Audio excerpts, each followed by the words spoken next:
I'll be touched. Sorry to work out.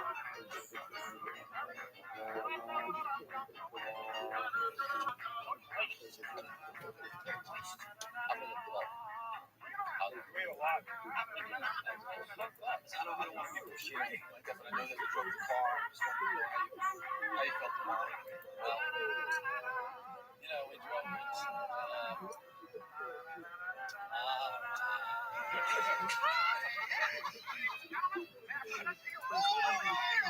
Oh my God. Can I honestly say you are the first inventor I've ever had in the truck? You won't regret this. I don't think we will. I gotta tell you something. We have so much fun using the prototype. We love it. Let me show you where it is. You know what? I'm gonna get him to the prototype, getting his keys back, and all right? Thank you. Oh yeah. Okay. Thank you for your trust. Thank you. Okay, guys.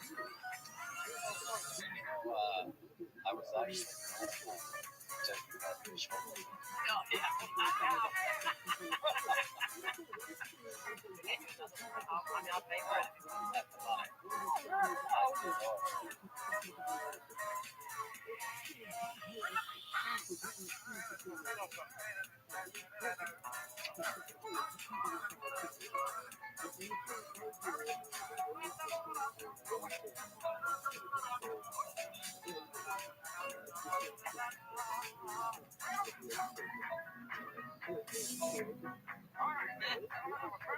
it's so wonderful that we're going to be worshiping this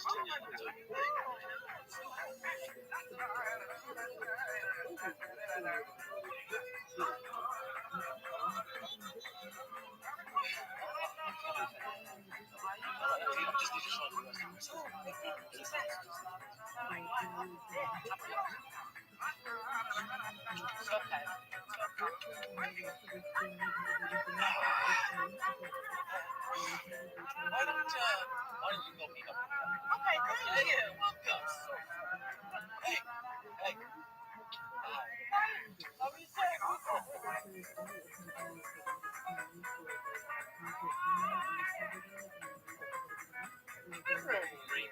What a surprise. Total surprise.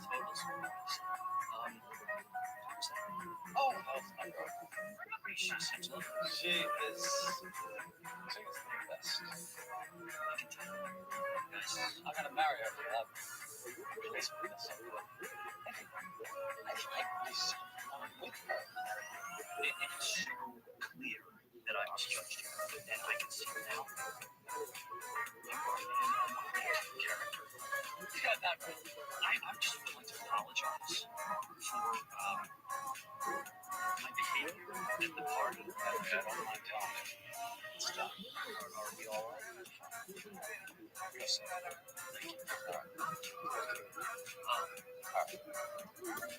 Anything else? I was listening. If I could ask you to do me a favor.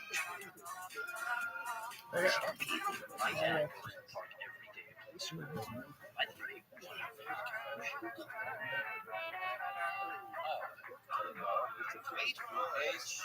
H-A-D at 4157. That's what I guess I'm just not a very good player. Yes, I can. I'm sorry, I'm just not that good. C-O-O-N.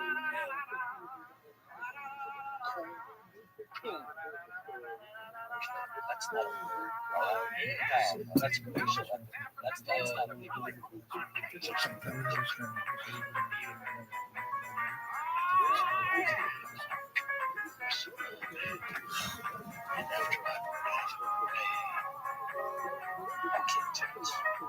know what?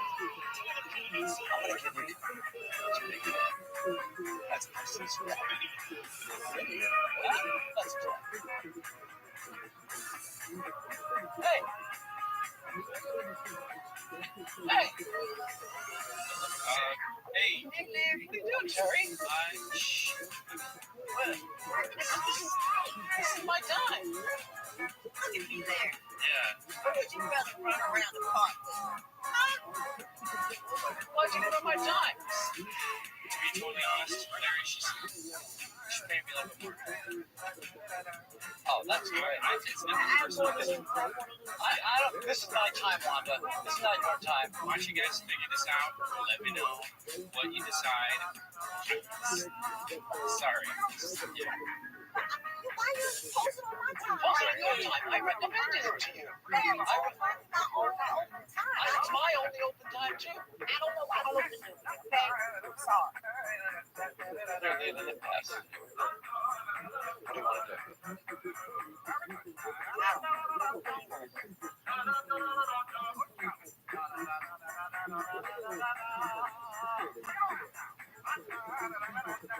I got an idea. You're not judging me. TV. He's an impartial third party. Why don't we let him decide? He's neutral. Yeah, let's do it. Whatever he decides, we'll abide by. Yeah, he's a judge. Okay. All right, we'll tell him to the judge. Okay. Whatever he says. Whatever he says, good. That's it. That's it. Hey, Judge. Don't worry about one thing, Jerry. We kind of work things out. All right, so same time, 2 o'clock? Great, I'll see you tomorrow. Look forward to it. Oh, okay. Hey. Come on. I don't like it. I don't like that stuff. I will get the hell out of here. If I see any country I'm flying human contact repulsive. I know you think I'm kidding, but I'm not.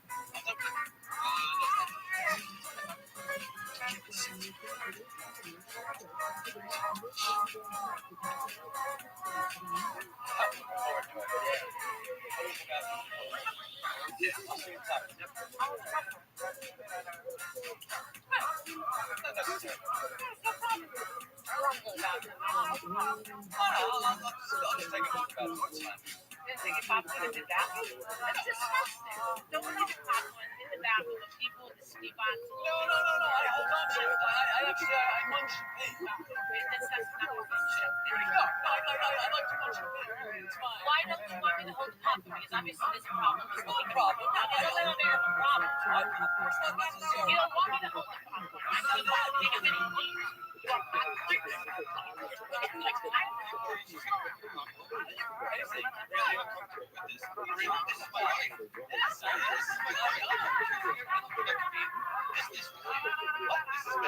This is really bad. I'm a man of integrity. Yeah, I know. Obviously, that's why.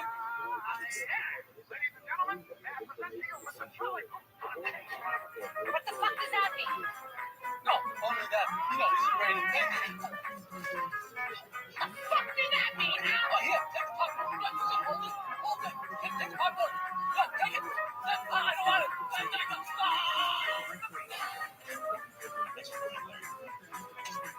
I don't know.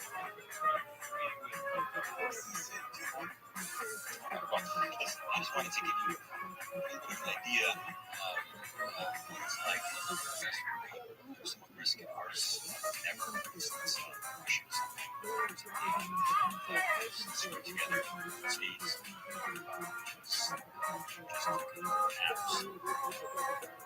that's cute. It's not out of my yard. Somebody came to me with an idea of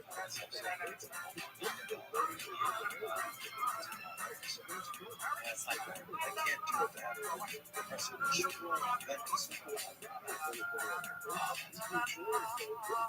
a multi-million-dollar idea.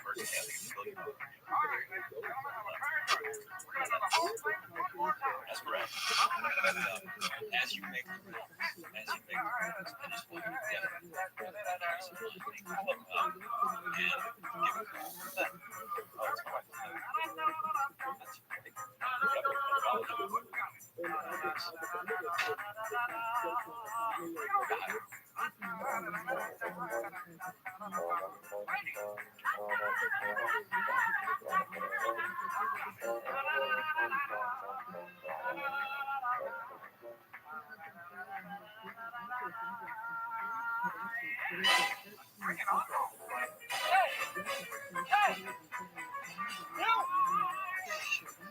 I've been looking for you. You got me in a lot of trouble with that travel game. What are we doing without a problem anyway?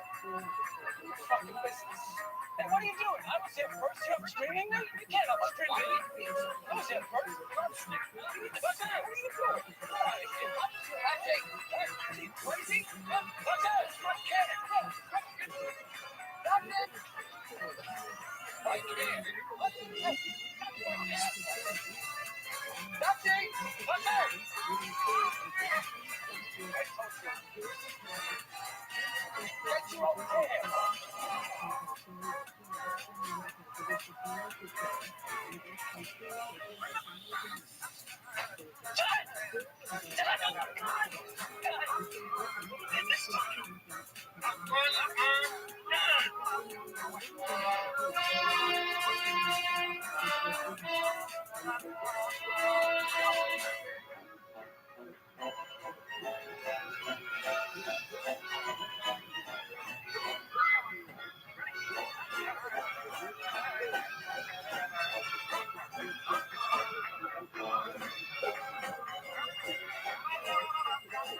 Oh shit.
Everybody worried about the bird on the roof there, you know? Us is confined. Everybody makes such a big deal about eating outside. I find it disgusting. It's out of Fresco.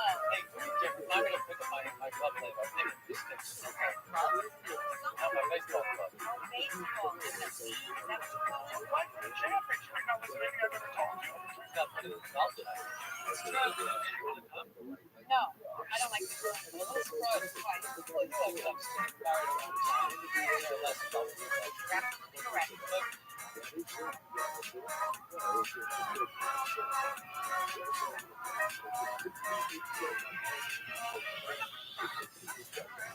We just started dating. And we start dating. We always do things there. It's part of the process. Man. We're just playing that. So it's really not enough.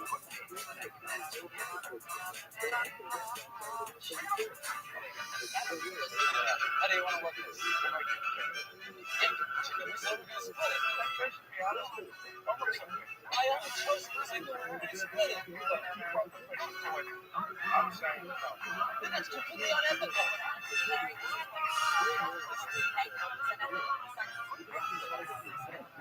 Oh my God. I'm not even joking. I'm just asking. Yeah. Wait. Nope. You're so hard. That was split up. Very valuable message.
You know what I'm talking about? There's no question about it. Just make sure I understand. I felt humiliated as a result of this trip.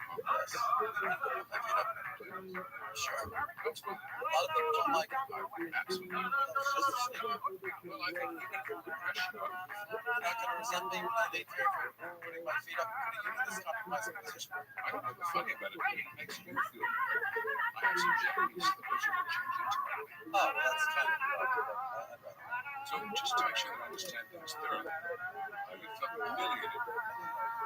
Sure. You felt humiliated as a result of this. This was a girl that you Yes. you were playing sweet alone. I lost almost every hand. She took off her socks and shoes. I feel like if she had taken the cup off, her whole life.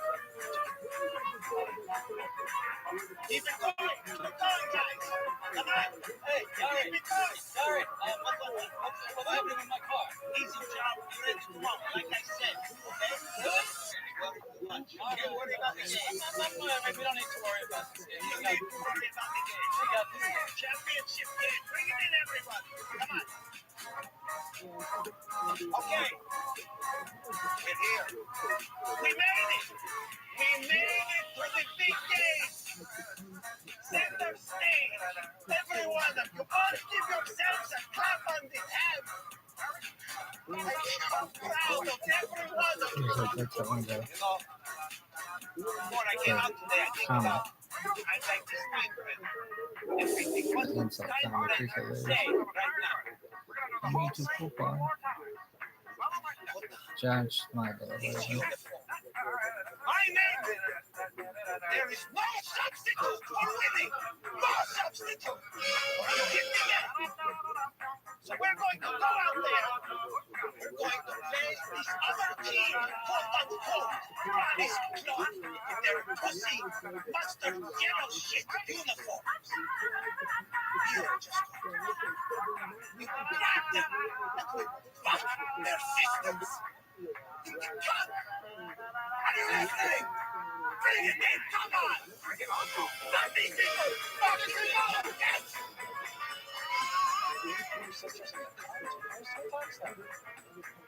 Yeah, here we go, boys! This is it, championship!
Situations like this in the future, I think we should consider wearing black.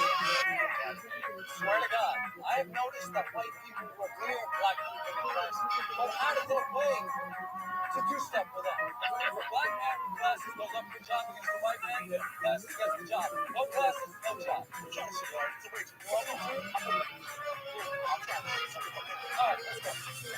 All right, let's go.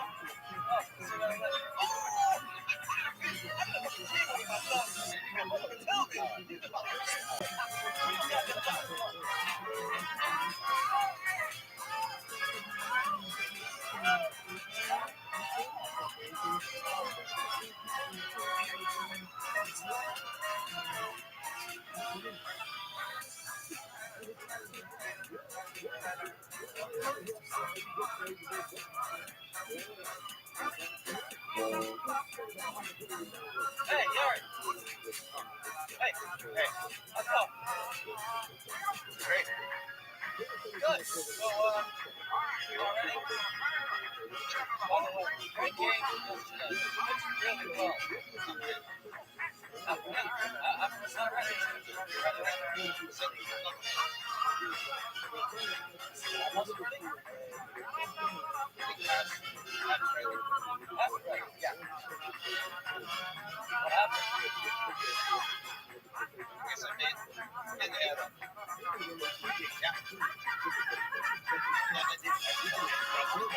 No big deal. You didn't fix my car because I made an error. You let the brake on through your legs. The whole season is a complete waste of time. It is not working. You don't understand. You're not deciding. I am deciding. I am deciding. Really? I'm going to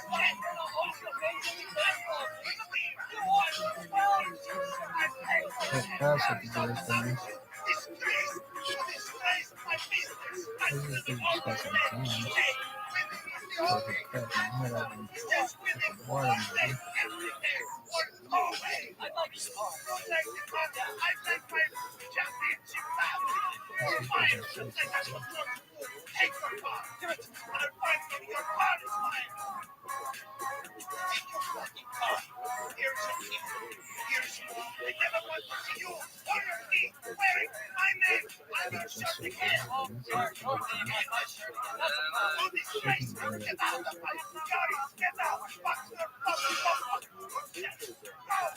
That way. Far back from Yari. It's worse than it was before. I don't know what he did to it. The front seat is really rattling. It's terrible.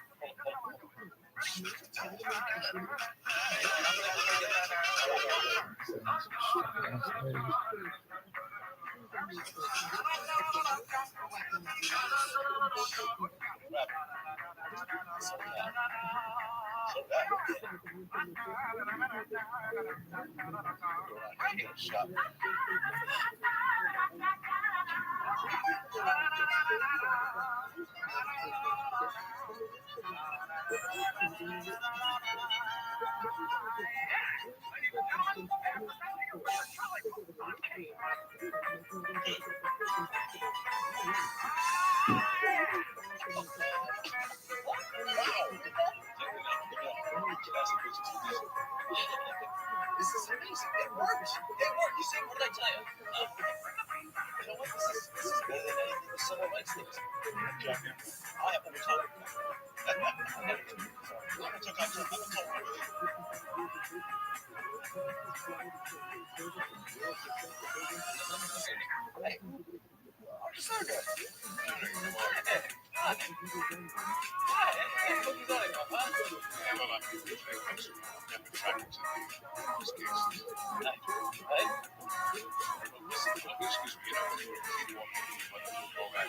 So your teacher and you have to realize they didn't let me see.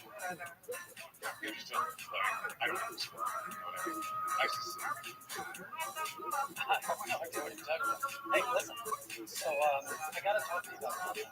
What happened was, I was in softball. And I heard this song. And then the song today.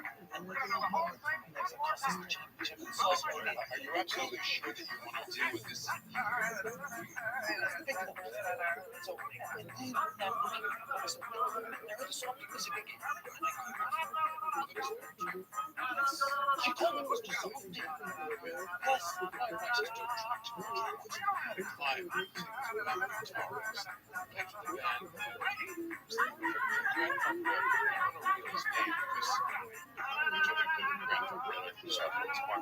The great thing about Mark Farner is he didn't mess around with all the extraneous and that's what I want you to do. I find it a little trouble and told me this name because I even tell people mine. Well, that is really an accent. Well, I don't want this accent to ever make I completely understand, but I don't think it will ever. talk about me to anyone. Of course not. I can do that to you on your vacation.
There's a good one called Next to Normal. I hear a lot of good stuff about.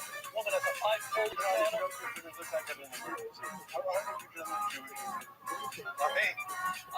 Yeah, I'm one more guy. You never know who you're going to run into when you fly. Not to be confused with Richard. Original stand-in. It's an emergency. You gotta get to secondary. What do you think? I've had tours before. Kovacs gave me some kids one time. All right, fine. Come on. Great news. The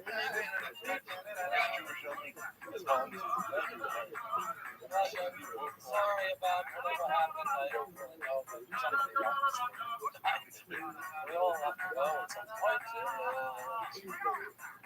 Hopefully there's an afterlife. Look at my fingers crossed. You never know. Where's your things, right?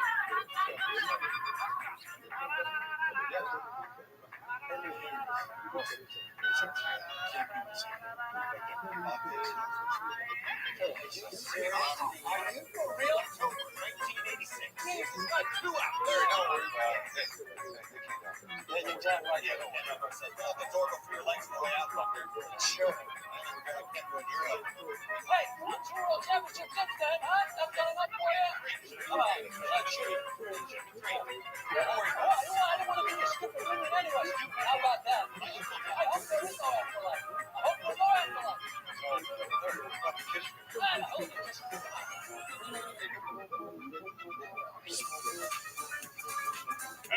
Hello. Hey. Friend of mine, you might know him. Does he look familiar? Very familiar. Mr. Bill Buckner. Bill Buckner. Hey, how you doing? Oh, my gosh. Baseball player, right? Yeah. Hi. How are you doing? Play for the Dodgers, the Cubs, the Red Sox, everybody else. Yeah, a little bit. Angels too? Yeah, how about that? Awesome. Unbelievable. We got a baseball card show. We're doing a baseball card show. They're doing a baseball because somebody has a loving wife, and I picked up a little something for somebody's birthday. Guess whose name is on there? Guess his name? Guess his name's on it. Is it babe? Wilson? Yes. Oh my God! Like your wife in the world?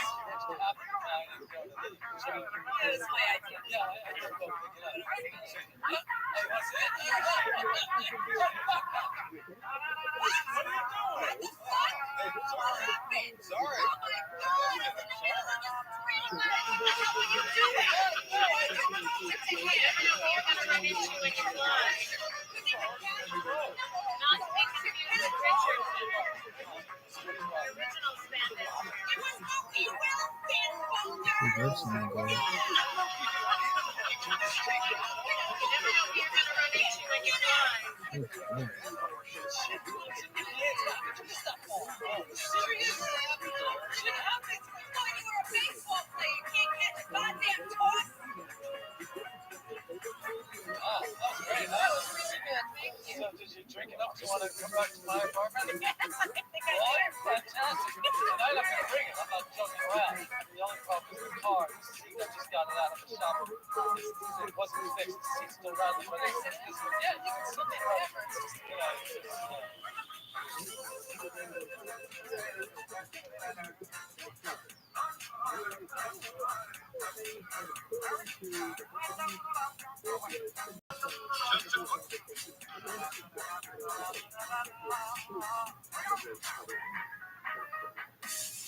yeah, sure. Very well tonight. I'm putting it out there. I'll put the TV on, start watching TV.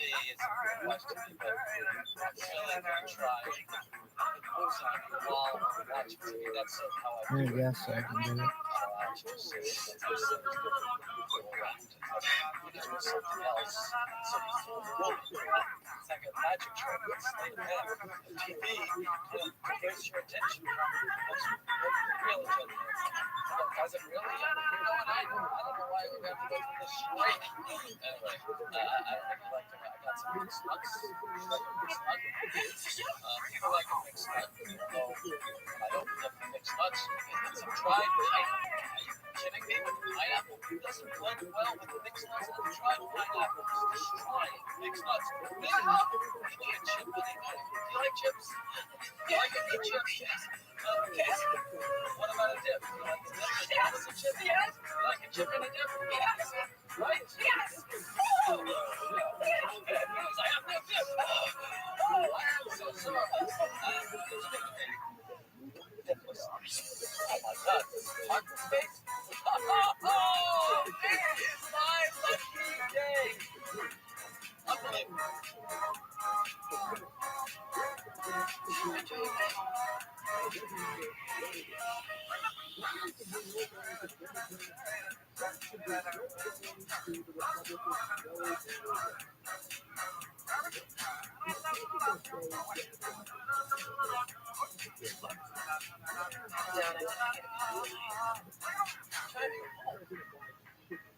It's okay. Why? I thought we were gonna come upstairs.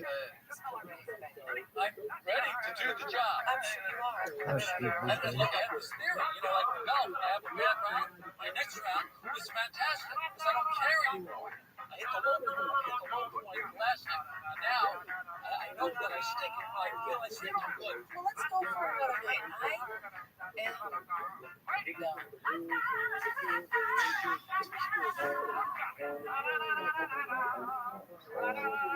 So she said she changed her mind. No man would ever change his mind, I'll tell you that. Well, I'll tell you what, this was pretty good. Let me treat you like a leper. You're trying to put a noodle in a woman? That's a remarkably idiotic thing that you just said. You know, the fact that you're wearing glasses, I perceive it as a little less idiotic than I normally would. Interesting. Because I think that's stupid. It makes little sense, like a stupid sense. You know what I'm saying?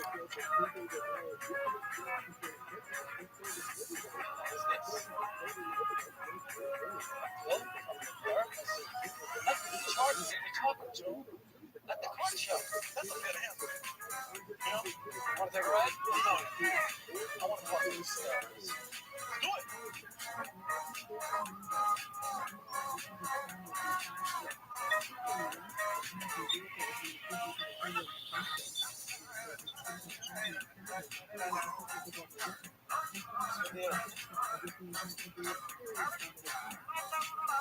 You know what? You got bullshit out there.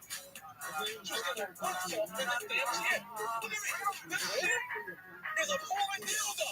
You know what, boys? This chair is a fucking machine. Man cannot compete with machinery. No wonder why she didn't come upstairs.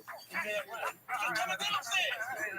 Kid, she's coming downstairs. Yes, I got it. What the fuck you do? Keep her out of this damn car. What this car is? This car is the other fucking man. She's cheating on you with this fucking chair. I know I don't agree with that. Bill, the member to you, I understand that you charge me for talking to me on the line and that's a bad paycheck. We spoke for all of 3 minutes. Let me just point out to you, sometimes these subjects dramatic towards the narcissist have a hard time gauging how long we're talking about the problem being solved. You said I'm a narcissist. Yeah, you never know.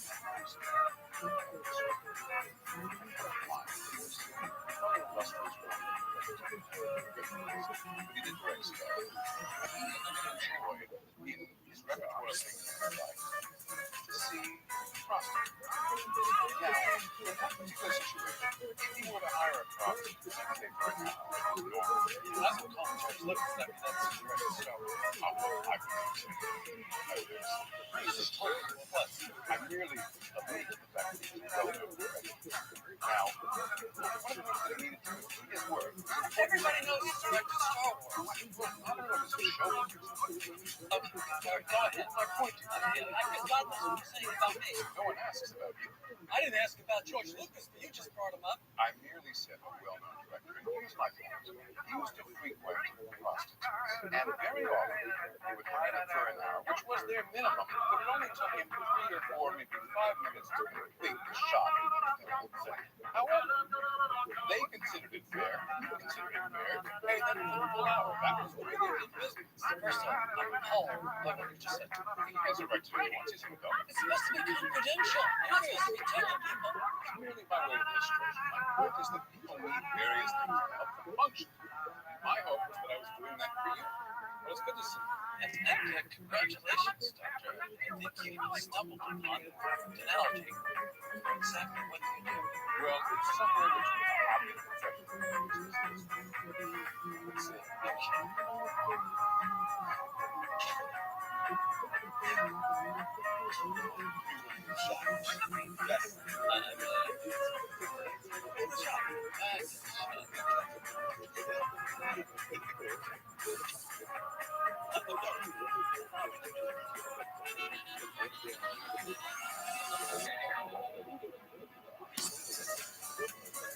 Black, really effective. I like it. Philip,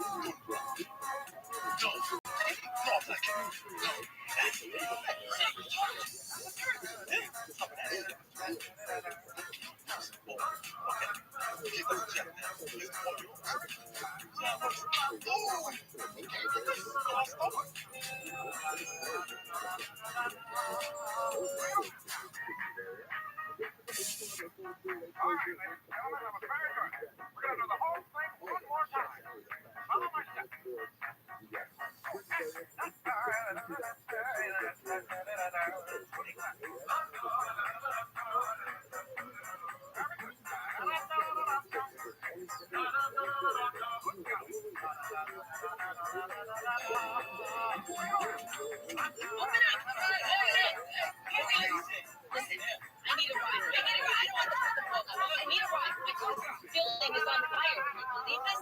It's over by the Regency Young Park. I need a ride. It's an emergency. Yeah, I need a ride over to my cousin's building. It's on fire. Larry, drive me. Just give me a fucking ride, okay? The building's on fire. Larry, please do not hurry up. Open up. What's the big deal? It's on fire. I need to get there. It's my cousin. I need to get over it. Why don't you understand about fire? Why can't you operate it?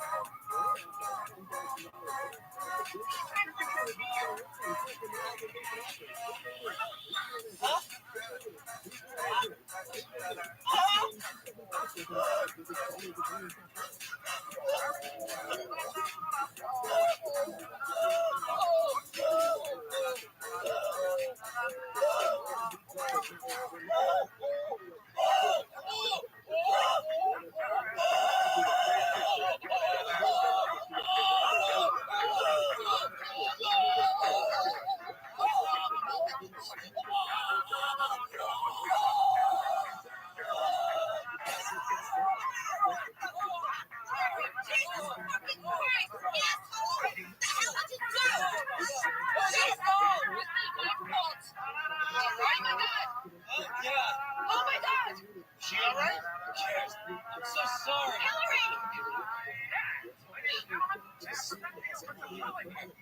What a fire. Hey, look. Hey, Larry. Hey, what are you doing here? My hotel's just right down the street. They come up a little bar.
Earlier this year, eviction protections were in place. Tenants, which means tenants could face evictions if they weren't able to pay their landlords unless they said we can't afford to pay our landlord, and the landlord couldn't be issued. So the rules have changed. Now tenants owe money. Now landlords can in fact collect, but hold on. And there are a whole bunch of rules in place that protect the tenants because the politics of this, and I'm going to explain this with the city of Los Angeles. So there are some dates here you got to pay attention. A little wonky, but the dates are important. Okay. If you have rental debt from March 1st, 2020 through September 3rd, 30th, 2020, you have to pay your rent, or you can face eviction. But LA City Council in their Karen Bass approved a minimum threshold for evictable rent debt. If you owe less than 1 month of unpaid rent, you can't be evicted, even if you're late. The deadline for debt owed between October 1, 2021 and January 31, 2023 is February 1, 2024. You don't have to pay your rent. People who owe rent from 2020 March, August 31, 2020 can't be evicted if they provide their landlord with a form declaring financial hardship due to COVID within 15 days of receiving the form from the landlord who got it, have to hand it to the tenant, and then the tenant has to go out and give it back to them for rent protection. Could you face eviction? However, the landlord can take the tenant to small claims court for unpaid rent. And herein lies a reality check. When tenants don't pay their rent for months at a time, and rent accumulates, there'll be a judgment. All the rent protection in the world is at stake. And then there is a judgment issued against them, and it could be huge. Because let's say you owe $3,000 and you don't pay your rent for a year and a half, which in some cases happen. I mean, that's $20,000 judgment. You think it's going to get it? You think there's a chance to collect that money? Not a chance. And Bass said that her office is working to prepare resources for tenants. We will continue to lock arms with our partners to solve this crisis so everyone in Los Angeles has a safe place to sleep at night and no one is sleeping in the streets, and that is code for you're a landlord, be prepared to get screwed. Simple. The city is really clear. Landlords are bad, tenants are good, even if they haven't paid their rent. Now, it is tough. People have lost jobs. But all you need to do is an application. All you need to do is get permission. COVID has ruined my life. So, Bass's office is going to use the money from Measure ULA, which we passed in Los Angeles. Any home sold over $5 million, there's an extra tax. Okay. The same fund reaches out to at-risk tenants to help them access legal services. What does that mean? That's code for we can delay the rent. If you get evicted, the three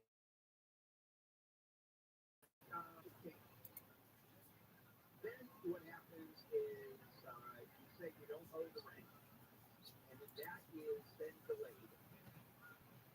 And you're going to get a court date, at least you're not even going to show up because there's no defense. People don't show up at those. And then there's a delay for the marshal to come out, and effectively a renter can stay there for weeks, months, with no rent paid until the landlord can take the property. The point is, do tenants have rights? They do. Some tenants get screwed by landlords. Does the city automatically assume that tenants are right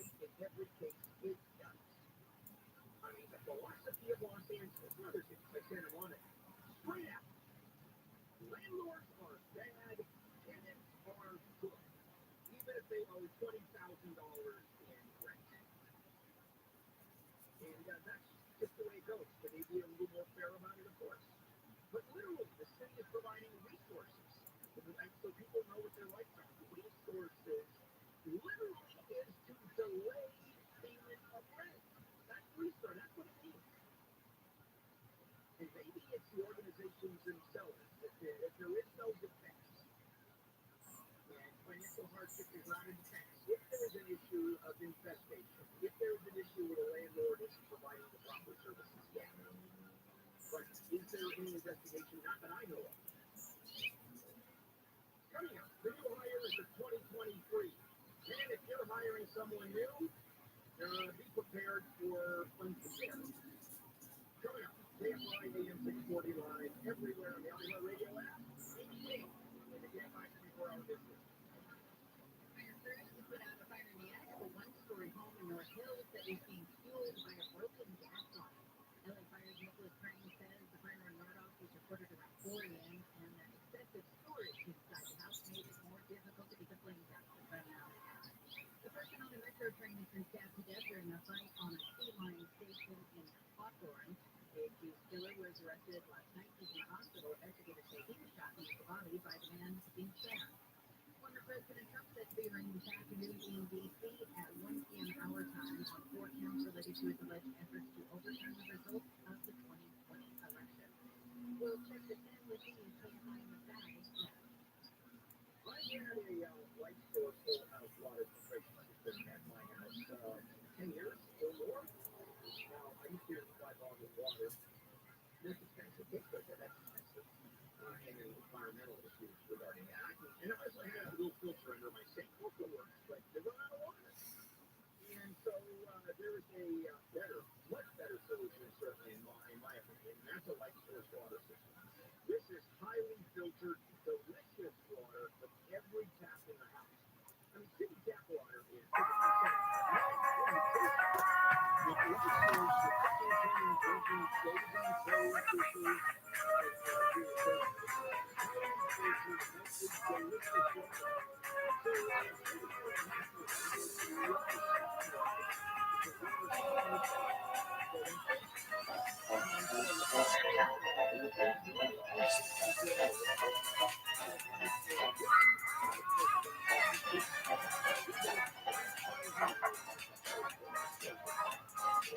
Hi. I'm gonna go to I need 5 minutes.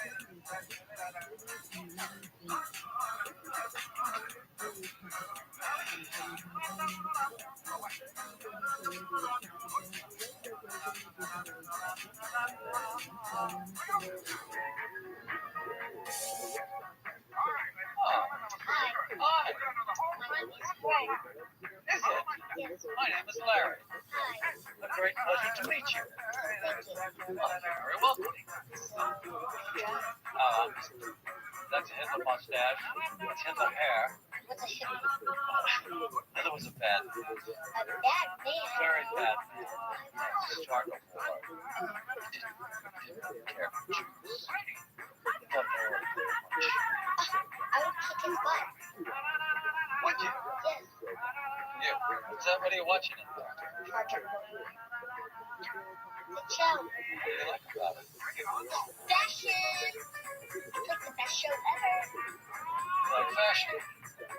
Yes, I do. Ooh, what's that right there? Oh, that's called a swastika. I like the lines. Straight up. Yeah, straight up. Yes.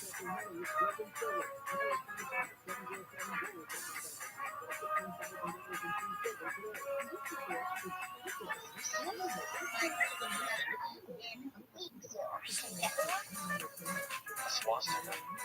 I don't know. About that. Yeah, I have a juice like that. Yellow, white, blue.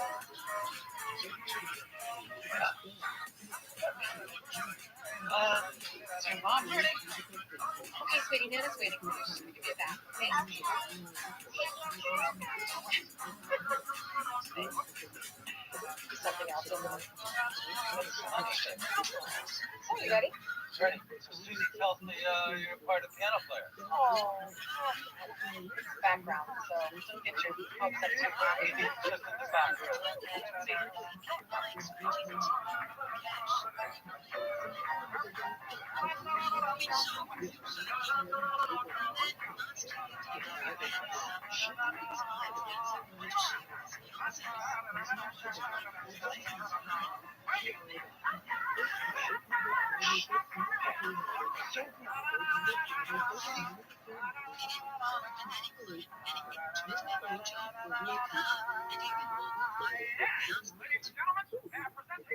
Charlie Booth.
What's up? You're in neighbors now. Look like you live down too. That's downstairs. It's atmosphere. It's a nice setting.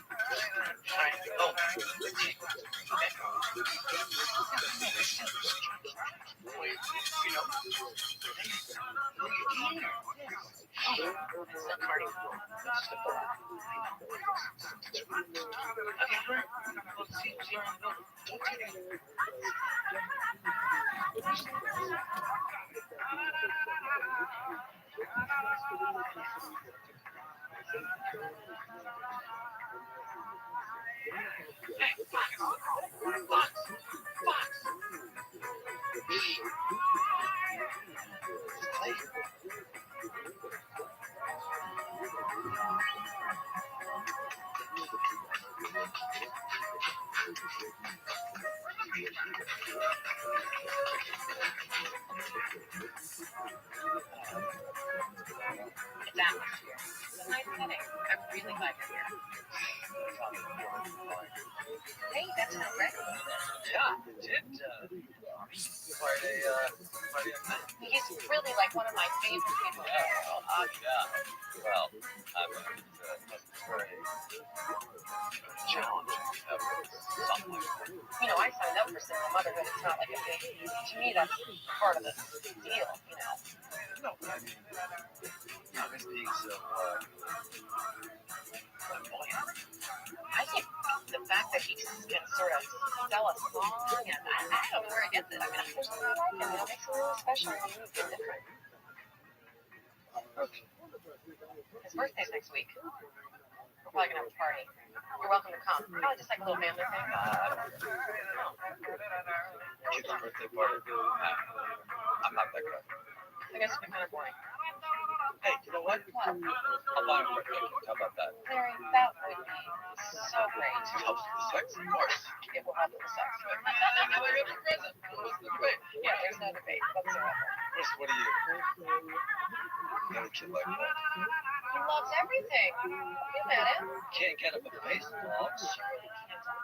Can't get him a football. Dad, anything. It could be anything. Just get him whatever.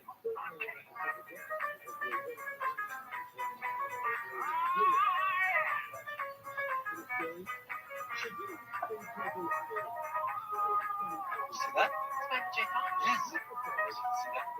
Chick he just gave me. He's not upset because the shoes too. You know, he has a condition. Shakes. Yeah, you're right. Maybe it was a Parkinson's chick. So, this is what Parkinson's. I don't think that it's the kind of question that you can ask him. It's right upstairs. Get off. Maybe just say I'm sorry I shushed you. Yeah. Okay. Good idea.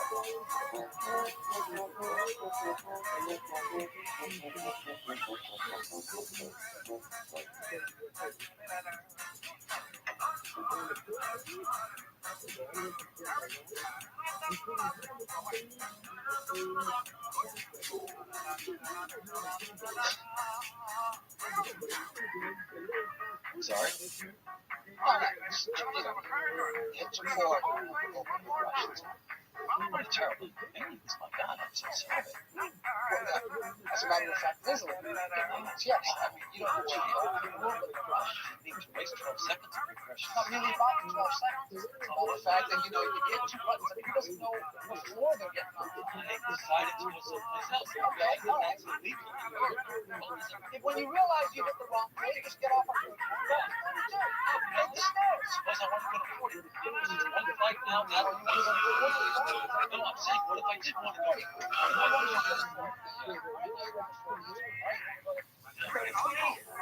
about that? I think I want to go to 36. I changed my mind. I think we're 36 and 37. And you know what? I'm going to 39. I'm going to 40. I'm going to 40. There you go. Oh, terrific. Now we're going to every floor. Yeah, enjoy that ride up to 40.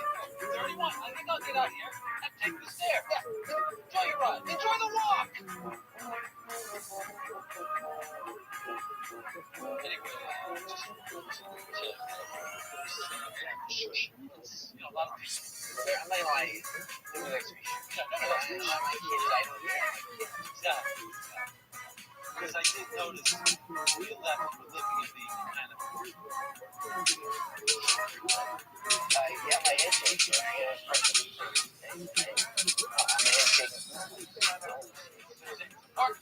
Yeah, it was every shake. Okay. But back when it was 4 years, they would say, Me, obviously one of your movies, and I was talking. Such a good old boy. scratch. Never feel no harm. 1985. So when I was 1985, like if I was talking.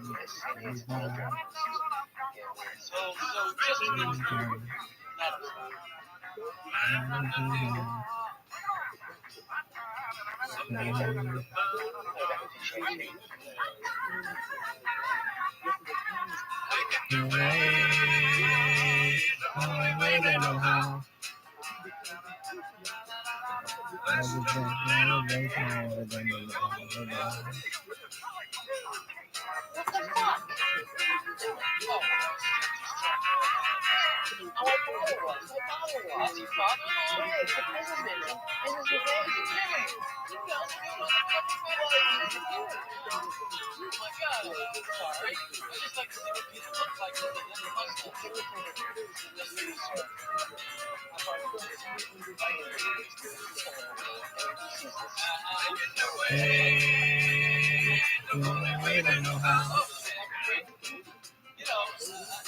Just a little bit more than the normal.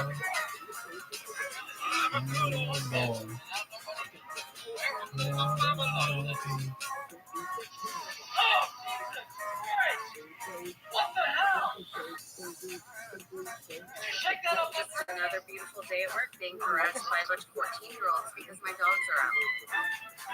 Just another beautiful day at work being harassed by a bunch of 14-year-olds because my dogs are out. Just another beautiful day at work being harassed by a bunch of 14-year-olds because my dogs are out. Just another beautiful day at work being harassed by a bunch of... Right? Your hands are so let's shake it. You can't stop it. Say you don't believe it. I'm not buying it. So that fucking milk in the air. You hand that man a carton of fucking milk. Guess what? Show me a fucking milk seat. I was not holding it. Big guy here, hand you the dick. You gonna shake it, shoot that dick up, hand you the dick. Good shot. Why would that? What kind of example? I'm just hearing with the other things we shake up. Right? We're talking about, right? Just live in a total dick world. That's a good example, right?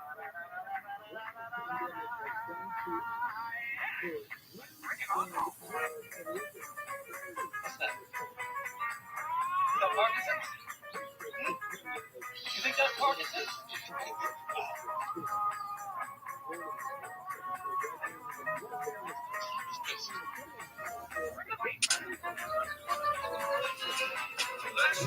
little bit more than the line.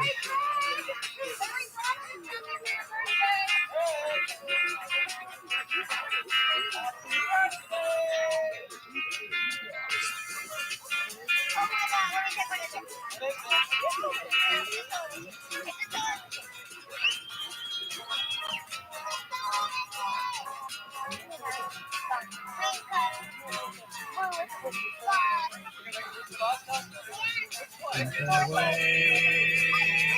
You only really know how. And it's just a little bit more than the line. Oh boy.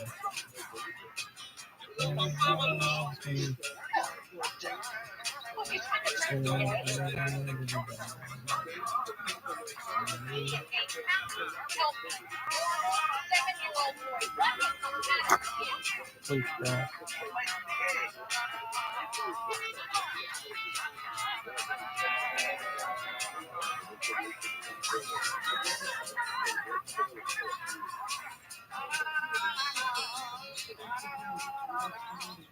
Yeah. What? Come over here. What is going on with him? What is fucking jump around all fucking night? Can't fucking sleep like this, man. I know. God. You better go get him. This fucking guy, man. This should go down. Girls, because my dogs are out.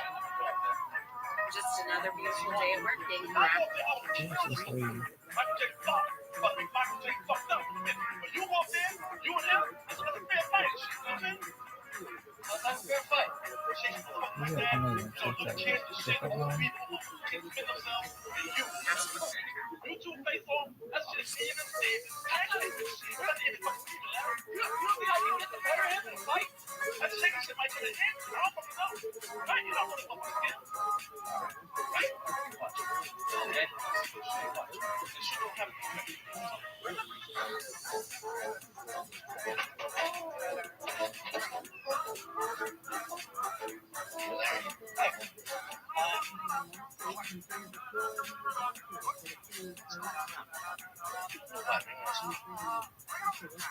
There's a lot of pumping on the floor. Keep your hand up. Oh, yeah.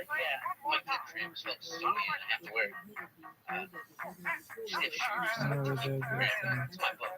It's chaperoning. Hey, listen, Peter cramping. This is a good thing. No, it's been around for like 20 years. Oh, really? I haven't heard the talk yet. What's it? Living here, bro. I haven't heard the talk yet. I'm kidding you? No, I don't know. I'll tell you what I think, Bob? Are you? I think you're upset about the shushing. I think you're pissed off about the Hitler mustache on your father-in-law. I think you shook up like Candace soda on purpose. And I think you're coughing now. You've made up some bullshit excuse about your feet. And it's all under the guise of Parkinson. That's what I think. I know 6 a.m. is why I'm here. Shit. I was in the brain. That's probably not a phone.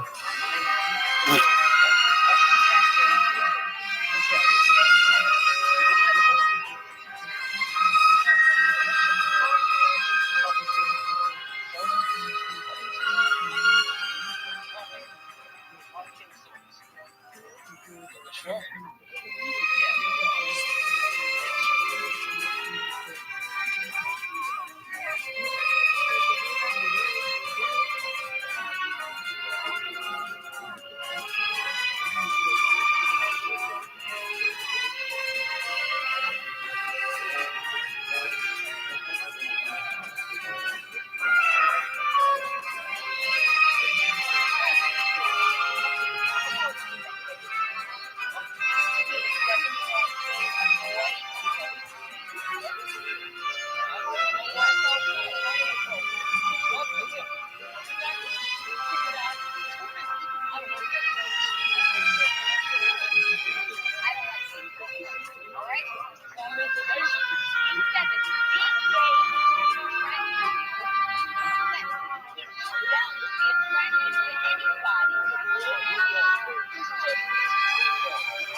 How do you like it? From the back with you pulling my hair and smacking my ass. I meant the coffee. Oh, it's great. Thank you. Eugene. Well, you're handling the ball. Handling balls. Yeah.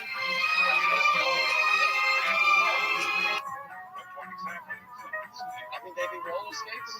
That's got the ice skating thing in it. You can touch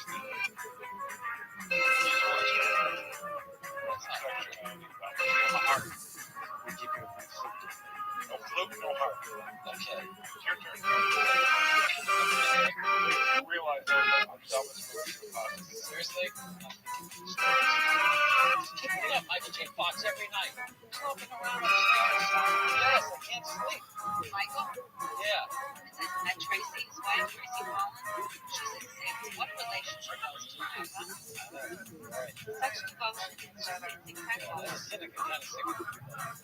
You take a bullet for her. You can take a bullet for her. True love. What about you, Jennifer? What? Would you take a bullet for her? Of course I'd take a bullet. Okay? How did I know? Think you would? You just said it would. Saying and doing two different things. I doubt it. People say.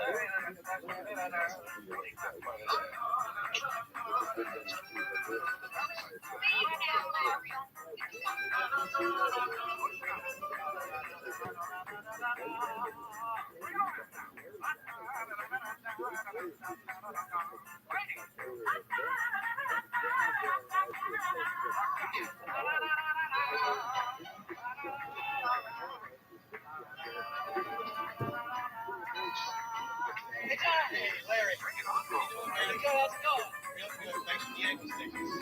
Anytime, man. I appreciate it. Anytime. See you around.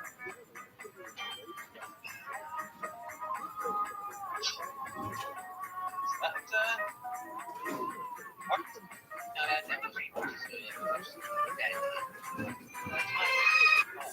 That one. By the way, a lot of time. That's great. I will. I can't sleep. Mr. Fox, is there a problem? As a matter of fact, there is. Oh, yeah. You can. Hey, give Mr. Fox a cab, please. Thank you. You got it, Mr. Fox.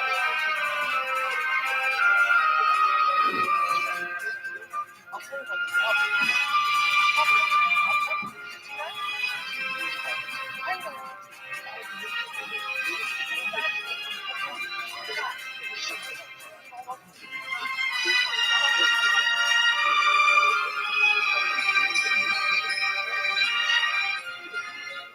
Touch Mr. Fox. You understand? Touch him again. Don't touch Michael J. Fox. Oh, now, let me tell you something, okay? I'm very sympathetic to the Parkinsons. Just having Parkinson's doesn't give you carte blanche to take advantage of the non-Parkinson.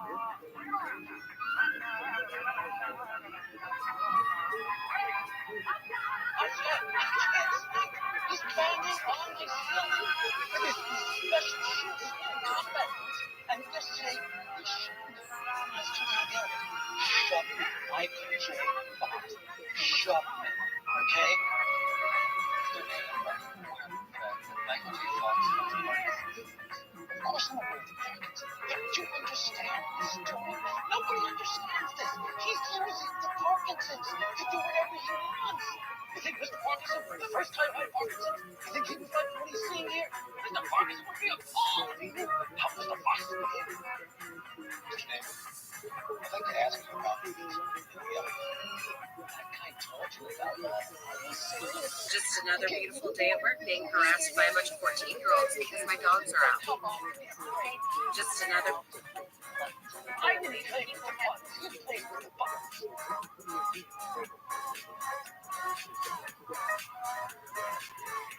Mr. David, influences. That's your information. And the guy might have to explain this with clear sense. Yes. Well, perhaps. Make amends to Mr. Fox. He's holding a fundraiser tomorrow afternoon, and now at 4 o'clock, and it would be a good thing if you showed up. Contribution to the funds generating profit towards solving this.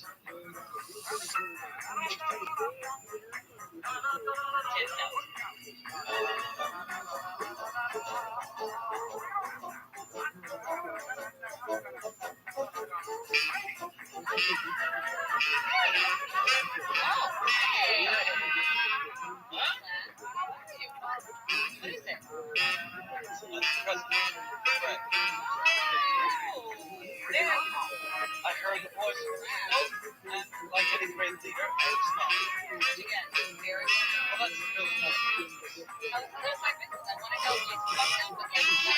I got a good tip. I'd like to surprise you.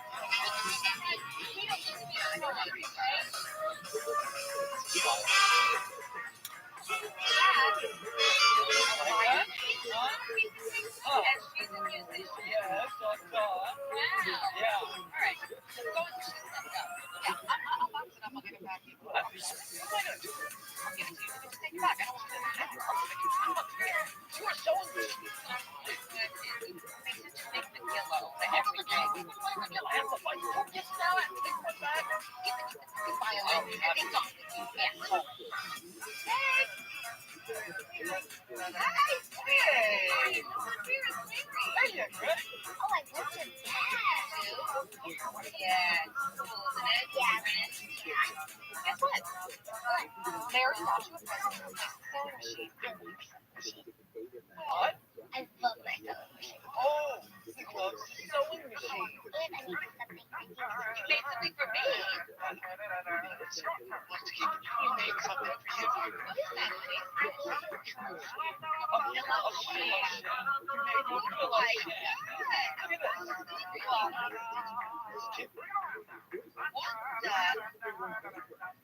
What? I'm learning about this symbol.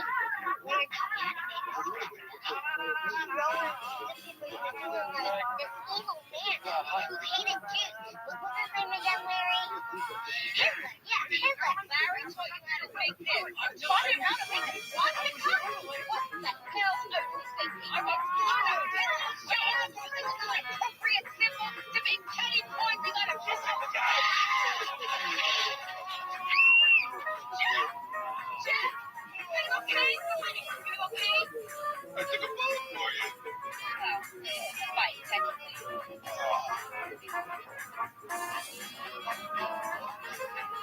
Good afternoon. I want to welcome you all here and thank you for your support of the Michael J. Fox Foundation for Parkinson's Research. It's been great to see you, and a very special thank you. A very warm welcome. Mayor Bloomberg.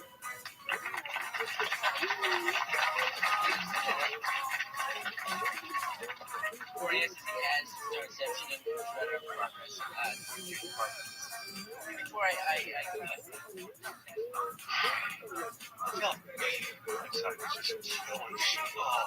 It's terrible. I think this is right. She owns me. I got a doctor's appointment this afternoon to get the whole thing straightened out. So what you end up getting right? Hey!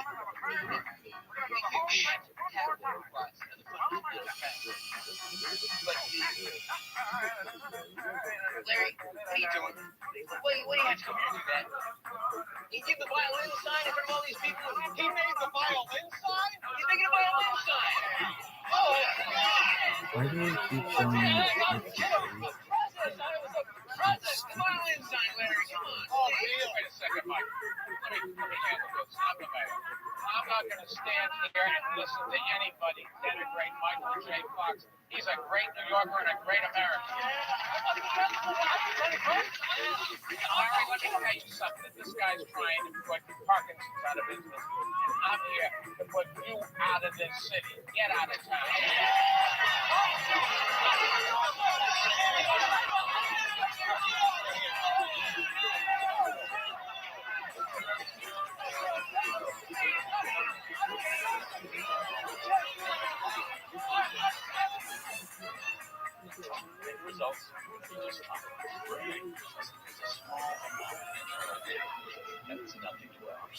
to give you some insight back. I think the best course is to do as much as possible.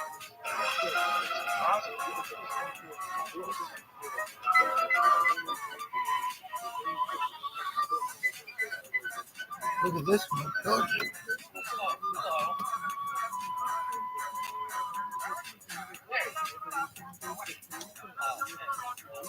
I really apologize. I wasn't buying the violin. I bought the violin for this little kid, and I couldn't say it out loud because I didn't want to disturb you. So I was telling Jeff that I bought him a violin. So forget about it. It's right. Please say something.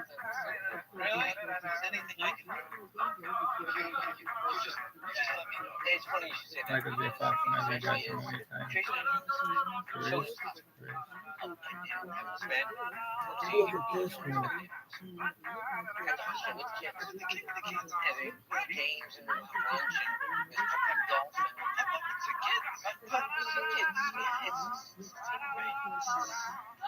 Some of them you wear masks so they don't get infected. Precautions. Make sure you don't get sick. You don't get them sick. You're sick. That's enough too. Excellent.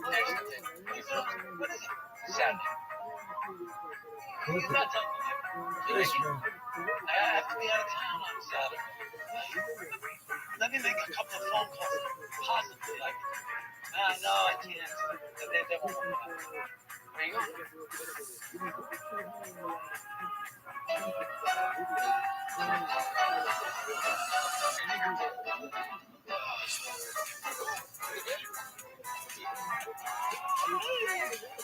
Come on, we'll finish now. Hold the phone. Meeting. So whoop up inside a burrito. Wrap the fuck up.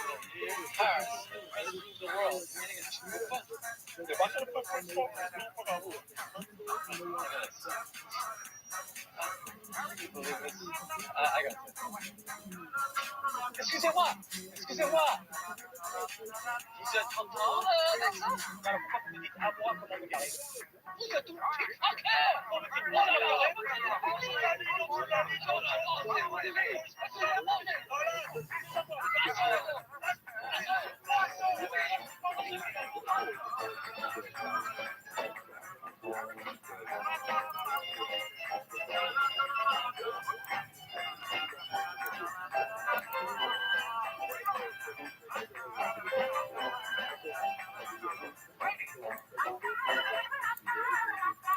When's the next soccer match, dog? Match time.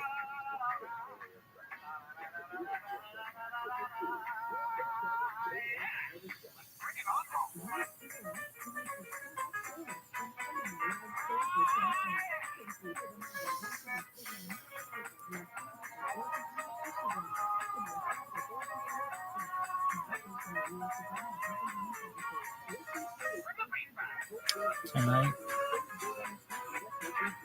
at 10 p.m. Switzerland, Spain, and Japan, Norway. Gonna be exciting, kids.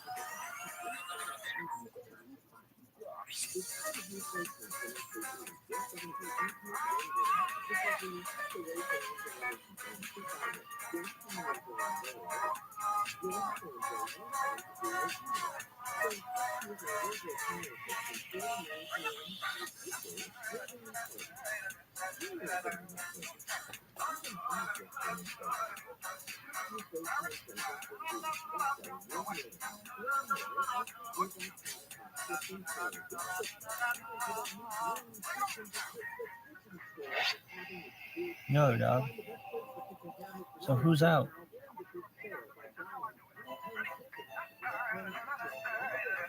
New Zealand, Philippines, Canada, Ireland.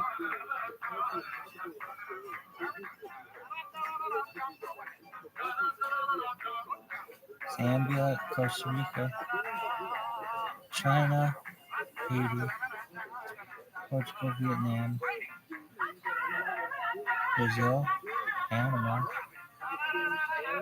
Italy, Argentina, Germany, Korea.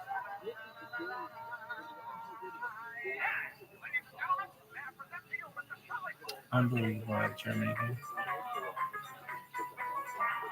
It's really Morocco, dog. I really feel like they should let me play. I've done so much for the sport. They should be like, I'll talk to boss, man. Like, okay. Oh, dude, Nigeria's still in. Good for Randy Wahlberg.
This is Michael. Hello? Yes. I'm well. How are you?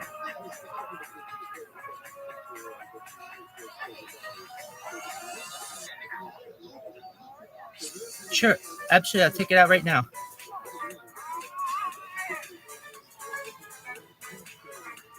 I'll take it out right now, okay? You're welcome. Yes, absolutely. Bye-bye.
Why did you say that? Good shit. Why? I like legs, kids. Huh?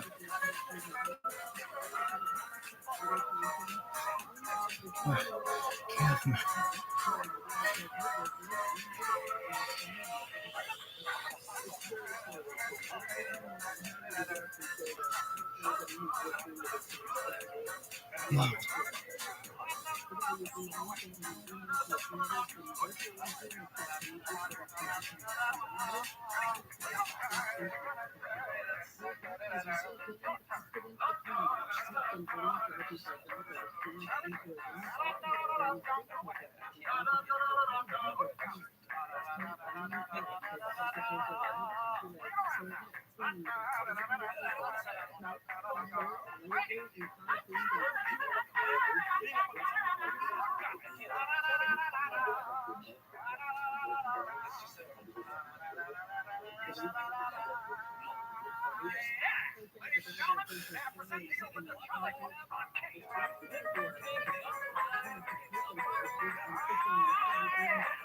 That's the right.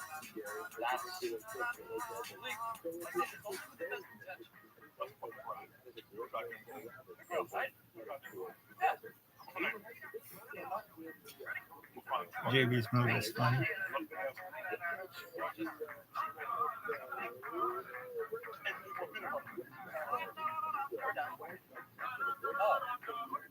How much sweater? 150.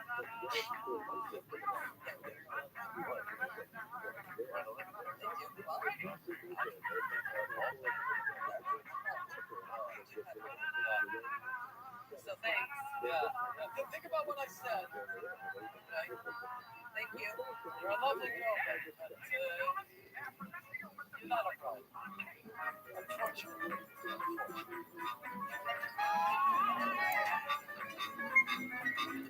People against mutilation.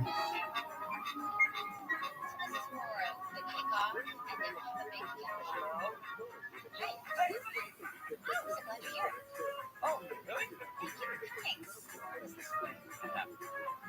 That's the best you can do? great. No, it's Eva gets me. Janet's called Sterling. Yeah, I know what it stands for. There are very few charities that actually focus on the list to talk about it. Half the population focused on the kids. I'm deadly focused. You are? Yeah. Hey! Man, it's been a while. I know. It's nice to see you. Where's Mary? Mary. Oh, I haven't seen you guys for so long. Mary and I have been separated for like 3 months now. Divorce is almost final. My bad. Sorry. I am shocked. Oh, no.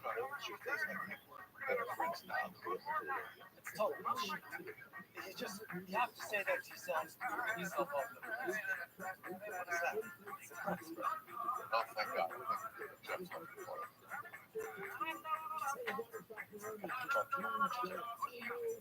Stop. Strange.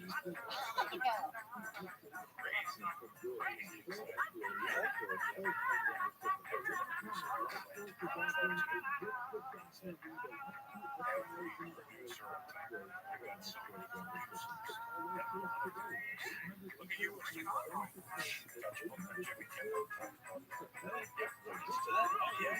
Get out there. Start talking about this. This is very exciting. I'm just ready to charge you, right? 75. Charge me out here. Twice as much. Twice as much. That's crazy. I know it's crazy. I don't know. She ripped me off. No. I'm going to say something. Feel free. Hey.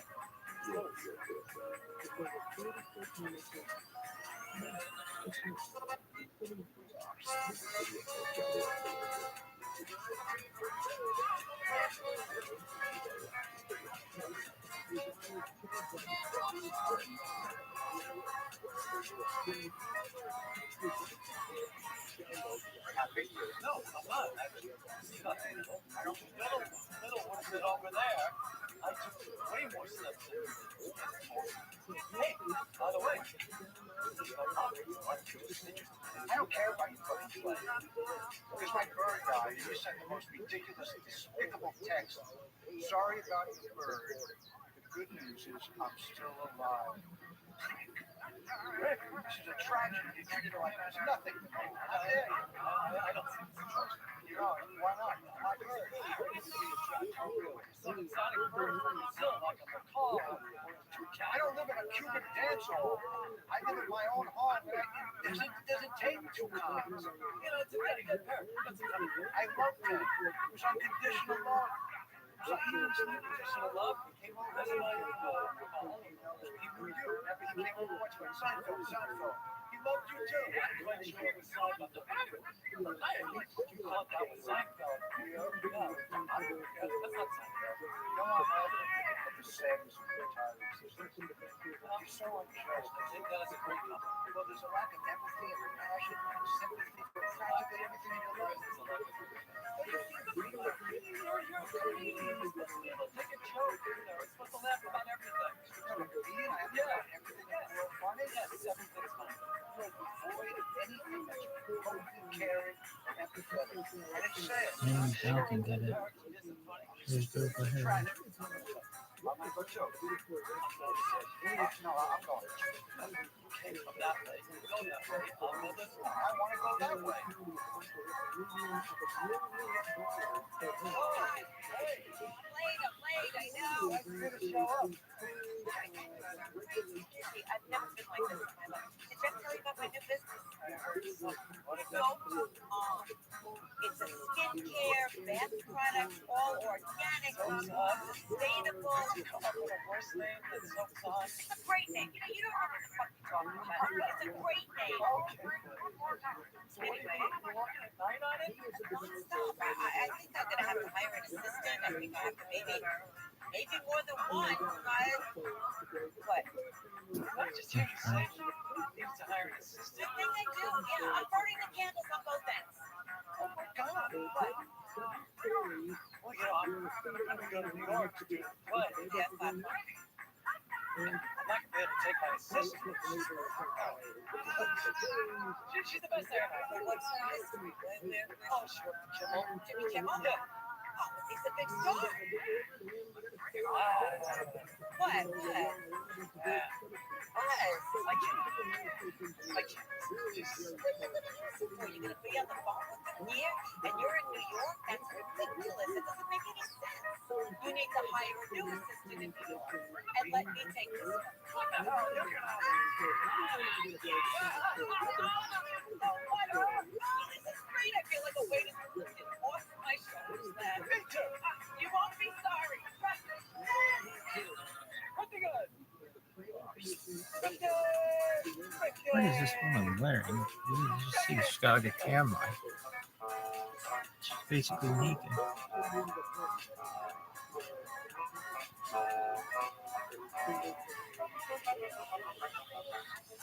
Might not be the bride. I saw myself, and then I'm gonna walk down the aisle. Larry, what are you doing here?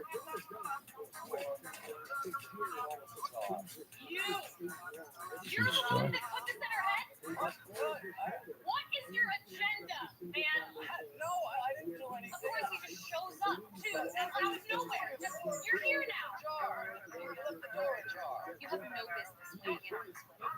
Okay? It's completely his fault. I just want to look you. You're a beautiful bride. You should be a bride. I don't want to be the bride. No, not really. She's not bride. How is it appropriate for me to have a family photo?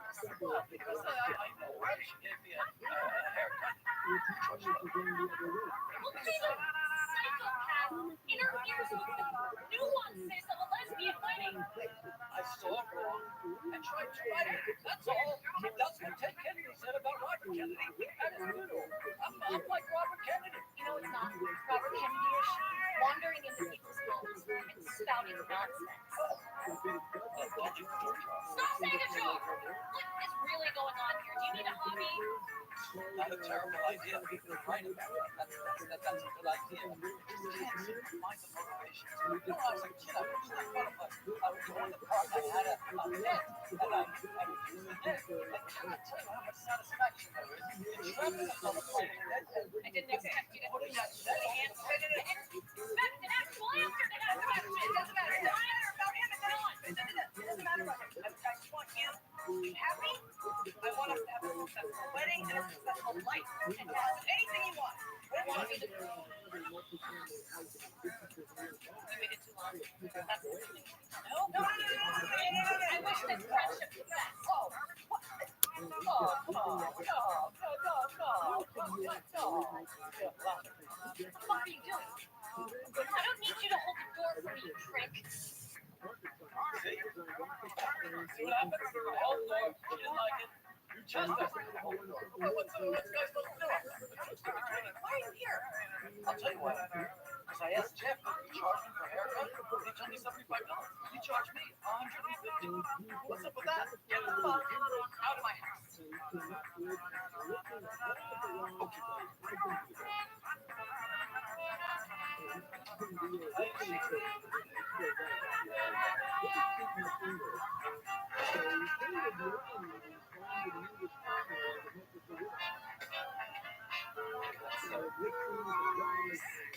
What is it? Okay, just a years ago, I had to go to New York, and I thought, what am I going to do about Carol? So guess what? I got you. A friend, very close friend of mine. As her assistant, she's starting this new company called Soapside for a natural bath and beauty products. This woman really knows what she's doing.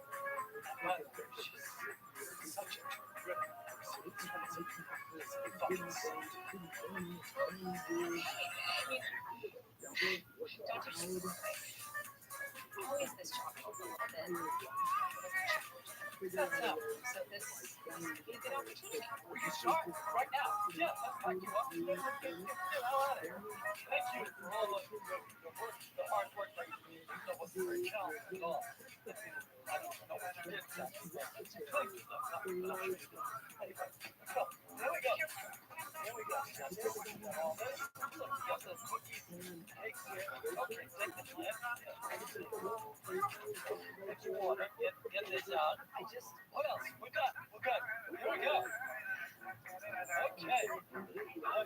I'm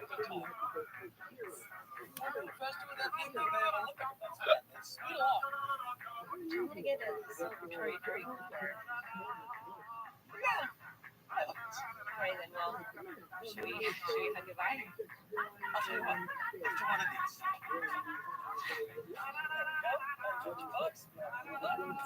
All right, you take care. See you. Do my best to Cece. Tell her I said hi.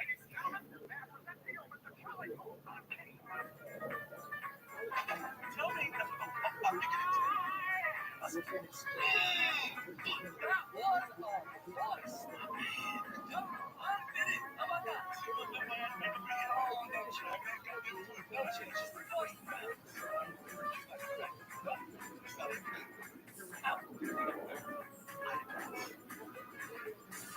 What are you talking about? I can do this shit. What? Do what shit? Being more suspect. No, that's impossible. Oh, man.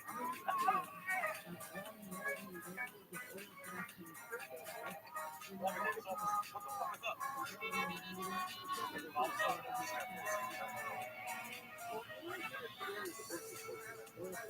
Yeah, price is like this month. What? I'm hoping no fucking more. Hey, how you doing? What in the fuck? How are you? Your shit sucks. This is Leon, by the way. It's on Jimmy.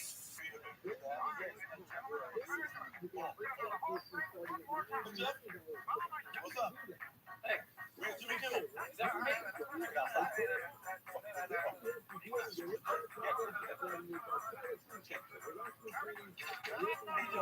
Don't take that. Fine, because hey, are you nuts? What the fuck you take that? Okay. How you doing? All right. Oh, you know, just Lamp. Like L-A-M-P-I-N-T. It's not G at the end. Lamp. Okay. It's black slang. Okay. But, yeah. On what? Wonderful. Fantastic job. Most nice job. All right.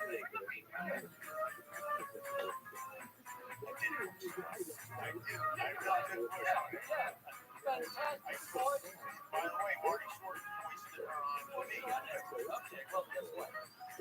You got an voiced her on somebody else. Congratulations. Thank you. That's good, right? Yeah, no way. Eventually, somewhere in the end, we'll have to marry her. Exactly, yeah. I say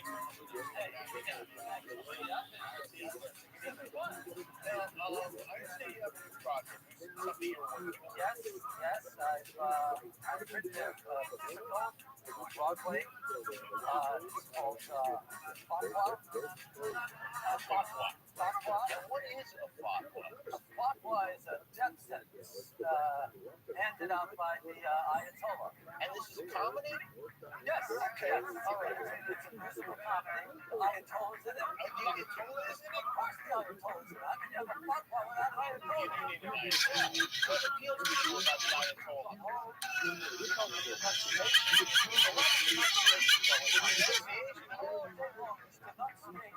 He does do a lot of that.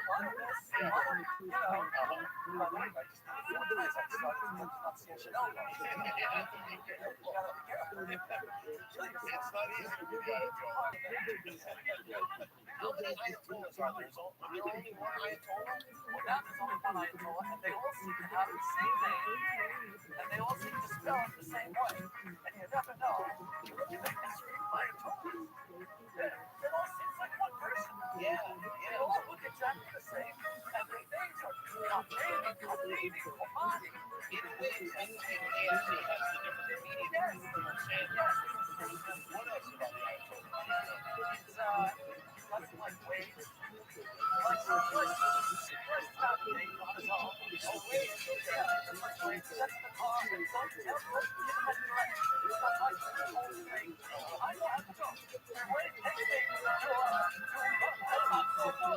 because they love going to Russell. I feel like maybe I've been in the same dialogue. That's possible. Yeah. You know about the Ayatollah's life? Like, does he eat cereals up? Granola? Yeah.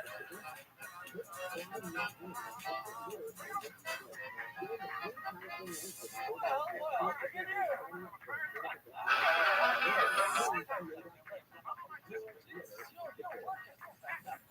Hey, the Ayatollah doing kibble with yeah. I'm fucking love it. Oh, good. Better get you off. What's up? Check. Now.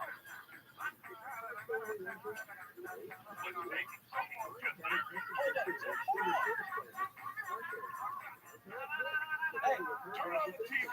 Chill. Every cable, every goddamn channel. You're complete and total. Larry David, who you may know as the co-creator of Seinfeld, on Channel Live last night to talk about his new musical called Foodporn, in which the Ayatollah is one of the main characters, and the small he has a fetish for begging. He goes to Ireland on a Harris shopping tour. Today, the Ayatollah has a mania with Iran as a result of blasphemy issues and fatwa and home Here's what the Ayatollah had to say.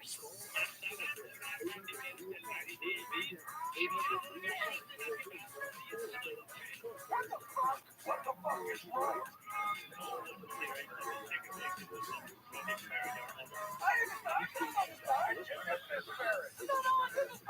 Thank you. Now, David, take the Ayatollah. I told Leon. I said, you gotta get this message in.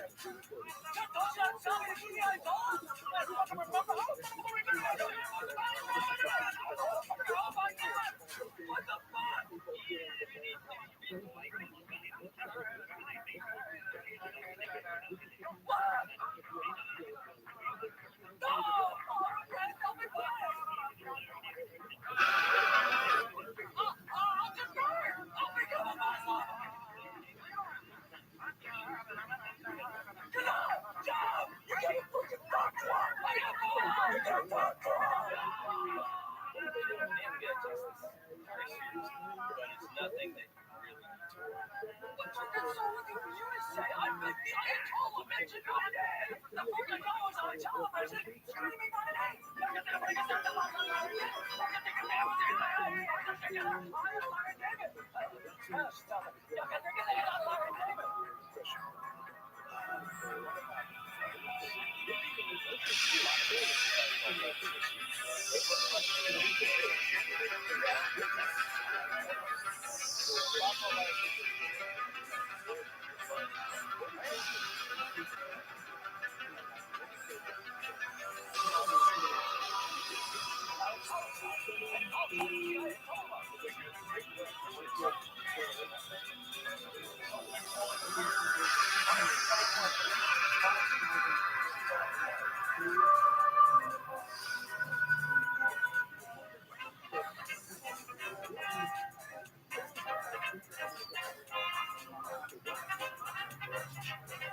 David has $1 bill, 1 quarter, and 2 pennies.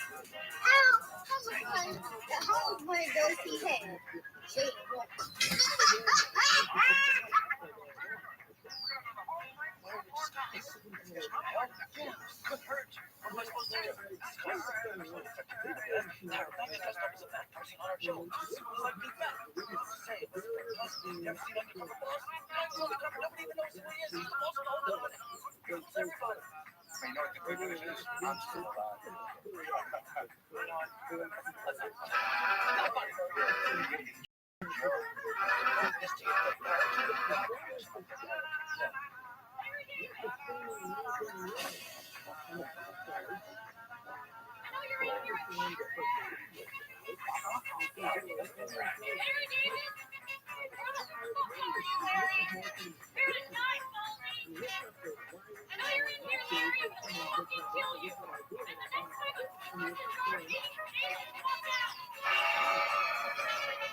Yeah, the Aldridge.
Oh my god, it is Beata Aldridge.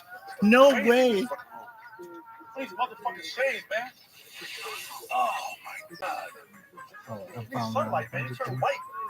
What the fuck is going on? What Hilarious. are you doing?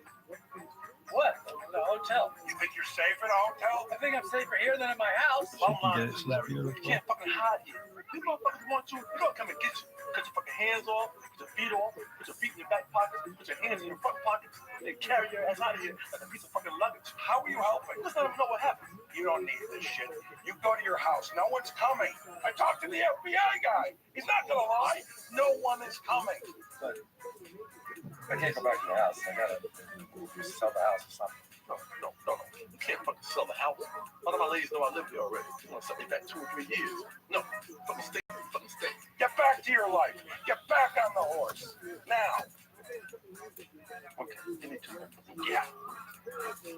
Proud of you. I'm in.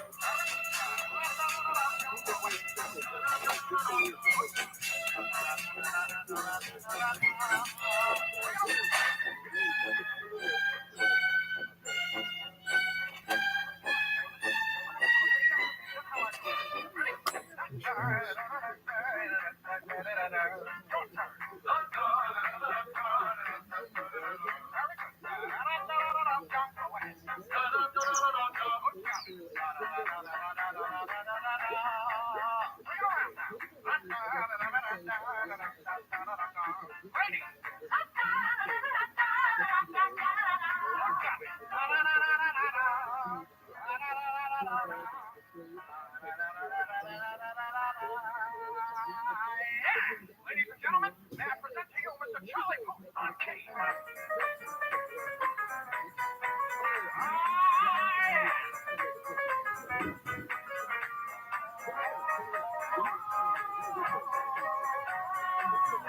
All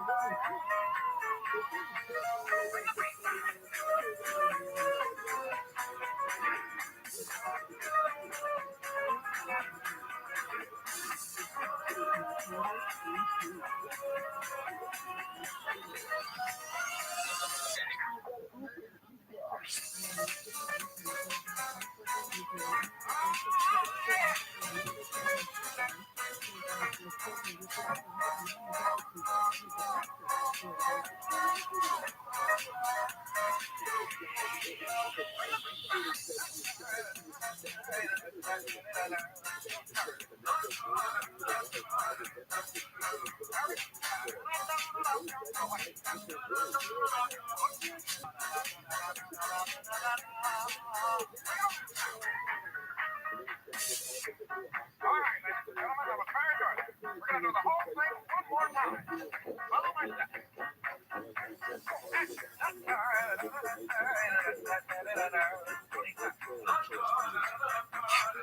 I was there first. I should have got that. I was too busy looking in the mirror because I'm so vain. It's no big deal. I got it. Thank you. Thank you. Well, look at you. Look at me. Can I ask you a question? Sure. Why this? Is that It seems that it's a profession Gibson? they dress like this for some reason. Is that Why the double Gibson? down on the seating? I think I look really good. I mean, look at dentists. They don't walk around with their smocks on when they're not in their office. This is a hooker smock. That's what I'm a hooker. I know, but you don't have to show everybody. You don't? No. Think like a mystery. Imagine. Beautiful dress for the sunset there. You know? All right. Well, first of all, I'm not able to afford a dress. The Saks is out in, so that's not going to happen. How did you feel it now? You get one dress, and I guarantee you for 6 months, your closet will be packed with dresses like that. Absolutely. Okay, so I'm going to put the tits away. Yeah, put the tits. Animal prints gone. Yeah. No more hooker boots. None. Zero. Fishnets, out of here. Out. I think I can do this. I think this is good. I really do. Thank you so much. I'm so thrilled about this whole thing. Good luck. Good luck. You can do it. Hi. I'm checking out a lot earlier than I had anticipated. We can see you go. Okay, 10:03. 10:03. And what is the name on 10:03? Buck Dancer. Okay, Mr. Dancer, let me just bring that up. I hope you enjoyed your stay. Yeah, it was fun. Okay, well, be sure to visit our website. You can always give us some feedback. We love notes. Don't tuck in. The sheets, don't check in. Don't tuck in. Too tight for you? It's like that. It is suffocating. It's absolutely suffocating. Don't tuck. I will take that note on advisement. Those cookies, those are for yes? Oh, absolutely. Yes, we have a wonderful pastry chef. Let me know if you need a bomb. Thank you. Ladies and gentlemen, may I present to you Mr. Charlie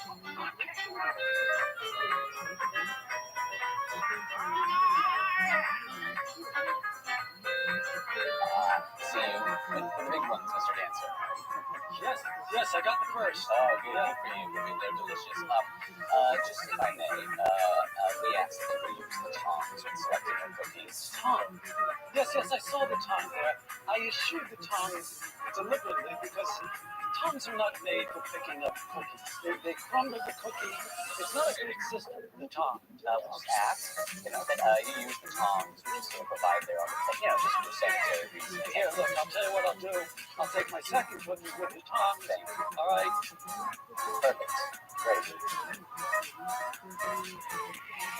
See, you're making a moment of it, but I'll let you I have won't it. make a moment. It's hard to hold it. Let me ask you this question. Who put you in charge? Do you oversee the cookies? I was given explicit instructions to look over the lobby, which is my jurisdiction. So yes, I oversee the cookies. Okay. I don't think this is within your jurisdiction. Well, Mr. Dancer, I've enjoyed spending so much time with you, and thank you for all your wonderful notes. And we hope to see you again. You say Mr. Chef made this? Oh, it's wonderful. I got this from your pal. Just a pepper spot cookie. Okay? Just a pepper spot cookie. That's it. Well, I will go to that pastry chef and I will confront him. These are like homemade cookies by a pastry chef. Okay. I didn't, but I don't believe there's a pepper from there. No, there's a pepper spot cookie. All right, Mr. Dancer, well, I will take that into I'm account. not going to disagree. I could buy this in the grocery store. But anyway, we're not pepper spot. Fine. Good, thank you so much. Linda, can we get these cookies out of the way that he touched?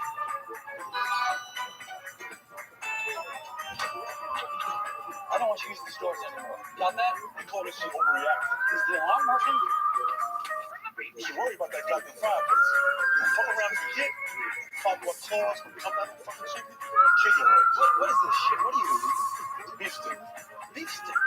You know how bad that is for you? Have you ever read the ingredients? You would try one of these motherfuckers? That's disgusting. This beef, of course.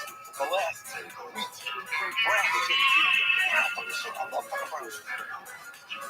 Black people love brown chicken or white chicken. Absolutely. Anything brown. Yes. Fucking chips.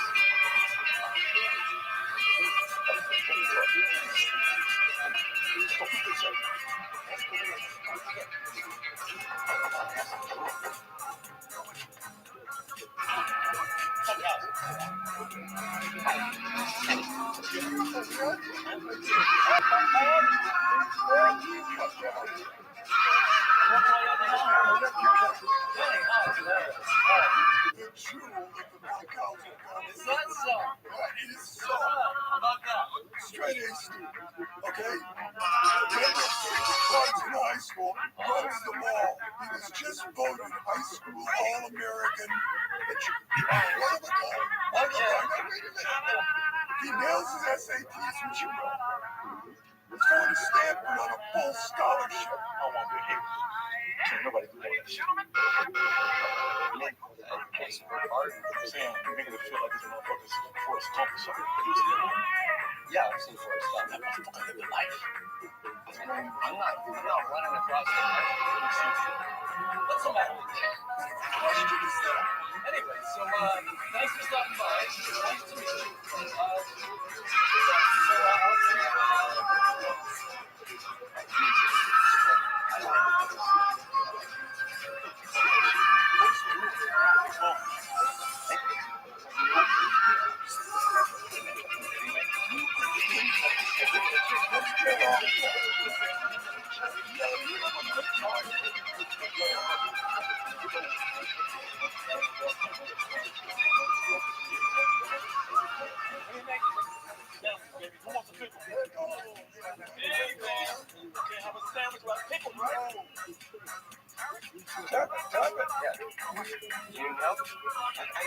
Everybody's got to be there. Everybody wants to open.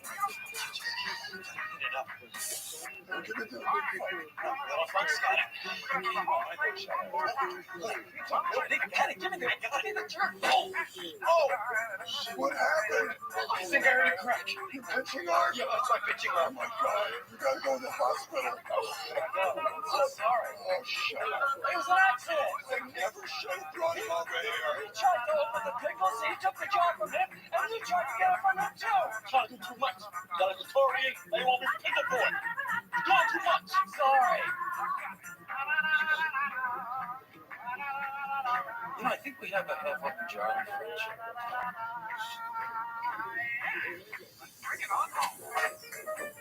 Clean it up.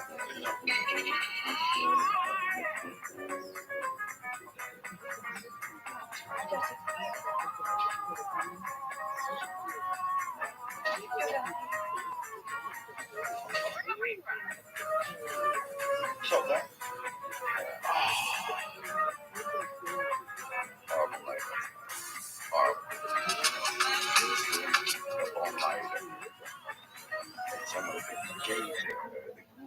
Voices. Somebody creeping around the house.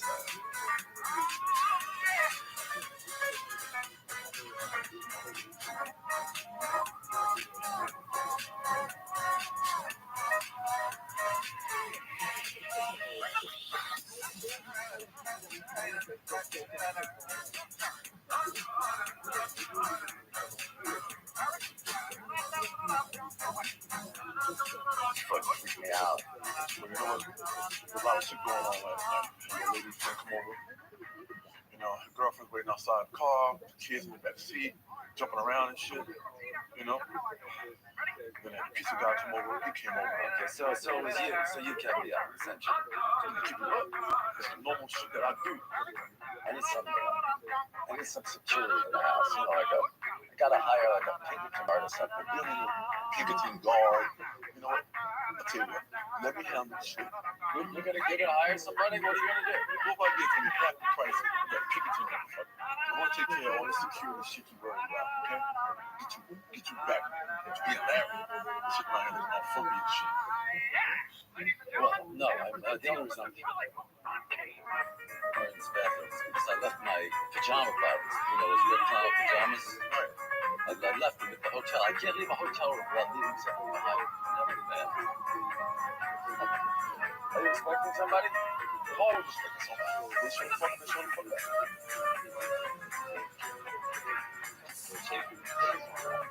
He's gonna be alright.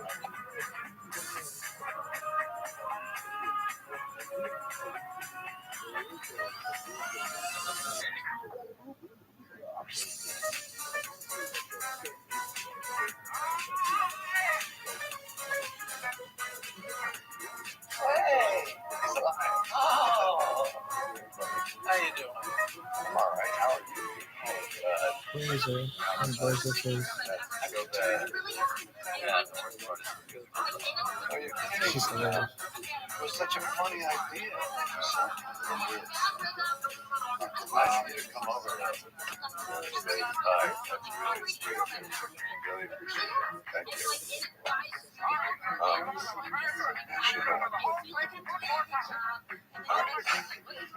I'm for sure. The truth is, I'm the best. I'm here to pass the information.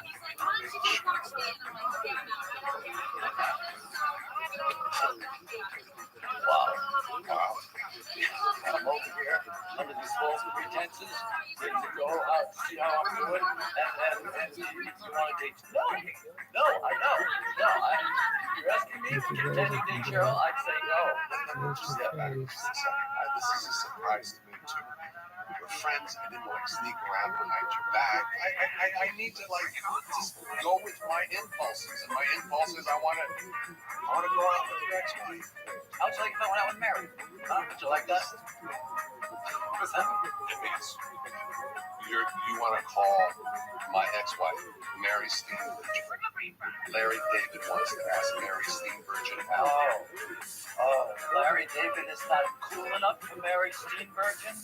Huh? Just Ted Danson is that it? I didn't say that, but there's something in there. Oh, okay. All right. You know what? I'll call her right now. How's that? I'll call Mary. Okay? You want me to? Do it. Okay. But then can we get back to this grill subject? Mary. Hey, Larry David. Hi, Larry. Hey. Good. Hey, Mary. Let me ask you something. You know what's going on with Ted with Cheryl? Ted told me he was interested in seeing her, and I told him to go for it. Well, I was kind of wondering, if he's going to go out with her, why doesn't he go out with me? Wow, Larry. Oh my gosh. I should get good. I love you so much.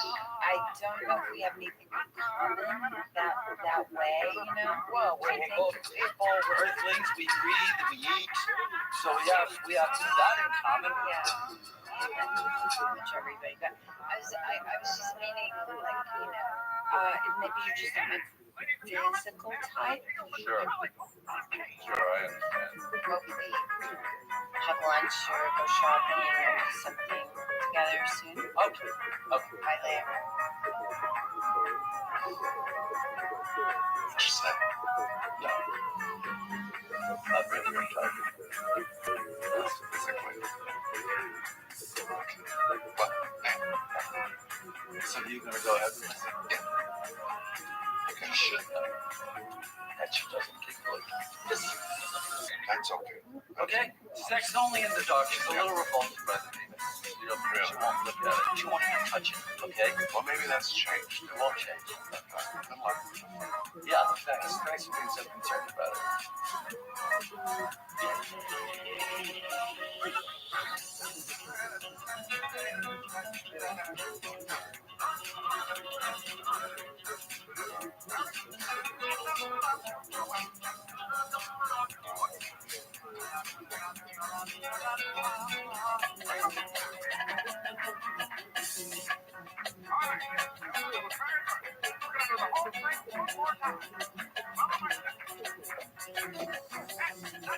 You're in trouble, Daddy.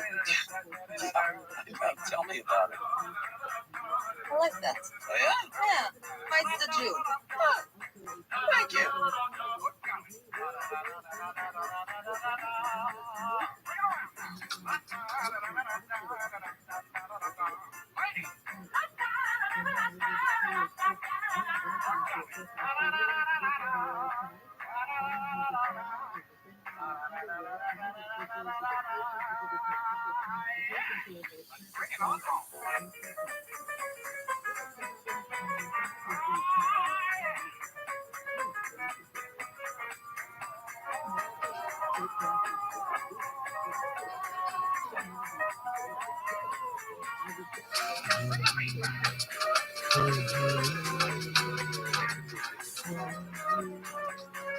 Thank you. That's lovely. Lovely compliment. Thank you very much. Very sweet. What are you doing here, Daddy? Like the river Jordan, What? save me. I don't know what You are my friend. I am at the deli. Start chatting them up. Maybe I can make Do you need my help, Daddy? Yes. Yes. I know people. I know people. Mufti. That was funny. Anyway. So do you know a mufti? I know. Who do you know? I know the consul. Baby, You know the consul. Is that so? Yes, look at you. You are really something. How do you know the consul? they tell me Are you everything's able, we are the end.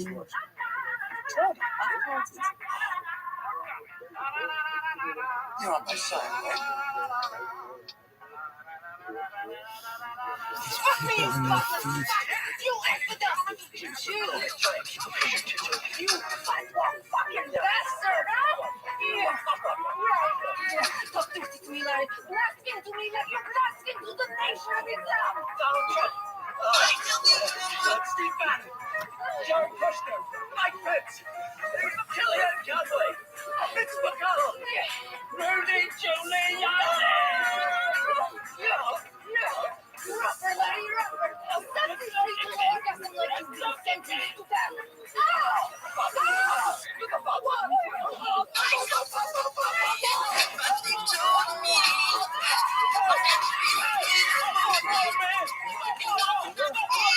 Yeah, Larry, that's what we do. Wait a minute. Cause they told me cause I've been faithful, you're not able. It's up to the end, I'm on the human. Yeah, this is Larry David. I'm friends with Charles Wolfani. He said that perhaps it might be a way to set up a meeting. Wait, I'm sorry. Joe, hold on 1 second. Shut the fuck up, I'm on the phone. Hey, you're squatting guest room. Put a towel there. Yes, I'm sorry.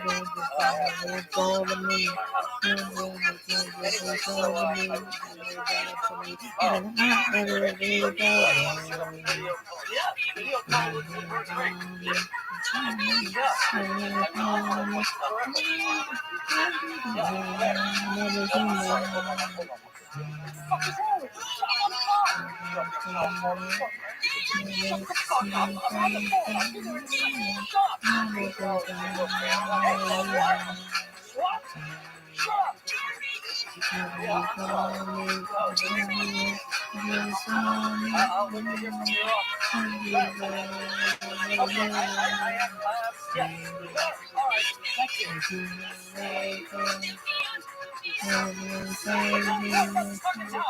These towels are a little too rough, man. I like a soft towel, Larry. You want something more velvet?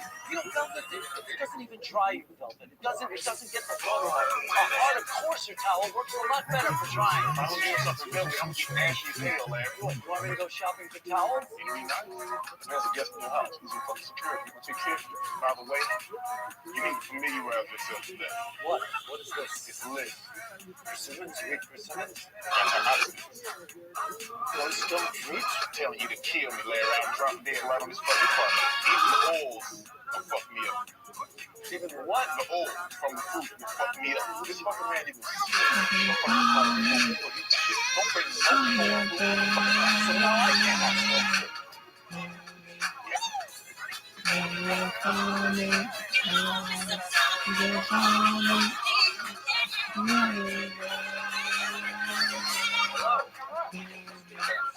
I'm sorry to report that I left the pair of pajama bottoms in my room, which was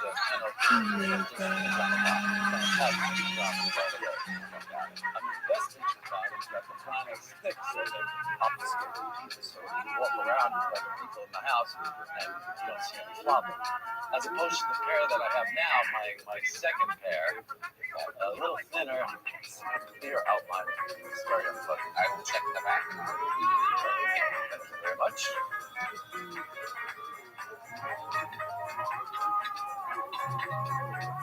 Excuse me. Are you in charge of the cookies? Yeah, I guess so. So you oversee the whole cooking operation? I don't cook them, but Well, not the office store. Let me just ask you about the display here. Is this whole idea yours, the display, the tongs, the whole thing? Because I have to tell you, the tongue is not a friend of the cookie by any stretch of the imagination. you must be Mr. Eaton. Yes, I am. What I believe you should be thinking about is separating the cookies so people can use their fingers and not the tongue. No friend of the cookie. May I just demonstrate what I'm talking about? Just watch how easy it is. See how easy I picked that out? It was so simple. Mr. Dancer, I successfully was able to find your pajama bottoms, and I see that you are not using the tongs again. No, I was just merely demonstrating something. I asked him to use the Did you know you did, Chloe? Thank you very much. And by the way, you're not even in charge of the cookies. Claudia is. I ask you to please follow our policy. You're no longer a guest here, actually, so I'm just asking you to just respect that. What? What? Oh my God! The tongs dropped on the floor? You put them back on the table? She wiped them. That's like you eating off the floor. The same thing. Not at all the same. It is the same thing. You must have put the floor on the table. Okay, you know what? This is a disgrace. Okay, you know it's a disgrace that we're having this conversation. It is a disgrace. And here is what I'm going to say to you right now. Don't ever do this. I'm serious. Oh, okay. I got one of those hotel. I'm sorry. I'm trying to pass them on. I said I'm a big guy. You have to call the police, Mr. Blind Dancer. Kenny was a perfect choice. Look what's happened here. Look what happened to my shoe. My nephew, who was an all-star pitcher, he's up there now in a cast. Why did you have to fight this thing? What happened? Oh, you let it go. You tried to open that pickle jar just like I did. Everybody wants to be a pickle jar hero. You fucking help us, okay? Are you happy? We go.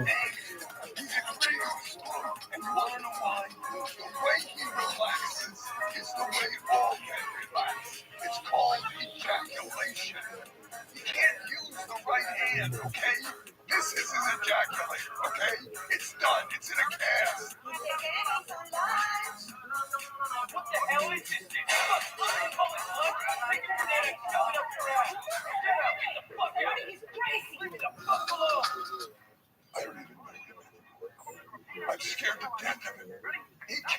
masturbate. You can't make it come out. Can't go left. No, you can't go to his left. Can you go to your left? No one can. It's funny though, there's other things I can do lefty. I can eat lefty, I can brush my teeth lefty. There's a big difference. You need rotation. You need tempo. You need feel. I don't know what's going to happen because I can't concentrate anymore. He told me today he doesn't give a shit about the SATs. He doesn't care about Stanford. He doesn't care about anything. He's lost his will. Hey. I met this woman in the hotel. And I think she can. What does she do? Who's friend? She's a Western. Okay, here's the deal. You go in there, go to the right, near the front desk. Try and open this jar of pickles. Create a diversion. Everybody can come over and try and help. And I'm going to sneak in so the guy doesn't see me and try and find Paul. Okay? This is called the pickle gap. I like that, eh? Yeah. Cool. What's my name? All right, that's irrelevant. Okay? Let me irrelevant. Okay, you want a name? I want a name. Okay. Chick Gandil. That's your name. You played first base for the 1919 White Sox. The team that threw the World Series. I'm not going to Yo, Don. you prefer somebody from the Negro business? Yeah, your fucking name. Special case. Choppy Johnson. That's a black man's name. Fucking great. Now look. All right. I'll do that shit. Get in there. I got you. Okay, I'm a diversion. I got you. I fucking got you there. All right?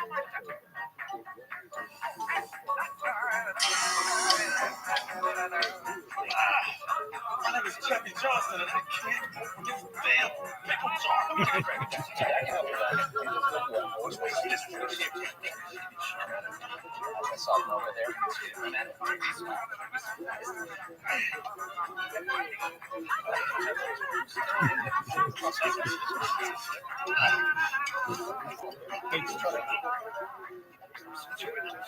I got it. I didn't get a good run at it. Come on. Bring it on.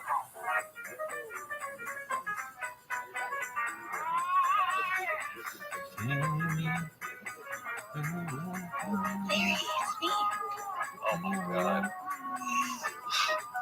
Oh my God. Look at you. You like it? I'm stunned. This is,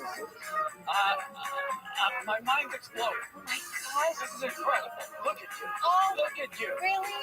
Oh, I think so. Well, I'm so happy, and I owe it all to you. It worked. It worked. My life has been changed. Business never been better. The men, gentle, respectful. I did a hooker mitzvah. It's a hooker mitzvah. You are a visionary. I don't know what I can do to properly show my face. You can suck my dick and let me fuck The you. fact that you're happy, you're having sex with a multitude of strangers. That's all the thanks I need. Oh, Mary. Awesome. Thank you. You know what? This is unbelievable that I actually read it. I came here specifically looking for you. You did? Yes, I did. Oh, that's amazing. Yeah, because I actually do need your service. You do? Yes. Okay, well, fine. It's for my friend's nephew. His name's Kid Funkhauser. Of course. Tell me when and where. I'll be there. No problem. Thanks. That's great.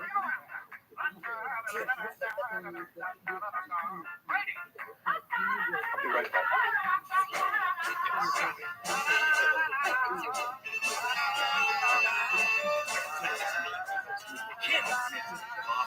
We need to get a better knife. You can't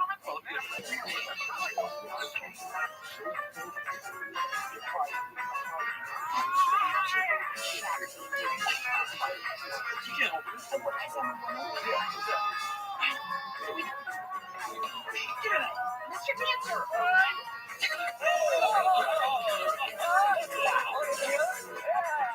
Are you serious? Are you from fucking insecurity? I'll keep Mr. Buck Dancer here. No, I don't care. What? I'm not touching cookies. I'm not talking tongues. I don't care. I told you came back here to sit Oh, get out of my way, Baldy. Hey, unhand me, you bro. I don't know what you're.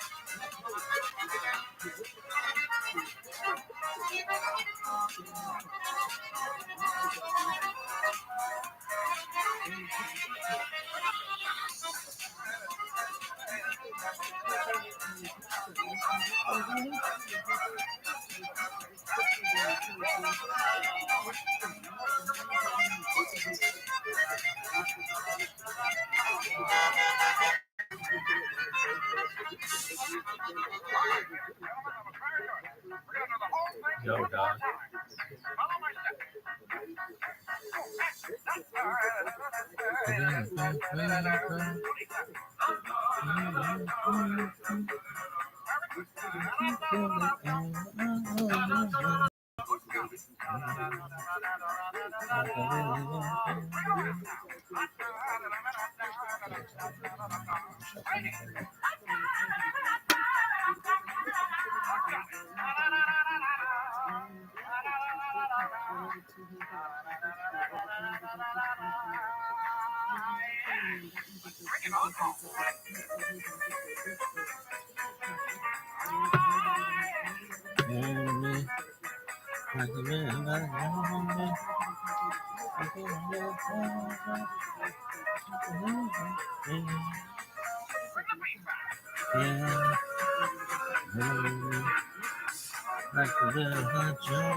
So, are you nervous? Oh, don't worry. I'll take care of everything. You just lay back and relax.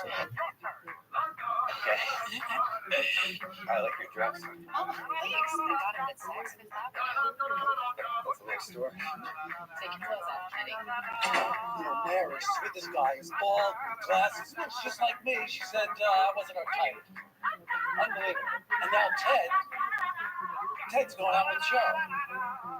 What about that? Well, you haven't been married to her in a long time. There's nothing wrong with that. Would you do something like that? You want to go out with Cheryl? You do it behind my back. You never know. That's the way to do it. Yeah. I called Cheryl. I called her twice. What? Just to talk to her and see how she was doing and shopping tips and stuff like that. When I come back. You're kidding. What? Walk in the park.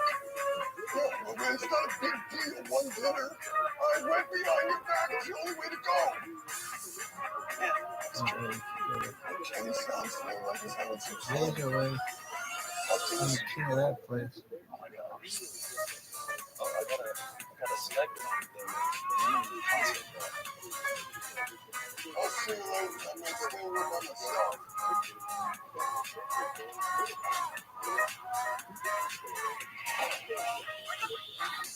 Mr. David, at last we meet face to face.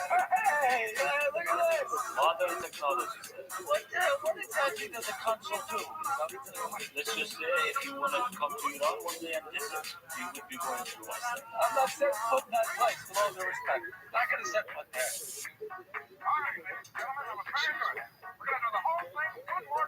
What is that? A cookie. What are you using, Tom's? Yes. Use Tom's. In fact, they invented the Tom. Okay. All right, Mr. Console. Let's not go crazy here. You remember the time? I don't think so. I don't think it's a lot. Mr. David, I have a very busy agenda today. Please let me know how I can help you. Well, you're aware of my situation, of course, and I was hoping beyond hope that somehow you could perhaps put in a good word for me, tell me I told how profoundly sorry I am for what I did and said. Mr. David, you have come to the right person because I tell you this in confidence. I am a huge fan of your work. I have watched every episode of Selfie. This is really truly remarkable. That's What's your favorite episode? Isn't everybody's favorite episode in Happy Shirt? Unbelievable! Old some love. Close talkers. Oh my God! I must tell you something, Mr. Davis. Ayatollah himself is a bit of a close talker. That's how. Yeah. Oh, I don't want to get too close to that guy. That doesn't want to pop up things. It's not only, Yes, well.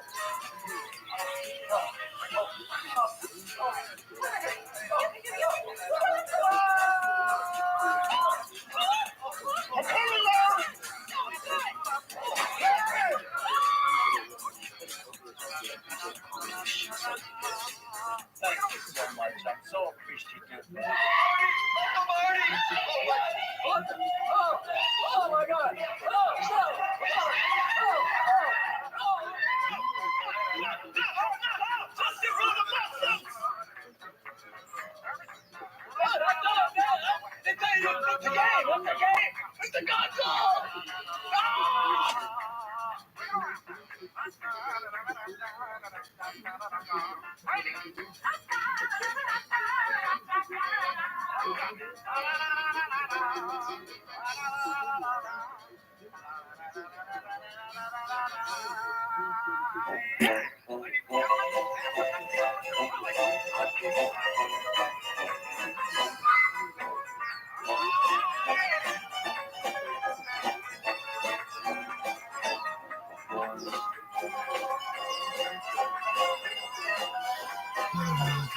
That was sick.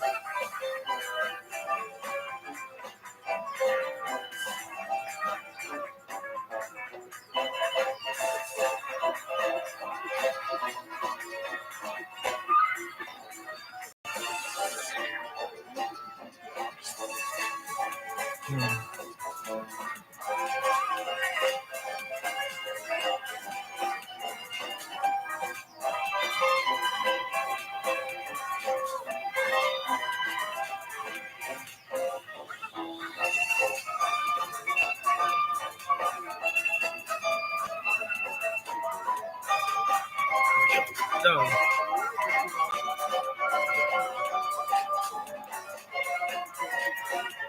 God, you were cruising through these bitches.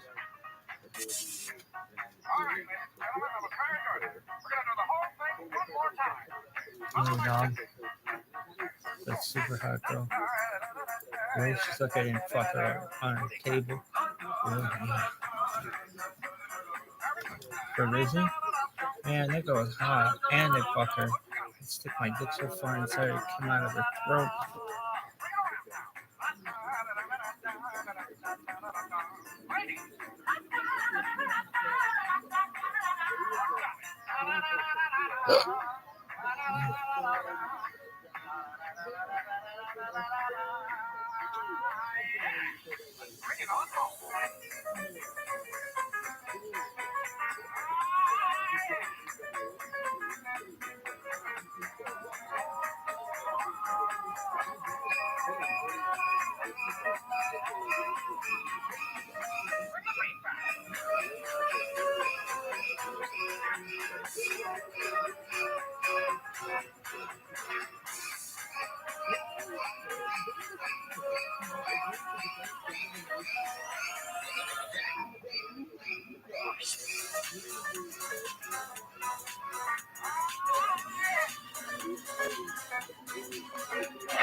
There's no food. Service is horrible. Taking a year. I know. What the hell? I know. I confirmed it, by the way. Cheryl test. They went to Hawaii together.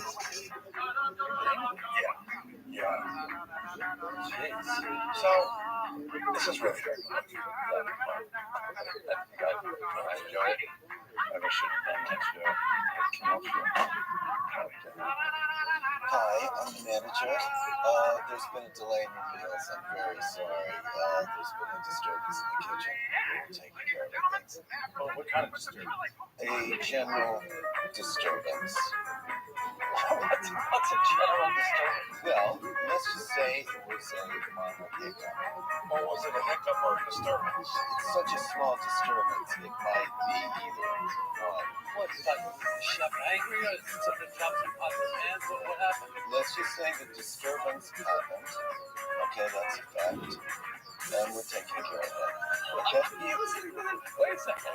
How come you won't tell me what the disturbance was? Oh, well, that's a very good question. And I'm on top of it. Thank you. I'm glad you thought it was a good question. This isn't really a church's answer. Well, I beg to differ. Let me ask you this question. How in God's name did you get this job? I am great at dealing with these disturbances. Yes. I'm asking that because you come off as quite a good fellow. I'm going to take that as a compliment. It's not. Delicious meal, by the way. Did I mention that? Oh, gosh. I'm jealous. Is there any question that you will answer? Because you haven't answered one question. For example, what color is your tie? Let me just say this. I am wearing a tie. Yes, you are. What color is it? I believe the tie is self-evident, so the color is there. Okay. Okay, great. All right. Thank you. What the hell was that? Why wouldn't you tell me what it was? What's the big secret? I'm going to bed.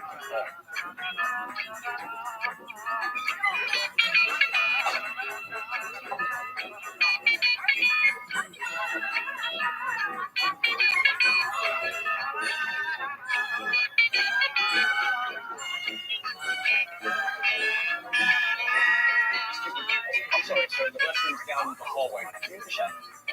Yes, I am. Oh, okay. I was sitting at my table when the manager came over to us and said food was going to be delayed because there was a disturbance in the kitchen. Oh, yes. I'm sorry about that, sir. There was a small disturbance in the kitchen, but if you go have a seat, we'll get your food right out to you. Yeah, no, that's okay. I mean, everything's fine. I was just wondering, what the disturbance was. Regular kitchen disturbance. They happen all the time. Nothing to worry about. Somebody started tossing pans or something, that's all that.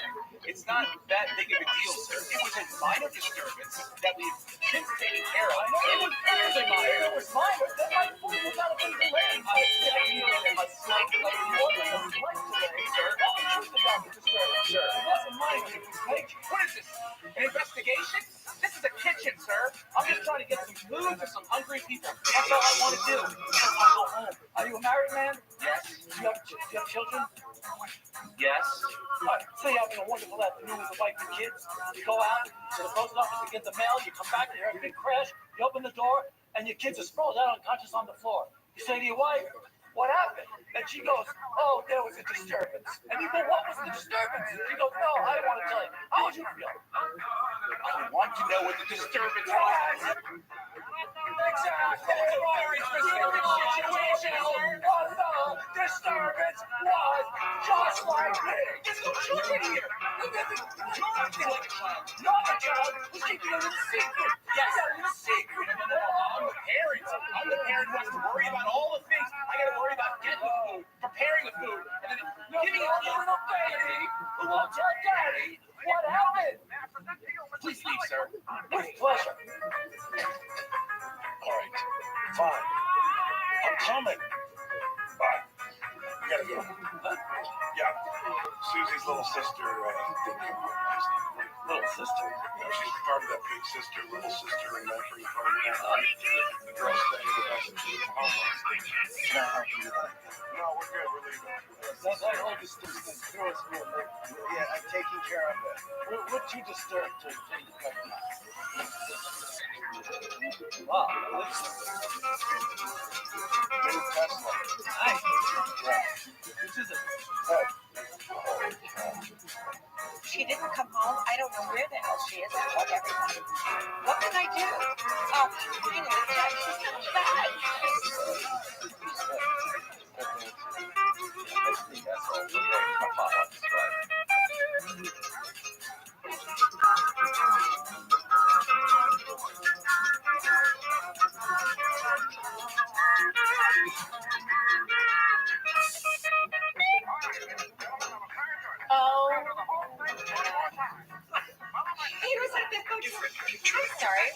shaky Cheryl there. and Maureen are following us? Oh, I was not following you. I was in the hotel. That's where I was hiding. Why didn't you say it? I was going to, but I had to talk to the hotel manager about the pickle jar. The jar? The pickle jar. Yeah, everybody wants to open a pickle jar. Don't you want to open a pickle jar? Okay. Oh, and T, can you get a lemon with that, please? Tea? Oh, tea? What is that? It's unseemly. Short and Ted. Never gave me any little nicknames. Are you ready, kids? I can hear you.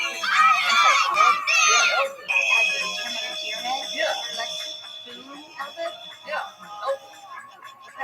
Enough of this bullshit, all right? Enough of the nicknames. Nobody gives a shit. We're looking for my little sister. We have to find her. Gee, I didn't even know she's gone. She's probably her boyfriend's house. She doesn't have a boyfriend. This kid, Larry. Oh, she is so talented. You think Sammy was talented at her age? No, I don't. Oh, stop it. Look at this. Look at that dancing. Is that amazing? Look at her. It's wonderful. Okay, I got it. What do you get? You don't get shit. I got it. We gotta find the You want kid. to watch the whole dance? Yes, I do. All right? We're gonna form a search party, and we're gonna find her. Oh, you drove to Oklahoma in 1870? Find her. Let's go. Everybody, split up. Let's go. Get up. Hey, do me a favor. Can I look for the kid in your test lab exercise?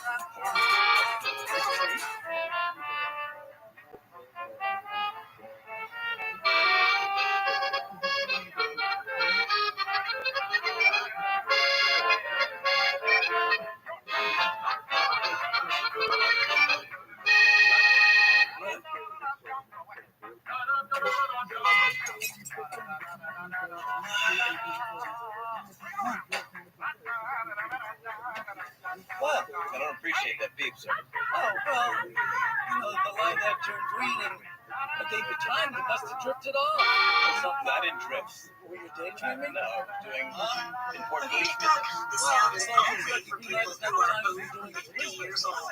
Sir, I don't All of you appreciate people born in the 1960s you know what? This is my friend's card. Let's see I'm your not really business the certificate. subtleties of the horn yet. It was merely just a reminder, people, a subtle way of telling you, yeah, time to go. Let's get moving. Moving on.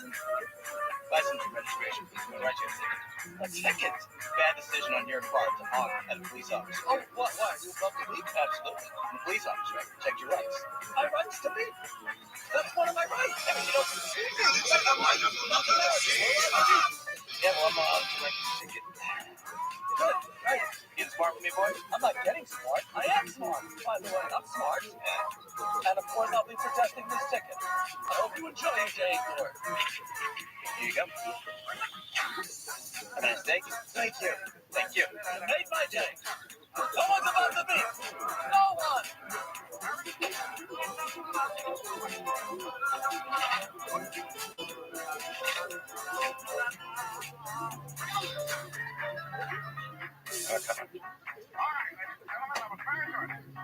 They're not coming.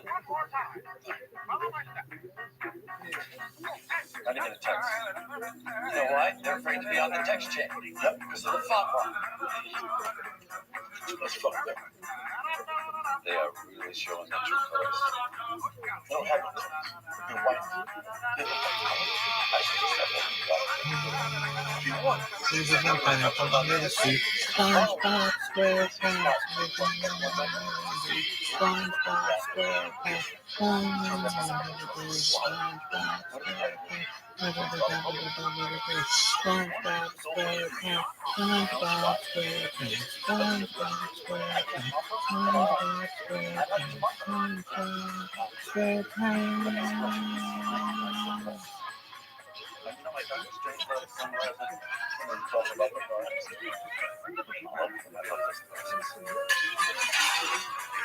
What? Goddamn! What's going on here, man? Cooking, man. Nothing going on. Just cooking. You causing a fucking disturbance. Yeah, you're making a disturbance. There's ain't no disturbance, man. I'm cooking. No, it's not up to you to say whether it's a disturbance or not. We're the ones being disturbed. It's our call. What the fuck you say? Oh, No, it's his turn to deal with playing no more. Let him go. Just fucking talk all day around. You wanna get fucked up? Okay, well, this is the coup de grace. Against the Dolls on Saturday. I can't wait this anymore. Just can't. There's only one man who could help me.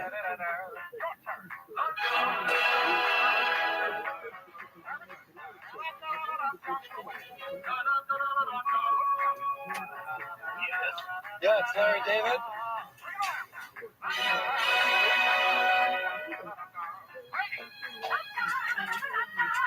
Mr. David, yes, sir. We've been expecting you. Please come in.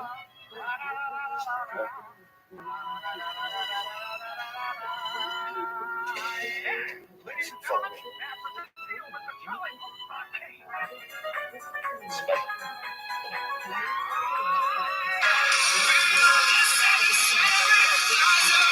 He's here now, so. Oh, Mr.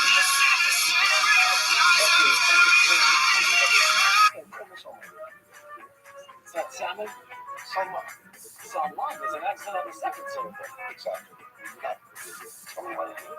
Oh, well, I'm sure you heard about and I thought if there's anybody who can understand what I'm going through with you, to tell you the truth, I'm at my wit's end. Let me tell you something. It took me a long time, maybe several years, to get to the point where I'm going to talk to you about. I want to give you a shortcut, which is that, yeah, it is all those things. It can be scary, it can be bewildering, etc. But there are things that you gain. Pretty sure everyone's on the same phone. Or attracted to you in this He wants to see them. you know, any condition that like you are in dangerous Fuck. there are very He wrote that book. yeah. He wrote that book about. Even with me, they would like it. It's not exactly you. It's the fat one wrapped around that kind of sexy pixie dust. But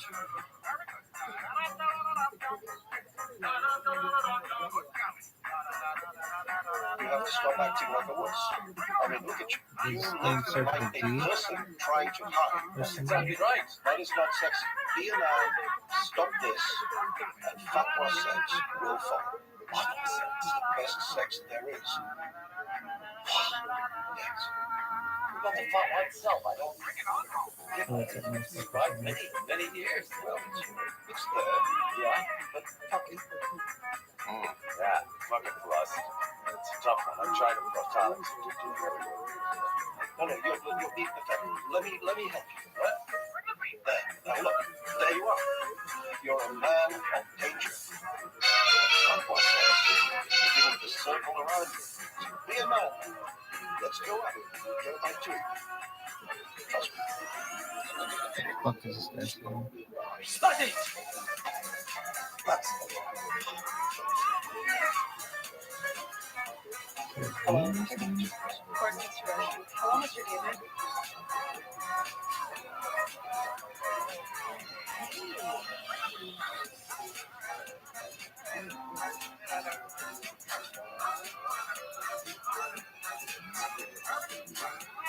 What's his name? And the server will be right with you guys. Thank you. Sure. Okay, so you see, it's not so bad. You should renew him.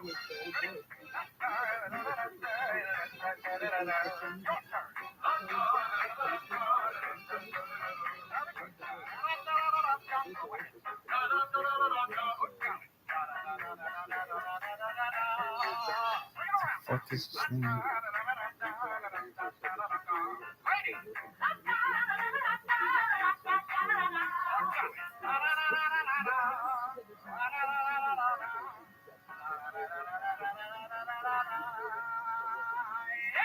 Ladies and gentlemen, may I present to you Mr. Charlie Post-Arcade. Yeah, I'm in a restaurant having lunch. Well, that's without some stupid mask. You can go to the supermarket, go game, you get this. You know what? feeling a lot better about things. I told you so. This music, it's about me. Yes. So, I mean, I would pursue. Who you got to play? Oh, well, What the hell is it's this? not out of this whole fun event club that we're having, but the guy I have in mind is actually Jason Alexander. You mean like George Jason Alexander? No, you know, that was just a character. Like Jake, There's no resemblance. I mean, he's short. He's a lot shorter than me. he's a lot shorter than what? Not that much shorter. Inches. Well, who are you thinking about? I'm thinking about, Hugh Jackman. That's good. Jack. Yeah, I mean, he's like a I didn't fucking mind. He can sing, he can dance, he can act. Yeah. He can totally play. Yeah, I think it's delusional.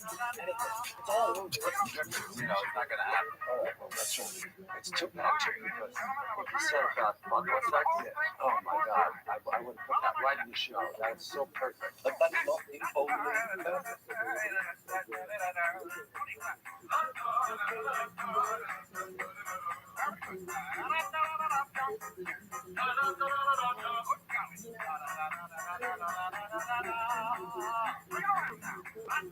For example, you don't have to go to anything you don't want to go to. So like your cousin is giving a reading of his Mosaic poetry book. And you say, sorry, can't make it. Papa. So he calls you, says, can you come pick me up at the airport? You say, can't make it. Papa, can't make it. This is a Papa Like O'Reilly. Yeah, without a death threat. The death threats, yeah. What's happening? Feeling pretty good. Pretty good. Compliments of the lady.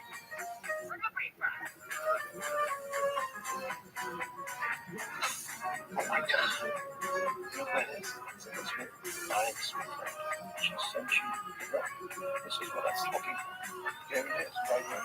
Tight, dog. That was tight. This is unbelievable. Don't talk to me. You talk to me. Don't talk to me. Do this. Go for it.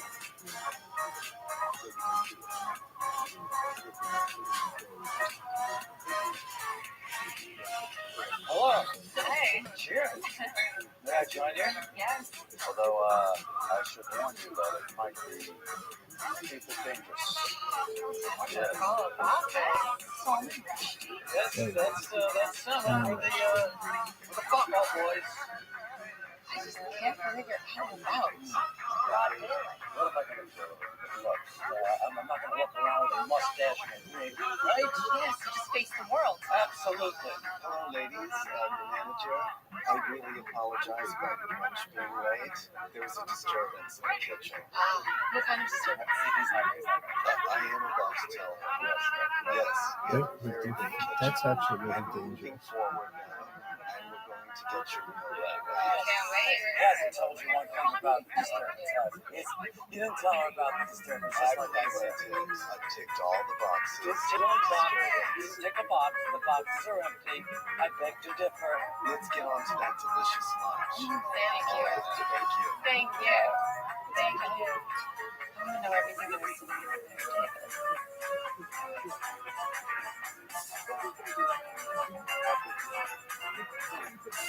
for the pasta place. Follow-up boys.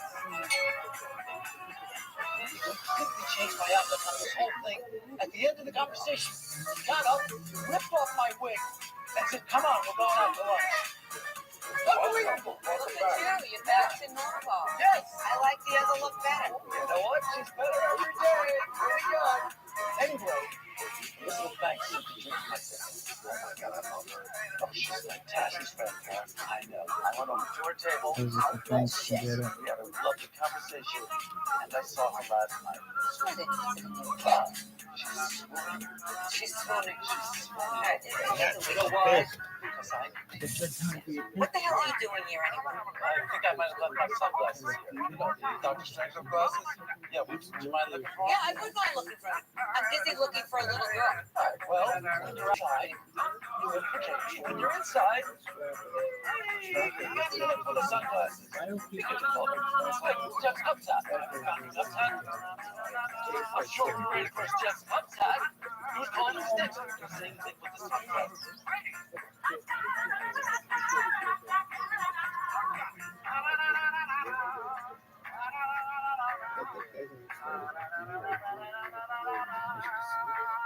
Bring it on home. That's all I'm saying. I don't give a shit about your Dr. Strangelove classes. I care about this kid, my little sister. Just keep it in the back of your mind. Look, I've got Katie in the back of my mind. I've got the sunglasses up front. Katie's in the back. That's so wrong, Larry. Katie should be in the front for both of you. She's not an inanimate object. Okay. Until I'm not good for you. I'm going to move Katie all the way up to the front. I'm going to give her equal footing for the sunglasses. Both in front of my mind. Where's my cups at, Mr. Harry? Can't handle three in the front. It's too much strong work. I'm with Katie by 2 paces. I'm with the cups out to the front. That works perfect.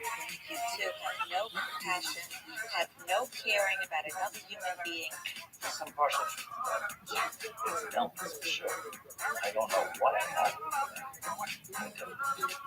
Maybe that's her. Oh, Dad! She's still gone. No, she's still You're on the mic now. Oh my God. Bless her. By the way, that car cruise got me a ticket. I was at a stoplight and I beeped a cop What's that have to do with my house? because your horn did not hit the subtle notes required in the art of beeping. A beep's a beep. A beep is not a beep. I'm telling you, that always going to get you in a lot of trouble about my words. So how much is a beep ticket? $275. You gonna pay it? No. I mean, Your Honor, I don't even know why I'm here. There should be no such thing Somebody as a wants my ticket. back knee. It's our inalienable Calm right down, to man. leave without leave. Should have seen me when I was 16. We Oh all my know God. better than It's the like a beasts of the goddamn field. pepperoni And I'm pizza not back talking here. about the common chicken. I'm talking about the mighty oxen and the donkey with his floppy ears, his deep rein, and his stolid, slack-jawed gaze. And revolting creature, if there ever was one, who walked the earth. Okay, all right, that's enough of that talk about donkeys and fields. I've got more about the donkey. That's enough. All right, so Officer Jenkins, you have been in this courtroom many times. How many of those cases have been because someone has you? Never, Your Honor. Not a feather in my cap. I'm opposed to people. I'm a pioneer, Your Honor, in the mold of a Rosa Parks, in the mold of a Jackie Robinson. Anyone else in the mold of maybe a Martin Luther King or Malcolm X? Harriet Tubman. Yes, Harriet Tubman, although I'm not quite sure what she did. I have a feeling she was in the pioneer family. All right, so do you think that, I'm sorry, just take a step back, you're in the well. Oh, am I in the well? Yeah, that would be called. Oh, sorry. Somebody could have told me about the well, frankly. You know, if I'd stuck with you outside, I wouldn't have mentioned anything about a well and children. I think we need to get back to you beating right there. Your Honor, may I offer you a cough drop? You know, you're a judge, you're talking a lot, there are people here all the time. You get a sore throat, take it. Take a cough drop. I don't need it. Take it for later. Yeah, all right. Well, thank you for your warm pocket. You'll thank you. Yeah, thank you. You're sucking on that thing going, boy, that guy in court, you really had something with that cough drop. The chances of me putting that in my mouth are very slim. Well, if you're not going to suck on it, you might as well return it. I mean, what's the point of taking a cough drop when somebody's not going to suck on it? Because I'll use it. Yeah, that may be the first thing that we agreed on. Now take your unsucked candy and get back to you. Okay, let the record show I had a good time in the well. That's all I'm going to say about it. Love the well. I'm so glad I came. Yeah, me too. Yeah, I'm really glad to snack all of it. Your Honor, you listen to what this man is saying over here? Huh? Back Listen to knee. one word. You who? I got back knee, girls. Did you just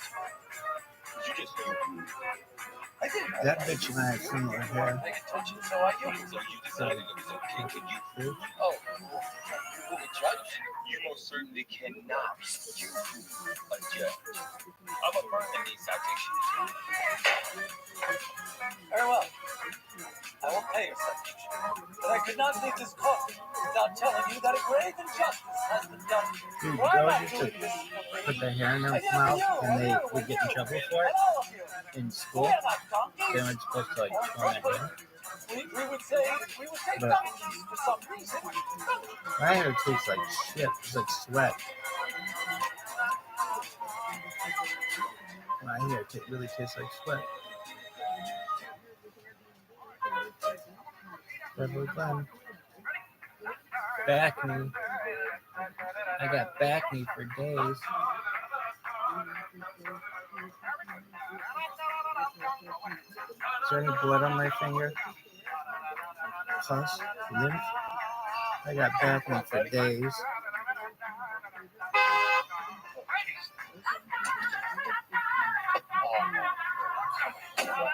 I'm sorry. Sorry. That was just a reminder beep.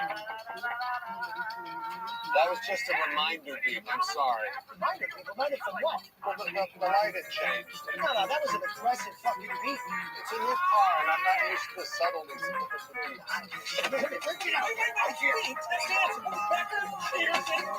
Jesus. Oh, hello. Wow. This is my friend Elizabeth. Becker, dude. Oh, Elizabeth. Elizabeth Banks. Yes. This is Susie Green. Hi. Oh, what a beautiful house Hi, this Jeff. is. It's Elizabeth Banks. So nice to meet you. Hi. The man behind the man. I get it. Why don't you come inside, all right? Okay. No. Go inside. Thank you. You know, we were Peter just in the Banks. neighborhood Well, I called having a little drive. Peter Banks, Paul Banks at one point. Little sister. Sorry, Yeah. Peter Paul Banks. His name is Peter I Banks. want But to have one, so I know how you feel. With all due respect. he's really cool. He's cool with it. This is when I was talking about Vietnam. Well, with all due respect. I mean, that Really? cat Yeah, was from my Charlie, pal. like everybody This else. girl, I mean, it sounds like you kind of barely know her. Oh, I would say I know her quite well. She's an underprivileged child we took into our home, and she feels like You our call own him little Peter? girl. Well, Mr. Noodle was a stray as well, who I brought in off the street and literally slept on my bosom for 17 years. Mr. Noodle. Yeah. Yeah. Stray. You know how much you miss this girl. It's loss. It's a huge loss. She's a human being. Flesh and blood.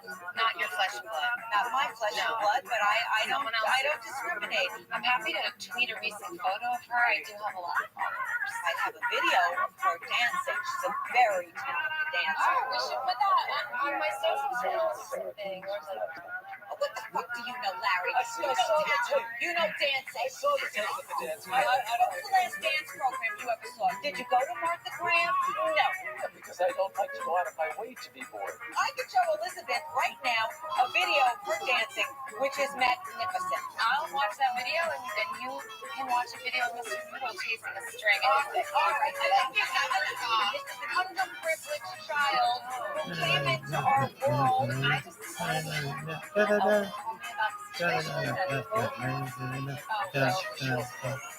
why the fuck do you call him Elvin? Let's see, I call him Elvin. Oh, wait a minute. Just pulled up Jeff. What is that? Oh my God, Jeff! Really sorry. Oh my God! My glasses! My glasses!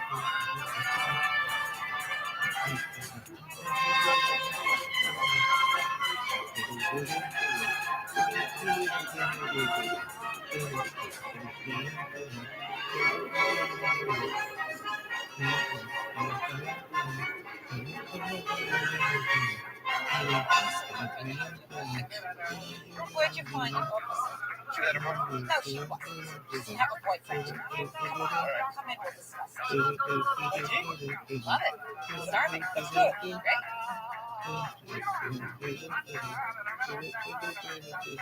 Jeff's cupcake. Fire. That's very dangerous.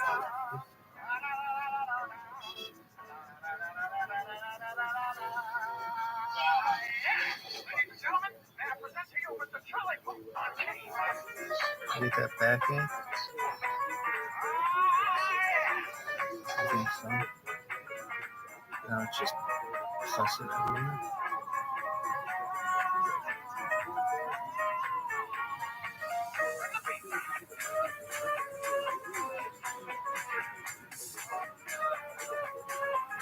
Yo, dog.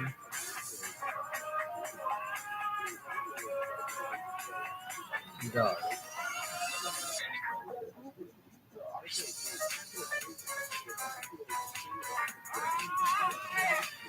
I got this. Wow. Elvin, is there nothing you're afraid of?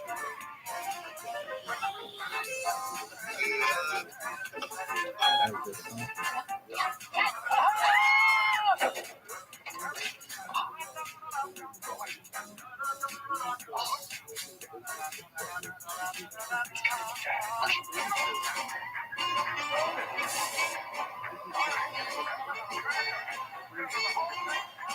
have an idea for an app? It's a fantastic idea. Sorry, I invite you over for dinner one night. Okay, I like where this is going. And I'm cooking. I've never done this in my life, by the way, but I'm so hard for that. I like it. So now dinner's over, okay, and there's a big pile of dishes in the kitchen. Sure. We don't want to deal with that, right? Wait till tomorrow. We've got other things to do. No, we don't need to wait till tomorrow. Why?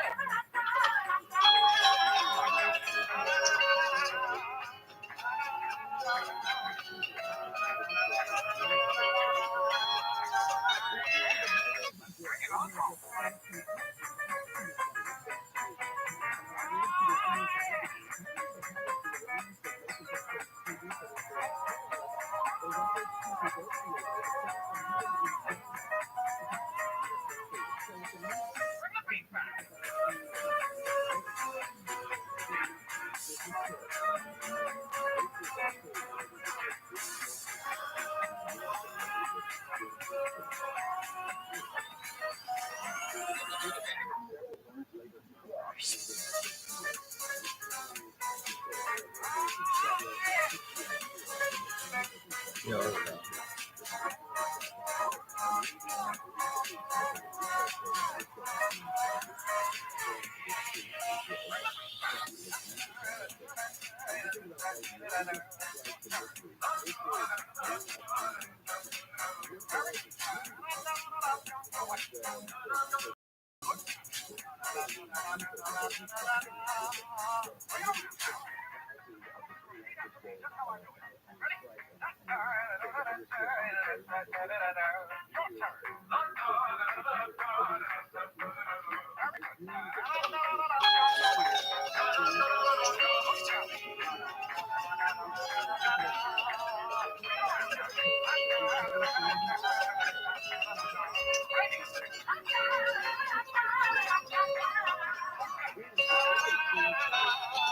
I open up the app.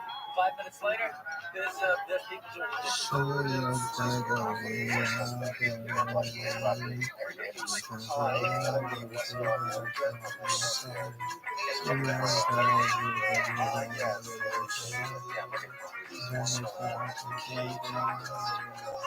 You'll be driving all over the city, just like you they'll get their dish call. I just don't understand why you and I are getting into that for dinner and there's a random stranger in the house doing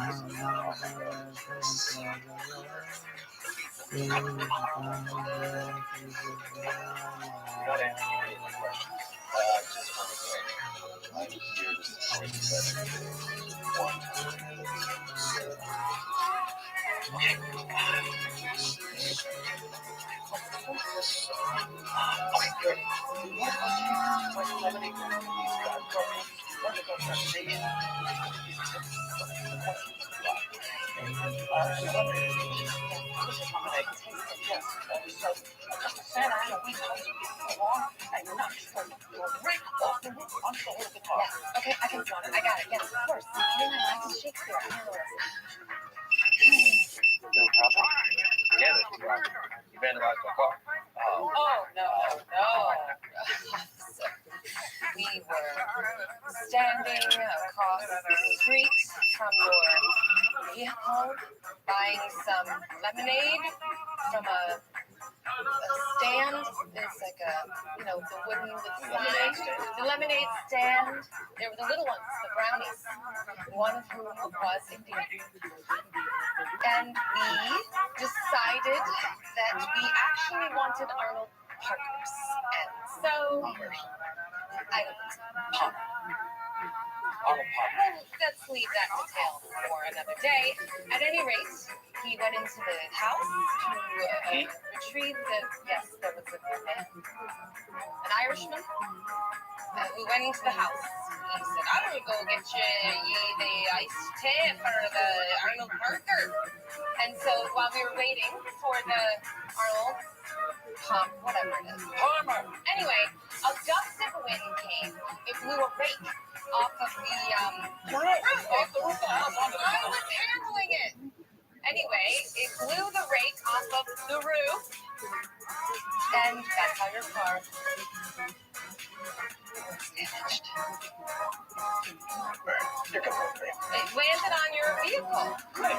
performance. You're an actress? That's the worst performance I've ever seen in my life. You. Larry, you're a Wait. I do better with a little more preparation. That's not for bad acting. I need a rehearsal. Hello? What the fuck? Hi, I'm the manager. Sorry there's been a delay. What's taking so long? Well, there's been a disturbance in the kitchen.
I think this is great.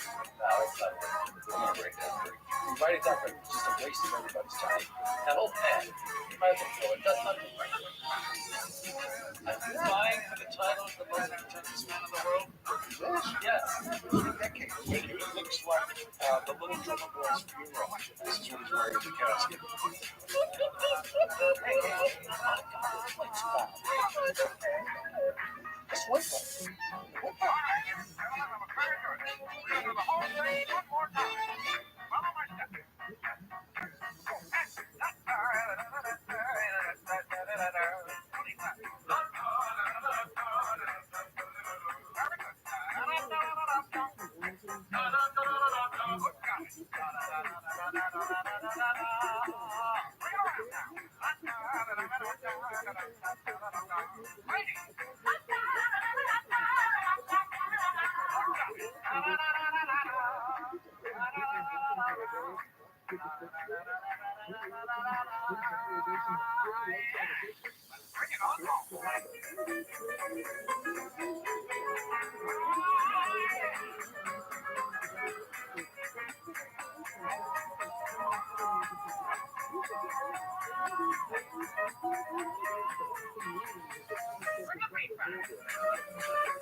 Gosh, look at this one. Ladies and gentlemen, may I present to you Mr. Charlie Cook.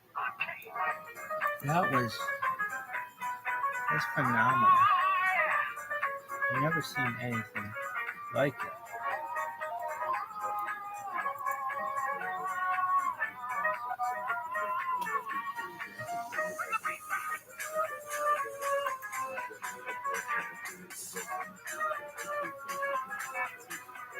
sick. Oh my god, that's loud as fuck.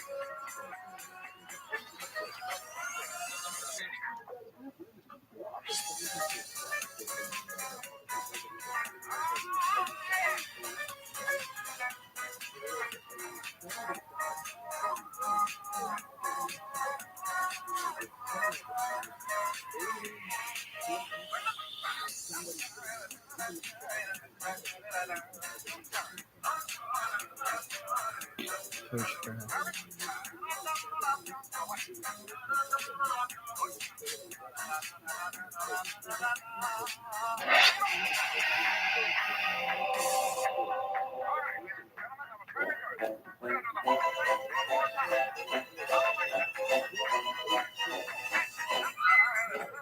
Simon Rush told me to live my life. And, I'm not thinking about it as much as I used to.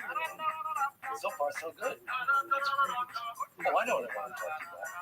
I had this dream. Right. In fact, like 3 times. I'm in this room, and there's all these virgins, beautiful virgins, my God. And they all want to have sex with me. And I keep counting them up, and I can only count to 71.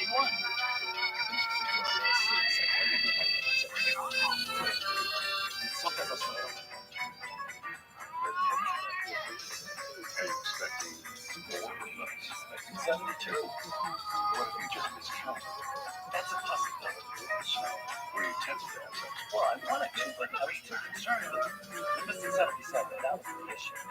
What's interesting to me is that I thought you focused on the number now they are very interesting. And yet, they're secret.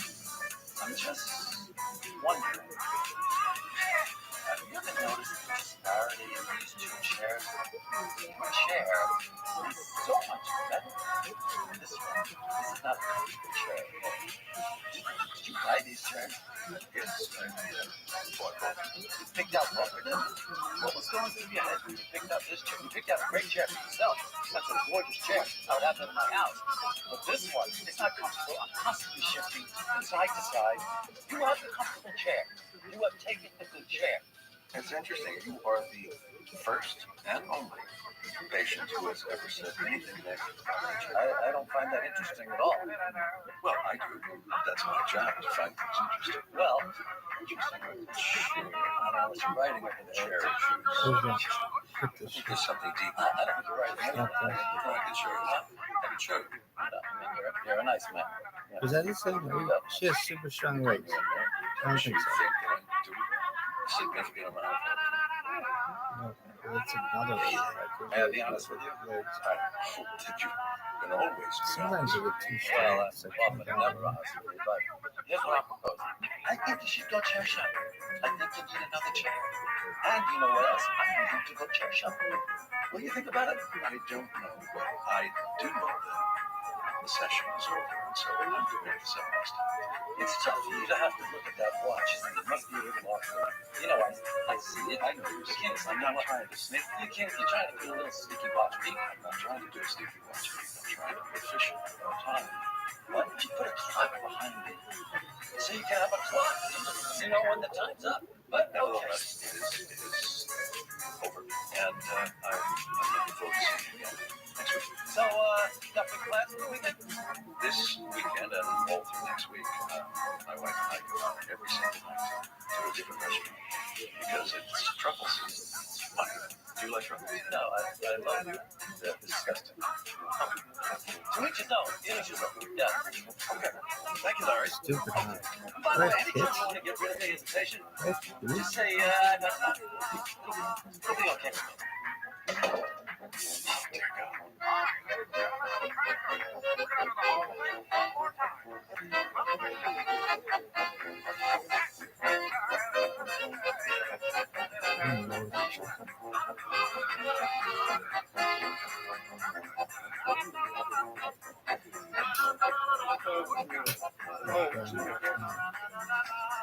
Hey, be my kiss. How about pal. this? I don't even know how to react. It's unbelievable. So, on the table over there, the red dress, Yeah, I saw that earlier. she is Big time. Yes. I'm gonna go out looking for houses, but I'm not looking for a house. Wow, what a diabolical plan this is. It's a date, but they don't know it's a date. And if I want another date, I just go, you know what? This house doesn't appeal to me. Tomorrow, you good to see another house? It doesn't cost you a nickel. Nope. I'm excited to be with me. She wants to please me. She wants to please you. Yeah. Oh, thank you. I appreciate this. Oh, hey, love her. I love it. Congratulations. You don't have to buy any others. Oh, I wasn't going to buy any, but still, I can congratulate you. Are you vying for the title of the most pretentious man in the world? This? Yes. I've had this for decades. It looks like the little drummer boy's funeral. This is what he's wearing in the casket.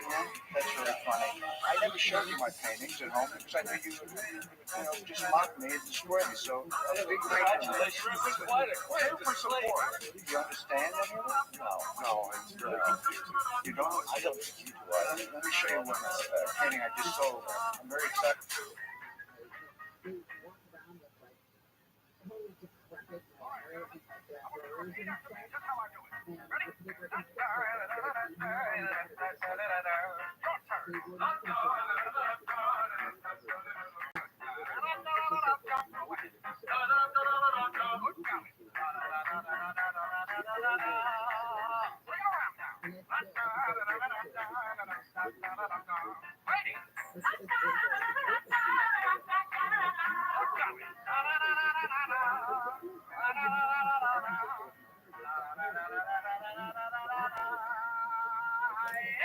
Ladies and gentlemen, may I present to you Mr. Charlie Pope on King. Then maybe you can explain the mystery of that. I will. This is one of my favorites. Yeah, so I sold this to a restaurant for $1 million. Who is that? It's a self-portrait. That's you? When do you think a self-portrait means? Yeah, that's me. It's like you from 50 years ago. Oh, this is me now. Wow. Do you honestly think you look like that? 100%. You know what? I think I want a portrait by Rachel Lewis. Yo, look, it's gonna make you look great. Maybe you can paint me with hair.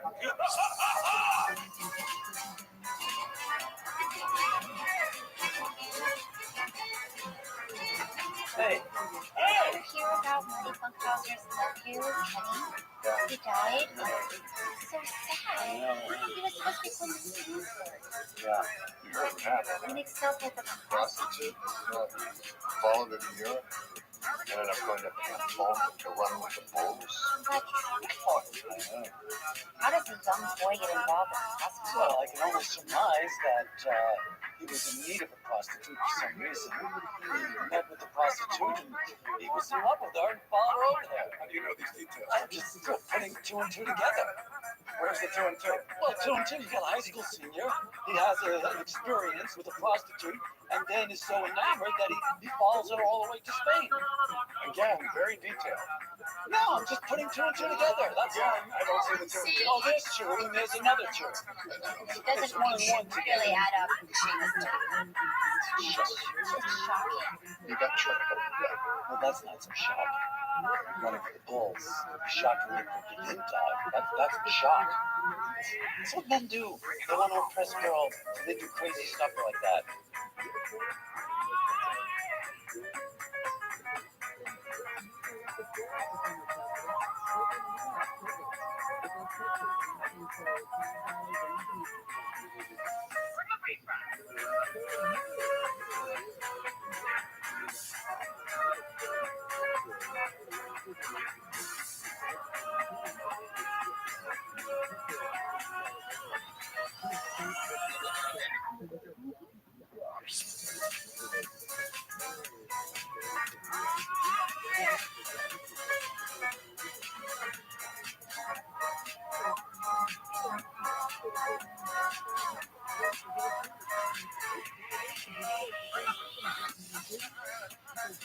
He wanted to impress the prostitute. Yeah, usually you don't have to impress a prostitute.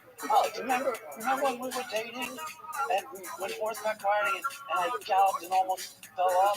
Just trying to impress you. Yeah, but you got a prostitute. But I was having sex with her. But you weren't paying her for it. Okay. Right. Oh, Marty, I am so sorry. So sorry to hear about Kenny. So what's things happening in my life? I mean, he's like a son of mine. My daughter's transition. Well, how's that going? That's so far so good. I saw her a couple of weeks ago. She looked pretty good. Yeah, well, she's a heathen. Yeah. When did she get the penis? He's talking about next time. He gets the penis that they throw on the balls. Marty, I'm so sorry about Kenny. Is there anything we can do? I'd like you to come to the memorial. Oh, what did I say? I appreciate it. Sorry, we have a dinner. 3:30. Hey, you better be at the memorial. Hey, Chuck. Let me ask you a question. When you're at Dr. Templeton's office, this year at the City of Globus, do you ever notice how his chair is so much better and bigger than that dingy chair that he gives to us? I've never thought about the chair when I was in therapy. What do you think about that? I'm just so happy you're seeing something. I really do. I think this is great. I'm only seeing you because I'm getting back on this. That's all. Well, don't make me sorry that I recommended him to you. I'm not talking about you. Okay. You're talking about me? We should go. Yeah. Oh, Jesus.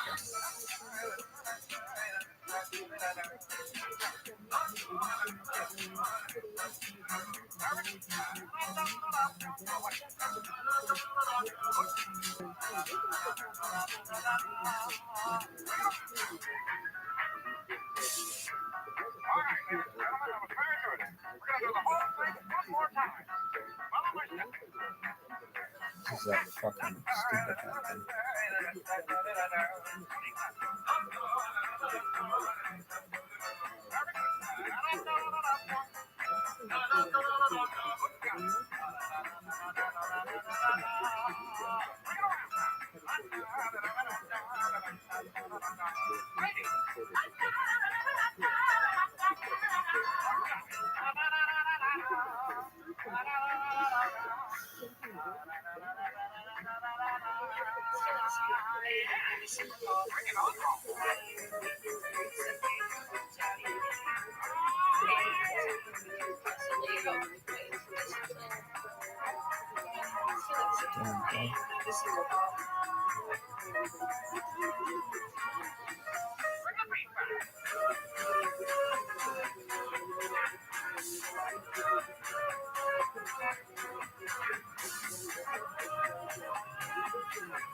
All I'm saying is next time you're there, just be kind of aware of the chairs and the striking difference between the two, and tell me that I'm not crazy. We do have reservations at the least. Do you know what it's? Please, good choice. It's truffle season. How do you know it's truffle season? Dr. Templeton told me. What do you talk about in your session? He loves truffles.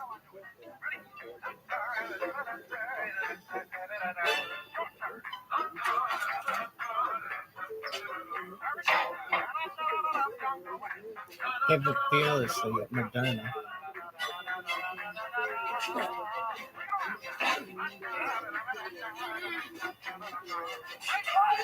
Moderna, pivot fearlessly. To get my hand in there to get the penis out. Never really come across this problem.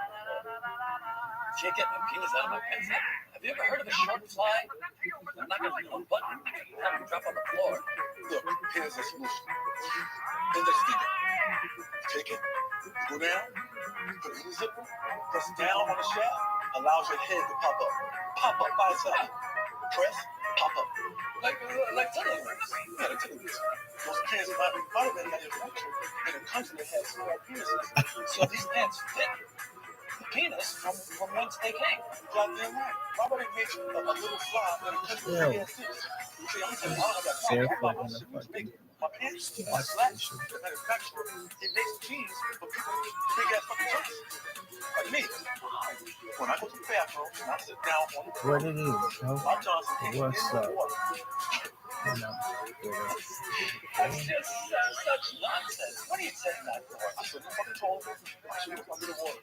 Like this. It's almost like he grabs his fucking head, just like goes in like this. Goes fall off the top. Hey, hold on, sit down. Hey. Hey. Front door was on the what? Yeah, the drawing lots again. We never had that conversation ever. I gotta talk to you quickly. You're up front from Lewis, right? Yeah. Okay. Get there early. Oh, yeah, dude. Things have been sitting. Yeah. What's wrong with it? I've never had lunch with him in 20 years where I haven't been looking at a wall.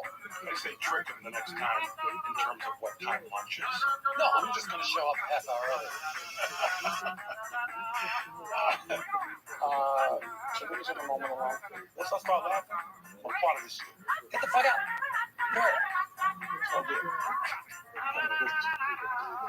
I'm trying to be casual, but it's really difficult. Remember the realtor from the art gallery? Yeah. She had an open house. And let's just say it stayed open a little longer for me. Such a long open house. An open house. That's unbelievable. Unbelievable. And you know, they had cookies at the open house. We had cookies up with me. So we had sex. I had some cookies, took a nap. On what? Well, they have the staging furniture. What? We just listening to our conversation. What deal, lady? Yes, that's like the whole thing. You said leave. You said to come back.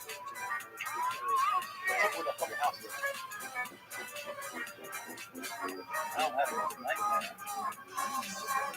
He's a home of some kind. I can't really tell. A lot of people are very crowded. I'm feeling a lot of anxiety. And then all of a sudden I look up at this balcony and I see the sky and he's wearing a big coat and I know this is it. He's got this all pop up. This is it. And I can't get out. I'm trapped. Can you stop doing that? Can I tell you what is really on my mind? I have a little bit of an issue. Cheryl was in just the other day. And she brought me a gift. You see this lovely assortment of truffle balls? What? You know about that? How could Cheryl want that? My wife love truffles. You told Cheryl. Yeah, I told you love truffles. Yeah. There's been a breach of patient-doctor confidentiality. There's no such thing as patient-doctor confidentiality. I think what you're referring to is doctor-patient confidentiality, and that's a whole different ballgame. What I try to create here is a circle of trust. And can I have your arms with me? I'd rather not. Well, then I'll do it with my own. Just use your arm.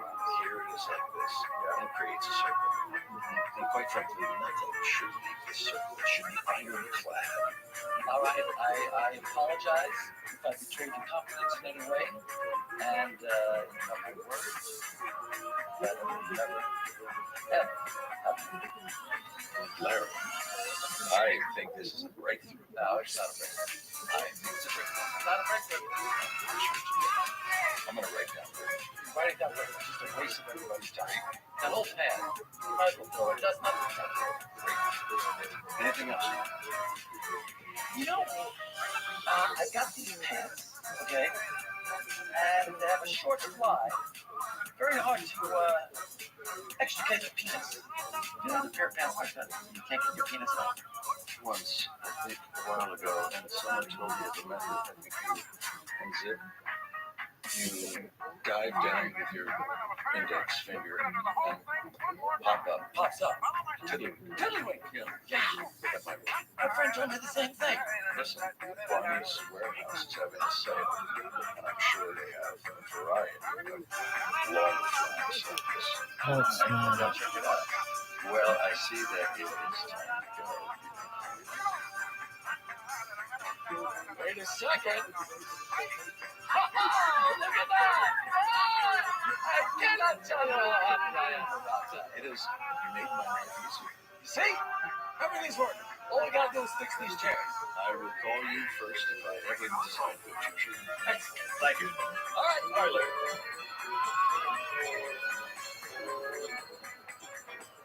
Good afternoon. Got you up in the Rustic Canyon? Reservation, David. About 20 minutes early. Yeah, the rest of your party is already arrived.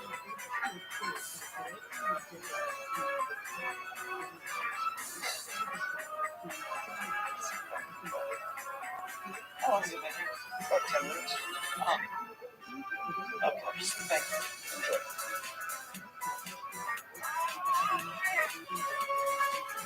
Getting early up? I got here when I got here. I did 20 minutes early, and he said you were here 10 minutes before me. That puts you here a half hour before the reservation. Well, we got here early, too.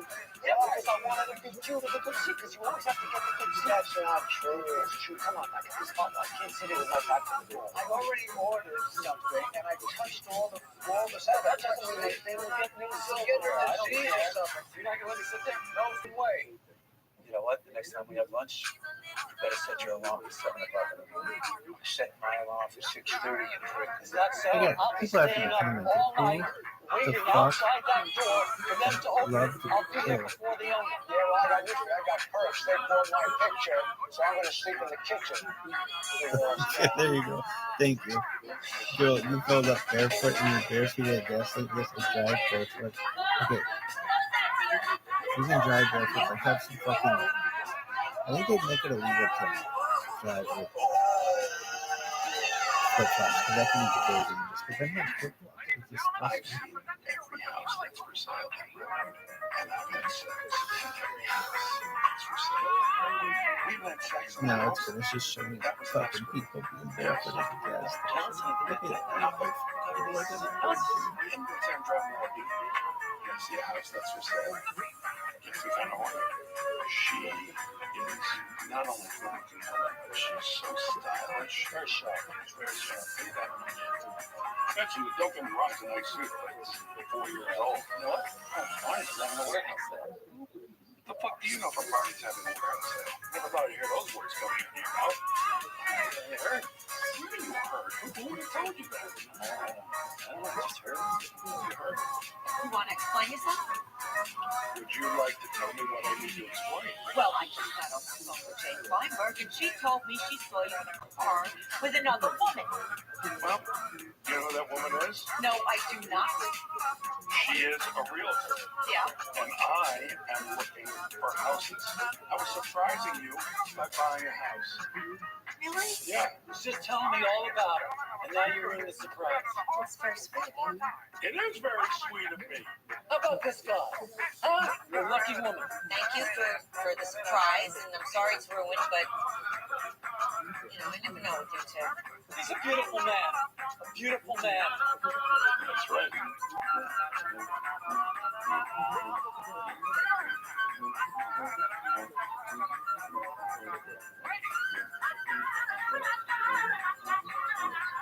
Come here.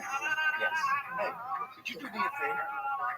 I want to sit in the last row in the seat that's closest to the door. Can you reserve that for me? Could you bring it out? I'm sorry. We don't save seats. We don't save seats? What is that? What's the policy?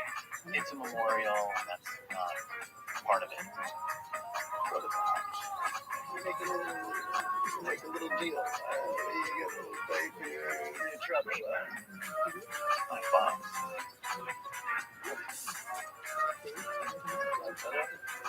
See, once again, who's the last? Last row closest to the door.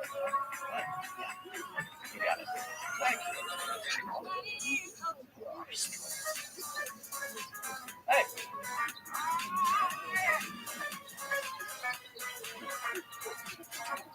Bitches are going to be barefoot at the gas station. Disgusting. Girl. Hey. This is Dr. Thompson. Oh, you know, Marty is having such a hard time with this whole thing. So I suggested that he talk to Lionel. Lionel? Dr. Thompson. No, this is awful, because when he passed me, I gave him a very friendly hello. Hey. And I get back. And I couldn't tell if it was a typical funeral nod or if he's angry with me because I want to change the chair in the office. Well, it seems like it would be odd for him to give you a big hello at a funeral. I'm asking for a big hello, Cheryl. I'm not asking for a big hello. I'm asking for, a friendly hello. That's not big. You know, maybe you should make it less about you. And by the way, you really got me in a lot of trouble with Dr. Templeton because he told you that I said that he likes truffles. I got him truffle oil as a gift. I just wasn't even talking about you. Well, he said it was a breach of patient doctor confidentiality, which is really no such thing. Okay, well then, you know what? We should respect one another in this process. And What did you call him, Mike? maybe it's getting too complicated having the same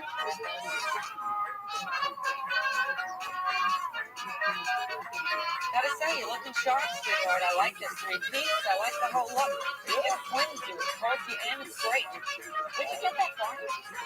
Barney's Warehouse. Barney's Warehouse sale. How the fuck did you know about Barney's Warehouse sale? Larry told you about Barney's Warehouse sale? I find that very difficult to believe. Larry, come on here. There's something up with you two that I can't trust. You know that? Did you tell Jeff about Barney's Warehouse sale? Where'd you hear about that from? That's so not you. I can't say. What do you mean you can't say? I can't Stop. say. He told me about Barney's Warehouse sale. I'm not at liberty to say. It's a fucking sale, Larry. Who gives a shit? Just tell me who sold you. No, I will not. I feel like if I click it, it's like, oh, you're gonna see feet. That's why I saw parts for like 6 All right, months. this is sounding like bullshit now. This sounds like another one of your mission gossip. Just tell me. That is confidential information which I will never reveal under any circumstance. Larry didn't tell you about Barney's Warehouse. He told me about No, he did not. Really, he did not. And there's something going I on. cannot say. Not today, not tomorrow, not ever. That's it. You're a fucking liar, Jeff. I'm not a liar. There's something in it. Thompson. Honey, I'll be right back. Hey, listen, I overheard that conversation, and I'm very appreciative that you respect the information Dr. Confidential. Hey, you're welcome. You know, when somebody tells me something, I take it to heart. I noticed when I said hello to you earlier, I gave you a very hearty hello, and your response was kind of heavy. Is that a funeral hello? Oh, very observant. It was a downward nod, indicating a solemn hello, as opposed to an upward nod, where it would be more joyous. Gotcha. So you're not mad at me? I'm not mad at you at all. Have you considered my generous offer to go chair shopping with you? I have considered, yes, and I am declining. I think if I go chair shopping, I'll do it by At the myself. college game day, We're making the same mistake all over again. after the Home A Depot. substandard chair, a lot of unhappy clients. That presumes a mistake was made initially. Well, if you excuse me, Mrs. Templeton. Hi, Mrs. Templeton. She's quite well. I'd like to meet What her. did he do? Is necessary. Charlotte tells me that she had a... Oh, yes. Charlotte. This is not his Quite friendly. So why can Cheryl meet her and not me? I don't get that. Mrs. Templeton has already indicated that she would recommend it. Well, in any event, please give my regards to Mrs. Templeton. I probably will. All right. If you've changed your mind, Lionel, you'll do that. Oh, Larry. Would it be all right if you continued to refer to me as Dr. Templeton?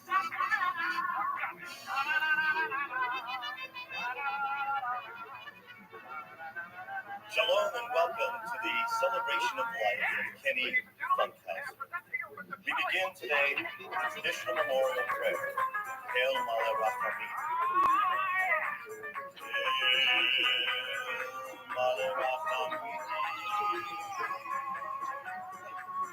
It's not so. Look, here's the screen. It's not on the church. Fuck the church. It's a memorial church. Not a big game. Get respect for reserves. It's just a push it out. I didn't have to show it.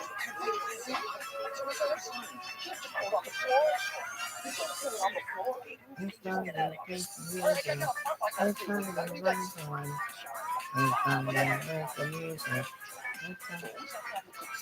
Oh, that was my seat. You took it again.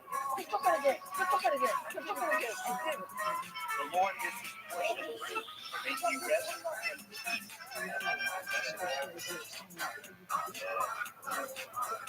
Get him out. It's time to bring the movement. It's time to bring the light. It's time to bring the we're gonna Muppet Show tonight. It's time to bring the movement. It's time to bring the light. It's time to bring the Muppet Show tonight.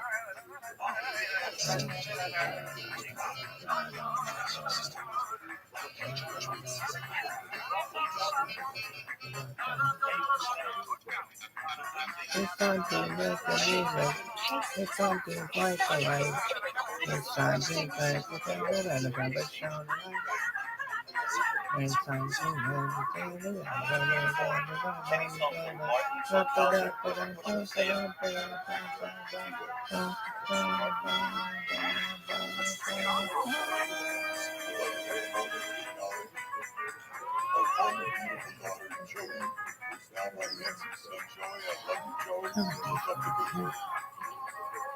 Kenny from California, my nephew, the golden child. Just great as thing. Great athlete. I gotta take this part of stuff. You some crowd, but it's hard to see cars come down. This is a day of celebrating Kenny's life. Where'd you go? Outside.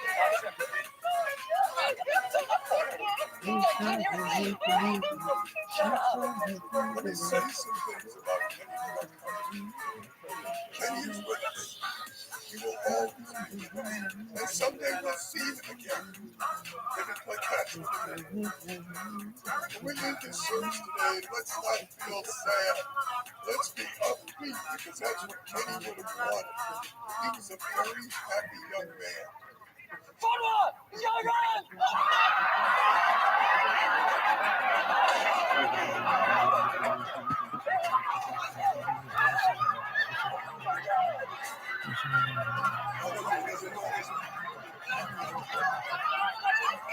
Are you done?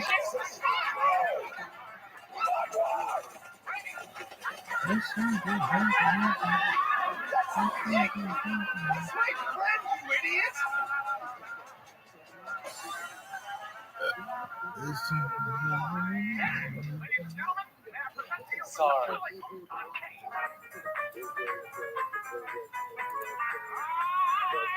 Sorry.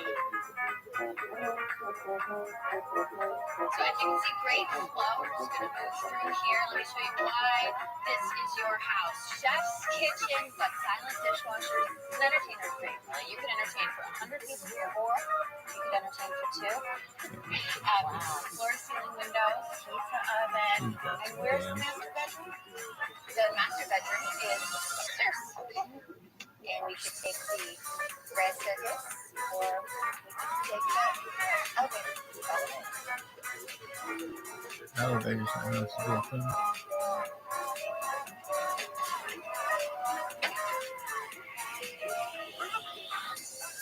This is your own little sanctuary. Beautiful, spacious room, lots of morning light, beautiful place to wake up. Just a great energy in here overall. Furniture come with the house? I know the furniture is staged, but I can talk to the designer about throwing it in. You like this bed, Jim? Negotiable on the price or They're what? firm with the price. It's out of our price range. We'll take it. We'll take it. Sold. Congratulations. I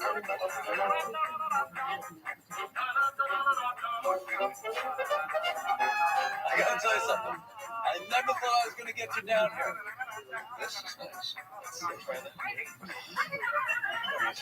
Much cooler today. Yeah, I don't think so. No. This isn't bad. It's a bit of a rocker here. Let's move to another chair. All right, I gotta say, this one, to me, is a perfect chair. I think my clients would like it. Great. It's kind of pricey. Thank you. Thank you very much. It's very generous. Are you expecting me to pay for this chair? That is all the time we have. And so I'll see you next week. Thank you, love. Yo, dog.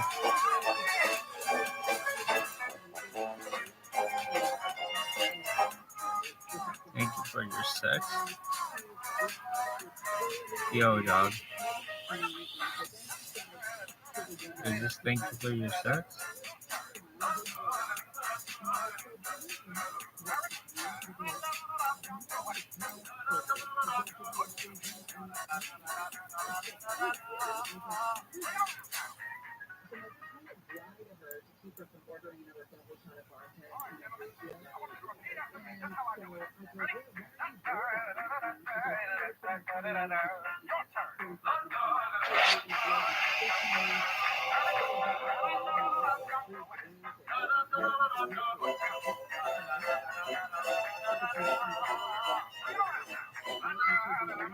When I grow up, I just want to be a housewife who gets drunk on white wine during the Today Show.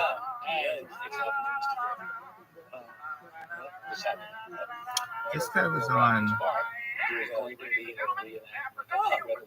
Murphy Brown.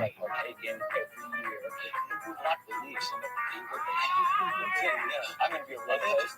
I'm going to be a British. You know, I don't have a great British accent. Tell me if you think this one works. I'm thinking of two different times. Tell me which one I get. Boy, is that move that boy over there. I got that one going. Yeah. Little. Kind of a complex cut. I don't know if that's what they do. I think more often. Gentlemen, what is like that deep sun? Yeah. So it's going to be a remarkable day for me. Get in there and play some great golf today, okay, Mr. David? Oh, sorry, you may find the main lock full. Okay, you may find it full. You can.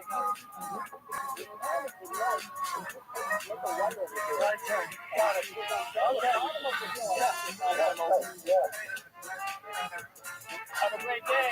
Fairways and greens, Mr. David. Don't forget. So every time I come in, it's like the whole conversation. Where's this thing?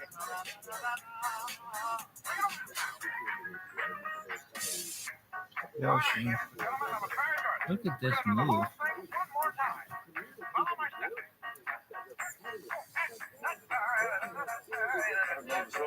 The first place, just to be nice. And this has been going on for months and months. And now I'm in this cycle that never ends. Once the window goes down, knock go back to that dryer stuff. I'm the only one in the club who talks to this guy, I guarantee it. Do you talk to him? Not for 9 months. He's annoying as hell. I really would love to reset the whole relationship. Just drive up, pay, and be on my way. I think it's a good ball too late. You're on your own. Secretly. I wish it was so I don't keep this. It's a terrible thought. That's what I think. By the way, where's my John Adams Brian from? Like 6 weeks ago. I'm so sorry. For what reason do you want it back? Just what? To impress the program? I impressed myself first, then I finished it. It's a big book. It's a fashionable. Yes. Of course I finished it. Yeah. When his name starts with J and ends with one of the 50 states. Massachusetts. Jefferson arguing. What is it? I'm going to posit this. Joe High? I read the inside flag. Idaho. That's Joshington. Oh, in Dakota? It's Dakota, I guess it is. Georgia? Listen. That's Colorado. That's my man, Colorado. Connecticut. How about Rhode Island? His name starts with a J and ends with one of the 50 states. I cannot stay long. I have to go suit shopping with my daughter. Oregon? Oregon kind of sounds tight. These are all sounding pretty cool. Wisconsin? Michigan? Indiana? Kentucky. Oh, that's my boy, Kentucky. Alabama. Oh, dude, Alabama. He lived down the street from Louisiana. It's Louisiana, not Louisiana. Louisiana, Arkansas. Jaxus. This kid's name is Jaxus. There's Jew Mexico. That's the tightest one yet. Jew Mexican. I love it. That's not much of a face. Okay, I'll get a boy. All right. Thank you so much. Thank you. Hey, Larry. How are you, Larry? Hey, gang. How you doing? Good. Yo, dog. His wife just had a baby. July. Oh, how do you pronounce that? Oh, it's like July. July. Oh, that's Carolina. Dr. Carolina Solo. What does that mean? It's weird. It's a strange thing to say. What are you getting from this all? Some people would just say first, she's beautiful. She just has a slight Asian. I feel like you're maybe saying something. What is this? What is this? Something's on about it. It's good. It's good thing. What is this? What?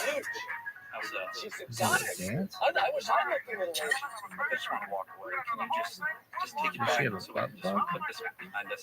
I can apologize for it. I don't understand. I can't take back the remark. I just want you to say, this was my fault. I apologize, and then I can move on. It's my fault for offending you. I apologize, but she doesn't believe it. Okay. Goodbye. Look, I'm sorry. this guy is telling me a thing, but I think better than this one.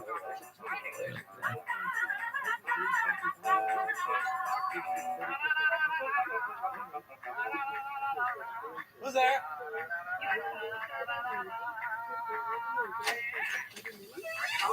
Mr. David, I don't and understand. your signature. You, mailman? Mailwoman? With DLT. Okay, Bill Carrier. Great. Take this. Take these. All right, okay. And we'll take them. Oh, yeah. Thank you. People still Clean that shit back. I bet you there's a lot of those. I haven't talked to mailmen in a long time. Mail carrier in a long time. That should be moving. Growing up, the women, they flirt with the mailmen. They come down in the morning with their schmatas, you know. Carpeted, Like a disgusting house arrest. Cassie, FCW. You know, my mother used to encourage me to work at the post office when I was younger because she didn't think I could amount to anything. That's not saying that you couldn't amount to anything, but she felt that way about me. She wanted me to have the security of a job, that's all, you know. And she thought it would be easy. Not that it's easy, but she thought it would be easy for me because it's not that much to it. She tough it off. She thought I could do this. Anyway, you could do me a big favor. Not big, small favor. I don't want to take the favor. It's a small favor. Okay. Is Richard Lewis on your route? He must be. Bridget, 2 blocks over? Yes. Haven't been to his Yeah, house yet today? Not yet, no. Could you drop New it off? melons? You got new I kitties? absolutely could. You'd need to package it up and put on a stamp. Look, I can do that. I mean, the idea is that you're going there. Why not just drop the buck off for me a little favor? It's a little favor. It's not big. I'm sure the U.S. government would consider that free mail, which is illegal. Don't be such a stickler. What are you being such a stickler? That's a good quality. Stickling? Don't stickle. Don't be a stickler. Don't be a stickler. You know what? If you were going on a computer date to one of those things, you put down stickler, nobody would call you. Well, that might be why I'm still single. Hey, Jeff, did you tell Louis about our new kitchen? No, I did not. In the new house? It is massive, this new kitchen. I mean, it is just magnificent. You especially are going to appreciate it. I can't wait. First of all, do It was a genius idea to start my Oh, Jeff, can you go to the bakery and get me a couple bottles of wine, a red and a white, please?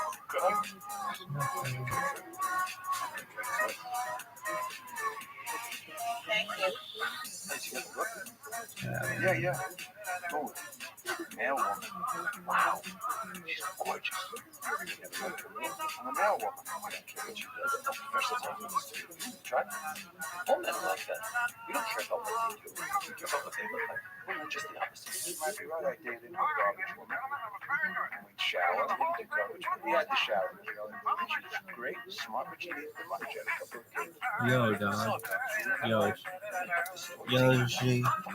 Story would be this. That's really odd to me that you would make up this story. For what? Here's a fact. So I would think that fuck the garbage woman? Why do you want me to think that? I didn't see her as a garbage. Hey, Lex. All right, we're done. Hey, Lex. Need some. It's washed. It's a little sticky. They're washed and organic. Hey, got the wedding card. No, you didn't. No, that was a save the date. That was the invite. I haven't even had it printed yet. Save the date. Yeah. Are you serious? That's so stupid. Larry, everybody saves dates. I don't save dates. The whole system's screwed up. You don't need to send me something to tell me you're going to send me something. Just send it. You know, if I'm saying something to you, I don't say to you, I'm going to say something to you, and then say it. I just say it. This is the way things are done, okay, asshole? You're going to come and you're going to enjoy it.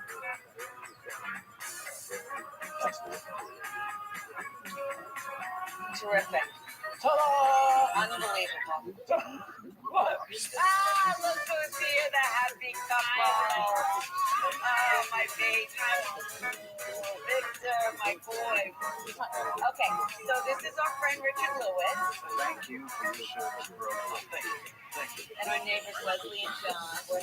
You are. Thank you for your service. Real heroes. Thank you for your service. Thank you for your information. And this is our friend Larry. Hey, nice to meet you. You didn't thank him for his service.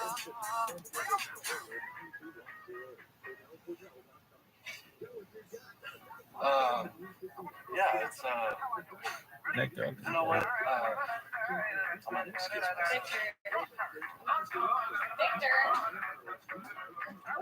You didn't thank him for his service, asshole. They thank them. Three people thank them. Why do I have to thank them? How hard would it have been? Thank you for your service. Does everybody have to thank him? Yes. Now you're throwing everything, Larry. I'm making all this delicious salmon, and the whole night is ruined. Are you still saying that? Yes. Did I break mine? That face? Get the fuck out. Leave. Okay. Thank you for serving me, James. Thank you for being a very good manager. Thank you for coming over in this brisk weather. Thank you for leaving. Must be a lot of work carrying the mailbag around. You know what you could use? You could use a caddy on the rock. Right? They carry the mail for you. Yes. You look as much as I do on the golf course, and you're carrying. I have a caddy. You read the instructions. Okay, they'll go up the path, make a right.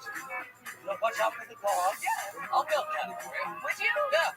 Talk to the U.S. government. I think your mom would be so proud. All right. So what do you want again? Do you want what did you say? Milk duds? Milk duds. Reese's Pieces, Junior Mints, popcorn, big popcorn. We'll mix them all together.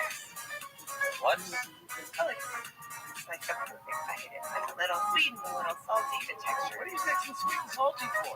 They're in conflict. No, they're in cahoots. I don't want sweet pieces in my popcorn. It's the perfect movie treat. I saw them. Get the tickets. Oh, Okay, thanks. All right, I'll get it. give me an aisle. Thank you. Jake.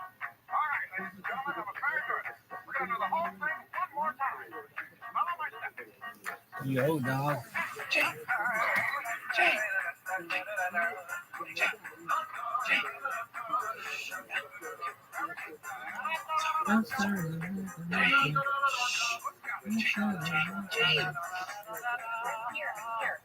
Oh, these are great. Excuse me. Sorry. Excuse me. I'm sorry. I don't understand. You've got 5 minutes. How come you didn't beckon?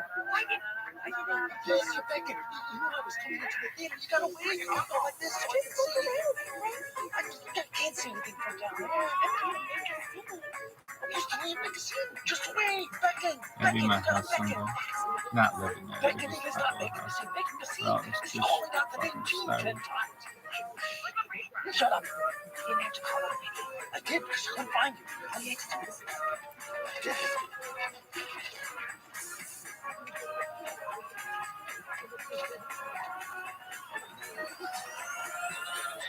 What the fuck is going on here? Okay.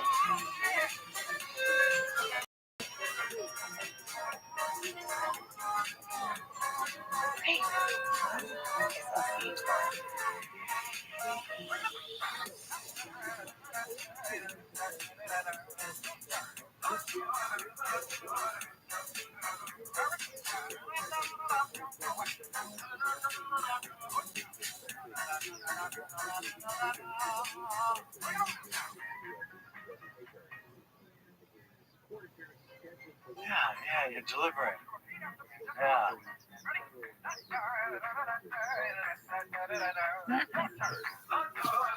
Yoshi.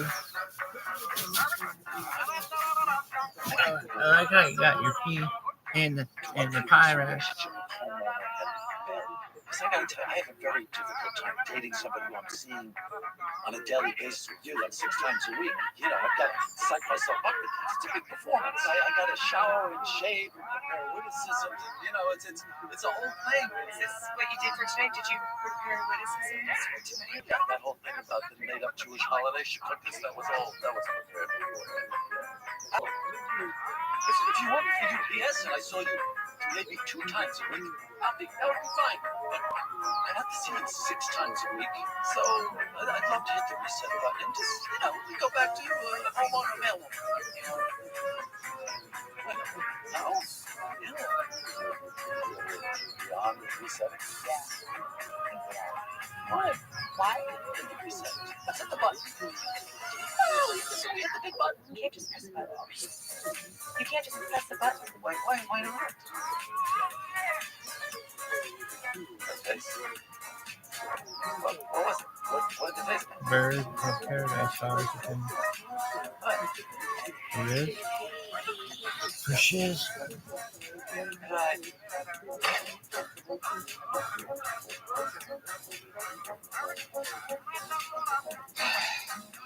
Mr. David, whatever happened to Rabbi? I can't tell you how many times my cable has gone down right in the middle of one of my favorite shows. Does that ever happen to you? It's one of those things. You're sitting, you're enjoying, you've got a nice little cup of coffee made, you're ready to enjoy the news, a little TV show. What happens? The cable goes down. You have that. You know, we can't do this. What?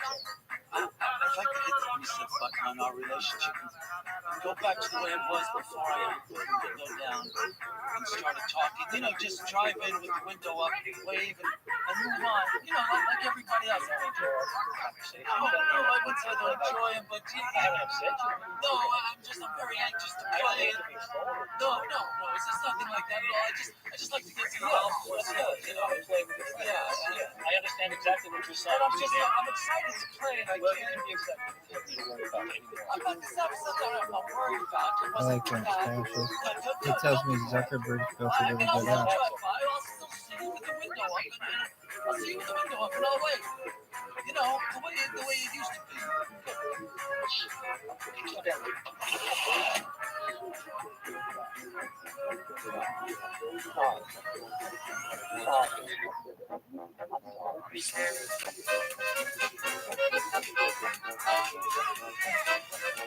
Listen, I don't want to keep harping on it, but Victor is so obsessed. I want to say he's obsessed with you not thanking you for his service. It really makes him nuts. That's something about the expression.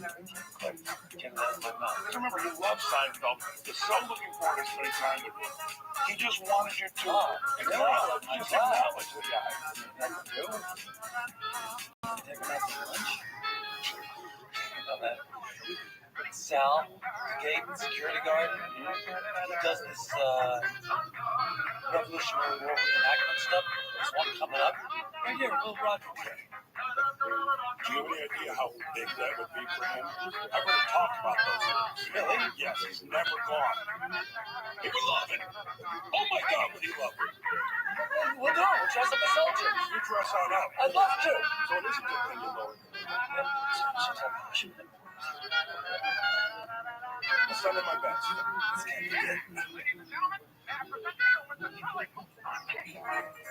Oh, hey, Chuck Burns. Hi. You got a second? Sure. Do you remember the other day, Reader asked if you would boil the soul? Yeah. Remember that? And I'm wondering, when he asked you that question, did you make a face by any chance? I may have made a small face. Made a small face? Sure. Would you mind showing me that? I'd love to see it. It's not. And then nobody's watching. Make a face. Those are probably man, like, You did a semi-horse running? I didn't want to call it that shit. Wow, that's a pretty strong reaction. It was a strong request. Was it? You know, I prepare it the way I prepare it. Well, I gotta tell you something. That's not the face that the waiter presented to me. The face that was presented to me was more like, No, I would never. That face doesn't even communicate anything. Oh, what's that? maybe it was more.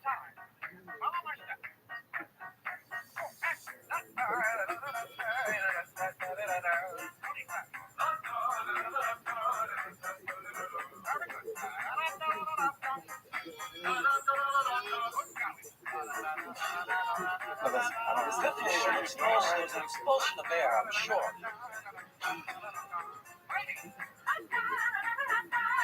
That doesn't seem close. Close. No, it doesn't seem close. All right, so anyway, I want to apologize. Had I known that you made a horse running with an eye roll, I never would have told you the word. I made a face, so. And you know what? Well, yes, look, there it is right here. Right. So, remember the other day you made the face the chef made for me? I remember. Yeah, well, let's say, we weren't even close. Massively undersold. What are you talking about? The chef said that he went like this. That's nothing like what we did.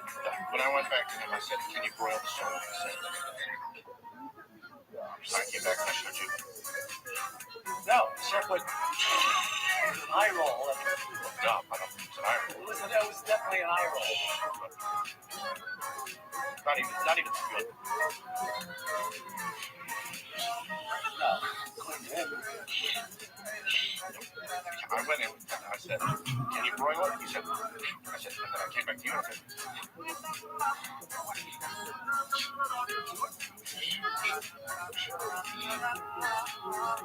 All right, well, it's a little confusing, I must say. I brought you exactly what he gave me. It's a clash of faces. I don't know stuff. I don't know if this goes. I don't know. Yes. Let's talk. Yes. No. So what is the nature of the sentence? It had been brought to my attention that you have disgraced Ken Carter and his wife Shelley. Oh, no. I made a comment about their child. I said it's a little Asian, and it does look a little Asian. So what? It's a compliment. Stop! We will decide what punitive action to take. Punitive action? What? What? Expect the left soon. Soon? Yes. Hey, 2 days, 4 days. Everybody knows what soon is. I don't know what soon is. Soon is soon. Soon is not soon. Soon is soon. Soon is not soon. Soon is what I say it is. All right. I'll expect the letter in a couple of days. Unless you tell me not to wait for it. Go! Go! Hey, the mail today? Haven't seen him again. What? Twice. He told me. Haven't seen him again in 3 days.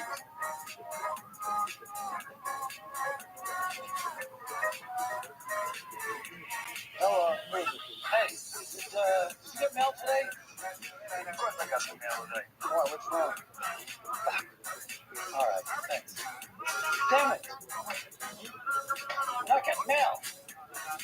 The mail woman stopped delivering since our date. Had the same situation with the girl at Burger King.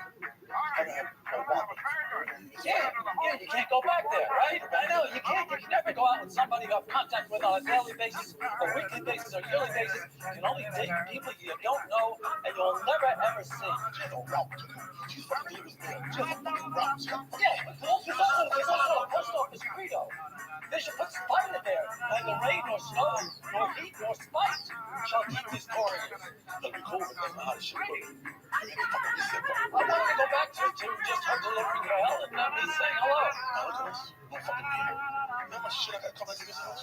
What? I got my CD at the hunt club. I get my fucking CDs, my DVDs, all kinds of stuff. So and I got a letter from Mr. Takahashi, who I'm waiting for, and I'll never get it now. Now I don't know if I'm in the club or not. So next time you tap that ass. I didn't tap any ass. You get to that asshole. Just a fucking thing. You didn't hit it? And you going through the same shit? If you had hit it? Nope, didn't hit it, tap it. I didn't tear into it, and we still get no mail. Unbelievable.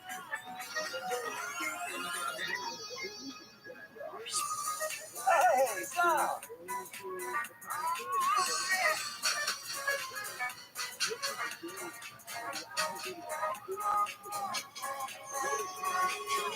Hey, Sal!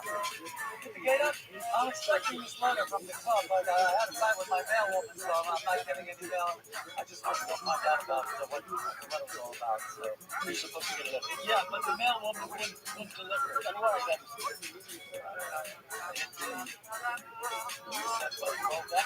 yeah. You did that before, haven't you? Unfortunately, Mr. David, you are at the very top of the do not forget list. You're kidding. Sal, there's misunderstanding here. Let me check. Knock it open again. You're on our list. You know what? I was the only one in this club who ever spoke to you. So Reddy's back at every conversation I would say to her. So unbelievable. I need to call security. Worrying about your fucking cat. I'm the call security. I will deal with you myself, sir. I'm the last person who spoke to you, except me. And now I'm being punished for it? Sir, you can back out, please. 10 years I came up here. I put the window down. I talked to you.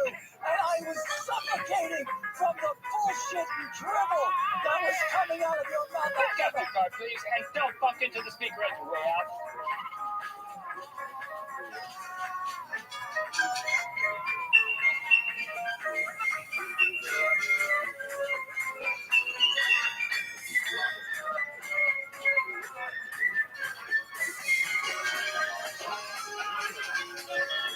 Huh?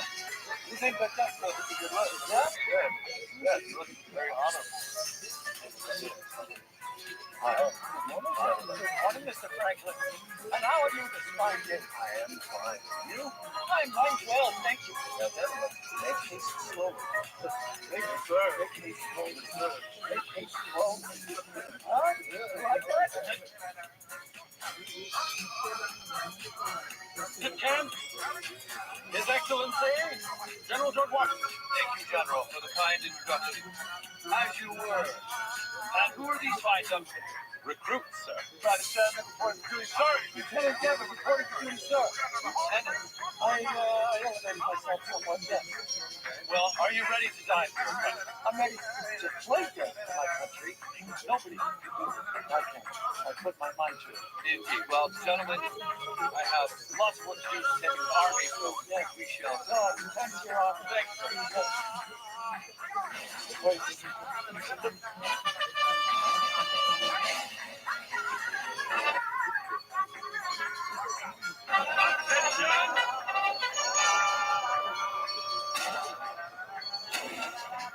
Battalions!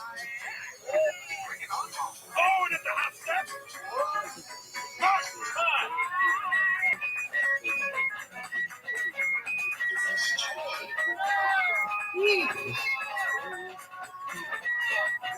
Battalions!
yes, really look into this one.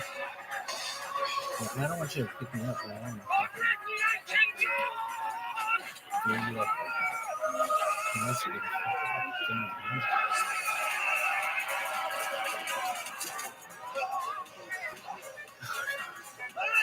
fucking did it say the battle at Toluca Lake? Motherfucking redcoats!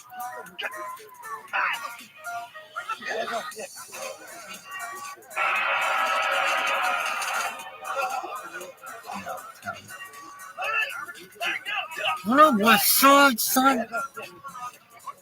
Motherfucking redcoats! God! What the hell was that? Come on. Come on. I have no idea where we are. No idea. What? I know where the car is. I think it's that way. Now, Mr. T. Hey!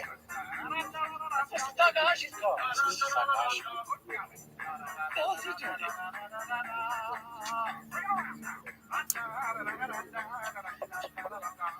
Oh, fuck. Oh, my God. Ken's wife. This is interesting because I was coming over to the car to ask you about the letter, but I don't think that'll be necessary anymore. Do me a favor. Will you call the club and tell them I'm coming over to play some golf? Okay. See you at the club. Take care. Oh, what's I knew up? that baby looked a little Asian. Hey, let's play some golf. What's up? Oh, no, come on, come on. The car's that way.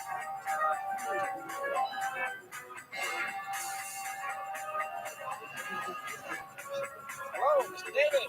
Nice to meet you. I'm Randy. I'm new here. How are you? I was told you'd be heading over.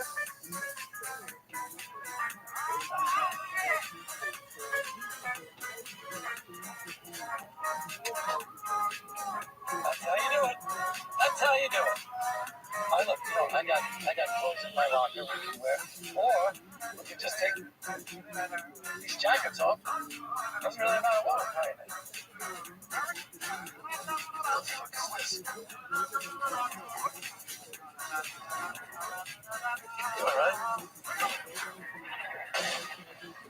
Fuck. Pull up. 10 o'clock windows, man. Where's this fucking redcoats, man? You motherfuckers! Don't try out these motherfuckers! Come on! Come on! Let's go, bitch! Get it! Come on!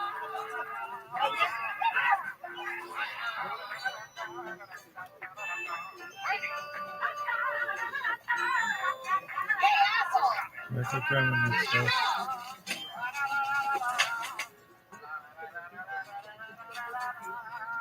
Welcome home, soldier.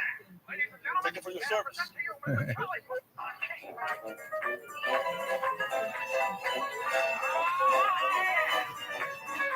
West Side. Yo, dog. Let me stop listening to this goddamn song. It's driving me crazy. I could be that.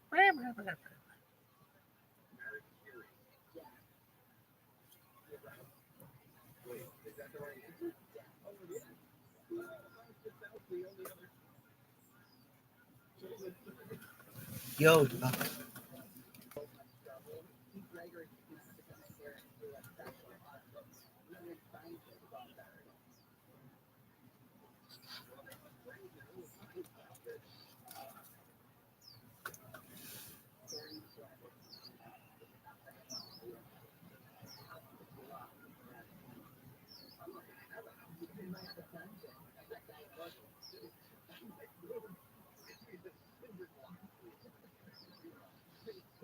Yo, dog.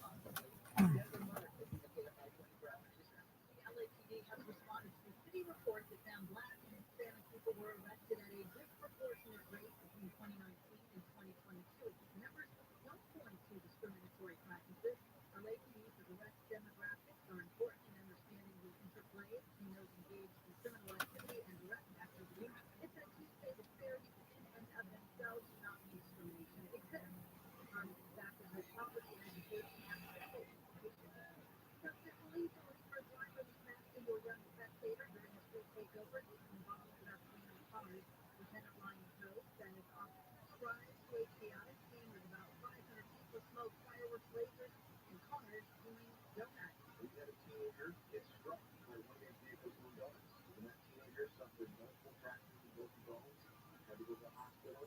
Thankfully, is expected to recover. The driver faces felony hit and run charges because 18 people were arrested Friday. 20 citations were issued and 51 cars impounded.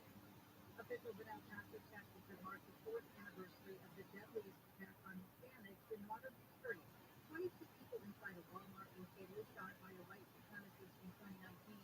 A 23rd person died 8 months later. Mayor Oscar Weaver said the act of violence is unexplainable.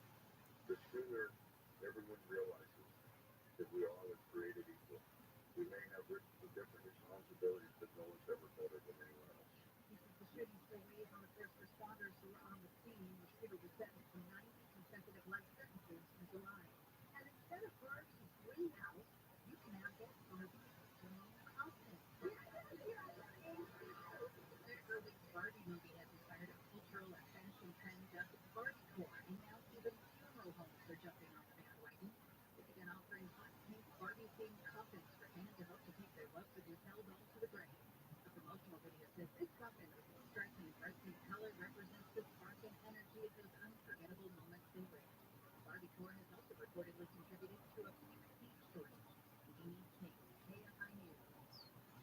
Southline weather, KFI, sunny, highs of 70s to mid-80s for metro LA, mid-80s to mid-90s for the valleys and the IP, 90s in the high desert, 70s for the beaches, and we have mid-80s for inland Coast. Right now, it is 75 in Cypress and 77 in Brea. We're going to a crash on the 55 at Costa Mesa. 54 nights southbound, right before it gets to 73. They are clearing that from the west lane over the shoulder, but you're still going to see a lot of flowing there. Then past that, 54 nights southbound, right in 19th Street, there's crossfire in the right lane. So it's orange. 5 south, it's 22. Trying to clear a west from the right lane to the shoulder there as well. In Legion Park and Apply, it's north at Stadium Way. And it's still down in the middle lane, then downtown LA. On the 110 south, right at Hill Street. Head up a huge block in the middle lane. KFI, dying, I'll get you there faster. I'm Jimmy Harmon. Great partners make each other better. They show us what's possible beyond ourselves. At Tech Medicine of USC, being partners is more than just a goal. It's who we are.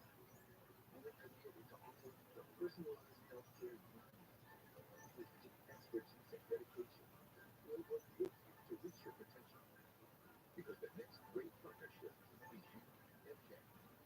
Together, we are limitless. I'm Susan Owen, a personal injury from Owen Patterson and Owen. My hip was shot because someone did an accident and they don't call a lawyer. Or worse, they call the wrong lawyer. If you get injured, call Owen Patterson and Owen, 888-OPO-WIN, OPO.com. It's the marketers book today. Capital One's two brands, Mark Ledger, runs in on building loyalty with customers.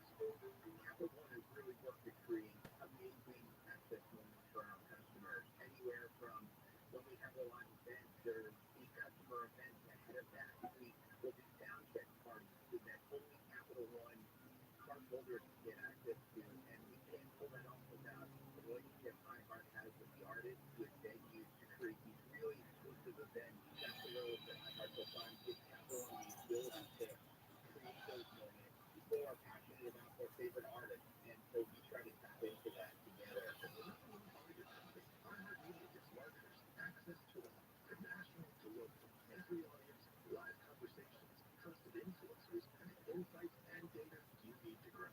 We're not just a media company. iHeartMedia is your access company. If you're a marketer, go to iHeartResults.com. This is Jacob and Ron. If you've been in an accident, Are you done? 24 Jacob. Allegedly. Why? Oh, they're back.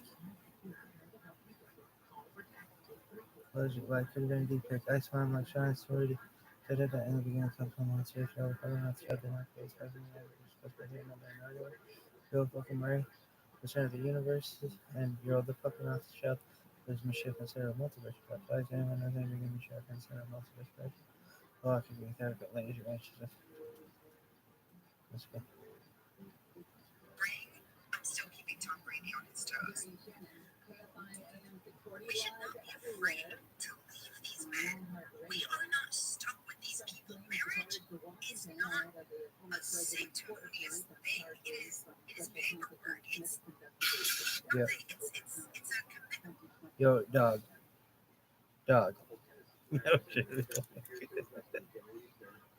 Dude, where's my lipper? I feel like, dog, your lipper got spilled 6 months ago. You'd be like, oh, dog, which one? You'd be like, which one? I'd be like, dog, the one with the sunflower seeds, the one with the wintergreen, or the one with the peppermint? He'd be like, peppermint? I'd be like, just spearmint. He'd be like, spearmint. No, there's wintergreen, green, and then there's mint. It's just regular mint. What's your favorite? Oh, dog. I fancy myself as a wintergreen motherfucker. Spearmint. Oh, man. Yo, dog. Hey, Copenhagen. What's up, sexy baby? Yo, Shimon.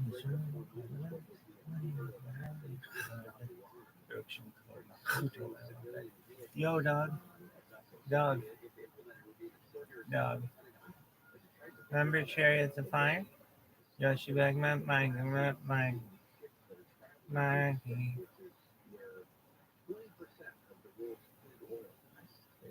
I'll give you 20% of the world's crude oil passing through you, bro. You're stupid, huh? Yo, dog. It's over there. It's Monday night, football night, right? So Sinatra, all right, guys. There was Joey Bishop there. There was Don Rickles there. There was Dean Martin there. All right, quick. And they're all sitting there. Yeah, what kind of hot dog you want, guys? So the guy in the corner, they went to the corner store. They fucking ate it. So he wanted the hot dogs. He wanted it. He sent this. He sent this fucking check to fucking Las Vegas to pick up the fucking hot dogs he wanted, right? They fly back the hot dogs, and I'm looking at the fucking hot dogs like a fucking desperado. How do I eat like 4 of them before they even see me here? I mean, they got to be worth like 500 each for the fucking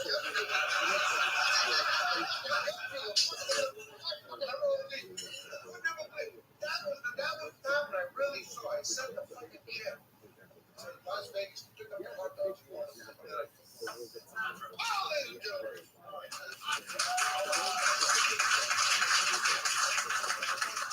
We just can't end it like this with the Sinatra thing. You gotta tell us the story about the kid in Montreal fast. No. So all these people that contacted me, Michael Bowles, he says he was family to you.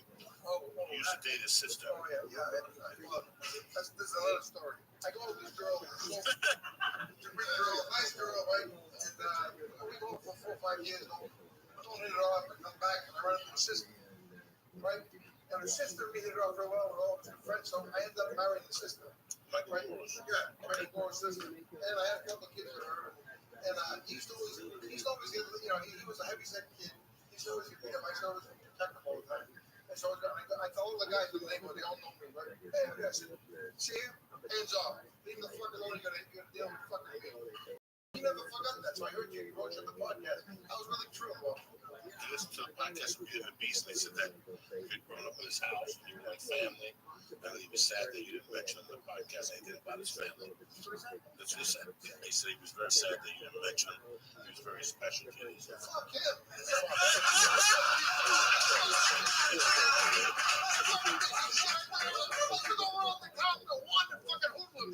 When you call him, or you gonna fucking handle with me? You deal with me. Want to deal with me? Or you want to deal with him? Which one do you want? Touch him, bother him, he'll tell me. He's not a rebel. For you, he's gonna be a rebel. What was the young kid's name? Like, No, the young kid in Montreal. oh, I did Montreal with French one. You want to tell that story? I wrote Sinatra, after I leave, I go check this out. I go to fucking Las Vegas. He does a show with his fellows. We're there, and just to add my story, the validity of it. He says, they're filming this tonight. Sinatra says to the audience. But when my 6 little friends carry me to my resting place, it's gonna come out. But salute, made it great, right? And recently, like a couple years back, right? This big book come out called Heartburn Bakes, all the DVDs, all the guys everything. So I looked at this dude. I put the DVDs when I was here at night, right? I put it in, there I am, before and after the show, backstage. After the curtain came down, stopped because he knew I had a problem with certain guys. He was pointing a guy in the audience, and he had the stage hands grab me and everything. Right? And then they did this movie done about this kid. I had the lip sync read the stage hand thing. He said, yeah, he goes, I'll get Kurt, those guys don't look bullshit. Anyway, long story short, I get to Montreal. I have no money. Here I am fighting for $50, $100 a fight, and I got no money. I'm on the streets of Montreal. It's fucking real. I fooled my fucking beliefs up. Anyways, and I'm on the streets. I finally let me try and get a job. So I go to this Italian restaurant, the phonies. I go to this Italian restaurant, and I said, look, it's the son of the guy spoke Italian, so I spoke a little Italian to him. And he was watching, watch dishes. He said, sure, I know how to wash dishes. Right? So I got a job washing dishes. And he said, the guy looked at me, he goes, he says, you don't look like you should be washing dishes. It looks like you still do, because he goes my nose, that fucking flat magic coverage falls down. Anyway, there's another guy over here tonight, cross spotted him in the audience, outside. But he was a fire runaway. We ran into each other. Stopped carrying fucking noses. And I had no fights here. That's why mine's flat. Anyway, long story short, his little kid was looking at him. So I said, what is that? And so the father, he would go up in him. That's my son. He knows you're fighting. He very love boxing. I said, well, I couldn't understand why he was so sad. Anyway, so I said, you know what, hey, buddy, you like fighting? He goes, oh, yes, Vinny. I love to fight. I will train hard. You train me? I said, yeah, buddy, I'm going to train. We're going to train. Don't worry. So I started training this kid. He was getting beat up in school all the time. His bullies were beating him up because he had a bald head. He used to wear a beret. And they didn't understand. The father didn't tell anybody. The kid had leukemia. And he had more heart, more balls than anybody I ever met in my life. And he showed me, I thought I had it. I don't have to watch what he, but Slots in Montreal, I had to leave the country. America turned his back on me, except in Montreal. And I thought I was feeling sorry for myself. And here is this little 9-year-old fighting for his very fucking existence. And he had more hot balls than anybody I ever met, including myself. Right? And he saw me in a fight, so I wanted to train him. He had 3 wishes. I'll make this quick. He had 3 wishes. One, he wanted to have a fight. With those guys that were bothering him. 2, he wanted his mother and father to like each other again, love each other again. And 3, there's a mountain out in Montreal that's called Mount Royal, and at the top is a cross, right? And all the fighters used to run to the top and kiss the cross and come back down, and he always wanted to do that. So I promised him we're going to do that. Anyways, we worked together, we trained together. I showed him how to fight, and I didn't know he had leukemia at the time. And I showed him, and he had so much. Anyway, we made the match in the gymnasium, right? And the first bully was a real bully, right? And he gets up, and he runs out. I said, Francois, what's up? He's going to come right at you. He's going to throw bombs. I said, slip, weave. I showed him all that stuff. Keep the jab in his face. The kid drop that right hand to the body. We worked on it for 2 weeks. Jab the face right hand to the body. Little kids have pot bellies in it. They don't do exercise, right? And long story short, he goes out there to fight. The guy comes prancing across the ring the first round, and he hits him with over here, right? Francois goes down. I jumped up. I said, Francois, I was going to stop it. He goes, no, Vinny. I said, he's going to come at you. Did you heard? No. He comes prancing across the ring, and Francois pushed the jab in his face. Right? He kicked like this. He throws the right hand and boom. Dead. Kid rolled over, right? So I jumped in the ring. I'm so fucking happy. That little prick, right? Anyway, I'm so happy. I'm looking for Francois. Where is he? He got his hand under the kid's head. I'm trying to help him. And I said to him, what the fuck are you doing? You can't fucking do that. This prick fucking tortured you for fucking years. Francois looked at me and goes, Vinny, the fight is over. Anyways,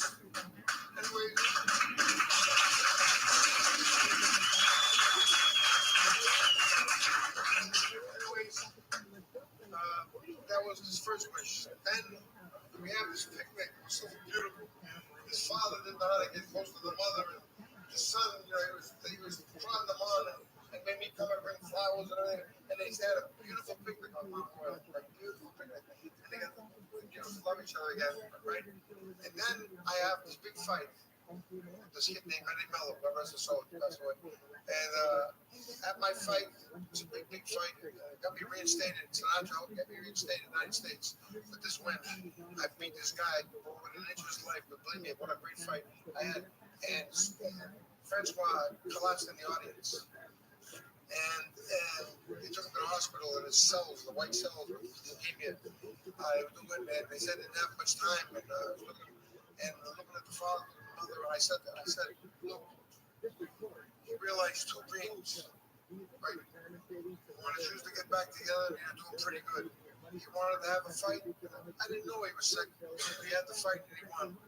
I says, but his last wish, they said he don't have much time. His last wish is to run to the top of the mountain there and kiss that cross. And I said, I would love to do that with him in my arms. And they took him off the out of his nose, and then we got to the bottom of Mount Royal, and I ran up to the top of the mountain with him in my arms, and he looked at the cross, and he said to me, Vinny, I see your grandmother. She's so beautiful. Right? I always told him that was the one who took care of me my whole life. I never told him she looked like.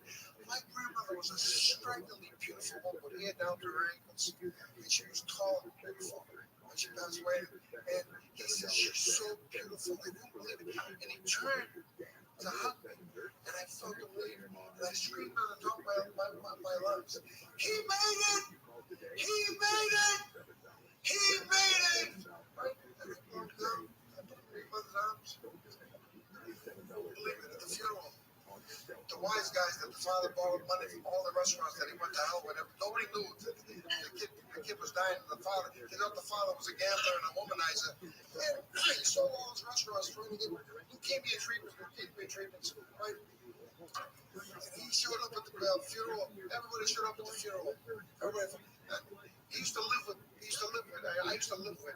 I'm not proud to say this, but I used to live with this transvestite. True story. This transvestite was named Cologne. He was a guy.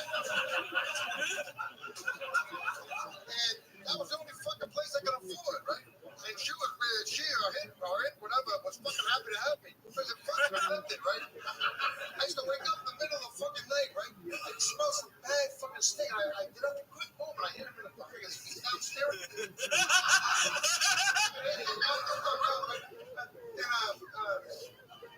Unbelievable. The French wives would come all the time and tell her, look, I don't care what you have between your legs.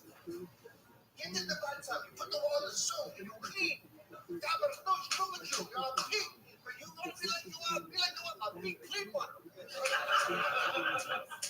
She shows up at the funeral, right? And then when she shows up at the funeral dressed like a man.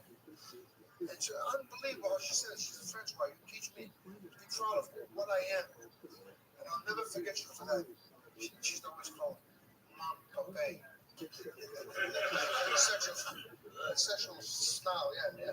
Look, I used to say all the time. Fuck is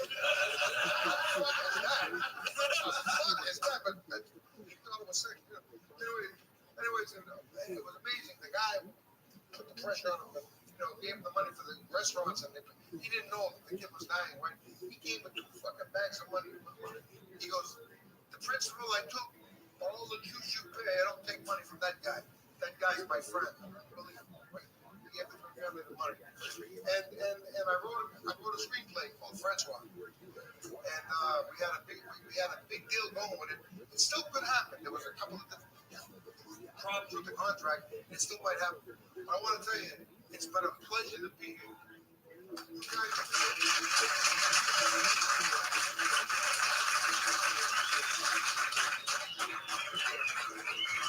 Thank you. One last thing. Any questions?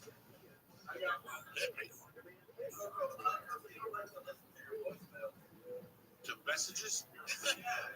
Because they're a waste of time. Why would you leave that? I believe in cutting down all the bullshit. Everybody has a fucking smartphone, right? Or whatever. Even if you have a stupid fucking phone. And I call you, it tells you what number to call. Right? Why would you want to leave a message and waste 1 power?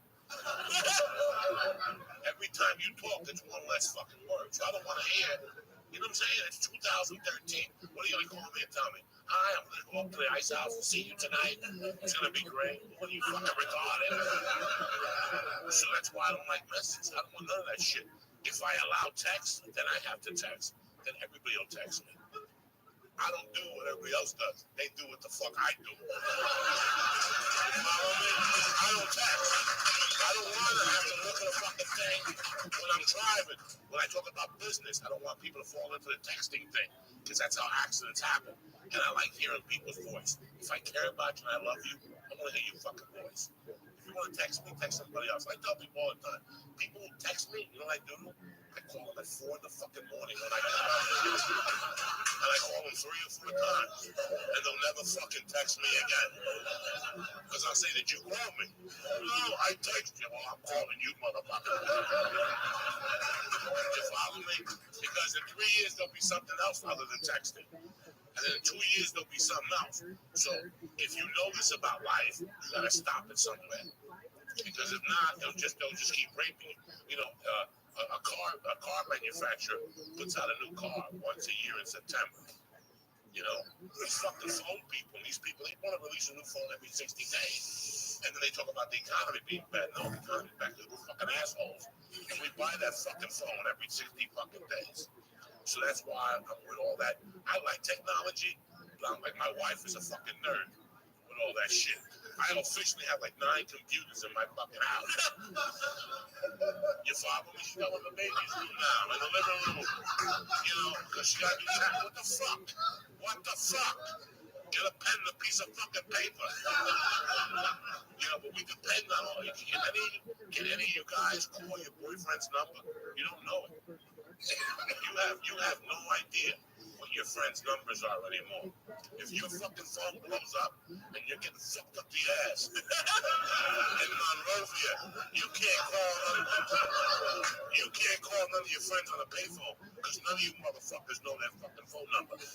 So think about how lazy we've gotten as a fucking society. That somebody calls us one time. I ate a banana bread in New Jersey last year. And my phone died, and I had to call my wife to give me the numbers off of the old phone in my house. That's when I figured, enough with that shit. I gotta know my friends' numbers. Now I know Lee's numbers, I know my house number, and I advise all you dumb motherfuckers to do the same. Because someday there's gonna be a rocket ship or something. It's gonna hit one of these satellites, and who the fuck are you gonna call? You don't know. You don't have a fucking number in your head. So these are the things that we're slipping. So that's the fucking answer to your questions. I don't want to. Okay. Just call me like a man. If you don't call me, I think that you're hiding something. Like when I get a text for a comedy show, I know he's hiding something. Because by the way, that's what he's going to say. I couldn't write it on the text. I don't even want that to happen. Tell me what you need. If I'm a piece of ass, then you text me. Right? You text a booty call at 2 in the morning. That's what you text. I'm not a piece of ass. You understand? My piece of ass left about 30 years ago. It's just wrinkled now with hair on it. And little cheesecake holes.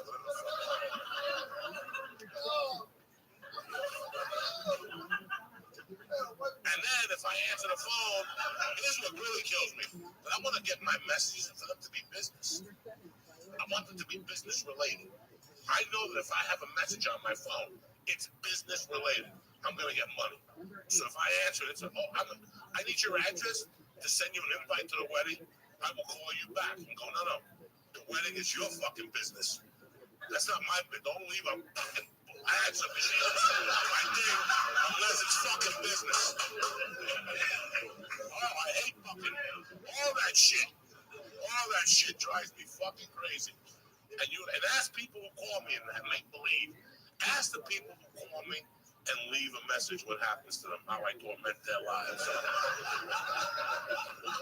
Because I'll torment your fucking life. I will go to the dentist's office and rip every magazine thing out and send you every fucking magazine out there. So you'll be too busy writing back notes to text a motherfucker when I get through with you. You follow me? Holy shit. So nothing. I'm never gonna leave you a message. Nothing. No.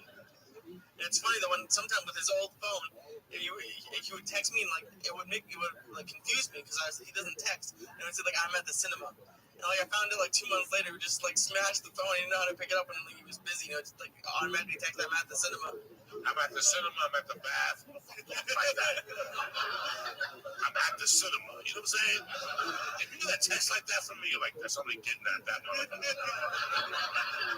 That ain't right. He was right. I'm at the fucking movies, cocksucker. Call me back later, you fuck.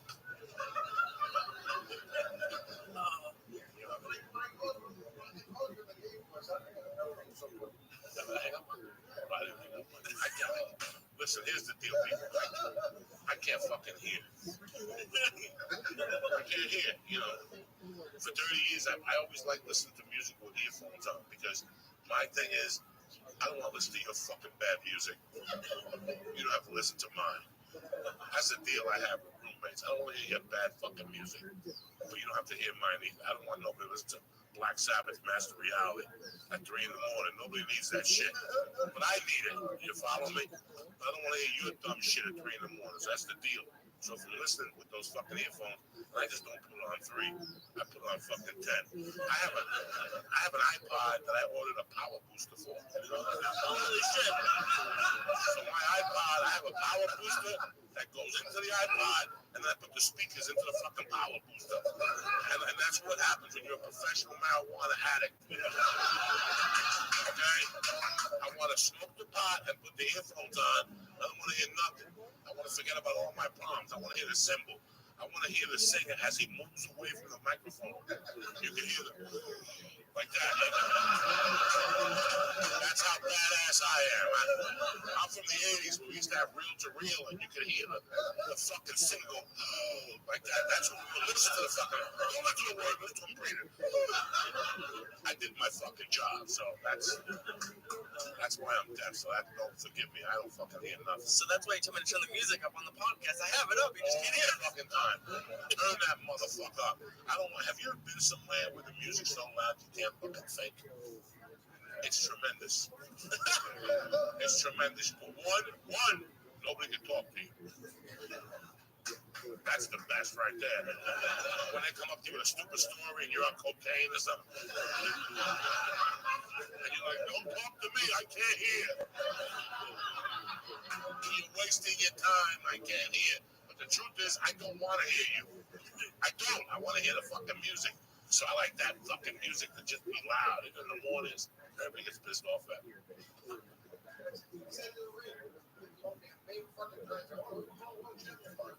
Does it hurt when you get hit?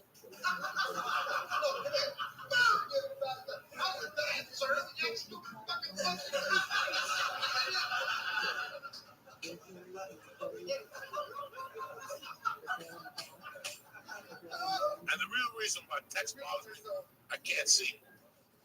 So if you text me that when I'm driving, I'm fucked. I can't see.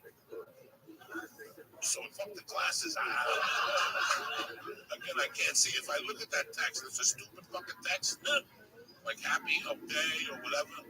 Again, I'm gonna call you back and choke you to death because I put glasses on to read your stupid fucking text. It's just crazy. I can't do it no more. I can't. It's just been so many technological fucking changes over here, you know. But I want to hear people's voices. I got nothing. You got anything else, guys? I emailed him a couple times. I said I've always loved comedy and I wanted to work with a comedian. And we met at a comedy club a few times. We met at a comedy club for like a month and didn't do anything. We just talked. And it's been 2 years and it's been great. So it's been amazing. It is. It's, you know, you in this town we have managers and agents, and you have a publicist, and you have an attorney, and everybody wants 10% except the fucking manager. He wants 15%, and they don't do nothing, people. They do nothing. They wait for you to go out hustling, and then they do it. I cut all that out. I got an agent. That's it. And Lee. And Lee and I are like we're management, but we're partners. And we just sit down and we hammer shit out. And, you know, he tells me the truth, which is very big. He doesn't tell me it's funny if it's not. He'll tell me he didn't like it or he didn't like that video. We work from there. You need that. He's not here blowing smoke up my ass, telling me it's funny. That would be great. Somebody blowing smoke up your ass. That's what else I would do if I was rich. Like if I was really I just sit at home right now with my legs up like that, like anybody go to yoga here? What's that? Happy baby position. Happy baby is my favorite position. I would just hold like that. I would pay somebody $5,000 to blow pot smoke up my asshole just to see if I would get high. Nobody's ever done that. Nobody's ever said, hold on 1 second. I don't smoke the vaporizer no more. It would be the fume, like the thing the beekeepers use to get like the thing that goes like this. No. Somebody would have to take the head off a joint and blow the smoke up my ass. That's how I want it. You can't substitute somebody blowing smoke up your ass. It's not something that, you just say, well, no. Okay, am I crazy, guys? Do people want to get farted in the face? Like, am I the only crazy one, or does everyone else think it's weird? Back me up here. That's weird a little bit. No, everyone else wants it. What? Getting farted in the face. I thought they all back me up. Again, people, hold on 1 second. Here's the problem with Lee. Okay, I don't know if anybody heard the podcast when Lee sat across from me and he said that he was 24. Gentlemen, give me 10 fucking minutes, guys. You don't know if you guys heard the podcast when Lee said he's 24 and he felt that his life was moving too fast. That he didn't think that he was getting the most out of life. Not because he wasn't going to the standard. When you're 24, you think that you should be going, that your life should be like American Company Bandstand every week or whatever the fuck it is. But it really isn't, all right? So Lee came to me and one day I was looking at Lee. I just thought, I go, just as a joke, nobody's ever farted in Lee's face. It was my mistake. I've eaten pussy from behind and sniffed an asshole. Because that's me. That's my world. If you're eating a girl from behind, you might as well sniff her asshole. You're there. Even just to compare it to yours. You know what I'm saying? And you don't stick your nose in it like 100 miles an hour and put the fucking nostril to it. But you smell around it lightly. You follow me? So I talked to Lee when we have coffee about eating ass and pussy, because that's what guys do, ladies. When we meet, we talk about you eating some pussy lately, and he's like, no, I haven't. I don't like it. It gave me heartburn, whatever. But Lee, I love eating pussy from every angle. I can eat from every angle. I love pussy. I don't want the fun on the And that's all but one. No, it's not. Like they hang you upside down from your ankles, and you drop me down like Pink at the Grammys. Do chicks pussy? I'll do it. I don't give a fuck. I'm gonna eat pussy with all the blood in my head. And my tongue, not blood on my head, the blood in my head. I'm upside down, you dumb motherfuckers. And you can't take it, you're eating pussy, it's gotta be a different dimension, you follow?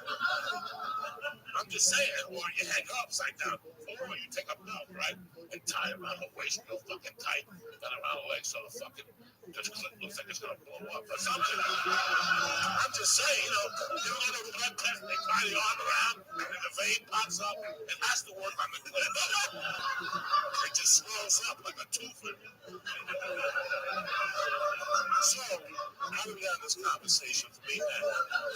So, I know that Lee never smelled a woman's asshole, which, not everybody does, but if you're back there, you might as well. That's all I'm saying. So I said, Lee, how about having a chick fart in your face? Because nobody's really had a chick fart in their face unless you really want to. And if you went to a girl and go, do me a favor, fart in my face, she would feel a little fucking weird. I don't know if I could fart in your face. I didn't have a big breakfast, you know what I'm saying? So, I want to set this up for Lee so you can have some fun. Who else gets the fun? But we're doing it on camp, guys, you understand? We're going to do this on camp. It's like a pay-per-view. Like, you follow me? Like, you guys are at home on Saturday night, and on Ustream, like, a good evening, ladies and gentlemen. We're here live from the Battery Ram. Downtown LA, we have a comedy show. We'll do a cooking show, a podcast, and the headliner is Lee getting farted in the face. Hold on 1 second.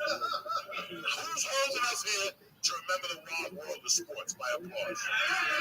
Okay, Howard comes up. Wild World of Sports, once a year, would have a thing, a karate tournament. It was Aaron Sumner's karate tournament at the Garden. And what was the closing thing they did? No. A guy shot a guy with a 22, and the guy would take the bullet out of the fucking hair with his teeth. No one remembers that's on YouTube. He would wear a special. Remember that shit? He would wear the braid. Same thing. I can't find the guy that eat a bullet. But I got a guy who eats a fart in the face. So it's the same thing. So let's say we'll have a chicken like granola with yogurt. Because I wanted to have like a shotgun. What's up? Not bullets, but the shrapnel, yeah. Shrapnel. I want to get shrapnel. But you never took a shit, little peanut came out, you played with it. Remember when you were a kid, you took the peanut out of the shit, you played with it. Same thing. We'll have it like a bag of fucking peanuts and shit. And we'll have it eat for like 3 days, no shit, no fart, no nothing. Just keep my handcuffed in the room. I have to go to the bathroom, you can't, bitch. And then like 2 hours before the show, we tie Lee down, we put him in a chair. We have a chick come out and suck his dick to relax him the whole fucking. He puts on like a bib and goggles and shit. The first time there won't be no goggles, just straight commando. Fucking. And we'll put it like an inch from his face, and then something will kick him in the stomach real fucking hard. And then we'll push him over the bend, so it's like a good fart come up with the trajectory and everything, and then he'll just fall back. It started with just a foot, but then he'll get high and call me at like midnight and be like, all right, I talked to her, she wants to shit on your chest. Why? Listen. Why? I mean, listen, you will all pay $10 to see him get a fart to the face. For the shit to the chest. That's 25 without even arguing. You're like, 25, take it, I don't give a fuck. And he's like, well, can't you shit on the glass? No, this ain't fucking fairy tale land on your chest. Then I said, listen, I called him, I go, listen, if the chest, he don't do the shit. She goes, I want to piss in his mouth. Again, he won't take a little pee in his mouth, but he'll drink that fucking, that's when you want to Yeah, and you're getting what, 20%? 20% of nothing. You know what I mean? You're going to make millions, boy. So this is what we're going to do. The first one, we'll shoot it right here. The chick will fly in his face, he'll go back, he'll yell, aye, the whole thing. And we'll tape that, right? By the way, you're home, like, what happened to Lee? What happened to Lee? What happened? You're fucking worried about it. Then he'll come on the podcast with an eye patch and a neck brace on. Right, for like a month and shit. And then we'll schedule a big fart in the face. Like we'll get like a Japanese guy that eats like 1,000 hot dogs, right? Those skinny motherfuckers will fart. You ever smell like a skinny fart? They'll fuck your world up. A fat guy will fuck your world up. But one of those skinny guys that eats a lot and don't gain weight, you ever smell one of his farts in a van, they'll fuck you up. You guys know what I'm saying. We can make some money on this. And I'll make you all producers on this. You're all in for this. Why is it a guy now? I thought it was just a girl. We're gonna get a girl. I don't want to fight. You're not gay. I don't want to gotta fight your face. That's why I thought you just said a skinny guy. No, I'm talking about a skinny guy can fight. Oh, okay. I mean, so we're gonna get a skinny chick, dude. You know, a skinny girl. Oh my God, I can't get any weight. Well, you're gonna come flood on these fucking face. Because obviously you eat a lot. You're a skinny chick. We're gonna get a chunky chick and a chick with big tits, like an opera singer type chick.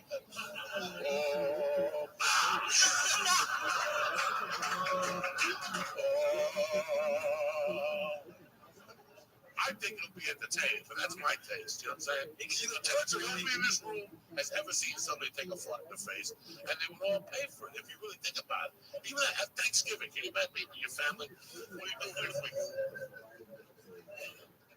I'm gonna go see this guy get fart on his face. I'm going to South Garden. Fuck all that shit. I'm going to see Lisa had take a fucking chocolate milkshake fart. Like this chick's, and we'll have to do something like she has to eat McDonald's for 30 days. That's a documentary. See, I got big ideas. That's a documentary where we have big ideas and she eats McDonald's.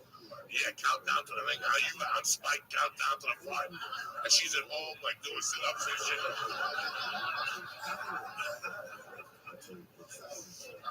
This came to you way too quickly. It's like you've been thinking about it for fucking 8 months. You just came up with it like on the spot. I don't like it. This is my mind is. But how would you like, how would you want to you can't believe it, right? She's so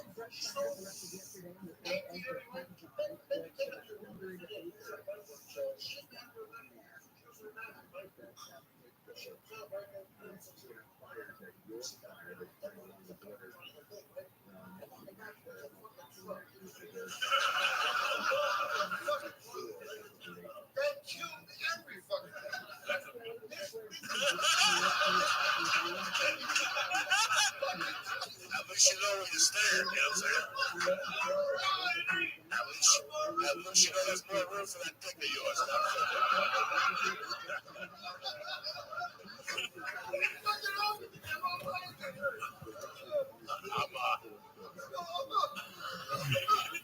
We're gonna do this again next month.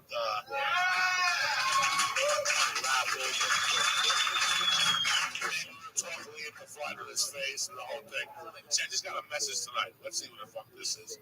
And we'll abuse this motherfucker. So nowhere. Let's see who this motherfucker is. 200 pounds air fry. Oh no, he's my uncle. All right, he's lucky. my uncle. Yeah, I just did the one I robbed him from that's my boy. Oh yeah, no, we talk now. We're friends. We're tight. When did he call me? Because I don't know who the fuck called me, but no, yeah, I'm trying to get him tickets now to take him to see the Dodgers. We're tight again. So I want to thank you guys for really being a part of this tonight, because we didn't know how this was going to work, but obviously this worked out good. We're trying to get a screen and play videos and music and the whole fucking thing in here, so we're going to try to make this a lot stronger for you guys. And one big round of applause for my brother Vinny.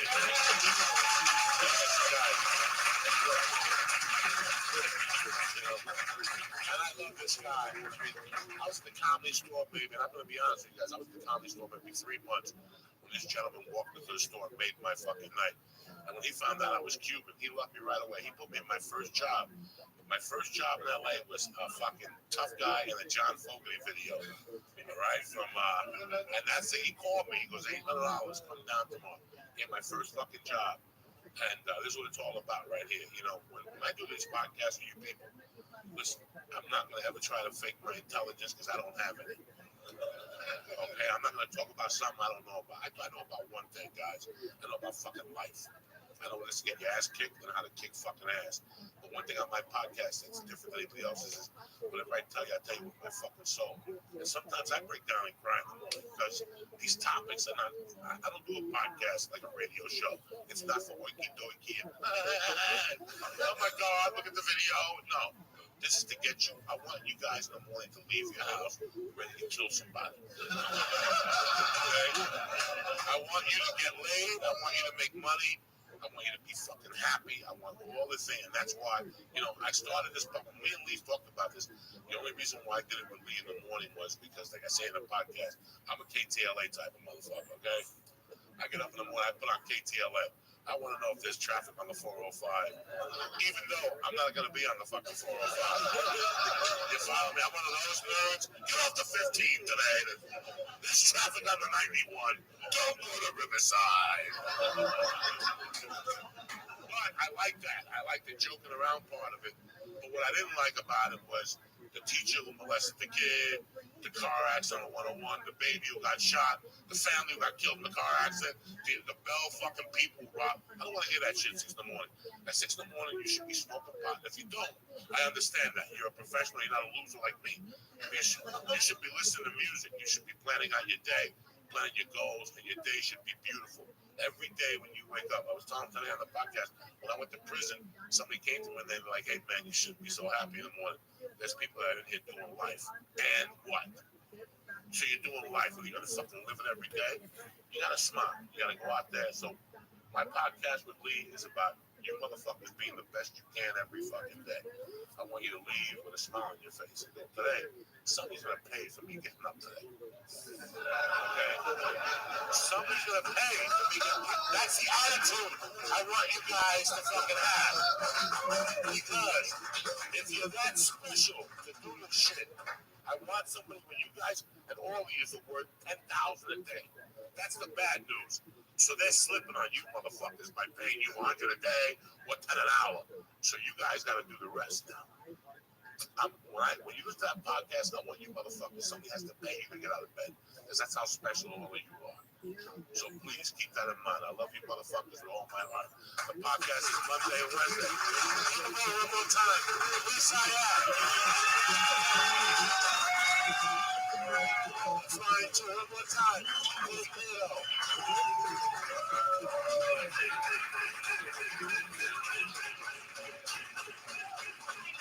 Now, we're gotta go somewhere to get some peanut today. If you guys want, we might have a party somewhere. Everybody just come buy Lee a burrito. And we don't leave till we eat these 25 fucking burritos. We're gonna do something. But thank you for the support. Thank you for the support you give my little brother Lee. So I had this weight loss and this fucking dilemmas. Thank you very much. Vinny Curto, one more time.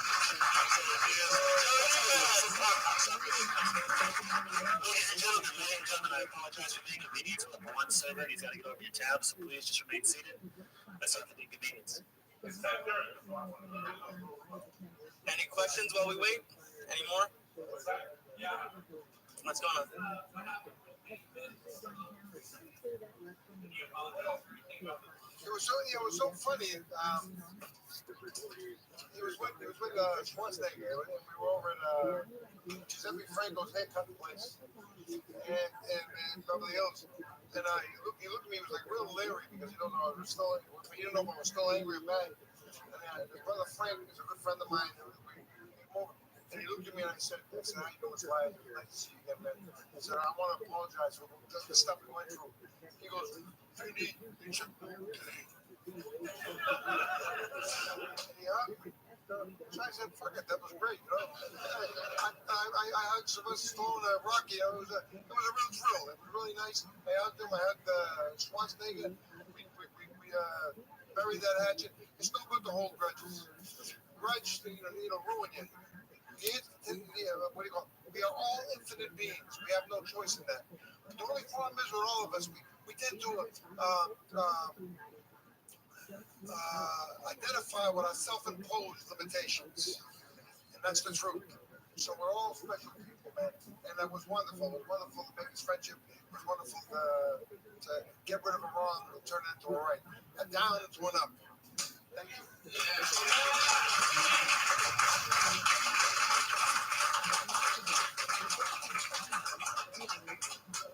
All right, guys, thank you.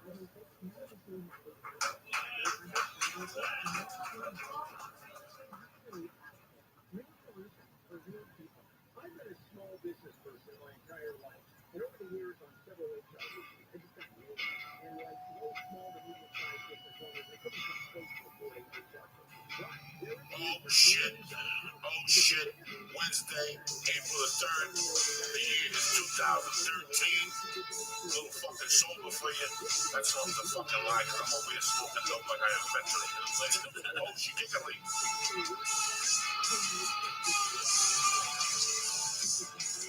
Uh-oh. Here you go, motherfuckers. Get up, drink that coffee, that oatmeal. There's an apple there that's waiting lonely as a motherfucker. Eat that and get out there. This is a spark, this next joint right over this fucking other one. We're gonna caddy shack this motherfucker. Oh shit, it's a beautiful day to be alive. The Lord put you on this planet. Get up, go out there and fucking stab somebody, do something. Turn the music on. Churchill, what's happening now? Lisa Ayat, aka the Flying Jew. Looking beautiful. Look at all this Emerson shirt on. I haven't worn this since I was a freshman there, so exciting. Can't believe you forgot a lighter today.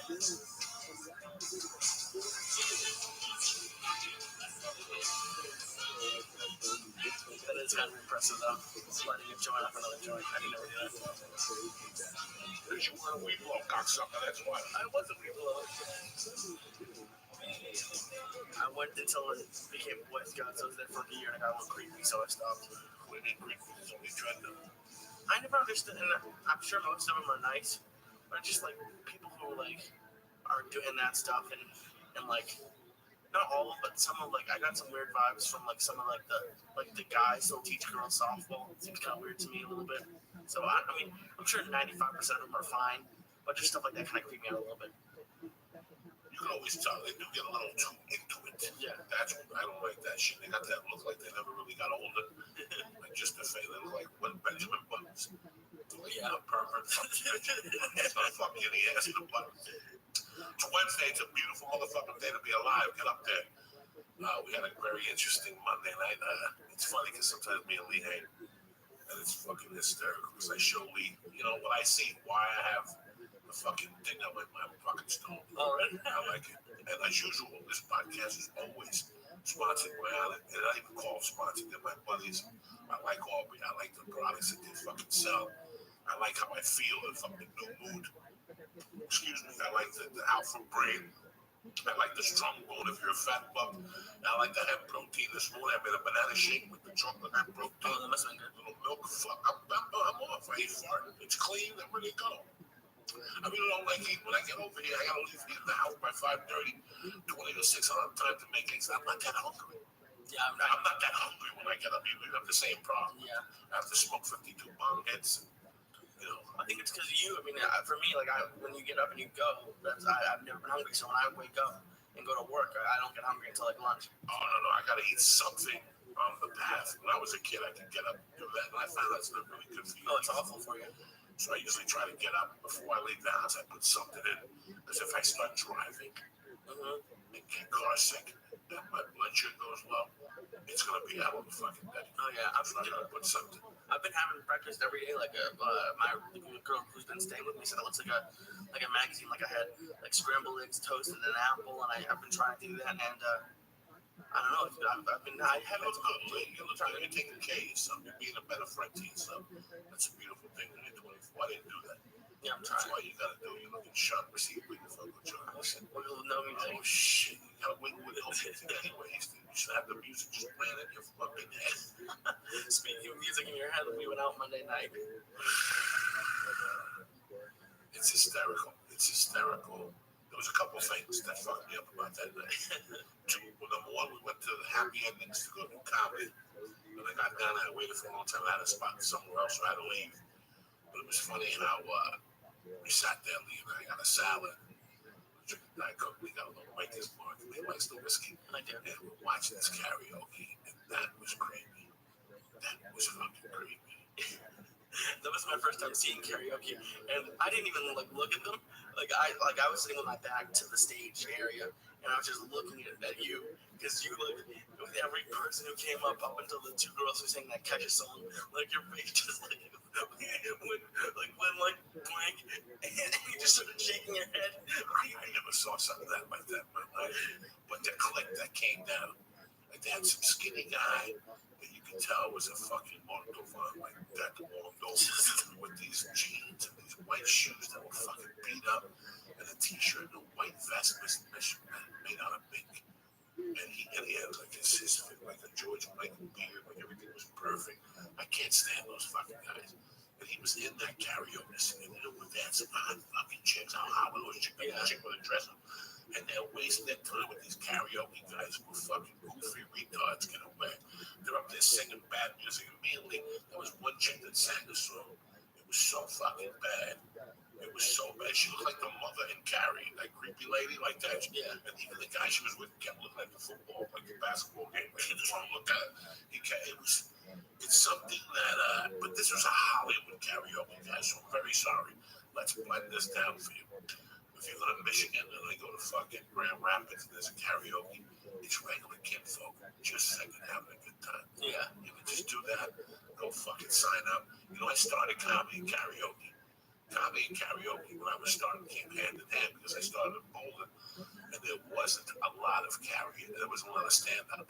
So I would go to karaoke and have to sing a song, and then the next one, take the mic and start doing material. And the guy would get pissed and throw me out of there. And I did that in Jersey, I did that in Colorado, I did that in Seattle, I did that in New Jersey. Oh shit, no. Go to karaoke and take over a karaoke show. That's hilarious. So when you go to those places, they do it for fun, people. We drink, we fucking smoke a new toots, we smoke a fucking bang, a blast, we go get 3 beers and we sing I Will Love You by Whitney Houston and we get fucked up. These people were singing it with the hopes that there was somebody in the audience to discover them. Yeah, that creepy girl was doing that Christina Aguilera thing where they would go up and down with the words that it didn't need to do. It was fucking atrocious. But the story of the night, that really fucked with me was the bartender. Oh yeah, you told me about that. When I walked in there, we went upstairs, checked in, walked back downstairs. This is a very interesting story. Walked back downstairs and we sat in the bar. And I went to look around the bar, and some girl was like, Joey, and I go, what the fuck, cat? I had seen her. She was a beautiful girl that I was friends with as a stand-up comic in Chicago 10 years ago. And I used to work this club on the south side. Oh, I didn't know you met her there. You know, meet her out here. Okay. So we became friends Friday and Saturday. After you just come at this place, you sat around the back, you drank with the waitresses and the bar staff and a couple people who let to stay. I could grab a blow and talk to them. That girl didn't do blow nothing. I'm just saying. Yeah. And I would talk to them. They'd go back to my hotel, look out windows, whatever the fuck I would do. But what was very interesting was her and I became friends. She wanted to act. Listen, guys, I was 40 fucking 2. All fucked up. She was 20 something at the time. I would hit on her. We would go to lunch at Steak and Shake. Right? We'd get like a vanilla shake and we'd talk about acting and what she did. Then one day she bust out a movie with Mariah Carey's boyfriend. Nick Cannon. Yeah, Nick Cannon. And in the movie she has to kiss Nick Cannon. Okay. So we had spoken about, like, we would meet and talk about, like, make notes. Listen, man, as a stand-up comic, you move here and you're a stand-up comic, and that's great. You learn how to cover the spread as a stand-up comic. Somebody once told me to get into acting class, so I went to a Vanichovic acting class, which is one of the premier acting classes. It's where the black chick went before she won the Oscar. Halle Berry? Halle Berry, and the tall white chick went before she won the Oscar. The tall one that's really hot right now that did a skit dancing on the Oscars. She played in that movie with Marky Wahlberg where they robbed the fucking guy. Real pretty. Who's the Is it Uma Thurman or Charlize Theron? Charlize Theron. All right. So Charlize Theron thanked her, and the black chick thanked the Vanichovic. Okay. And Thursday night's class is the heavy duty class. That's where you go and there's agents there. You have to work yourself up to that class. So you take a beginner class, and they move you to the intermediate class. And the master class is Wednesday, Thursday being the premier class. Okay. You know, you go there and see models and they're supermodels. You see the guy from Sex and the City on Thursday night. They let you do scenes, but you know what? It really doesn't matter because I'm the motherfucker in the morning class that's working anyway. You follow me? Yeah. So that was what they train you. So that's not what we're talking about here today. So I meet this girl and we're talking. I go, listen, you go to LA, go to a Vanichovic. She specializes in women. And they're like, Joey, why? Because she breaks a woman down. She makes you get naked in front of the class and do a scene. People you never know before. It's fucking creepy. Jesus. But she makes a woman get out of her skin, get out of herself. Okay. So that's why those women are tougher than fucking nails. So I told her.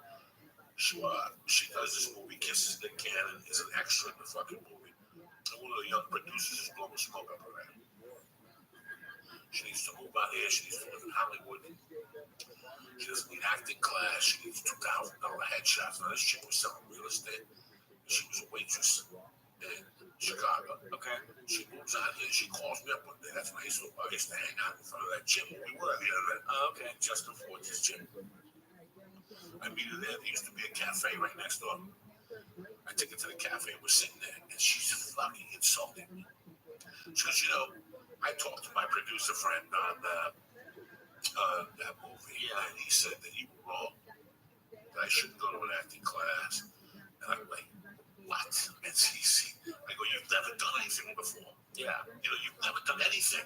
At least when you're a comedian, you've done shit. You've been on sets. You've seen what happened.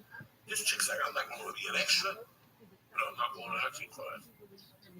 You know me, I don't give a fuck what you're doing. She's like, you know, I think you're doing it wrong out here. She goes, you're doing it wrong. She goes, me and this guy worked out a plan where I don't have to do acting classes. She goes, it's more about networking, going to clubs, talking to people, having this photographer headshot me and all this shit. And I'm looking at it and go, wow. Okay, you know, if you don't think I'm fucking wrong, you know, I never saw her again. She was moving into an apartment on Ocean Boulevard that you had to rent like as a community. Okay. And you had to share like the gym and something else, but you also had to share theater. So if you were in a movie, your friends would come over and screen the film. You know what I'm saying? Like, this is how crazy this girl got. And for people who don't know, Wilshire Boulevard is one of the fanciest, like, boulevards. Yeah. And it was like, you know, when you move out here, guys, when you first move out here, what can your rent be? I mean, it's a 1-bedroom or a 2-bedroom you share with somebody. It's like $500 if you share an apartment. Yeah. This guy talked this dummy into laying down $2,200. Now, there's two types of women in this town. There's two types of guys. If I'm gonna fuck you, I'm gonna tell you. Yeah. Listen, I like your fucking pussy. We're gonna know before you fly out here and shit. But then these dudes that come out here as your friend, you know, at the end they just wanna fuck you. Yeah. You know, just say it, get it out of the way. I kept saying, are you fucking this guy? She's like, no, he hasn't even tried. He's a sweetheart. Well, sure enough, you know, and you don't know what to do. That's why you don't get involved with those guys, ladies, because if you fuck them, you're wrong. If you don't fuck them, you're fucking wrong. You damn if you do, damn if you don't. Yeah. And these guys will tell you whatever. You're beautiful. You're gonna make it out here. Blah blah blah blah. And they're just gonna blow fucking smoke out your ass. You know, I looked at this girl as a young fucking girl. Well, after that day, I got up, went back to the gym. I never thought of her no more. Yeah. Like I was like, here we go. You know, because I've lived through a million. I've lived through a million people who've come in with a fucking credit card and a smile, and they have all the answers, and they fucking blast off. And with me, it's always been hard work and staying on base. The other day, I watched Moneyball, and the most important thing about your life after a certain age in your career is staying on base. You're on first base for a while, but at least you're on fucking base. Yeah. And you're threatening to steal, and you get the second. There's nothing like not having anything going on in this town. Yeah. People have nothing going on. It's a mind fuck because they depend on this guy, or they wrote a script between three guys. Listen, 10 years ago, fucked up. I should have wrote a script for television. I would have been on television right now because people don't write for me, but I didn't. And that's like the point. The point is that 4 years ago, I decided that I wasn't going to wait on anybody for help anymore. Yeah. The agents weren't going to help me. Nobody's going to help me. I had to write my own material. I had to get up in the morning and email people. And a lot of people don't like my style of business. But I don't give a fuck. A lot of casting. There's been about 2 casting people in the last 15 years that have contacted me and said, you're not supposed to contact me as an actor.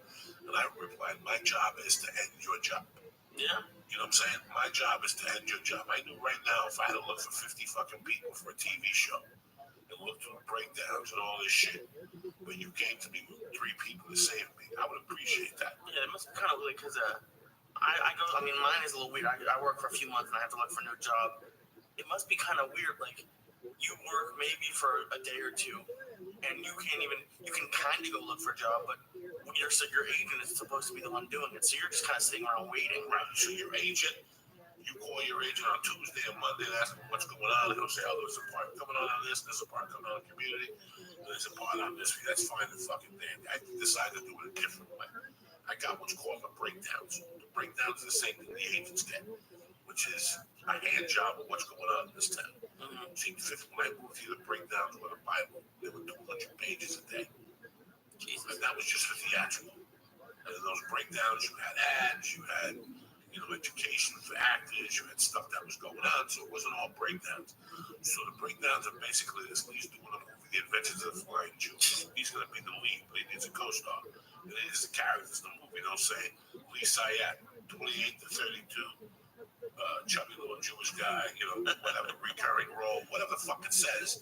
And then they send you in. The agent sees that, calls up and says, I have a guy that fits that, send me his headshot. And then they call you the fucking, that's the traditional way. Then you go to producers. I figured out a different way. With TV, you never know. With TV, it's every 3 days that they're looking for a role, so you can't stand it before a film. I would get the breakdown. Okay, I would get the role that I wanted. Let's say it was a mafia movie. Okay. All right, let's break it down to the longest shot. I was just going to say that, yeah. Okay, let's break it down to the longest shot. I get the call for the longest shot. No, the longest shot isn't really that fair because the longest shot was a lead. Okay, so let me tell you what I'm trying to do here.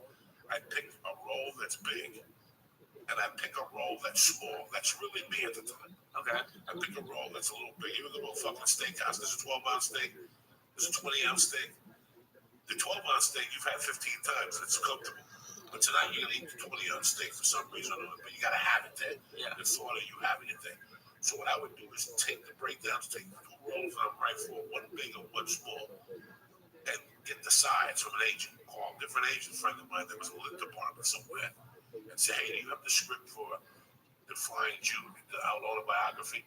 He'll email it to me, and then I'll read the roles. And then what I would do is take the pages out of the script that has his roles, and I would bring that scene to life by myself. So I would call you up, Lee, and put the camera in front of you. You'd put it on me, and I'd do the scene. Yeah. And then after that, I'd say, how many did you go with these? And I put an audition tape together. And I found out where the fuck you were, and I sent you the tape over there.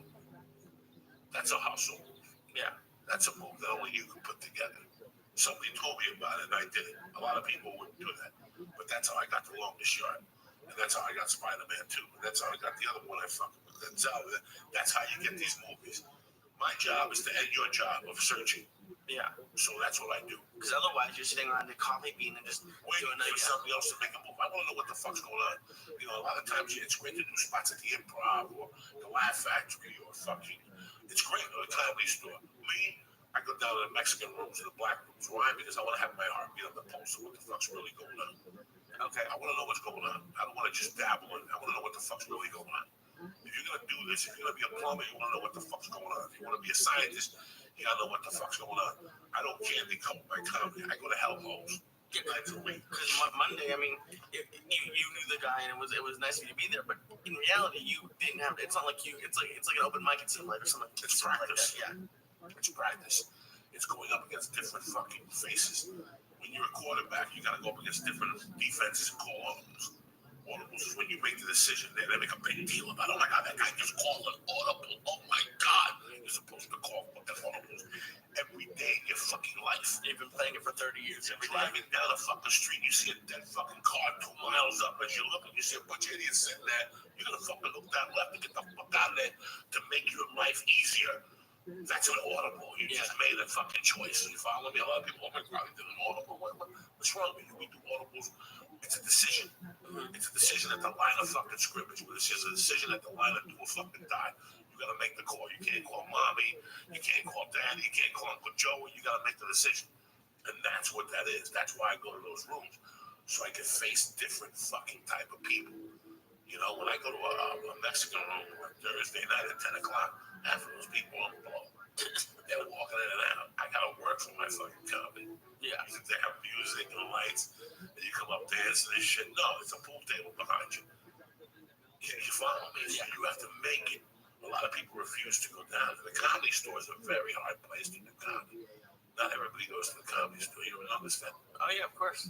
And it's people go to the Improv and the Laugh Factory. The comedy store is very fucking dark, so a lot of people won't go to the fucking comedy store.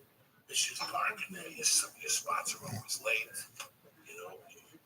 I went through something where I had a boss that was a shitty boss, awful. I wanted to quit every day, but ever since I went to new jobs, bosses don't seem as bad. So I've heard that about the comedy store, that it might suck and you might be making no money or whatever, but when you go to the Improv, you're ready for it. It's like it doesn't scare you.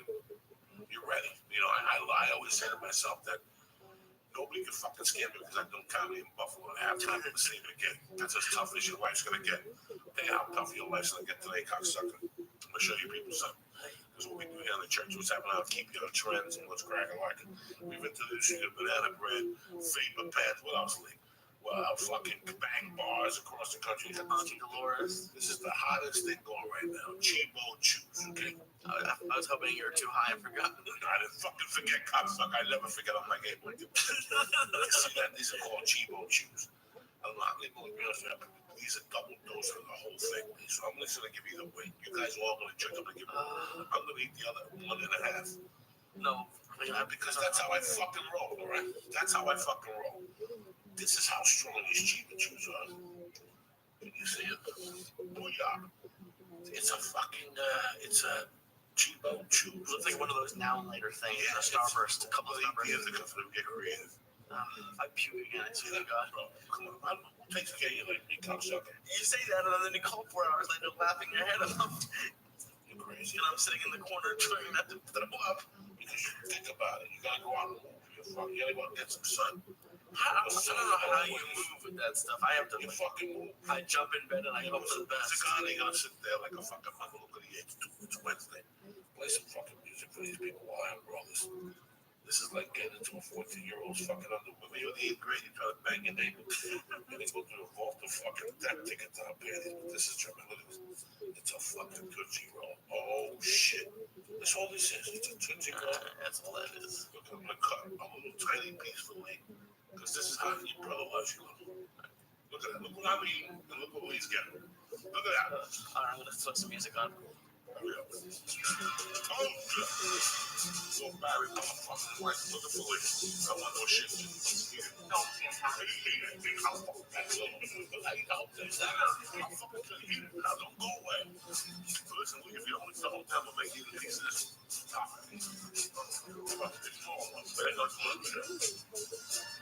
damn it. Come on. Lay out that. Come on. That's the shit right there. Oh, shit. We got a lot of people. Come on, do it. It's Wednesday. This motherfucker is big, black, fat with a ponytail and still busted out showing this slinging dick. Oh shit, take that lead. Wait, what's up?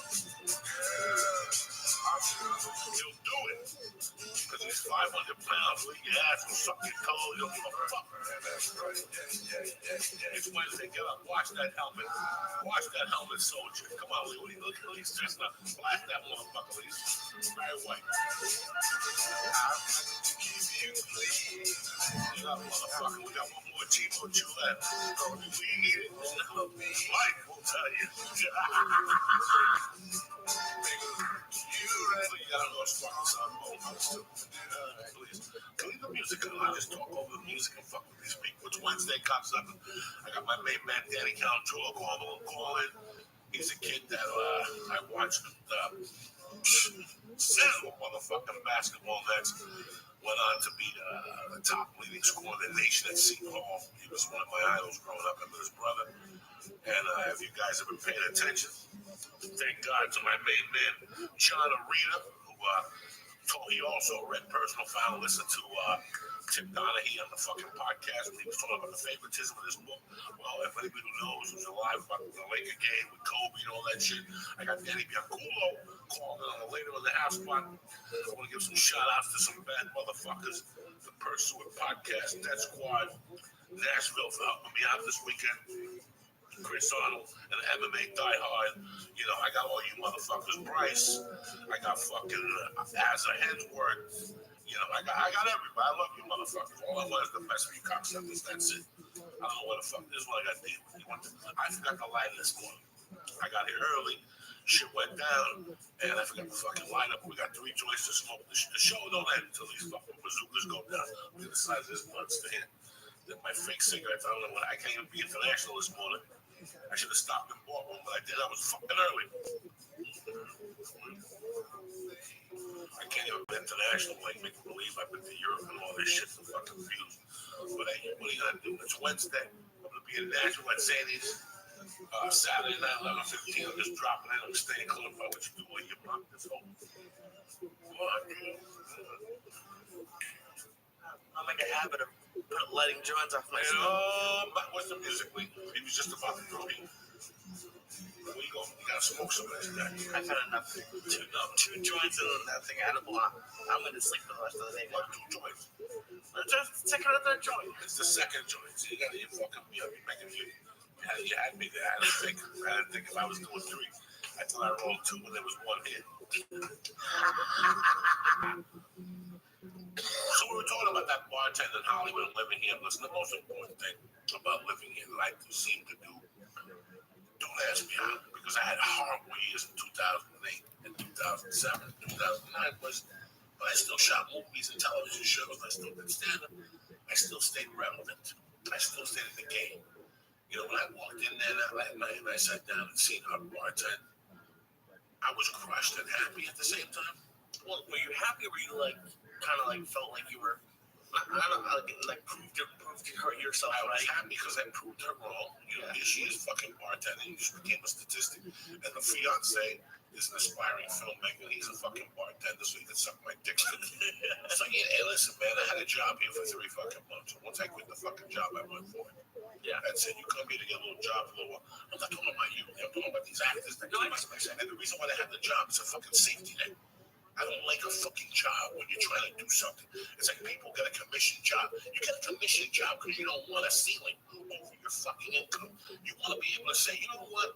Today, Joey, I feel like making $5,000. I'm not gonna go home till I make $5,000. Yeah. A lot of people settle for a job that pays by the hour. It's got great benefits. Every once in a while, you gotta walk down a fucking tightrope. You're living with your mother. You got nothing to fucking lose. Get a commission job. Learn how to sell from your fucking stomach. Learn how to go. Wow, I fucked around Monday through Thursday. If I'm gonna get paid today, I gotta sell something. Somebody's gotta pay for me to get up this morning and fucking go to work. Now, when you said when you contact the casting directors, you had a couple of them that didn't like it. Are there more people that appreciated it than didn't like it? Yes, Yeah. there's more people that didn't tell me directly, but I can see that they still call me in. They still call me in for different projects. John Papsadera, the chick who books It's Always Sunny in Philadelphia, and Sons of Anarchy, Wendy O'Brien, she put me in Longest Yard. I mean, Lorna Johnson, who the other day, some guy called me, we're talking about Lorna Johnson and coffee. She put me in 5 fucking television shows with me. 5 projects. She put me like in 3 movies, a TV show. Yeah, and because you were saying something the other day, I think we were talking kind of about it, but not this time, was you said if they cast the wrong person, it looks bad for the actor, but it also looks bad for the casting director because they fucked up. So if you send them in and they take a chance on you and you do a good job, why are they going to spend 10 hours looking at people they know aren't going to do it? My job is to end your job. It's funny, even with stand-up comedy. My formula was to book myself as a stand-up comedy 5-6 years ago. But I would call big comedy club owners and say hello. And they would ask me, do you want a week here? I would go, no, I'm just calling you to check in. It would drive me crazy because at that time I didn't really want to go on the road. I was making money here. Whatever mind fuck I had. Okay. I don't know. It's just, I'm very proud that I came out here and I did something every year. So I wouldn't have to get a day job. And if you ask me what I did, I don't know what I did. I just know that I paid fucking attention. Yeah. You have to pay attention to every fucking job you have. Doing this podcast makes me a way better stand-up comic. Did you know that? It makes me a way better person than stand-up comic. When I was walking down the stairs this morning, it was 5:32 in the morning. And I'm going to do a podcast with a friend of mine who doesn't mind, but we don't get a check at the end of the week for this. And we did this in the beginning, and a lot of people don't take this kind of chance in the country. A lot of people say, I wouldn't do that. I can't do that unless I'm working. And by doing something like this for 3 or 4 months and taking a hot knock and eating a Subway sandwich and stuff when you want to stay, it's like putting money in the bank and you get the revenue later. It's like punching in for something that you get paid on later. And I've always admired that about people. There's a lot of people who refuse to do that, and they're stuck in their fucking simple ways. Yeah, because it's scary. I mean, I was definitely fucking scary. I was supposed to start a job last week, and I got a different offer, and I felt weird about the other thing. And now I have to take a month off, and I'm losing a few $1,000 because I'm not working for a month. But at a certain point, you have to make a decision about being happy in the place, and you don't want to just take everything that's offered to you. Kind of like we were talking about those comedy clubs, because when you turn them down, they're like, oh shit, you can turn it down. You can turn it down. There has to be a day that you have to. With me, I had to forget I was a comedian. That whole mentality. I become Joey Diaz again. Why wasn't it? I always had the hustle and desire. Like, listen, I got up. If I find out about something, you call me and go, hey, Lisa Ann's doing a movie, Joe Rogan's doing a movie. I'll call the cast director and I'll find out who's doing what. And then from there, we get the side, and then from there, we work that motherfucker. Oh, there's a role for me. How are we going to work this? Let's see who the producers are. Let's see it from every fucking angle. When I did Spider-Man 2, I met this black kid on the thing. Good friend of mine, Jason. We still talking. And Jason calls me, and then he was like, bro, I'm in my office for Longest Yard. Your pictures on the wall. We're going to get to work together again. I ended up doing like 3 films with Jason at that position. The point being that you keep working with the same people, you make relationships with them, refer you. Yeah, there's a big town, it's a small town, but you gotta do something every day. Staying on base. When I say to people, you gotta stay on base and stay relevant in life itself is justifying your existence. If you justify your existence every fucking morning, you get up, you have a plan, I'm gonna do this, cut this off.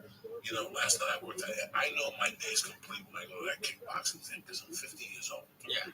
I'm not 20. When I go at 8:30, and I have when I wake up, I look at my notebook every morning. You know, the first thing it says is write 1 hour per day. I try to write 2 or 3 hours a day. But my minimum is 1 hour, so I write 7 hours for the fucking week. Yeah. You know. Now let me ask you something. Yeah, this is a small town, and if people don't like you, they can hurt you sometimes. Do you ever feel, because we talk about it a lot, how you don't play with bullshit and you don't like hang out with people. Do you feel sometimes like if you weren't so regimented, like if you didn't like you love people, do you think you would have been further along? Yes. If I would have shut my mouth and been passive, absolutely. But there's two sides. I go to live in Seattle. There was a book up there. I got in trouble. She didn't like me after I got in trouble. I mean, the girl Carol, I used to take the stripper, that fucking piece of shit that come in her ass and all that. She and I got into a fucking argument one time. They put me in jail for fucking harassment outside their building. We were living together. So some women took it like it was a domestic violence thing or whatever. So these women called each other like, what the fuck happened with Joey? And this one woman decided to raise her fucking hand. Okay. So she called me one day. She's like, I don't like what happened. I don't like what I'm hearing. I go, listen, I went to dinner with you and your husband. You know me. There's just a misunderstanding. This is fucking Seattle. She was like, okay, and she held it against me. This girl booking like 60 fucking rooms all around Washington. She wasn't booking me late. Okay. So I had 2 decisions. I could sit in my house and cry like a fucking bitch and not say she booked me, or I would call her 3 times a week and go, hi, you have a room tonight and whatever. She'd go, yes, I do. And I go, do you mind if I do a guest spot? 7 minutes, you don't have to pay me. And I could hear it in her voice. Like she fucking hated it. But she knew I knew the headliner. And she knew the headliner had okayed it, so she had no choice but to hire me for free. Yeah. And people would say, why do you do that? A, she don't like me, so I want her to hear my voice. The 3 art of war. Fucking if your fucking opponent is of a fucking caloric nature, agitate that motherfucker. Number 2, I went down and proved my point. And even though she didn't like me, wasn't going to stop me from doing what I said. Because so what? She didn't pay me. I was still punching in at the fucking clock, and I was still getting better at what I was supposed to be doing. Yeah. So I beat her in more ways than one in my mind. Because she didn't have to pay me in her mind, but I was going down to get better at what I do. Yeah. And at the end, I'm here, and she's still in fucking Seattle with an umbrella right now, looking out her fucking window, thinking about whether she could get a coffee or not. Do you understand me? That's the difference. She used to have 10 clients and 50 fucking rooms. She don't have that no more. She has nothing now. She has 1 event a year or something like that. And she's old and fucking wrinkly. But I'm here with you guys because no doesn't mean no. I'll find the fucking way to go around it. Yeah. You know, I know people don't hire me because I'll say, hey, that trailer's too small. Or hey, there's not enough on that table. I'm a fucking union member. If you don't, my dues are a year. I gotta pay 2 times. I gotta pay dues a year. Then at the end of the year, I gotta give another point and a fucking half to the union. If I gotta pay those fucking dues and I'm doing a union job, when I show up, your shit better be fucking tight too. Yeah. For years, I went to these jobs and didn't say nothing because you don't say nothing. But then when I stopped doing the blow, I realized before I was an actor or a comedian or I'm a fucking man. And you have to treat me like a man because a lot of people here take shit because of the job also. Yeah. A lot of these people will fucking take shit because of the job also. So if you just keep letting people putting shit on you, piling shit on you, they're gonna keep piling on you. Yeah, it builds up. Like that's why I left a couple of jobs because I felt like when you start out, you let things happen because you're just happy to have the job, and the more and more you do that, it's harder and harder to be like, no, now you're not gonna do it. Then you gotta live with yourself. Yeah. I watched the guy who did the fan trailer. He did all like the Joey Diaz videos. Mischief Maker. He did a great documentary about Patrice O'Neal. And I watched it. It was like 45 minutes. And we just found footage. And I watched the whole thing. And people talk about that with him. Like he was on The Office and he did stuff. He did like a pre-Tosh.0 show. And it's I always respect the people that don't deal with the bullshit. Listen, man, I have a job to do, and I'm good at it. And I've gotten better at it over the years. I know a lot of stand-ups who don't have my acting resume. They might have 3 fucking specials on Comedy Central, but they don't have my acting resume, which means I could act till I'm 75. The guy bumped into Hawaii is 72, works all the fucking time. 70 fucking 2. Yeah. And he works all the fucking time, okay? So you can work here. My goal here is to keep working and to the fuck I do. It has nothing to do with anything else getting involved. But like, I took a job one day as a pilot for an actor job. And it was 2 nights, okay? $100 fucking a night.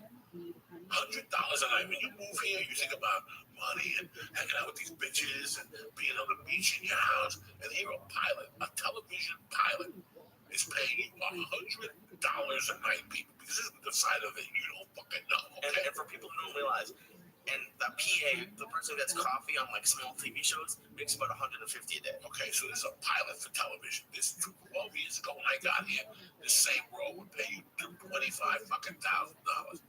This is 2004, 2005, 2006. Okay, the Sopranos are in their prime time. This guy writes a pilot about a pizza place. Okay. Great role. It was perfect for me. I think it's still on YouTube. I don't even know if it is or whatever. It was a pilot. I get there the first night. First off, you work from 11 to fucking 5 in the fucking morning. Really?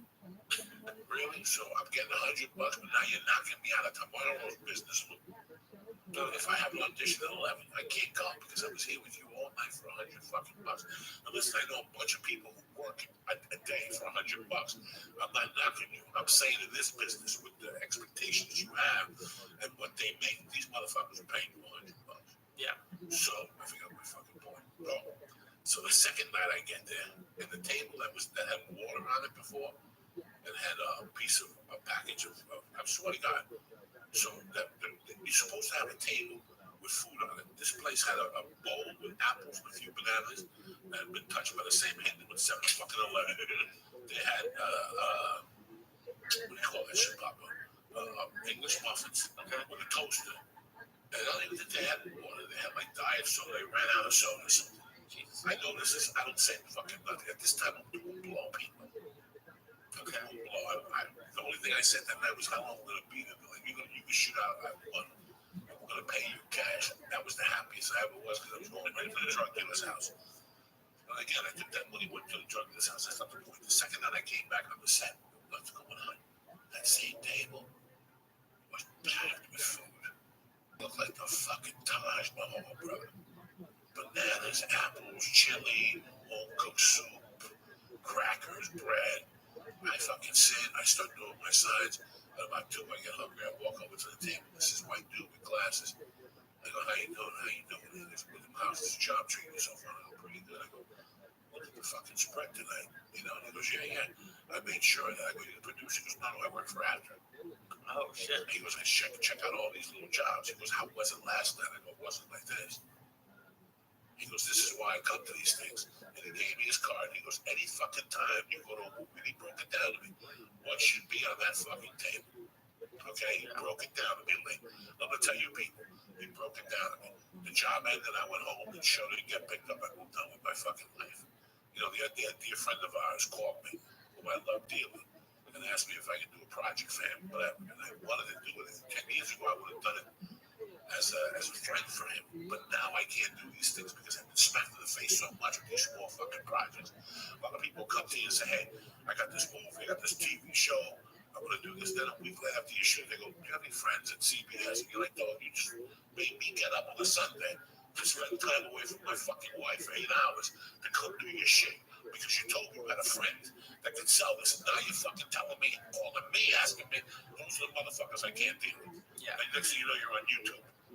That's it. So you shot this thing to go on YouTube. That was your fucking answer. Said the phone, I can't do this. I said, forget it. So I got a call. I had done a table read for a movie called Boilermaker about it. And I was telling a fucking story about an AA man that gets taken over by 2 bank robbers. 2 bank robbers do a heist and they go in there. Cops are looking for them and they go in there. And they hold up the fucking meeting and they slap a few people and they got arrested. So I did the table read. The people really liked me. The movie had Jack McKee in it from The Fighter. And Jack McKee, and it had the guy from Deer Hunter. We had some names and it was great shooting. But this is the movie when I stopped doing blow. So this movie, to me, I have a lot of meaning in this movie. Because I gave him cocaine for this fucking movie. Because it's an AA movie. The guy who wrote it was an AA guy. The executive producer was an AA guy. Everybody was AA. So I couldn't go in there with my rings around my nose saying I had allergies. And that was the moment you said where you had to be there all day because it was ensemble, so you were in like every scene. Every fucking scene, and you shot for 18 days straight. Which anybody who works knows you shot like for 22 days straight. Anybody who knows, after 7 fucking days, you want to shoot yourself or do anything. Especially when you have an addiction and you want to be out of there. Out of there. But this movie helped my addiction because I was there. Yeah. I was there, you know. So I take this fucking job, and the movie starts on a Thursday. The movie starts on a Wednesday, guys. I'm asking you as Americans, as people. So knowing this, I pay 2.5% a year, and then I pay another 5% or whatever the fuck I pay. I make a big payment, like 10% of what I make. I send in January. That gets split in 2. And then December, I get a bill every year for $1.5 for whatever I make to pay for my dues. Jesus. Okay, so now this movie is not scale. When I talk to you about scale, most movies are $6.95, whatever the fuck it is. I don't know. Now, about 6 years ago, SAG, or 8 or 9 years ago, SAG had a strike or something. They put together this new movie package. You don't have to pay motherfuckers $6.56 no more. You can pay them $4.58, $2.58, or $100 flat, or $50. This ultra low budget. Jesus. Okay, and listen, guys, if it's a great script, there's been 1,000 great movies the last 15 years. There've been $100 day movies. All right, you can tell that they're a little fucked up, but it's a $100 day movie. Okay, not everything is fucking perfect. All right, so the movie starts on a Wednesday. I'm getting off this blow. Okay, you know, I'm really fucking fat. I'm 415 pounds then. I'm getting off the blow. I'm hungry. I go in there that Wednesday. There's no food. A couple bananas, a couple fucking pears, some toast. That's it. And it's not like you can go and grab a sandwich This is somewhere. off the 170. You have to be on set. Which So you're not right. you're not being a diva. You need food. You know what Ghost Rider is? I just watched the bad movie Ghost Rider. Oh yeah. This is the road where you think, you know, in LA, the big roads are the 405, the 101, the 10, and what else? 175. No, it's the 175. No, the 170 and the 5. But the 170 is like hell. Have you ever taken the 170? Oh, yeah, you still It's live like you think you're gonna die. You really do. It's the only road that you're like, is this fucking California? It was like Madison, New Jersey. If I was gonna kill somebody, that's a joke I do. I would take them up there and just drop it. The week nobody would find. You take a bitch up to 170, she knows she's dying. Okay, that's what we shot. Okay. Up to 170. I've never been up to 170. So already I'm like, what the fuck is this shit? This ain't Hollywood. This ain't fucking nothing. This ain't nothing like I ain't never seen. This is industrial fucking park, California. So we get Sherman Way, you make a fucking left, and it's in this little set stage. So it's in one scene in the movie. It was late, and we shot in the same fucking room. That's what's good. You have to bathe, you have to turn around, and that's what's something about it. You were always ready to shoot. There was no go back. We got the set lighting there. We had the lighting set. We would just shoot. So Thursday I get there. There's no fucking food again. Friday I get there. They put a little bit of food, but there's no food. And they're sending us out to lunch. At this time in my life, I had never seen this. This is what you were saying before. A SAG movie will not send you out to lunch whenever you slip on a fucking banana. Yeah. So they want you there in contact. The only movie I had ever gotten off the set to do was Spider-Man 2 because they let you go to the commissary. Yeah, and that's in the studio lot. That's still in the studio lot. It's not you have to get in your car. That's the only movie I've ever done that they really let you stray away for lunch. Besides that, you don't want to stray away. You're working on a film. This is what you fucking went to acting class for. This is what you thought about high school. You don't want to go nowhere. Because now you're pissed off by the server. You have to think about your lines. Yeah, sit in your room, relax. You bring a book, you bring half of the drugs. You smoke that, you eat the other fucking piece. You know, you can have it. Oh, no! So, because this is going down. This ship is going down. It's going down. So, fucking Friday, mediocre food. Saturday, mediocre food. Now I'm steaming. I'm not saying that because they're paying me $100. I gotta go spend $20 for lunch. Oh, they didn't pay for your lunch? No! And I'm like, what the fuck? I with no trailer. No trailer to sit in. You had to sit outside in the sun. I thought they would have paid you for your lunch. No, I had to take my wardrobe home every day and wear it every day and wash it myself and iron it, make it look like it was a fucking Puerto Rican production. But I liked the script. I liked the people. And I wanted to do something different. Plus, I was trying to get off the blow. Yeah. So, they make me shoot on Sunday. Which guys just doesn't work out with Joe. On the seventh day, God made the Black Sabbath. That's it. Even the fucking Jews. No, the Jews take Saturday. Yeah, John Goodman doesn't roll on Shabbos and you don't shoot on Sundays. He doesn't roll on Shabbos. It's a line from the Big Lebowski. Yeah, no. I don't. There's some things you have to take care of yourself. Look, you want to work for 3 hours in the morning on a Sunday, 9 to 12. I'm fucking all in. But you tell me you got to work 6 in the morning to 6 at night on Sunday. Whatever. Let's take a chance. If that's where you want to roll, that's where you roll.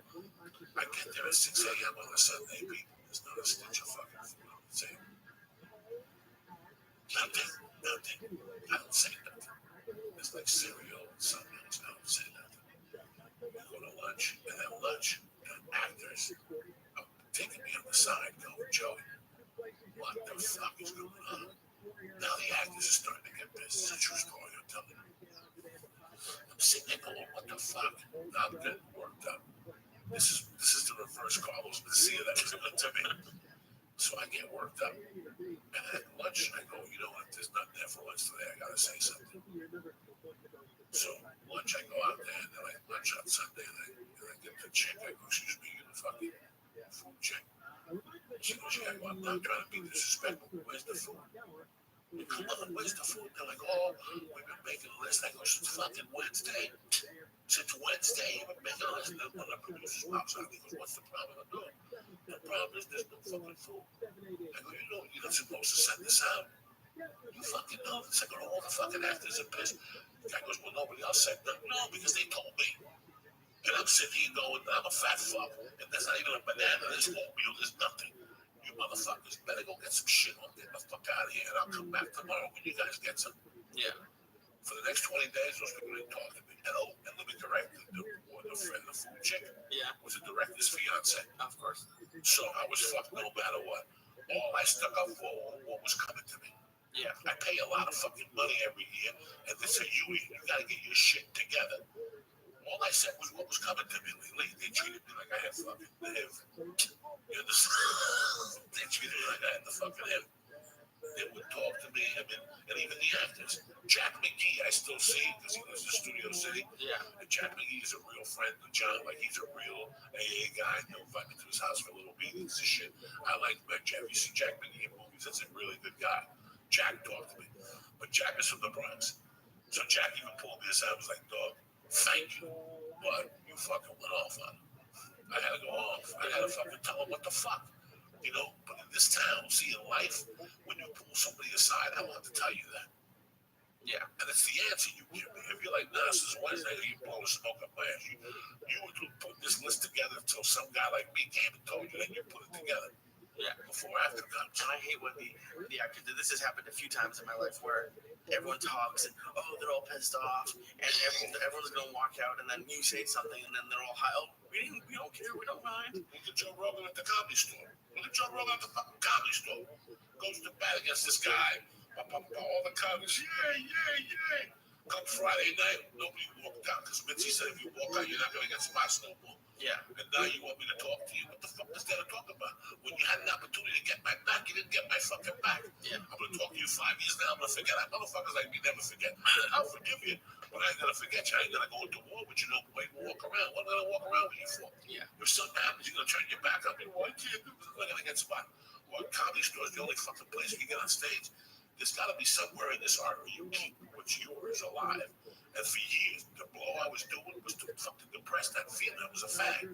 I wasn't living my life. I was living, don't accept. Once I fucking took control of who the fuck I was, then nobody fucking talks to me. Yeah. We sell the people like me on the set or whatever. They know. Get them on and get them on. I don't like that. Get them on and get them on. Pay my fucking money. I had a great time in New Orleans. You know, last year I got knee surgery. Mm-hmm. Okay, I get a call after I did a knee surgery for a dog that's saying whatever. These fucking peeps. These guys didn't want to pay your fucking residual, not $100 a day movie. I'm taking falls. Those are $100 day movies? Yeah, the Christmas ones I do $100 day movies with Dean King. Jesus, and I was just gonna ask you, do you think movies like that, they'll probably some where they have a They make money, they get paid for television, they packet the money, they don't give me the 100. That's what I was gonna say. They don't pay that much anymore. Yes, they do. They'll pay you, wouldn't be fucking doing it. The producers say, yeah, you wouldn't be doing so. They stopped paying residuals. I got to call SAG. Like, SAG called me one time. SAG was like, hey, dog, you get residuals from that movie. I go, I haven't gotten shit. They go, we're going to email you something, sign it, and send it back. It's a fucking report against them. The second movie did in Colorado, the whole fucking casting crew wrote them up. Hey, you know, you work for these criminals. So they called me. I said, listen, guys, I just had knee surgery. I'd rather not do it. They're like, no, this will be easy. I said, listen, it's never easy when you motherfuckers. I always got to chase a dog or run after a cat or do something, which I don't mind. I don't mind playing those roles. I've enjoyed doing it. But after a while, you're like $100 fucking bucks a day. 6 days is $600 fucking bucks. I'm chasing cats. I'm jumping off fucking buildings. Again, I pay you in. I don't want somebody to say, well, Joey, you sound like a fucking diva. Fuck no. When you go to work and you get $8 an hour, $100 a day, you don't have to pay. You don't have to pay. I gotta fucking pay. And it's the only union that they don't stick up for you guys. And even brought up your agent, yeah, they take 10%. They take 10, but I don't mind them. Listen, in my world. No, but that's what I'm saying. So for $100 a day movie, that's 90 you're making. Oh, I see what and then you're taxes, and then part of that, so that you're making like 75. Fuck yeah. So at the end, then you're wearing your own clothes and your gas. And your fucking gas. Yeah. You know, I get these calls. I got a call. Yeah, I want you to, play a guy. I have you in a strip club. How much? Like, all right, $100 a night. I got it. You know, when then you get there, it's not day shoot. It's a night shoot because they don't have the money to buy the location. So you got to get in there when the Mexicans clean the fucking building. You got to fucking shoot opposite when the Mexican chick is cleaning it. So when is the strip club closed? From 2 to fucking 6. From 2 to 7. So I got to shoot between 2 to 7 for, again, $110 goes to the fucking agent. You know, taxes, gas, and my wardrobe. I just shot a fucking. You're breaking even. Guys, I just shot a feature film that you guys will see on Showtime or Cinemax for $50 a day. So ask me fucking again. It's like me telling you people I'm going to pay you $10 an hour. And before the fucking day starts, I'm taking $7.35 from me. Yeah. After taxes, what do you got left? You know, that's in every industry. We're getting raped across the fucking board. This isn't only me. But you have to figure out how to make it work for you if you're going to fucking yell. And you say something on the podcast and in comedy, say if someone has to pay you to get up and justify you waking up that day and leaving the house. Because if you're going to clear $50, you might as well stay home and watch Law and Order and fucking like it's not worth your time. I ain't mad at you. I ain't fucking mad at you. How can you be mad at somebody who goes, you know what, Joey, listen, they wanted me to go down there and do this. At that point, that's when you live your dream. Yeah, that's when you live your dream. You want to be a fucking garbage man. You drive around and pick up chairs and refurbish them and resell them. Whatever the fuck, because they're not going to pay you anyway. You might as well start from scratch. Yeah, this is what we do. This is what I've been telling you motherfuckers since day one. It's funny how I became a comedian. I became a comedian because I didn't want to work days.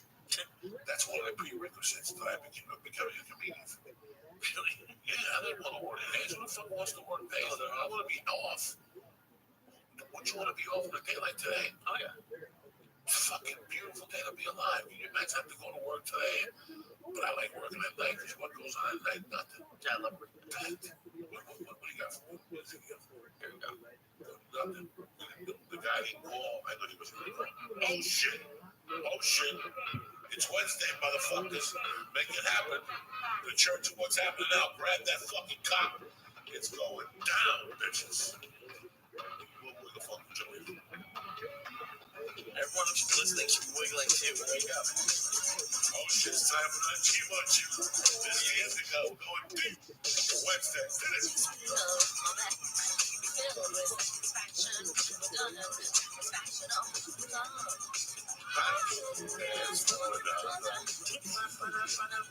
Oh shit.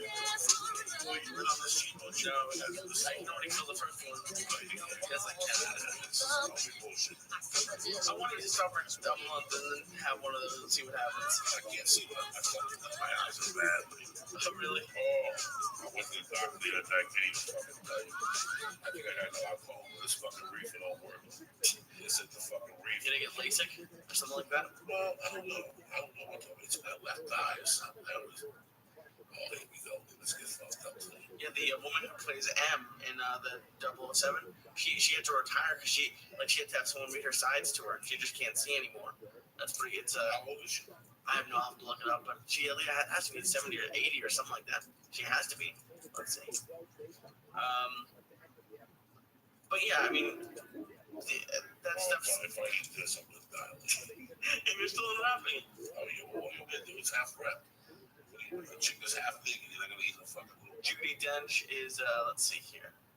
She was born in 34, so that's. We open your mouth. I'm gonna throw No, like fuck you. a fucking seal. She's like 79 or something. So yeah, so you're going to Tennessee, you're gonna go to Zany's, and then you have the South Beach Comedy Festival. What else? You doing anything else? Oh shit! I'm excited. Are you gonna get some barbecue when you're down there? I'm gonna get everything. Oh shit!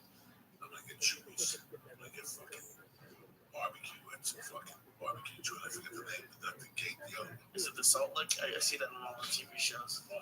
There's a couple of them.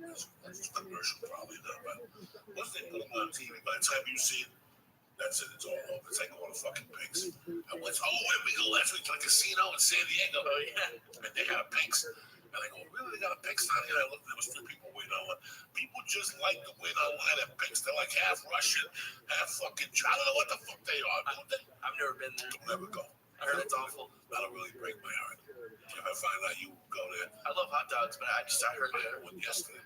Oh really? Oh, I love hot dogs. What's that rounds, brother? Do you steam them or put them on the pan? I like them in the pan a Put little them bit. on the pan and I cut up a fucking white onion real small. Okay. Because I had 10 points left last night. Okay. After lunch and breakfast. So I like my. One thing I did this week was I ate at home. That's a huge My job. wife doesn't. I tell you, my wife was killing me with these. Killing me once. One meal, but it kills you. That one meal sometimes 5 days a week, it fucking kills you. Money wise, calories wise. You don't go to a fucking expensive place. But still, if you're spending like, $20, yeah, it's like 22, 28. You go like Big Tony's, who's healthy as shit. Big Tony's is my favorite fucking healthy place. Right there on the riverside. It's one of those like burger stands. No, it's a little corner Mexican place. Oh, okay. That's where they got a singer from the group. What's his name? The Foo Fighters. The Foo Fighters. What the fuck you living with? You were like, you know the guy. You know, I'm a little fucking stomach. My Uncle Joey Foo. That's where he goes. And my friend Jerry LaRocca, who we saw the other day, turned me on to it. He goes, you gotta go in there. Like right now, they got a great oatmeal thing. I mean, it's a Mexican place, but they cater. They have a fruit basket. God damn, with this juice on it, with raspberries and mangoes and pineapples and cantaloupe. It's delicious. I think $4, $5. They have a very fucking healthy. Fridays and Saturdays they have salmon or ahi over better lettuce. Nice. Like spinach. I mean, like $8. You sit there and go, no, but it's fresh fish. They get it fucking every Friday and Saturday. But during the week, they have this special chicken salad.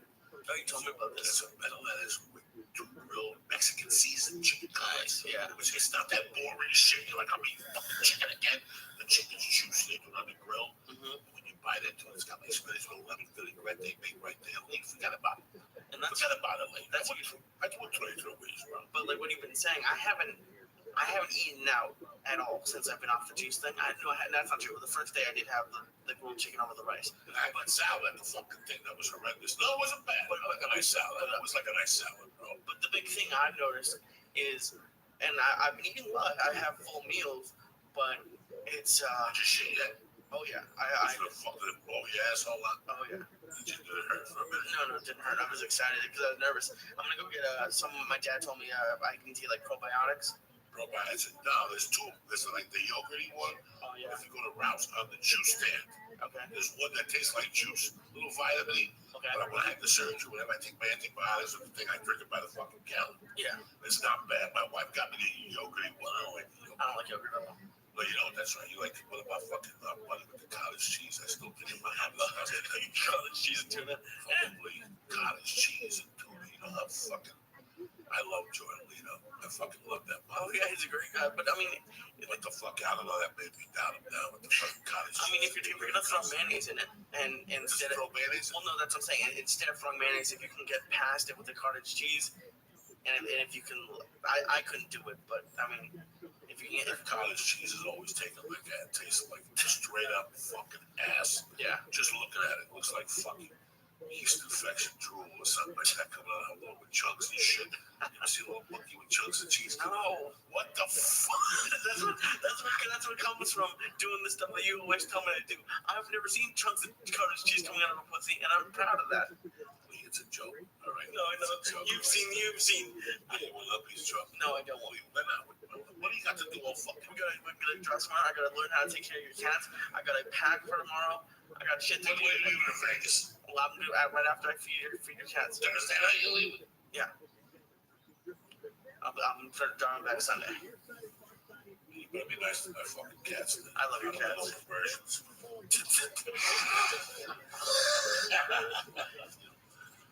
It's funny.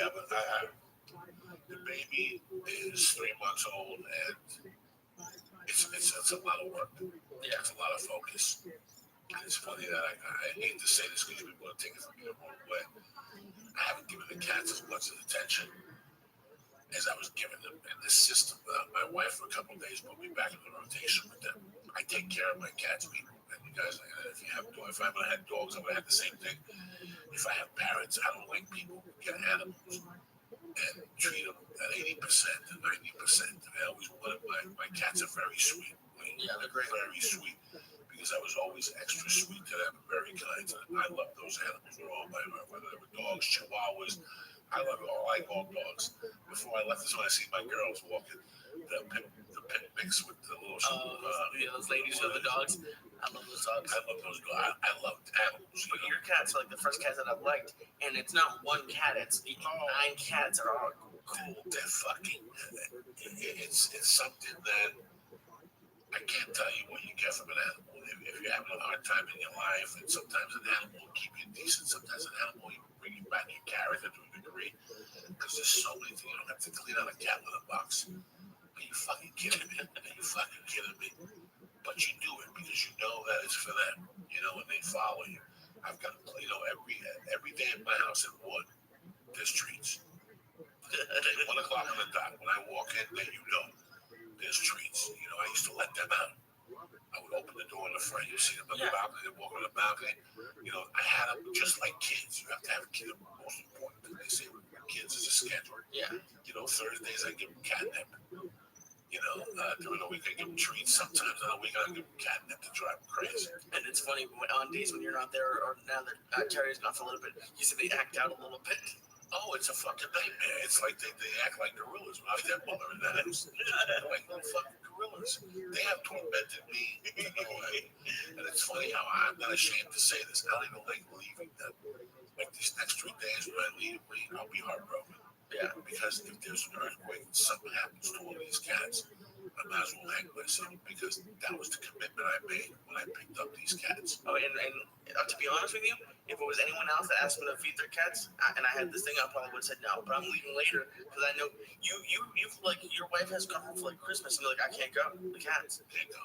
So like I for people who know, I know it's important to you can't. I can't go. I don't want. You don't understand if something was to happen. Like I said, you're not supposed to go on vacation and have those little animals. And yeah, you can go watch whatever. I know my cats.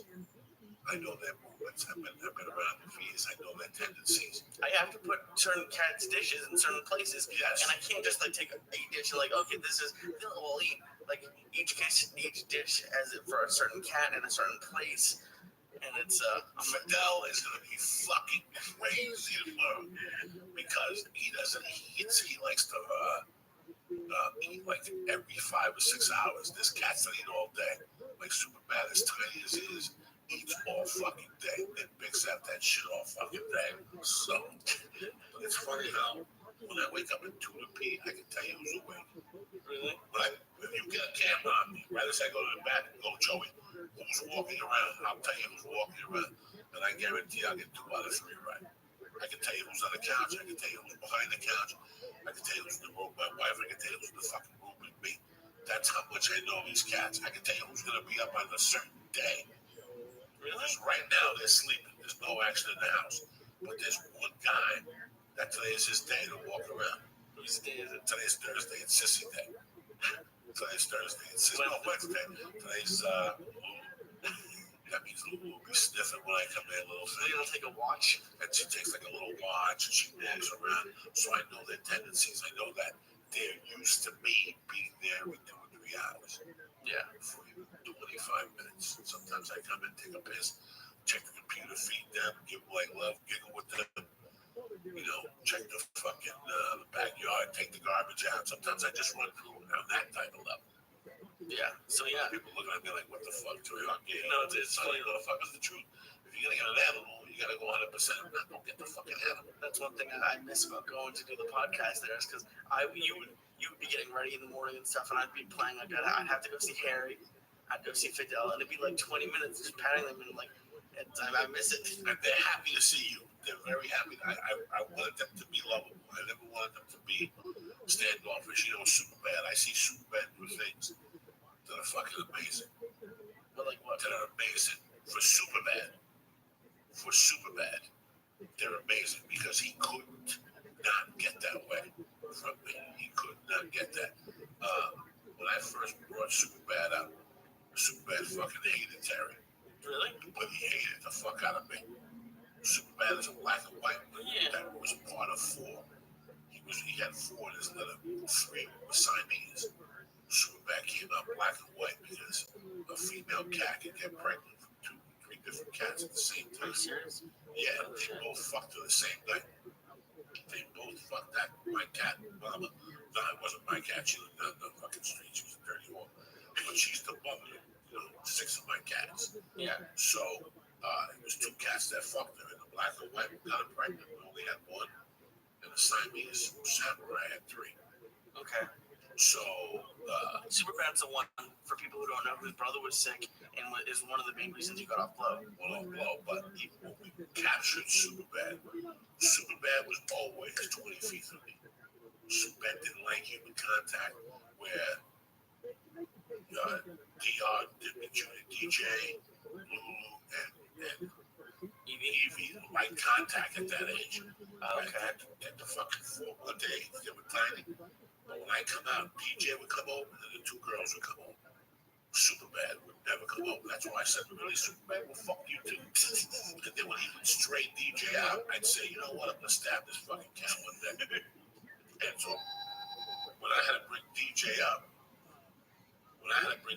upstairs, and when I had to bring DJ upstairs, then he was sick. Superbad was just as sick. I still remember my wife trying to carry Superbad, how he was weak. Yeah. And he was still hissing. Oh, really? But he didn't like human contact. Yeah, I remember going this fucking cat, and I remember leaving that night. Coming back, DJ was dying, but Superbad was in horrible shape. And every time I go in the back to check on him while I was petting DJ, Superbad would hiss at me. Really? Like, let me fucking die, get the fuck out of here type. This is basically don't fucking touch me. But I would force myself to rub his side. I kept rubbing his side and praying. And especially after DJ died that next morning, I got up and I'm like, you're not gonna die.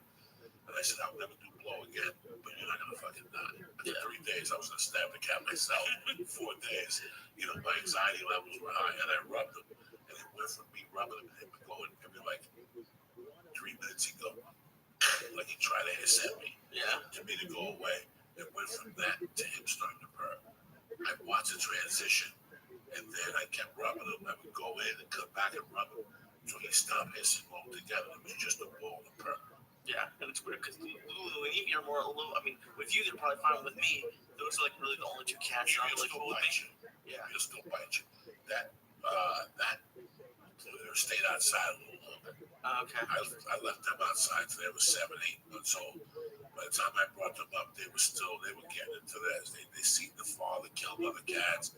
There had been a couple of wars. There was raccoons back there. They had seen everything. So fucking the first people that took Evie, the first girl that took Evie and Lulu had a big old cat and didn't like those 2 kids. So they had to keep her in the bathroom for 2 weeks, 3 weeks, crying.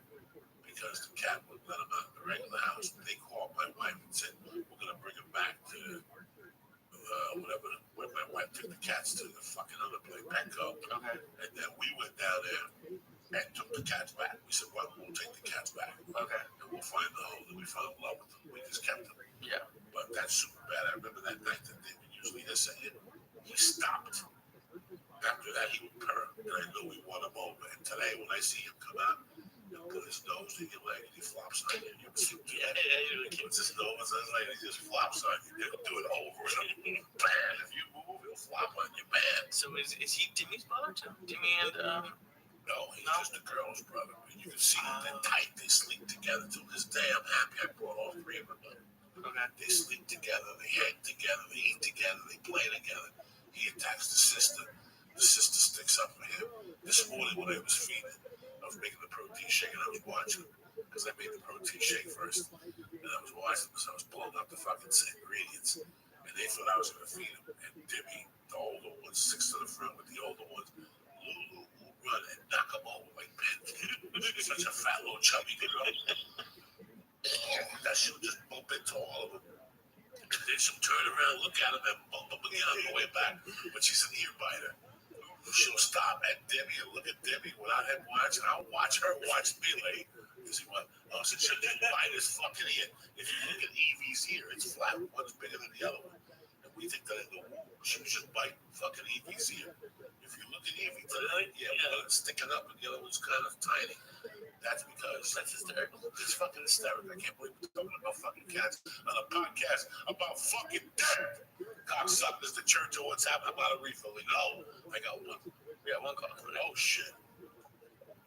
What's happening? You talk to me, my man. What's going on? Oh shit, there he is, the one and only. That's me. Get him up. Listen, I gotta start by saying, forgive me, Coco, for I have sinned. It's been a little over 2 months since I've been to your church, so you gotta forgive me. Well, no. The reason why you're on today is one, I gotta make these guys some money. If you're gonna do it now. Let's start the story from the beginning. This is my brother Danny B. He's got one of the best fucking, he's one of the best handicappers out there for the three main sports. I've known Danny 30 fucking years. He called me a couple months ago, and says he's gonna hook up with Tim Donahue, the referee that was in bed with fucking Johnny Bananas and betting games and winning. And at first you were like, he's very quiet, he doesn't whatever. And believe it or not, I bought the book. I ordered the book and I read it. We had him back on, and I like the book. I find it very interesting.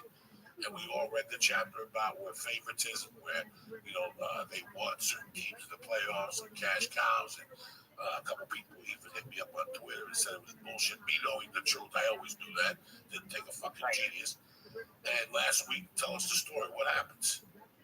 Well, you know what? Of course, Tim's story is compelling, as you know. You read the book. A lot of people don't know until they fucking read the book. They want to judge somebody, call him a criminal. But read the book and it gives you some resolve.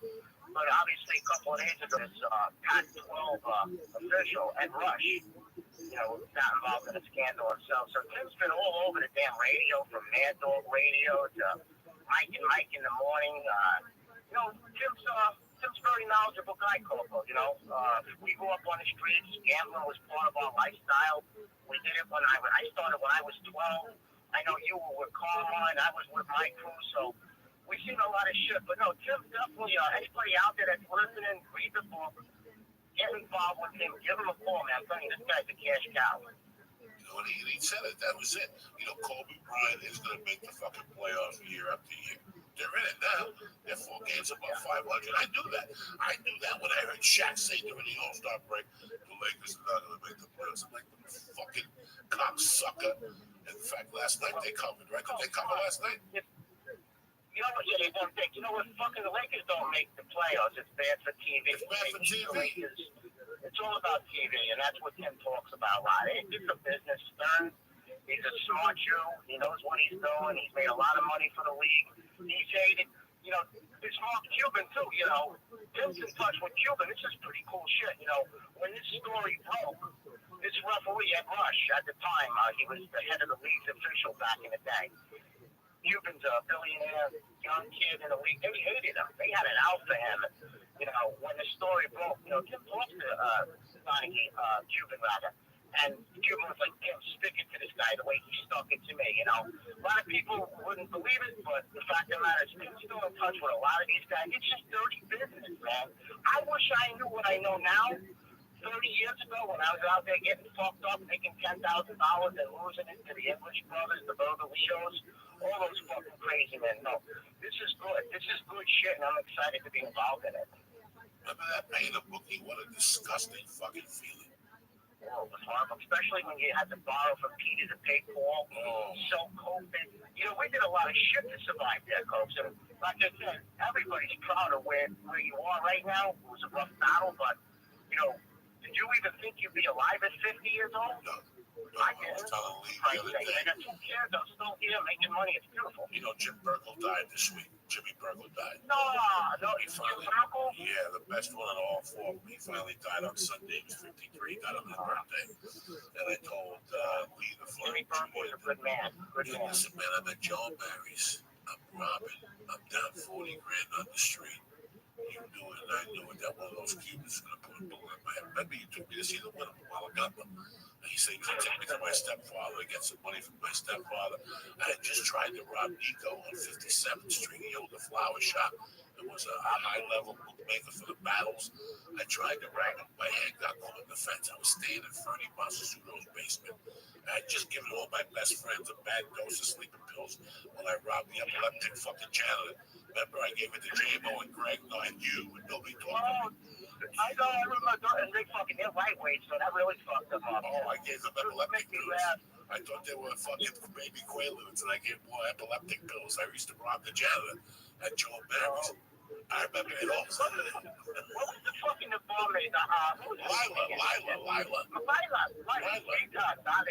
Sweetheart, you do too much cocaine, you look fucked up. Lila would give you a fucking vodka.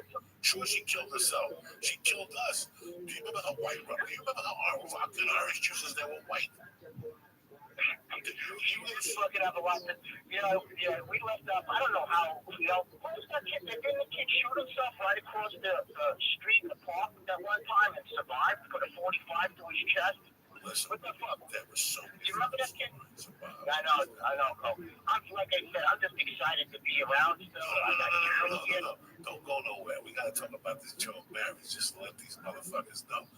You're talking about the guy that shot himself. Oh my God, I'm trying to think about this shit. He put the fucking and he played, and then his nickname was, shot in the park instead of shot in the dark. He used to say, and he survived it. His name was Ed something.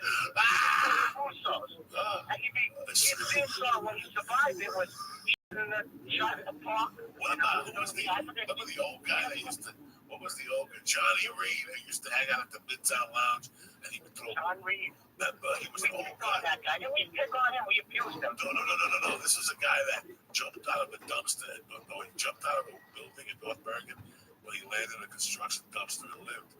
And everybody tortured him. So he used to hang out at the Midtown Lounge and throw punches in the air and have conversations with himself. Yeah, that fucking weirdo. Yeah, remember, we locked him in the bathroom at the Midtown. One time I put my dick on a chair and showed it to him. I go, Johnny, the turtle bit. And he went, wow. Tell me that fucking bathroom. It was like, what was that joke when you can fit 1 million Jews in a Volkswagen? How many of us can fit in that room and snort? That bathroom was the size of we had 20 people in there, and it seemed like there was still room for more. That was fucking something. We had some fun, though. Honestly, we look back. It's 30 years ago. I guess I started really peaking with the party in like 83, 84, 85, 86.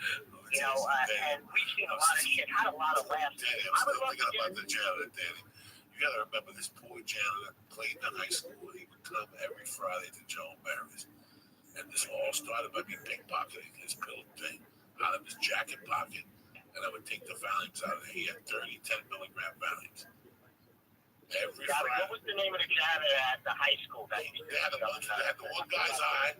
They had the one guy's eye that looked up. They called him Eagle Eye. They had Benny at the jet, the old guy that died. Benny used to get blackberry brandy in the wintertime. But this guy was a quiet dude.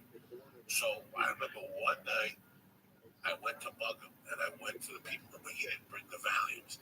And they caught him walking by Grasshopper, and Larry McNeil, me and somebody else threw a beat on him on Friday. Like, next time, bring the fucking Valiums, cocksucker.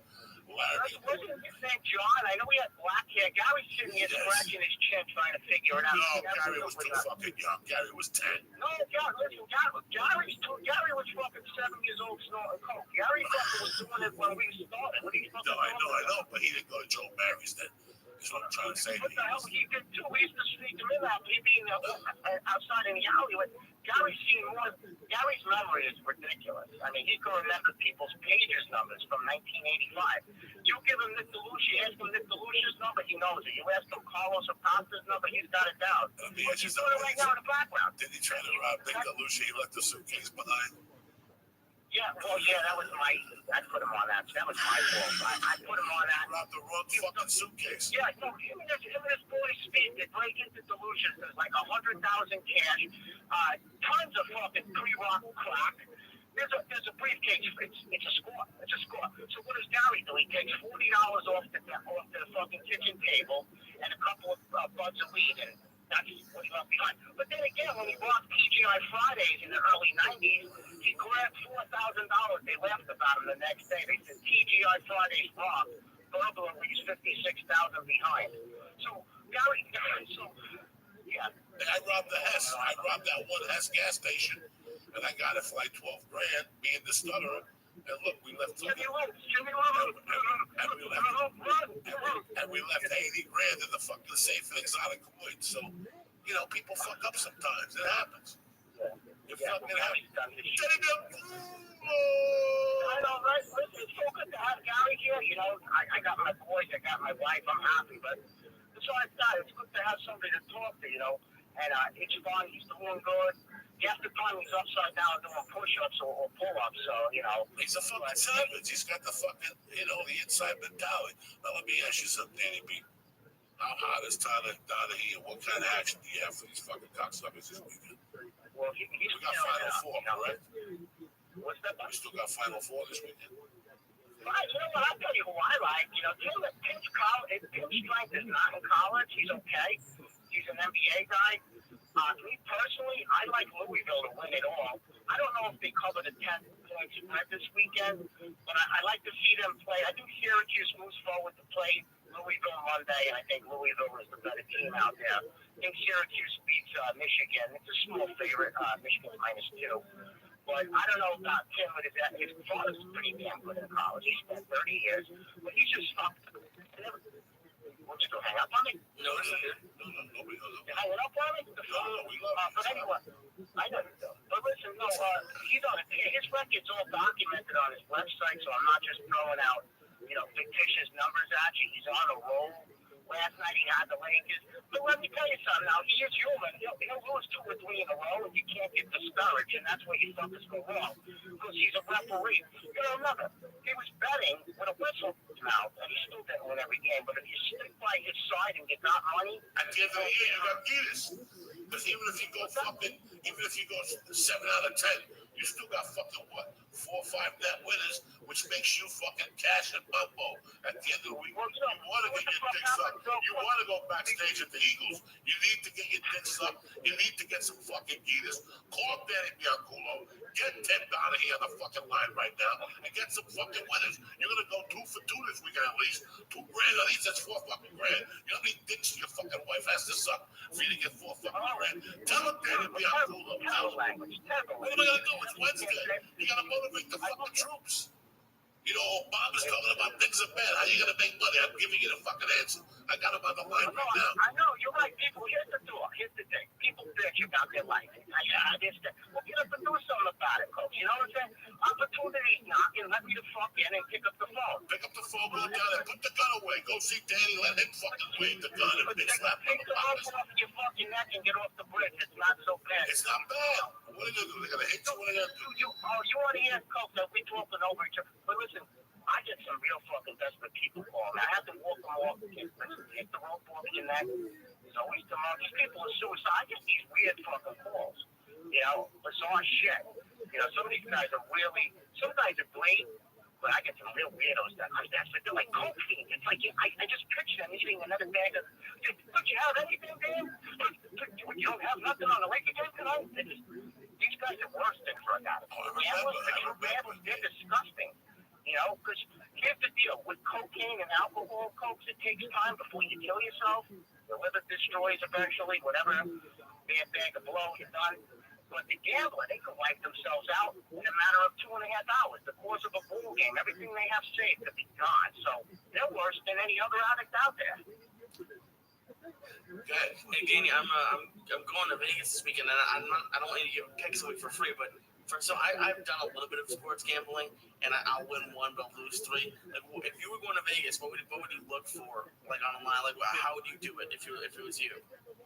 Well, it depends on what sport you're looking at, right? Baseball stresses me out too much. I like that. Like baseball, it's a fucking 3 or 4 hour game, and I don't like. Don't watch it though. You see, that's the problem. Where it's boring. It's a long sport. Don't watch the fucking bet. You know, just place the bet, look for the final score. That's my advice. But going in there this weekend, you know, I would definitely. I'd like I said, Saturday. I don't know if Louisville's going to cover the 10 and a half. I think that they definitely win, but I would, if you're going to bet a particular game out there, and now today's only Wednesday, we're talking Saturday, shit happens. Just take the fucking number on Saturday, call Danny direct. Well, you know what, that's the thing, people like, even when you're buying these fucking picks up online in the morning, they're posted at 6 o'clock, 7 o'clock a.m. Tip-off is 9 o'clock Eastern, whatever, 10 o'clock, a lot of shit transpires. A lot of shit happens. What's that, Tom? A lot of shit fucking happens. That's why people. You know that. Shut the fuck up. Call me next fucking Friday after the weigh-in. The best information usually comes an hour, 2 hours before a game starts. But some of your sharper players, like the Philadelphia Godfather, the Philly Godfather, he's been on your show. Those guys move 5 minutes before a game, 10 minutes before a game. But they're bringing in the steam. They're moving hundreds of thousands of dollars for there is a betting syndicate. People say, there is a betting syndicate. It's a group of successful bettors that pool their money together, and they have a count room. They make so much fucking money. I've been into places. It's fucking counting money. It's like, that's what they do. They count fucking money.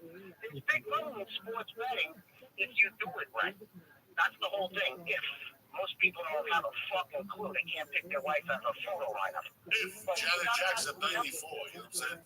We went through a lot. We grew up. We did everything. The shit that he talks about every time on the church, what's happening now, he's telling you the truth. The guy that owned Joe Mary's name was George, and he was a loan shark. He was a loan shark. He was a big time loan shark, and then he got so big that he got to the point where he would write you a check, and you would have to go to the bank and cash it. But the guy at the bank already knew you were coming.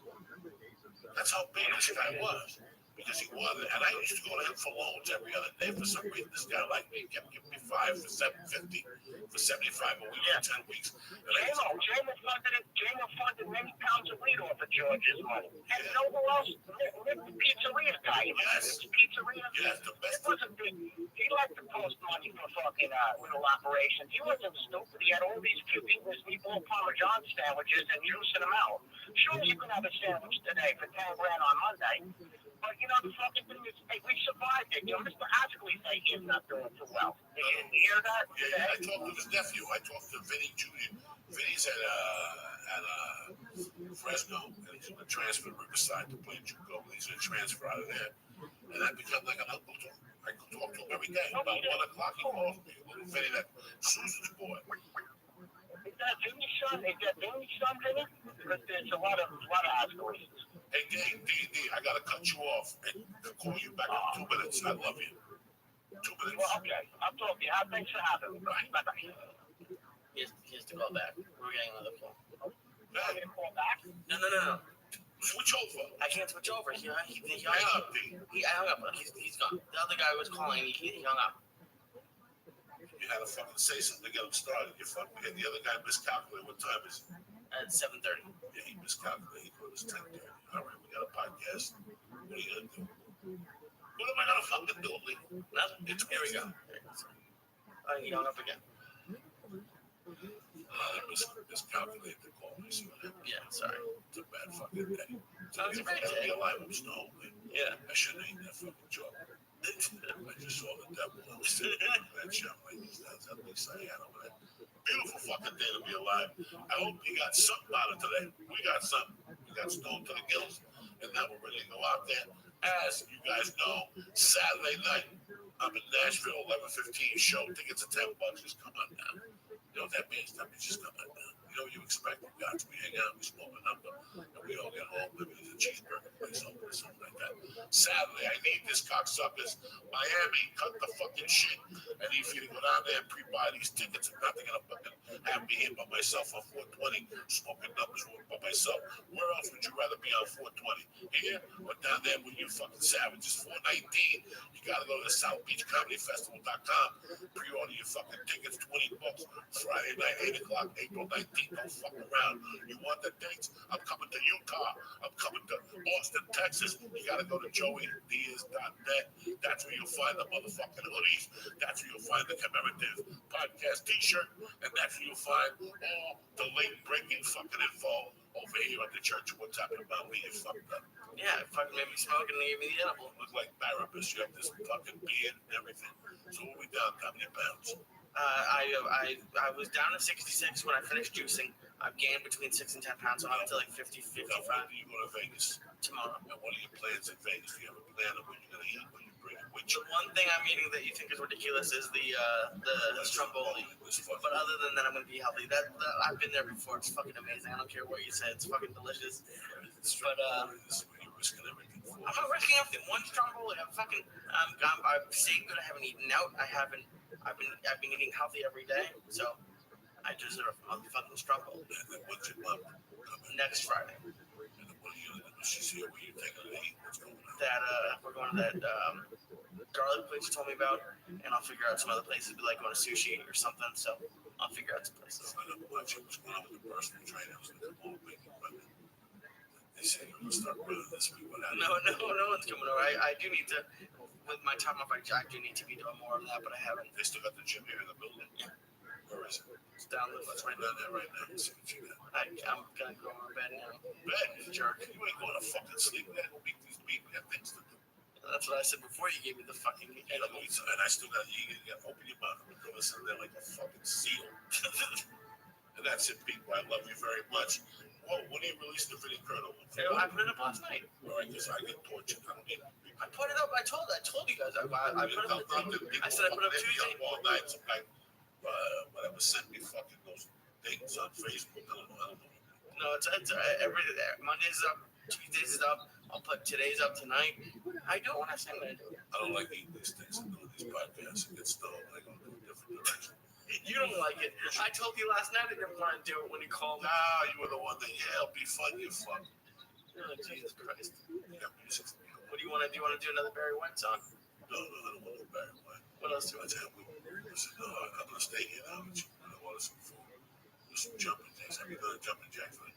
No. Next week, I'm going to put the camera in so you can see from this angle. Yeah, well, can Then I'm going to place the jumping jacks in the morning and set up some fucking burpees. When was the last time you did a burpee? What's a burpee? You know, fucking thing where you go down, kick your legs, and go right back up. Oh, like you do a jumping jack, go down, do a push up. Yeah, okay. We'll do one of each. Fuck that. This day, we're going to be a fucking superhero. Like Jack LaLanne and shit, all right? Oh, shit. You know, I love you, cocksuckers. That'll hit me too hard. Like, eating, what am I going to do? I'm going to talk to those cats. That's what I told you. Nah, see, you're fucking full cocksucker. I love you guys with all my heart. Have a great weekend. Oh, before I forget, do me a fucking favor, right? Go to the doctor if you need to. I'm 50. I go to the doctor every 3 weeks just to talk to the fucking guys. So you can look into my I swear to God. I just go to talk to shit. Yeah, sometimes I just get high and talk to you. Just take a look at me to make sure everything's all right, man. So, do me a favor. Go to the doctor, get home, whatever. Listen, you start by walking down the corner and walking back. That's where it all starts right there. That's what everything in your life. Bend over, pick up a paper. But you know what? It's Wednesday. Do me a favor. Get it started. Get out there. You see a chick you like, talk to her. Eat her ass. Do something. Don't sit there like this fucking Lee. Look at him. He lost all this weight. He's looking like Sinatra at 58. And he's walking around all shy and shit. I'm a shy. Going to Vegas and 3 guys. You're all going to sleep in the same room. I don't know. You're making me suspect. What am I supposed to do? I can't roll like Matt Flavor and go to the Four Seasons. I don't fucking go to the Four Seasons. Just saying. You know, I don't want whatever when the UFC takes us and stuff like that. Yeah, but I don't want no fucking point. You think you're dealing you have a tab. You say you're with the fucking Castro or something. Would you fucking stop the fucking tab though? I got my money just as green as yours. When I went to Vegas, when you go to Vegas, where else you gonna stay? You gotta stay at one of those fucking places you go online. It's like $160 or something, right? How much do you pay? I don't know. My friends wanted to stay at the Palazzo for some reason, but it'll be fine. You guys gonna chase each other because you don't drink. I drink. Smoke. No, I'll drink. Nothing is gamble. I gamble. This trip is a little suspect. How old is he? You got a picture of these fucking guys? On Facebook? No, I don't have a picture of my wallet. Yeah, they're like 30, 31 years. Just what happened? That's what's going on. What? You go to Vegas to dance with two rich No, I worked with them at the movie theater. Yeah, I put a little skirt on you. They shoot those little bow and arrows with the stick up to me in the forehead. You little dirty fucking bastard. If I was doing that, I wouldn't be driving to Vegas. Well, how else would you go? In private jet. If I'm gonna dance in a little skirt, I gotta go in class. I'm thinking of dancing the skirt. You know, stuff that little stuff you did. That's what I'm saying. I'm driving in a fucking car. Well, you busted my balls. I don't know, man. I'm sorry. We're gonna get it together. Go to honey.com for all your products. The kettlebell is pretty fucking cool. You make these kettlebell that don't exist. I was gonna say, is that real? The fucking pounds. I talked to the guy the other day. We were laughing our asses off. But anyway, do me a favor. Have a great week. The Vinny Curtin Online podcast is up. Listen to it. Tell us what you think. If you think we should keep doing it better, wrong. If you want to email me, whatever, love, hate, joeybeers.net, it's all there. Lee Sayat's on fucking Twitter at Lee Sayat. I'm at Matt Flavor. My head, I'm never getting this fucking high again in the morning. Can't stand me. I'm fucked up, but I like it, Lee. Hit me with some fucking music, little groovers, and I get these people going. It's fucking Wednesday.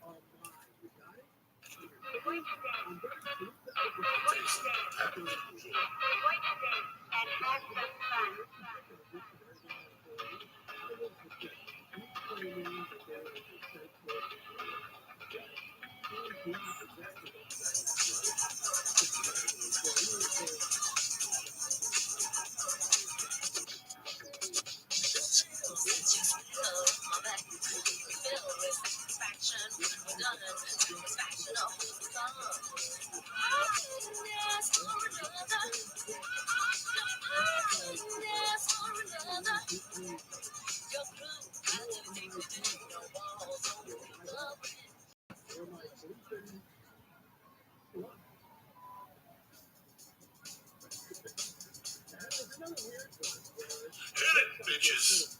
It's Monday, April fucking 8th. Here you go, bitches. The Church of What's Happening Now.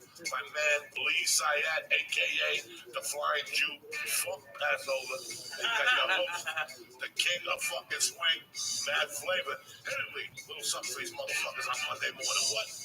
Oh, shit. Spark that number. Watch that fucking asshole. Do it. Little Angus young Angus Young. Are you fucking kidding me or what? The coffee should be ready. The toast should be fucking washed. The joint should be rolled. It's Monday. What do you got to lose? Take a chance. Come on, this big cocksucker. What the fuck do you got to lose? You're sitting there hitting Angus. What?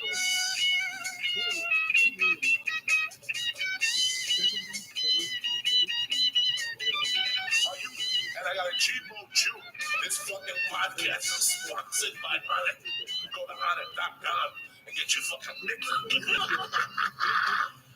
Hit it, Lee, one more time for us. It's Monday, brother. Loosen up. Take the stick out of your ass. Fuck it. You fucked up last week. You got another week. And if nobody don't like it, fuck it. They don't have to like it. You're the one at the fucking supermarket by yourself with that fucking envelope. Here you go, little Bon Scott on you.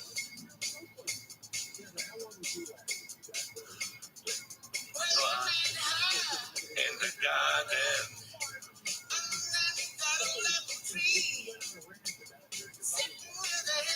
Here's how we do it, motherfuckers.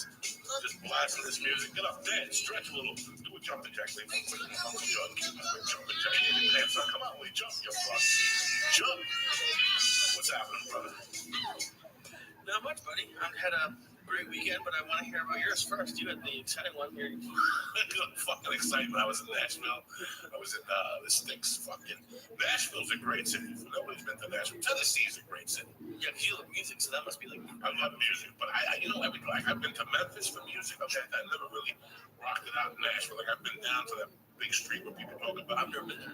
fucking nice, beautiful. When you make a turn onto that street and you're up above the hill and you see down all the lights, it's like a section. It's beautiful.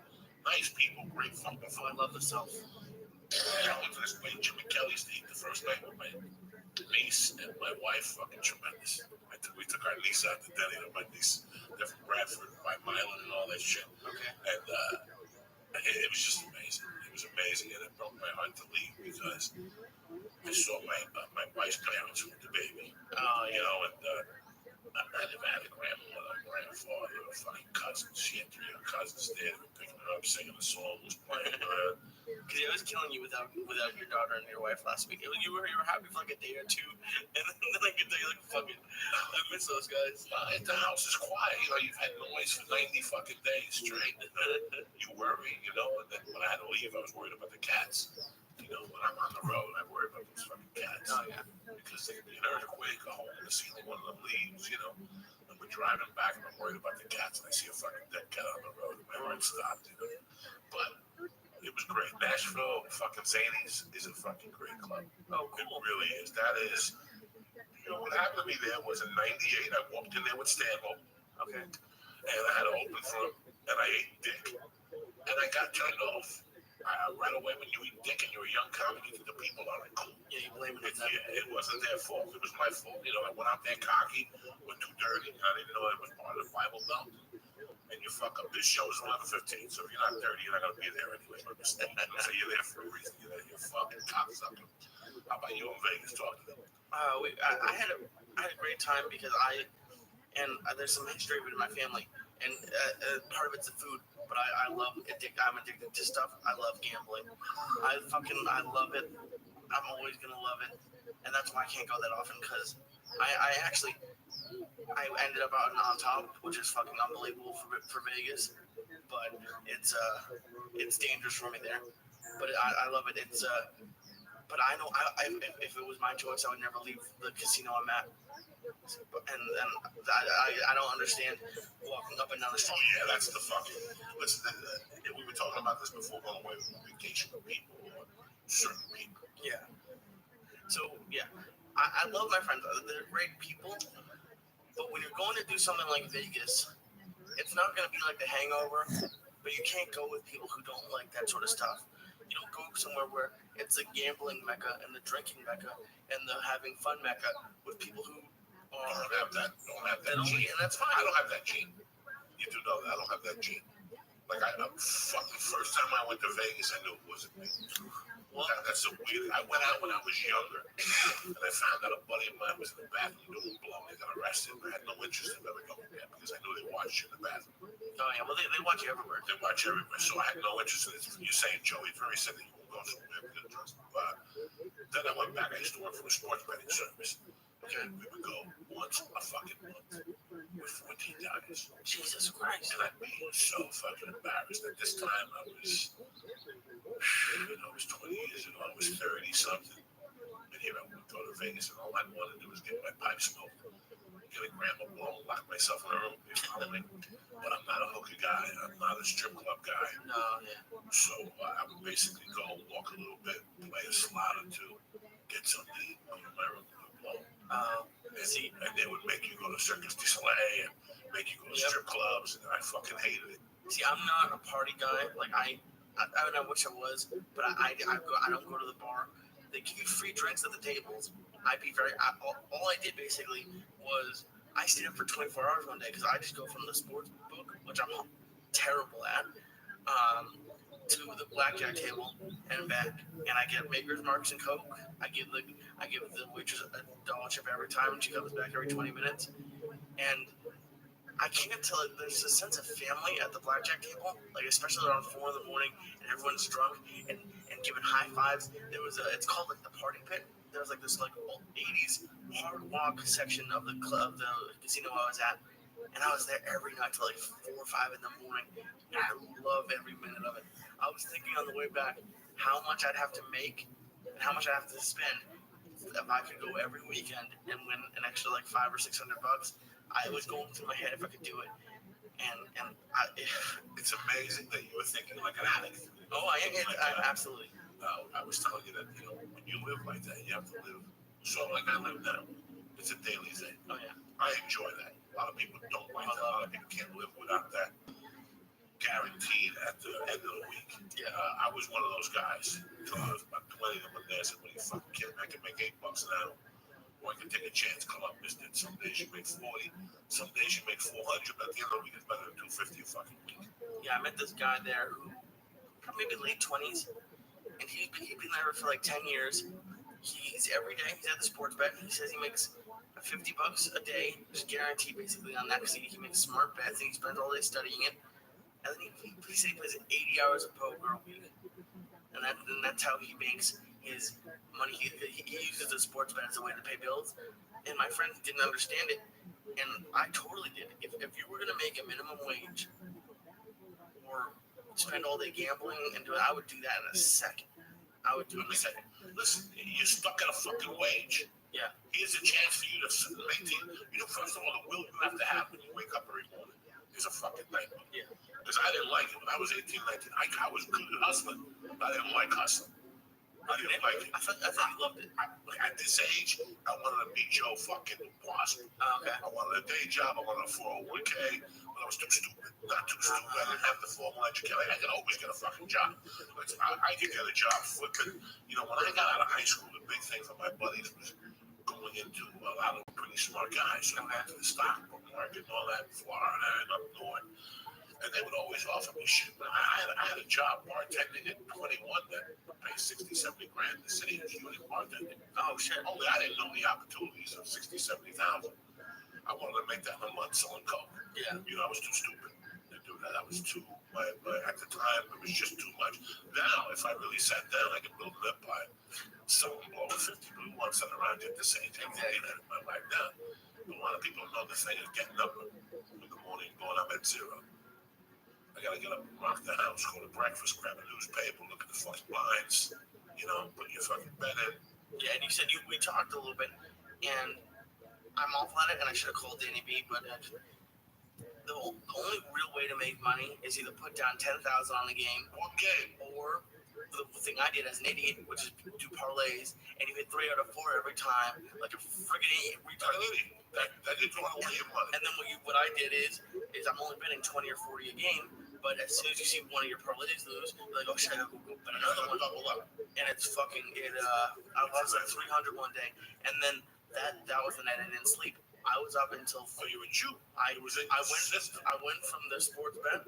I went to a blackjack table, and I didn't sleep until 11 a.m. the next day. I love it.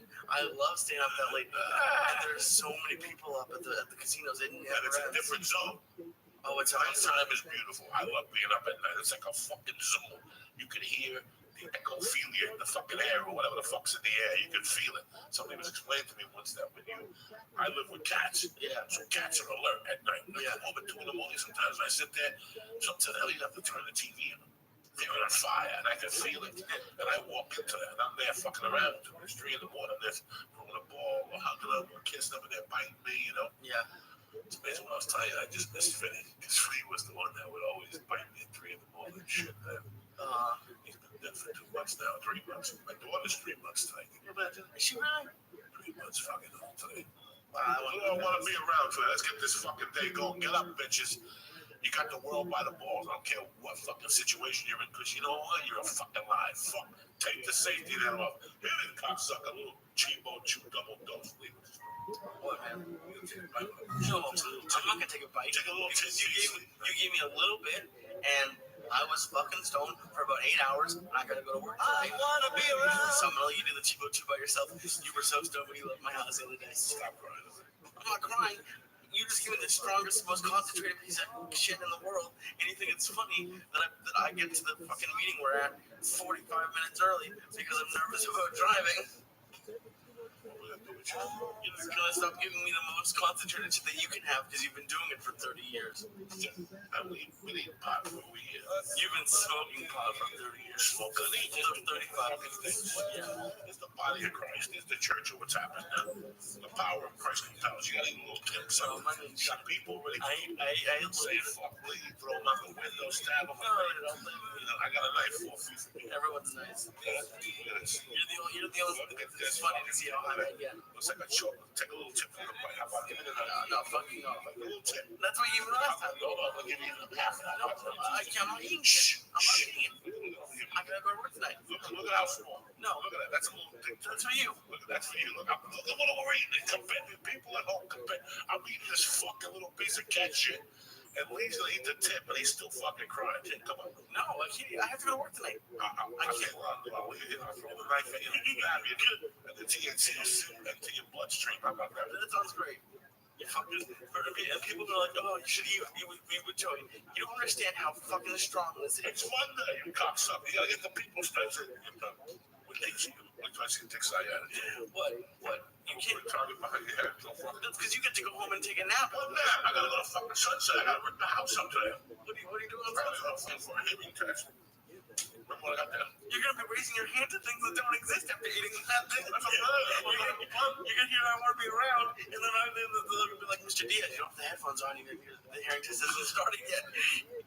I ate one of these last night about 5 o'clock. I went home and answered like 85 fucking emails. Oh, you were tired last night when you called me. Oh, I was lit. I was, I don't sleep on the fucking road. The night before, the show was supposed to 11:15. It started 11:45. I didn't get upstairs till 1:30 in the morning. I basically went back to the room, closed my eyes, got up, and it was 5 in the fucking morning. Oh, it was 5 in the morning. But you know what I tell you what I got out of this trip? What? I made somebody's year. I made my wife's year.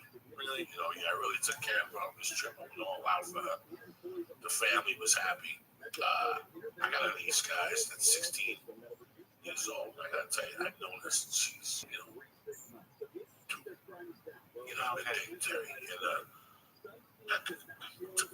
And when she was 6, we started talking a little more and talking. And I've always liked it. Because at that age, you can finally start a conversation. I've always liked it. Terry's got a brother. She didn't have a father. The mother and her broke up, and the father moved to whatever. So it was like my situation. But I always have a sore spot for Kristen. And Kristen has a boyfriend now. She's 16, so she called me. Did you scare him a little bit? No. She didn't. She called me, and she's like, Uncle Joe, he's nice. You can't fuck with her. She didn't tell me that. She's a great little girl, I was worried about her. She had the potential to go to college for basketball. Oh, really? Fucking yeah, she's 4.0 student, Spanish. She'll call me up with that accent. Uncle Joe, what is it? It's romantic on me, and I just fucking crack up, just dying. It's like a reality show. I talked to her on the phone. It really is. I don't know what the fuck he's talking about. But on the drive back, the boyfriend called.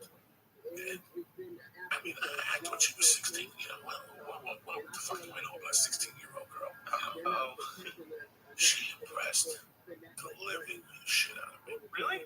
That's not what I thought you were saying. It's too many, man. No, what? The boyfriend's too many for starters. She's 16. We went to eat. My wife left, so she could turn. She's like, "You're cool, Uncle Joey." And she was just telling me what's going on in her life, but she doesn't like that the guy plays video games. She's 16, okay? Okay. She's like, Uncle Joe, can I ask you a question? My Aunt Terry said you don't play video games. Why don't you play video games? I said, my attention span. But I try to explain to you what I tell people about life. And that's the beauty about life, that we all don't like the same shit. Yeah. We have our own things. She's like, no, you don't understand. He works 3 days a week. And he's going to go back to school next year. But he plays video games all fucking day and all night. And then sometimes I call him. He's asleep. So we got in the car, and something happened. He called her. And she's like, did you go for that thing today? He's like, no. He goes, you know why you didn't go? Because you were playing video games and all that stuff. And it was just amazing when she got off the phone to hear this little 16. Like, I'm going to have her call the podcast. Okay. Because I took the mother out for once the next day, and I go, you did a great job of it. This girl doesn't want to go on a senior class trip. She thinks it's fucking gay. A junior class trip or whatever. She wants to go to Florida with the mother, the Disney World with her nieces or something like that. Just her attitude to see. I don't like kids living ahead of their time, but they gotta think. Oh, no, I was that way, and I'm sure you were that way. Oh, please. I was fucking. I didn't go to my 8th grade graduation. Did you know that? Wasn't that because you had to do it twice or something? No, because I went to basketball camp. That was why. Because I didn't like that. It sounded good on paper to me. I never went to any of my proms. Okay. I never went to.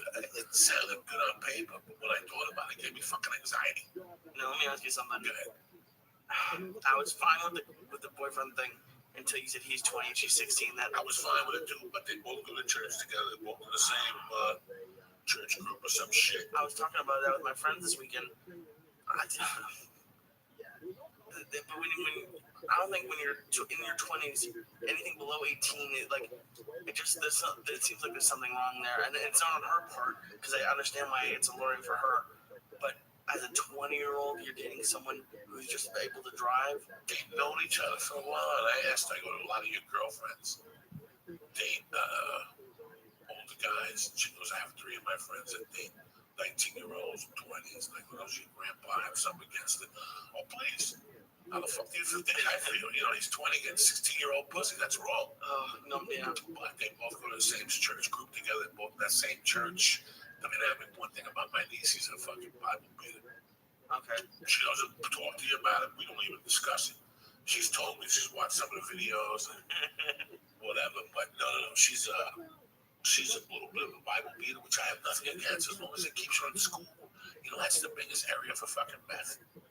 Is it really? Yeah, that part of fucking Tennessee. She says you can smell the downwind.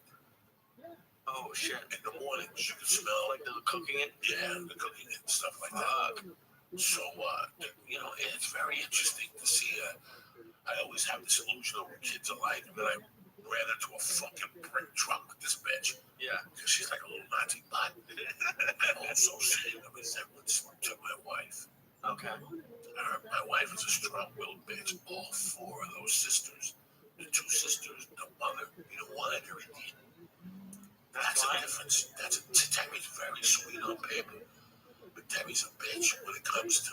She's my wife, and I'm telling you this. You're not saying that in a weird way. No. It's strong.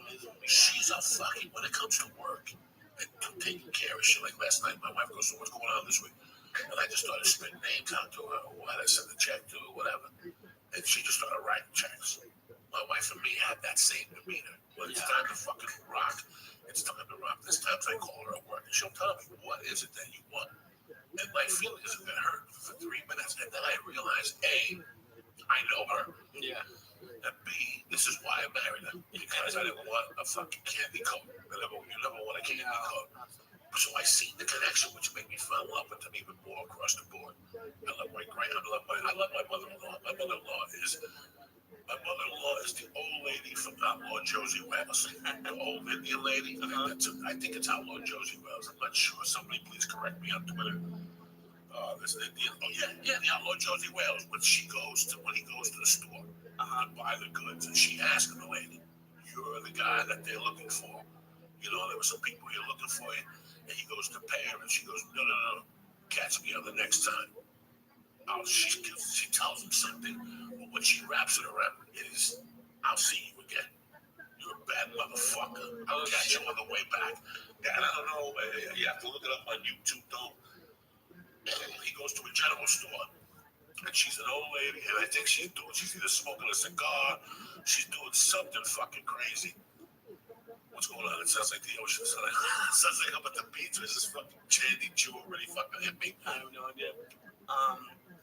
Yeah, no, your wife is very cool. When you were talking about your niece, the first thing I thought was, I know there's a little bit of an age difference, but it seems like with your first daughter and her, there might be like do you gravitate towards your niece because of that? I gravitate towards young girls at that age because of that. Because I ask questions just to see what my daughter would be like at that age or whatever. Yeah. I've always been very respectful. I've always been a fucking young girls guy. Like, I always get along with young girls. Like, I have another niece, Jalen. Okay. She's 3. And I made, those YouTube videos, the camera I have, the blog, it's all with Jalen. Oh, that's I can't put it on YouTube because people can shoot me. But it was her singing and all that shit. And usually, last time I was there, she was kicking me out of basketball. Mom's like, she don't kick nobody, but that's what I bring out in kids, and I don't give a fuck. At least I bring something out of them. Because you're a 50-year-old kid. I mean, you're serious. Yeah. You're a goofy motherfucker. Oh, please. I love fucking around with kids and letting them. By the way, did we watch, before I get this going, because it might fucking break down, we got 7 minutes. Anybody watched 60 Minutes last night? If you didn't watch 60 Minutes last night, it was fucked up. What was last night? Fucked uply. It was about the shootings in Sandy Hook. Oh no! Oh, the parents went on. I saw the promo for that. God, that Jeremy Lin. It was just a great 60. Listen, guys, I watch TV. Since I was 10, there's not a lot of shit I fucking like watching, okay? If I want to watch something, I watch Bill Maher's HBO show. I'll tell you what I watch religiously because it cuts my news in half. It's the news that I really want to hear. It's the politics that I really want to hear when I like Bill Maher, right? So you heard it. And I like Diane Sawyer. But they always, Diane Sawyer is like listening to me. It's too commercial for me right now. So I got to go to whatever. But I cut through the chase. And I go straight to fucking 60 Minutes. And sometimes 60 Minutes sucks, but sometimes I have a terrorist on there. This last week, I taped it. I didn't know if I was going to be home. I didn't know if I was going to be asleep. And I got into the room last night. I'm watching my wife hold the baby, and there's tears rolling down her face. And I knew what it was already. I looked, and I go, fuck. And I sat down, and I watched these people talking about it. And oh, my fucking God. I would never want to trade my life with those people. But there was one lady who really fucking hit home with me. And she spoke about the kid. He's great. I'm crying in 60 Minutes. He looks like Anderson Cooper. He might be a little gay. But who the fuck does, right? But he sucked a couple more poles than Anderson. And I love Anderson Cooper too, by the way. He blew my nose and I put my trust in his. Yeah, because the Sandy Hook thing happened right when your daughter was about to be born, or just had been born. I don't remember. 12-14. And it's when you put it together, it's 26 the number of lives that were lost. So, the fucking guy goes, how do you live with yourself now? And the lady goes, some mornings I want to crawl in the hole and whatever, how you would when you have lost. But the one lady goes, and it was funny because yesterday when I got home in the afternoon, I was looking for roller papers. I had weed, and I was looking for roller papers. I went in this drawer, and I went in this little compartment there, and you'll notice they have a little shrine to all my brothers to the dead. Yeah. And I just put a new one last week. I had to put George Berkeley in there. So I look at this little picture, and it's Anthony Bowser. He was in the 8th grade when he died, but he was like Cuba. And I looked at the picture, and it was like, in my mind, I didn't know he was dead. I didn't psychologically tell myself he was dead. I told myself that I gotta see Anthony soon. Wait. You were thinking that the other day? Before the fucking Sandy Hook even came on yesterday, when I got at 11 or 10, and I started cleaning the house and whatever, and I started going on the computer to catch up on when I was missing emails, and I was looking for papers. You know how I was rolling joint before to get the party started, looking for papers, and I saw that his picture was twisted. And I have a little table of my soldiers, and his picture was a little twisted. And it's a picture of him in his 8th grade graduation picture. Okay. And in the back of my mind, I just took him for granted. I go, I'll see him later.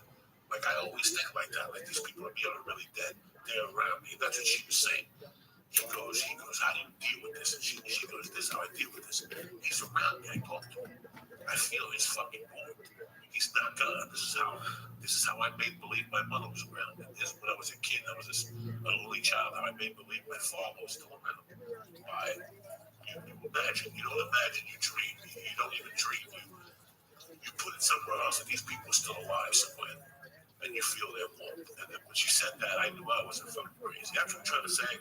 On a Monday fucking morning here, whoever the fuck we are, but it was beautiful. Then the Lynn Sadley thing was even better. Oh, the basketball player. This kid was a player of the year in California. Jesus. Did you know? I didn't know that. No, I didn't know nothing about this kid. He was from by the Golden State, whatever, Pablo's outdoors area. Stanford did fucking from the Nazi. He went player of the year. Yeah. Went to Harvard because they offered him a position on the basketball fucking team. The kid's phenomenal. I didn't know he was the player of the year in California. What that's like? How big fucking California?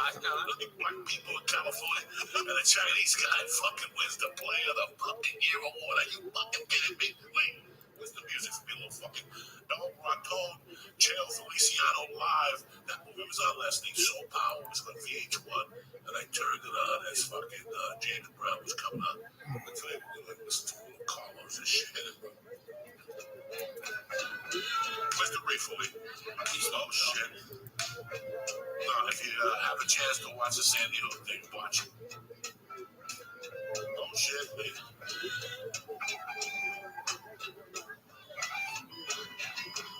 What's the story, Lee? What's that on Uncle Joe? Yeah, absolutely. We got a caller. We got a fucking great call today.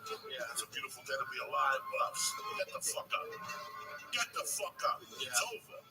Listen to fucking George Santana on heroin. 1971. Listen to this shit. Are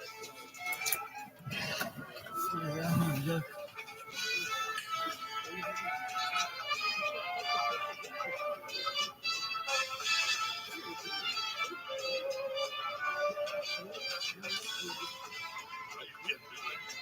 It's a great little fucking video. This is great, yeah. It's that's crazy. I don't think I could watch that, to be honest. So, and I read something terrible this morning, and I just read a short blurb about it. There's been a lot of kids recently committing suicide, being bullied and stuff. And this little girl wrote a note. I don't know how old she was, but she said it wasn't your fault. It was the bully's fault. You were a great mom.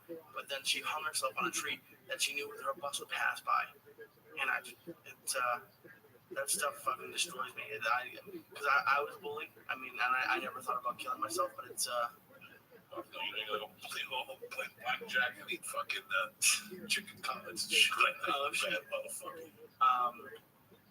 Yeah, that stuff always destroys me. But the one thing I wanted to ask you quickly, because I don't know if we even have that much to say about it, but all this Rutgers basketball coach thing that's going on, it doesn't bother me at all. That's what a coach is supposed to do. He was throwing it at the feet. In all the videos, I didn't really see anything. I had an elementary school gym teacher who was from the Army, and the thing he would do, he would take basketball, and if you weren't paying attention, he would never hit anyone, but it would go right over your head, and everyone loved him. His name was Mr. Guy, and these kids could transfer. That I have no problem with the coach acting like that, to be honest. I have no problem with the coach doing a lot of things. Yeah. You can't fucking touch me. You can't fucking touch me, man. You can't fucking touch me. Okay? You can't fucking touch me. Nobody should be able to fucking touch you. Then why did they stay? Because they under a fucking agreement. It's like a fucking poor chick with a rich old fucking guy that's got nowhere to go. It's like a battered fucking woman that's got nowhere to fucking go sometimes. You really think it's that serious? Me, I would have knocked that motherfucker out like we did in high school. You know, right now, call it right now. He smacked the fuck out of the baseball coach. And that would have been fine. I see Louis Alabama punch the fucking principal in the 7th fucking grade, okay? You never let somebody touch you. Never. I don't give a fuck. Okay. That's your body. That's your fucking body. Oh, shit. Oh, shit. Is this my sexy girl? I decided not to wear clothes to church today. Oh, you're not supposed to wear fucking clothes to church. I gotta wear clothes just because I'm fucking here. Leaves in the room, but then I'd be over here scratching my nuts, sniffing my fingers. You know how we do it, beautiful. Oh, yeah. I saw your tweet about how you need to clip your fingernails. That's right, because you never know if you... Sure, you never I know. always put my finger up my ass when I have sex. Sure, not my own ass. Just I wiggle outside to get the party started. You know what I'm saying? Sometimes you got that dick, you did one too many lines of coke, and you're eating that monkey. You got to put a little pinky in your ass just to motivate things down there. Tabitha, my girl is calling in today. How are you, my friend? Look at this one. I am doing very, very well. How are you? I know you had a busy trip, a busy weekend. Yeah, we did, you know, we fucking got to do shit with the family and carrying packages. I was carrying teddy bears and kids. It was pretty great. It was great to be in Tennessee with my wife. How was your weekend, my love? I'm trying to remember what I did. Oh, sure. I had to San Francisco. Oh my God, my brain was green again every moment. But yeah, no, it was great. Wish the weather was better, you know. You know what I'm saying? Were you here in California? Were you in Las Vegas? Or were you in New York for the weekend? I couldn't understand what you said. No, I was in San Francisco. I live in Las Vegas, and I will be going back to New York, actually. Okay. Yeah, so I do all of them. You're originally from New York? Originally, yeah, from Long Island, so I have that like accent if I really want to come out, only when I'm drunk. Okay, no, I heard it the other day on the phone, so you must have had a glass of wine in you, so. I wanted to say Well, I guess yeah.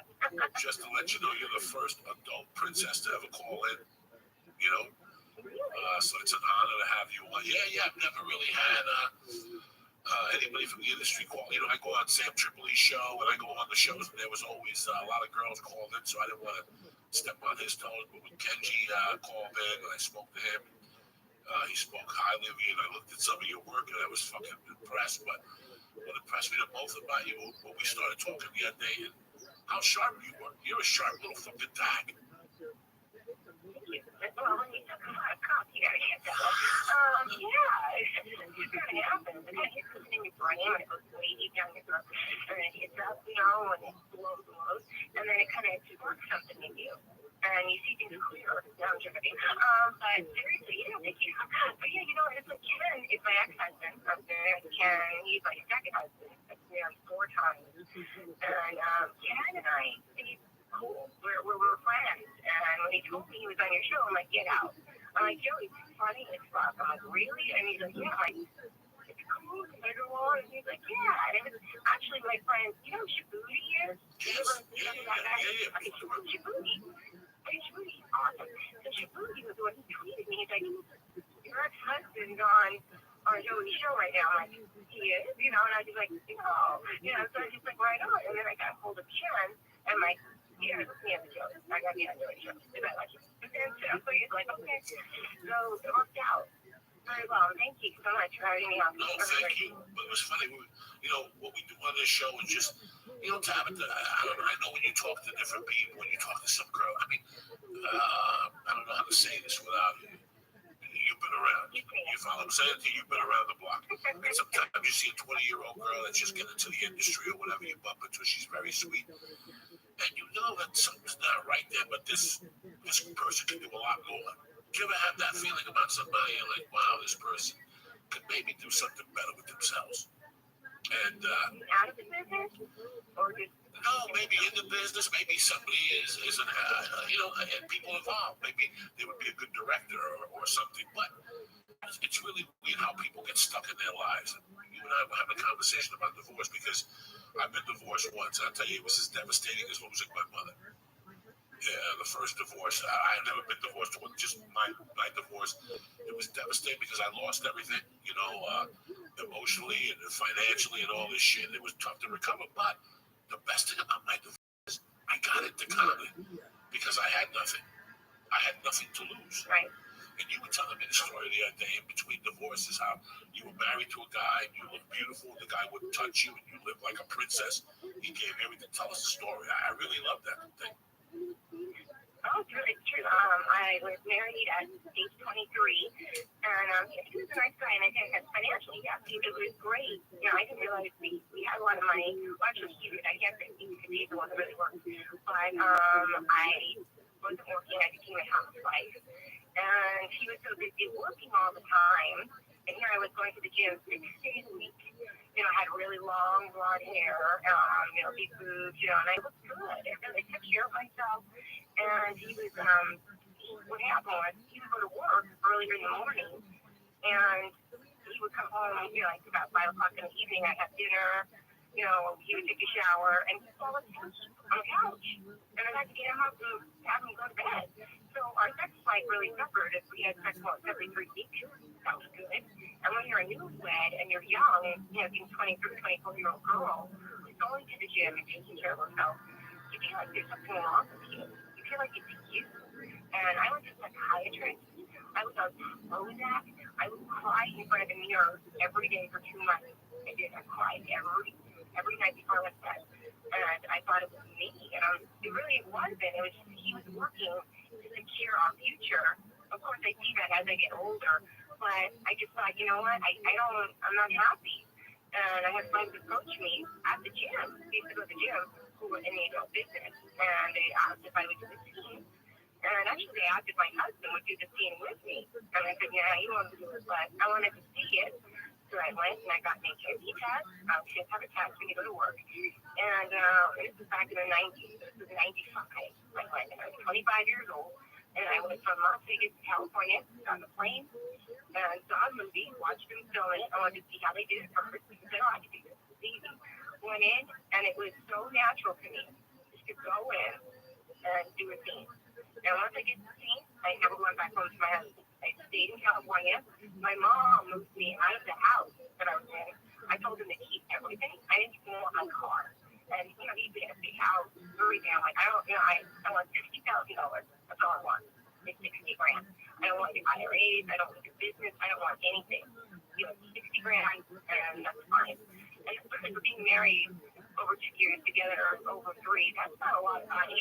So I was like, you know what? I gave up everything and went into something that I knew nothing about. I knew nothing about porn. Not a damn thing. But I thought, you know what? This could be fun. And you know what? I will, because I'm going to work. I'm going to make a name for myself. I told myself that. And I did. So, yeah, it's kind of similar in a different way to your story. You know what I'm saying? It's the same thing. It's really the same thing. You were there, you had everything, but you weren't fucking happy. And one day, one thing opened up, and whatever, it's in the adult business, you went, you fucking rocked it. Because I saw the one tape with you attacking some young guy or some delivery guy. I loved it. I fucking loved it. You attacked it. And, you know, when people understand that anything is better than sitting on the fucking couch waiting for something to happen in your life. Anything. Oh, you're not going to get anywhere. Nothing. And you know what? And I get a lot of flack for this morning. And it's kind of like, and right now, I'm doing other things like a direct show, help directing. My husband's teaching me. My husband's a director, actually. But I produce shows. We have a regular show that we're working on now. I'll tell you about it later. I'm not going to announce what it is, but it's more of a mainstream show. It has nothing to do with porn. But I get a lot of flack because it's, well, couldn't you have done something else besides, like, you know, porn, disgusting porn and this? And I'm like, if it's so disgusting, then why do so many people watch it? You know, it's like, really? And I don't see it that way. Actually, I feel more liberated and free from doing porn.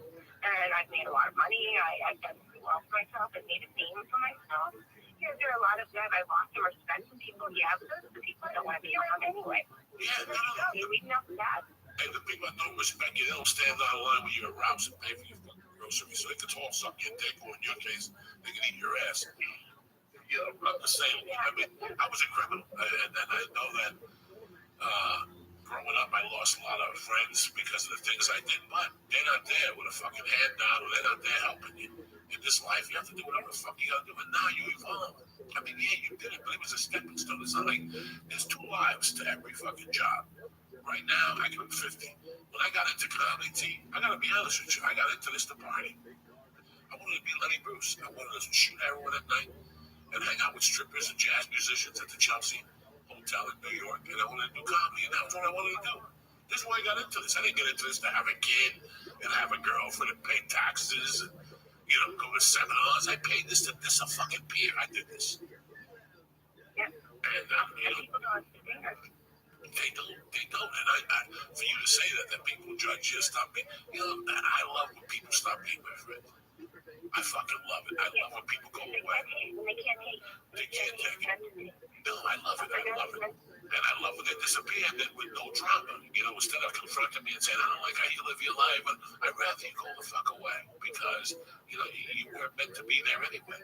That's why sometimes I'm heavy on people because I want to see if they'll hang out. If they don't hang out, fuck yeah, you weren't supposed to be around anyway.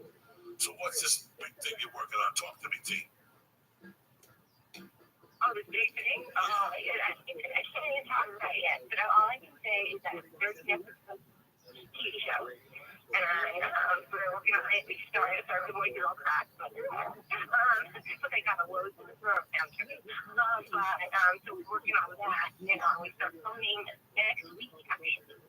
So it's gonna take a while, but it's good because it's women did well for me. So I actually self-financing our show. So just because of the points, you know, it's so horrible, Joey, that I can't even finance my own show. But yes, we're doing it ourselves, and it's pretty cool. Once I can tell you exactly what it is, I will let you know. I want to even come in to see you. Yeah, cool. I want to come and hang out with you. Yes, no, you can do whatever the fuck you want, but let me ask you something. Now, let me just, the beauty about this society that we're living in for an entertainer now, in any level, is that you don't need anybody no more. You don't need anybody no more. You you want to get your word out there. There's a webpage. You can write a blog. You take pictures of your asshole. You can stab other people, put them on there. And eventually, if you have enough belief in what you're doing, you'll get the word out there. Oh, yeah. No, I think that social media, especially now, like Twitter, it's huge. I don't like Facebook. Facebook just bugs me. I don't want it, but I don't like it. No, but there's too many fucking Christians on Facebook. I love you on Twitter. You're the real fucking deal. I say like some anecdote, like, hey, get up, wash your ass. It's a beautiful day to be alive. You just tweet a picture of your fucking ass the other day. I woke up to a picture of your ass, and I would have banged one out, but I was in a rush. You follow me? Sometimes you just can't fucking bang one out when you, it's like carrying a body and moving around. But that's the way to say hello to people on Twitter. Fuck all this nonsense. Have a great day. You show somebody a picture of your pussy for breakfast, you leave the fucking house with a different look on your face. You follow me? I just saw a chick's fucking monkey on there on Twitter. And nobody says nothing. I love it. I fucking love it. Yeah, it's right now. Well, yeah, no, I do that when I reach a milestone. Like, let's say, I would, weird numbers going up and down. It's really weird. Anyway, like, let's say I need 80,000 followers. I would post a picture of them. You know what I'm saying? But, then I see that for, like, big numbers. But I always post the morning, like, belly up. With some beautiful titties. Beautiful titties with the sun shining on them. Yeah, look up. I say goodnight to the ladies. The ladies are come on, titty Tuesday. So you know it's supposed to titty Tuesday tomorrow. You know, so to me, it's kind of like it's a body. And if you can't appreciate the body, don't fucking click on the link to look at it. That's how I see it. Oh, it's beautiful. I love that you do it. I fucking love it. That's why I began. When I saw that, I'm like, you know what? She's got it. She's got the fucking right attitude. Fuck around. Fuck preaching Nietzsche and all this shit. Here's a picture of get a smile on your face. Bam! I love you, T, from the bottom of my heart. I'm happy you called in, and I want you to call in once a month. I want you to give me a fucking big sauce. Make a portion up for me that you come to report to these churches what's happening now. Pick a movie of the month, or one of your favorite scenes, or a historic day and tap into Stephen's life. I'd love to get you on here a lot more. I love you with all my heart. Oh, me too, and thank you. And I love talking to you today. When you're going to be in LA, when you're in LA, tweet me and we'll do something. You can come home.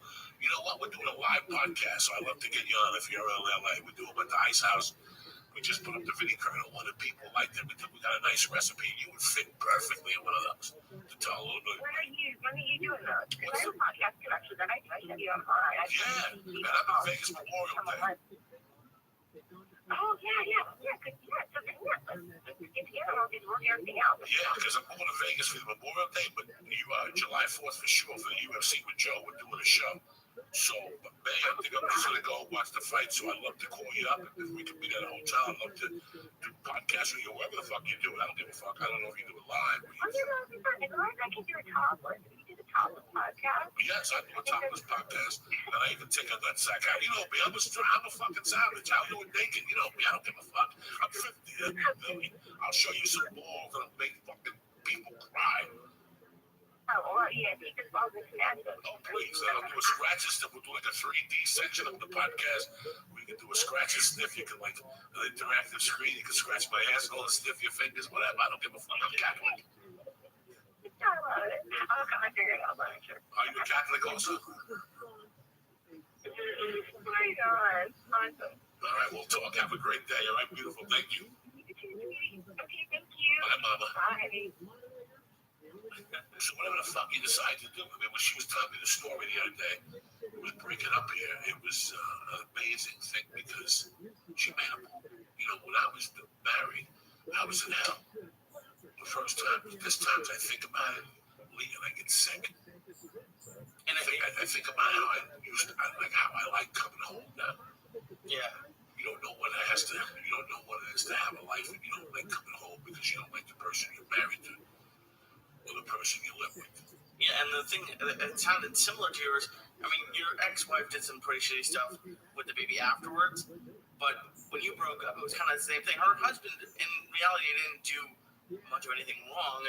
He was working hard, and he wasn't fucking his hot wife, which I don't understand, but when you're working hard at what didn't happen, you and your wife just weren't, or ex-wife weren't meant to be together, and she did shitty shit afterwards, but you basically did the same thing. You went and did comedy. I was done. Guys, when I got divorced in 1991,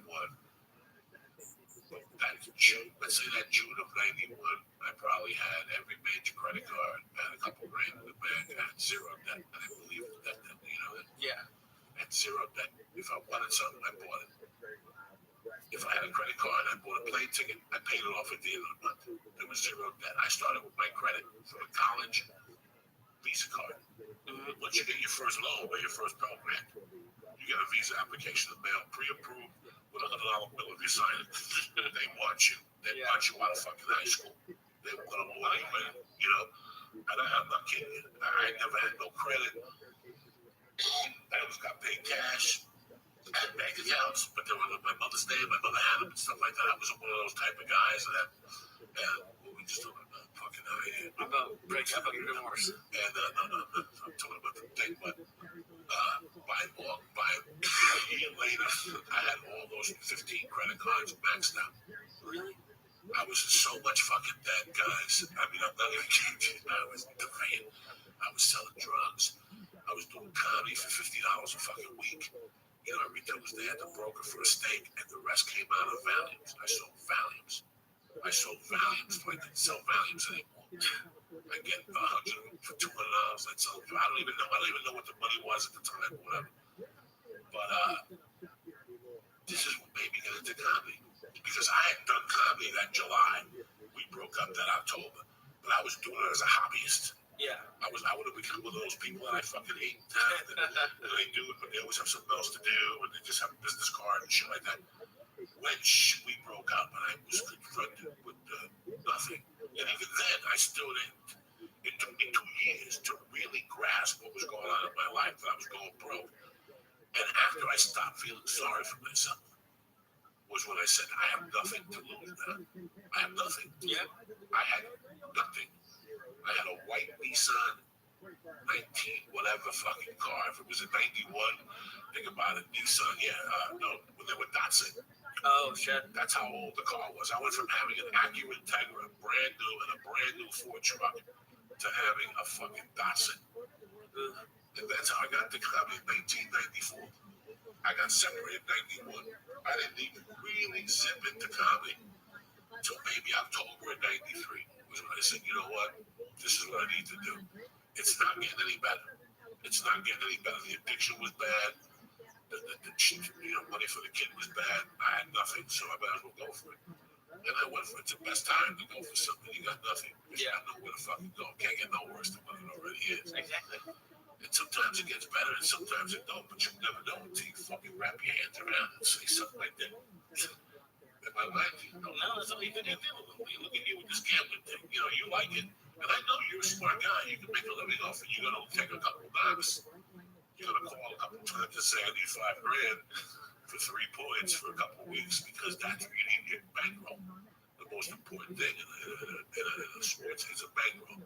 As you learn, parlay something. Oh, yeah. So you have to attack one game at a time. And eventually you'll learn that the game that's on CBS, not the game you want to bet. No. Most people say, I don't like betting that because I can't watch it. You follow me? So they highlight those games. Those are the games that have action on them. You got to bet the New Mexico States, the Wichita States, the fucking... Yeah, even me, I called you in Syracuse. My friend said Syracuse going to upset. It was close. Yeah. But they wouldn't, so it wasn't that fucking close. But let's say the one time or 1 or 2 times I won, they don't do it often, but they made a mistake on like Friday or Saturday night. It was probably Friday. It was Oklahoma City playing the Indiana Pacers, and they had the Pacers favored by 3. You know NBA? I know a little bit. I know. I'm like more than a casual fan, but I knew that Indiana shouldn't be favored over Oklahoma City by 3. So I bet, and I won like $250. And I was like, oh shit, because it was awesome. But it's kind of like with when they say in blackjack, you have to wait. Like, you really have to have a lot of money to play, because you're going to lose a lot in a row. You have to wait until it gets good. You have to wait for that one time they make a mistake. Like he said, he told me not to bet parlays. He said wait for that one game where they make a mistake and put the house on that motherfucker. That's how you have to do it. With gambling, the more you dilly-dally, the more you're going to fucking lose. You have a high chance of losing straight up. Yeah. Can you imagine dilly-dallying? Like, I go to a track and I bet 2 trifectas and I'm dilly-dallying. Yeah, I'm dilly down. And you take that one fucking horse and you blast it for everything it's going off, ain't the fucking one, and you keep going. You keep going on to the next race. And the next race, it might be a 3-1. And you're there. At least you made $2 on your fucking dollar. You know? But at least, and you know, gotta hold, you know a horse is gonna win. Yeah. There's no money at the end of this fucking horse. It's gonna go off, whatever. There's no fucking money. Why? It's like throwing spaghetti against the wall. So your movements are very calculated. You just can't have been like a fucking Puerto Rican on the fifth. I gotta check in my fucking head. No, your movements have to be very calculated.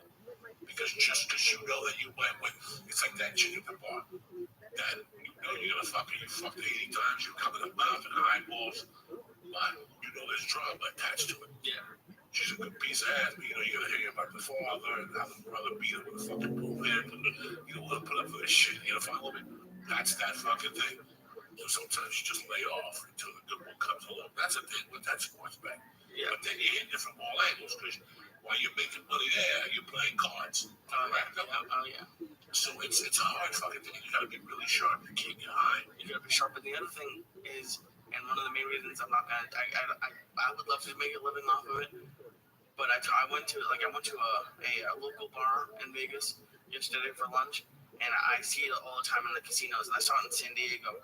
The people who are there all day, every day, and are just sitting at the slots, constantly putting in money or constantly making bets, are the people that fucking lose, and that's there's doing too much of it. Like just the Tabitha who just spoke.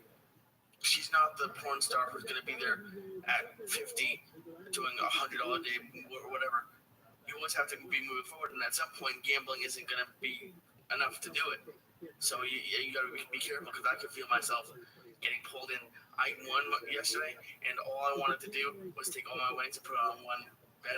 That's all I wanted to do. I didn't do it, but and my friends didn't understand that I couldn't. To me, I'm like, how could you not want to do that? But to me, like, I wanted to just do it, but I didn't. But action, it's called action, brother. It's called action. And some people fucking love it, and some people don't. And some people are scared of it. I love it. Somebody, you're looking at somebody that's scared of it. But you did a lot of sports betting. I did sports betting to a certain fucking age. Okay. And then I stopped. You know what that age was? What? 21.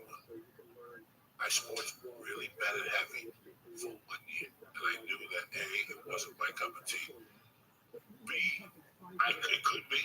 It could be, but it's. And C, the first thing people told me, 2 people came up to me after my mother died, after a year after my mother died, and said, you don't gamble, do you? And I was like, no, like, we don't think you should. Because your mother, she was not a good fucking gamble. So I knew it was in my blood that I didn't want to fuck with it. Yeah, you followed me. So to me, and I've told this on the podcast 1,000 times, it became that if I'm going to fucking lose money to somebody, I might as well put it up my nose. And at least look out a window, like dick sucking some chick that's fucked up or something. Yeah. I mean, that was what was having a good time was. Yeah. Not sitting at the bar with a 70% of me losing, with other fucking 8 losers sitting there hoping for something to come in. Yeah, that's not what I really wanted to do by no fucking means. Yeah. You follow me? So, yeah, that's not what I was into. And it just didn't work for me. It just, that whole world didn't work for me. Once they get you, but you have to be really smart about it.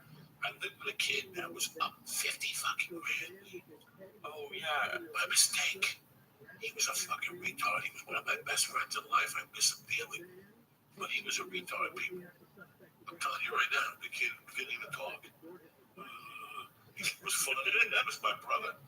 But he didn't even fucking talk. And I saw him bet 1,000 to the parlay and turned that into $60,000 over 4 or 5 months. This guy was betting and going to sleep. He was calling a bet and going to sleep. And wake up in the morning and go, fuck, they lose. And we both got into the cycle. And it was 1, 2, 3. It was like 6 of us at this time. And we'd sit at the bar, and then when we lose, we'd have to go steal. That's how that whole chain thing started. That's how all these fucking stories started with me at that age. That's when I did my shittiest fucking work, was when I was gambling. I was mixing my addictive fucking personality with the gambling personality, and just me, a losing a parent and being in fucking limbo in my mind and put it all together. And half the time I was putting bets in with people I knew. And sometimes I was putting bets with people I didn't know and telling them to suck me a dick. Now you can't go to your favorite hotspot for a fucking month. Because even though he wasn't going to beat me up, I don't want to be interrupted when I'm fucking doing my thing. You're following me, you got my 200. You told me last week, was like, I don't need that aggravation. So the other side had that going on. Plus, we have people looking for you for stealing. You got people looking for you for holding for drugs. So I had this whole thing. Yeah. So I don't know what the turning point in my life was. I lost $800 to the same bookie that my roommate lost $30,000 to. And this was the guy who lost on the Super Bowl and then never bet again. Yeah. Never bet again. Never watched sports again. And it chiseled him. It sizzled him for the rest of his life. It ruined him. Furry never recovered from that. And I'll tell you what, the parents blame me and another friend of mine, Stephen Villo. It was called The Podcast. Yeah. I talked to him. Stephen Villo is one of the sharpest guys you'll ever know, one of the sweetest men that walk this planet. You know, I see the post he does on Facebook. He's got the bandmasters. Yeah. And they travel around. The bassmasters, I'm sorry, they travel around. He told me one time that Furry told him that time in school that my mother hates you because you used to have parties in your house and I would go and get drunk. You know, that's the kind of family he came from. But about 2 years ago, I seen the younger brother on Facebook, and I hit him up and said, have your brother call me. And he didn't return my call. So I knew that was still running in their family. It was because of us that he gambled. That really fucked him up because he had to get 2 jobs. He basically worked from 6 in the morning to midnight, 5 days a week. He slept 4 or 5 hours. And he went back, he pumped gas at night, and he stole at the gas station. He took back to something. Daytime he worked at his father's restaurant. And when I went back and saw him years later, he wasn't the same person at all. I could tell he was a little mad at me and apprehensive because I split on the 800. And I asked him once, what about with that guy that you pay him all his money? He goes, except the 800. I told him to go get you pay him the 800. I pay him the 800. So I always knew he was mad at me because I told the guy to go fuck himself. I wasn't paying him 800. I went to Colorado, you know. But it was, I don't like it. To this day, I like fucking around with it with people. I see them move and I'm reporting. Like, I like the Sunday night totals on football. That's where I'm really fucking good. Oh, that's scary. I could, like what's it called, like grand salami in baseball, where it's like they add up all the runs and you do a plus or minus. Yeah, that's what I like. I like blackjack because I feel like I'm in a little bit more control because I decide what it's what I'm gonna hit and stuff like that. But I can't. If I live closer, I'd go to Vegas every night. I know you would. And Lee, there's nothing wrong with it as long as you understand the other side of it. You understand what could happen. You know, I always enjoyed the movie Rounders. I've never heard of Rounders with Matt Dillon. What's his name? What's in that movie? Rounders is a great fucking movie about a poker player. It's about Matt Damon with John Malkovich playing the Russian gangster at the end. It's Matt Damon, Edward Norton, Paul Cicero, John Turturro. Oh, tremendous movie. John Turturro is tremendous. It's about gambling. And it's about this kid who loses a ton of fucking dough, and then he swears off gambling. And he gets it. The chick from the Fantastic Four is in. She plays the pool hall at the poker hall in New York. And it's funny because buddy on Facebook, when we were kids, he was a gambler. He was a casino dealer, one of those underground spots in New York. Oh, okay. Like if you went to New York, you gamble every night too. I'll send you to a place, I'll make a phone call. You're in a basement in fucking Spanish Harlem. That looks like Las Vegas. Oh, really? It looks like Las Vegas. They got food, they got chicks sucking dick there. I used to go to one on 181st Street in Broadway in Amsterdam. It was a parking garage. Yeah. A parking garage at night, the top floor of it was parking. They turned it into a legal casino. Jesus. Fucking parking garage. And you get blow, you get heroin, you get your dick sucked. The last time I went over there with a friend of mine, Christy Lorenzo. And he used to have a brother named Bonehead Amy. I talked about him on the podcast. And they had a sister called Donna. They had a girlfriend, Amy Bonehead, and a girlfriend called Donna who was Chinese and Italian. Guys, when I tell you this chick was fucking banging. And I was 18, I'd wake up over there hungover. And I looked to see what's in the living room, and she'd be completely naked with her legs open, sleeping. And I look into a pussy, my head almost exploded. I'd run out of there. I go to this gambling casino one night, all fucked up on sleeping pills and shit. And I see Donna in there. And she goes, get me out of here. And I had a car downstairs, I was all fucked up. I had woken up in a car. I had been out with friends of mine. They left me the keys. I took the car keys. I left my friends in the city, and I took this chick down over to a hotel in Fort Lee, New Jersey. It's just fucking crazy. We busted down an 8 ball of blood. Nothing happened here. I was on love. I thought she was gonna show me a pussy. Nothing fucking happened. So that's the way to end a Monday morning fucking podcast. On that note, don't get it together. At least think of what you're doing. No, I'm fine. You'll be fine. If not, call Dave. I'll call you. She fucked up. And I was gonna tell you to call him. Don't you have his number? I'm sure I do. I just You fucked up. He got away. Did you check the messages this last week? We had a couple people call in. Didn't we? Ralphie Mason, he called it on Friday. there's one message apparently. I don't know why he called on Friday, but yeah, I think we have one message. But anyway, listen, let me give some shout outs real quick. Let's talk a couple minutes here. Let me give some shout outs. First off, to my main man in Nashville, I gotta give Nashville fucking Death Squad a big shout out. That dude's a sharp fucking guy. I met him. He got me into the Zanies. He's doing a great job for Death Squad. And Death Squad as a whole, you know what?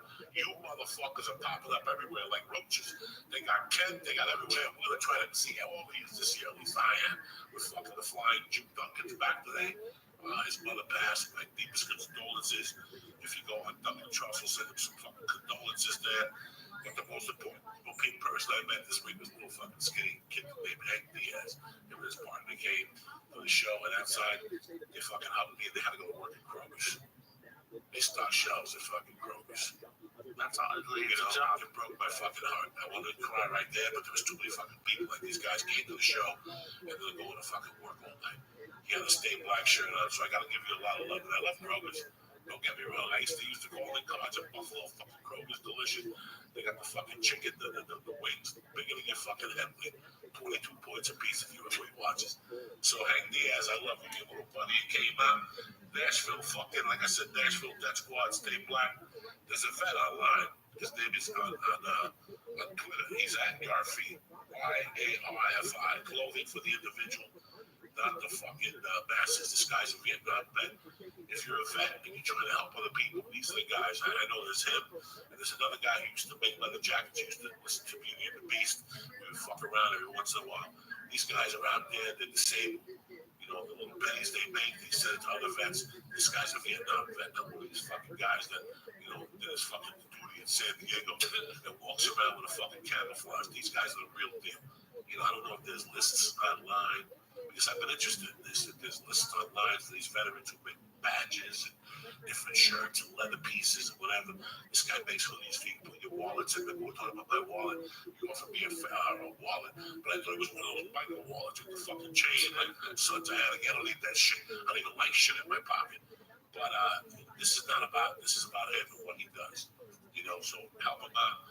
Like I said, he's at Yarfi, clothing for the individual, not the masses. He's also, his name is Jamie Wysajwin, Wygara, whatever the fuck.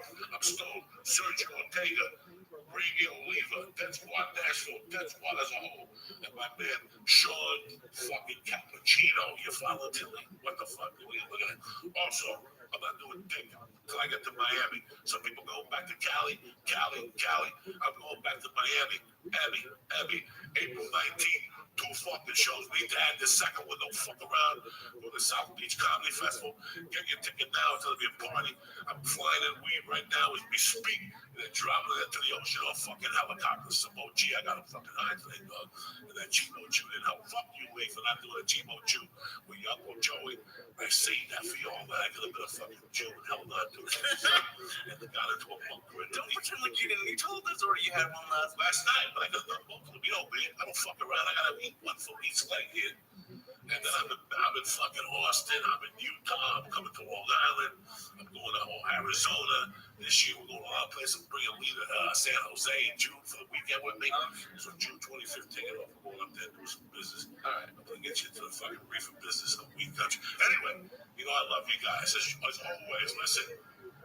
Guys, I got to talk to you about something. I don't know if you people know this, November 26th, I was smoking at night. I stopped smoking. My wife had the baby. I'm a fat fuck. Diet is so important, and especially here at the church, we try everything we do. Fat man alert. So, do me a favor, dog. I need your help too. I'm fucking dying. You know, and it's killing me lately because I work out hard, and I'm gaining weight. and I don't know what I'm eating that's killing me. I don't know what the fuck it is. It's not like so it is. I don't know what has happened. And even when I eat light, I get on the scale, I'm even. I don't lose any fucking weight. That happens. It happens with everyone who's losing weight. You hit a plateau and you got to change one little I thing. think it's time to get Dolce back on here. I think it's time to go to Vegas for a week and just hang out with Dolce. Oh yeah, he tweeted me a couple times. We talked a little bit over the weekend. It was nice. He's a good fucking dude. Dolce's got the podcast. It's kicking ass because people want to know how to fucking get healthy. People don't know. People don't fucking know. Even if you think you know, you really don't fucking know. It's heartbreaking. Yeah, and he retweets people who take pictures of making his food, and someone tweeted a picture of his fried chicken, which I'm sure isn't fried, but it looked delicious. No, it's in the oven. It's delicious. I tell you what I really like is pasta. Oh, cool. I gotta make it. You gotta make it fresh, and I'm fucking lazy and get fat about a fucking fat or ugly or fucking old or something. Yes, I am getting old, dog. My ears are getting bigger.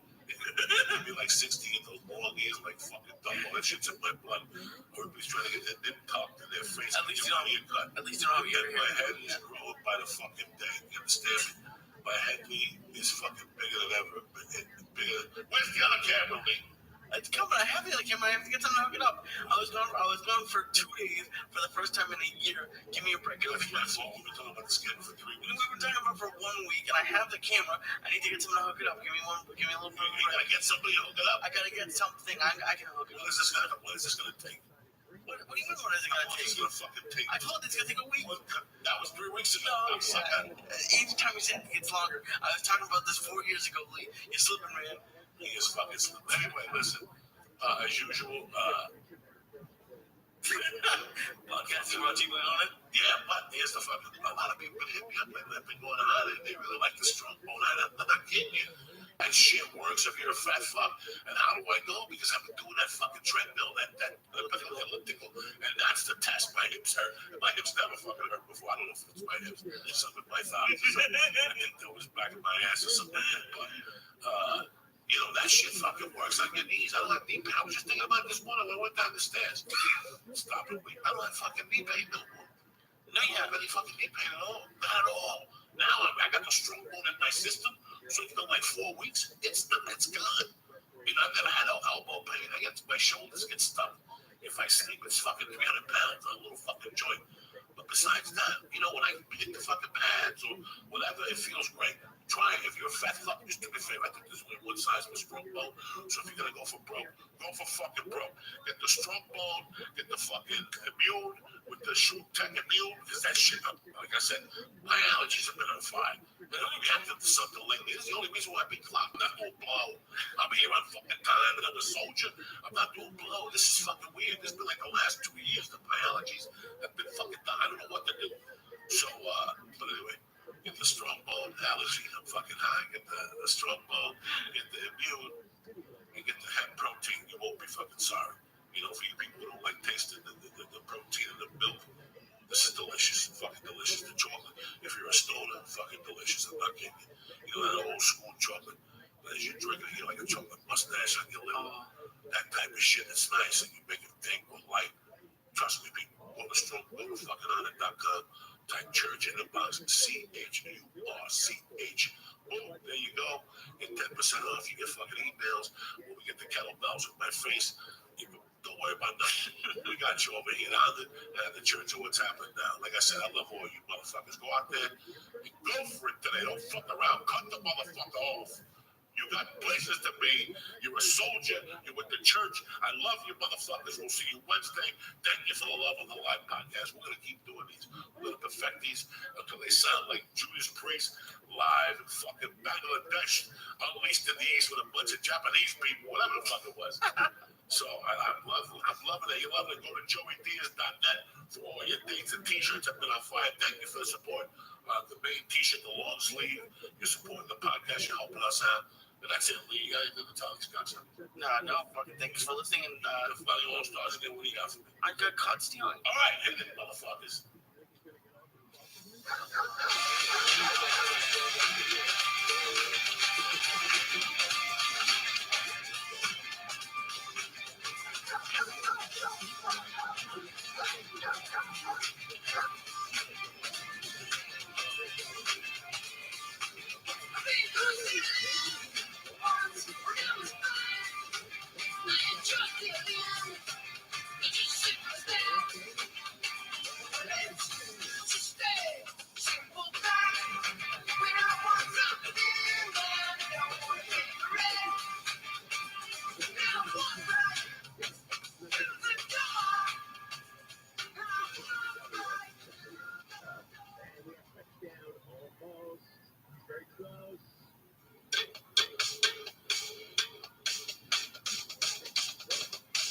Oh shit. Listen to this motherfucker. This is real solidness. Are you kidding me or what? It's Wednesday, April 10th. Get up, you fuck. Watch that helmet. It's gonna be a beautiful fucking day to be alive. Typically.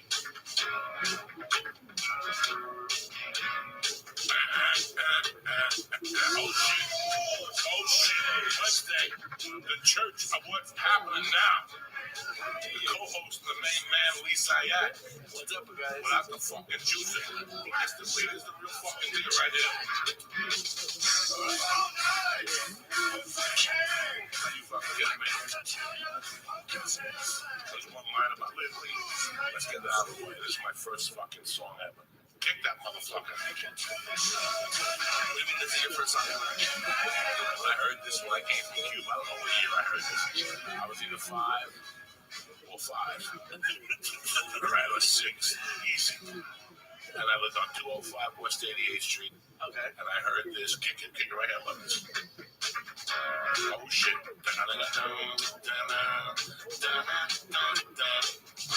Chiquitas ain't Omaha. I didn't even know what fucking Omaha was, but I knew I was going. You follow me? I knew I was fucking going. You know why, though? When I came, I used to think that they were saying American man. I made my mother buy the single, put at the fucking Spanish bar, and every time I was there, I would get a handful of fucking quarters and keep playing. I wanted to be such a fucking American at that time, and that little kid, this song came out. To me, that song is like my national anthem. I get you fucking done. I haven't heard this before, and it sounds like the rock. Like if you were gonna make a theme of American rock. That's it. American rock, hanging out with rednecks, fucking cowboys, long-haired motherfuckers smoking dope, talking about how to overcome the fucking enemy in this goddamn country. That's how you fucking listen to that shit. You just sit there going, let's start by fucking killing the fucking whatever. And don't get me started. It's a beautiful day to be alive. It is. Brother. Fucking beautiful day. I had a great time last night. With Ari Shafir, cheaters at the strip club. I'm pissed off I couldn't go. Because you're not supposed to go to work till April 29th, and they fucking always put you together. They always do this to you. That hurts my feelings. Oh, you're part of the church. What's happening? What am I supposed to do when you haven't had a boss to call you in for fucking 20 years? Because I took a chance Columbus did. Yeah, I want to. Over here, we're doing good. We're trying. And I never come back to one. The camera's still not here. It's here. I walked in this morning in a fucking short time, white as fucking Jew legs. You ever seen your life? I thought he was trying to seduce me. I thought he was stabbing with his fucking Jew stomach. But it's a fucking beautiful day to be alive. You're here, you're an American. That's what the point I'm trying to make with that song. There's a part that goes, we'll come into your town. We'll help you party down. We're an American fucking band, okay? You're going to rehab when we leave, and your mouth's going to be stretched out, and the cops are going to put in it. But you're in a fucking party with an American band. That's all that happens. Anyway, Jesus Christ. That's what you thought you were when you were 5? That's what I thought when I was 5. I heard that song. You should just rattle me. Rattle me. I can't tell you how much it would just take me from point A to point B within minutes. I'm running. Yeah, you're already on your second joint of the being here, which I'm sure is like your third or fourth joint of the day. Nah, I got a slow start this night. I didn't get home till about 11:15 last night. I was going to make a cup of coffee and hang out. I'll tell you what, I fucking could. I was so tired. I ate a fucking something. Oh, a bang chocolate bar. Jesus. At about 175 milligrams. I was tied up. I had to go to the doctor the last 2 days for my hearing. You know, I'm fucking deaf. Yeah. It's official. It's over. Then I come back in 6 months and consider putting some apparatus in the fucking ear. Jesus Christ. My left ear, I can't really focus on sound. I can hear. So when you talk, you have to talk to my right side. Okay. And I'm getting old, folks. This is what happens. Well, you also blast. You don't listen to music. You blast music. This is day one. There's only one way to fucking blast it. I love loud music. And if it ain't loud enough, I like earphones. And I'll loud it up there. When I had my fucking Walkman, let's say this is how long I've been blasting my fucking ears. I had a separate power booster that you buy. Sony. They made those for Walkman? Walkman. Oh, shit. Equalizers. Yeah. Tremendous. I've still got one at the house with an iPod. Oh, shit. So you plug it into the iPod and you put the speakers in there and it goes through there. You blast your head off. Blast your fucking head off. I love it. I love loud shit. Totally stoned. And just sit back and listen to like Master Reality all fucked up. At least you enjoyed the sound when you could hear it. I'm gonna smoke this bone by myself, Lee. I used to Come on, let's get this party started. It's fucking Wednesday, April 10th. You know, the fool is fucking dead. And let's do this cocksucker's beautiful day. You know, like, I told the story last night on the thing that you guys have heard before about how I got off the drugs. You know, I made a promise to a cat, my little super bad. When you walk in my house and you look at my other cats, you're like, yeah, there's some pretty good looking cats. And you look at super bad, you're like, he's like the Maryland from the Munsters. You know what I'm saying? He's like, really? Yeah, super bad's not a handsome cat, but he's very warm. Like when you're sitting there watching TV, stabbing in the fucking arm. Oh, yeah. What the fuck's wrong with you? And he lays on you. He's very loving. I gave him a lot of love, but that cat was a fucking tyrant in the beginning. That's why his name was Superbad. Well, he still is a little bit, which is funny because when I came over, when you were leaving, I was coming over to play with the cats, and I'm like, you would tell me, like, this one, they can't be together. No, I have a Superbad, I have a Fidel, and the Fidel are like tolerable. Like, he takes shit from Fidel, but I tell you what, he fought Fidel to the fucking death. They got to it recently, about a year and a half ago when I was on banana bread. When you were nervous, fucking neck breakdown. I can't handle that shit. I'm not gonna lie to you. Two animals start fighting. I'm fucking heartbroken. Yeah, because we were over there, and like it was Superbad and Harry, and they were just like kind of looking at each other, and of course you knew what was gonna happen. Well, they look at each other all fucking day, and they start making noises, and then you hear a ruckus. You have one of those air horns that they have at basketball games, and you don't even like let it happen. Like, aren't cats supposed to do that, or like you don't even let it happen? I don't even like the look. No. You gotta nip it in the bud. Like they should have stopped Hitler and Munich. That's it. You gotta nip that shit in the fucking blood. It's like when you got an itch in your balls, spray that shit with it. That's the next. Figure it out. Because you don't want that shit spread. You're gonna get a blowjob. It smells like a grilled cheese sandwich down there. Really. So, no, I don't want no fights in my house. I don't like that. Allow that. That can't happen. We're animals. We're family. How can you be fucking brawling in my fucking house? Okay. So I don't like that. You know, not even when I'm high. It's not cute. They'll put you into a fucking state of panic. One day, I'm doing something in the office, and I'm hearing this commotion in the fucking living room, right? I'm like, what the fuck is this? I'm hearing like walls getting hit. Jesus. The first time this started with them, I was in the kitchen, and I heard something. I thought it was burglars. It started in the bedroom about 2 years ago, and it started between Finny, Fidel, Dimmy. No, it started between Dimmy. Really? Superbad. Oh, there was a war in the fucking bedroom. I had to take the cats and separate them and put them in different bedrooms at that time. That's hysterical. It was fucking horrible. Fidel had to go into the bedroom. Superbad had to go into the office. Harry had to go into the bathroom. I had to put the other one in the kitchen. It was fucking terrible. I had to put one in a cage. That's how it started. And then it evolved into about a week later. I'm hearing this this is the best one ever. And Superbad is fighting with somebody, like they're starting their little fucking, that noise shit. Yeah. And they're eyeballing each other. I'm like, what the fuck's this gonna go down? As I walk in, I go, Superbad, this motherfucker went off the couch and looked like whoever he was fighting. Yeah. He had just been so mad that when I go, Superbad, he looked at me and goes, Dad, like he just went up with these motherfuckers. Whoever got into the fight with, and he went and attacked them. I just jumped on this fucking cat. It was Harry. Okay. And after I broke him and Harry up, he was, it's a true story. I broke them up and he was facing Fidel on the couch. So this is going on by the fireplace. Yeah. And Fidel is on the couch. I'm doing laundry. I'm folding laundry. Yeah. And I pushed the whites to the side. I got the whites. I'm putting the socks together. Yeah. So the basket with the laundry is under Fidel. Okay. Superbad. Spots fucking Fidel. Jumps on the couch. Like, you know what? Since I'm fucking you up, I might as well fuck that big motherfucker. This is a little Superbad. He jumps on the fucking couch. On the thing, like we and he walks in like a burglar. I'm calling Fidel like, you better fucking get ready. I'm coming after you. This was like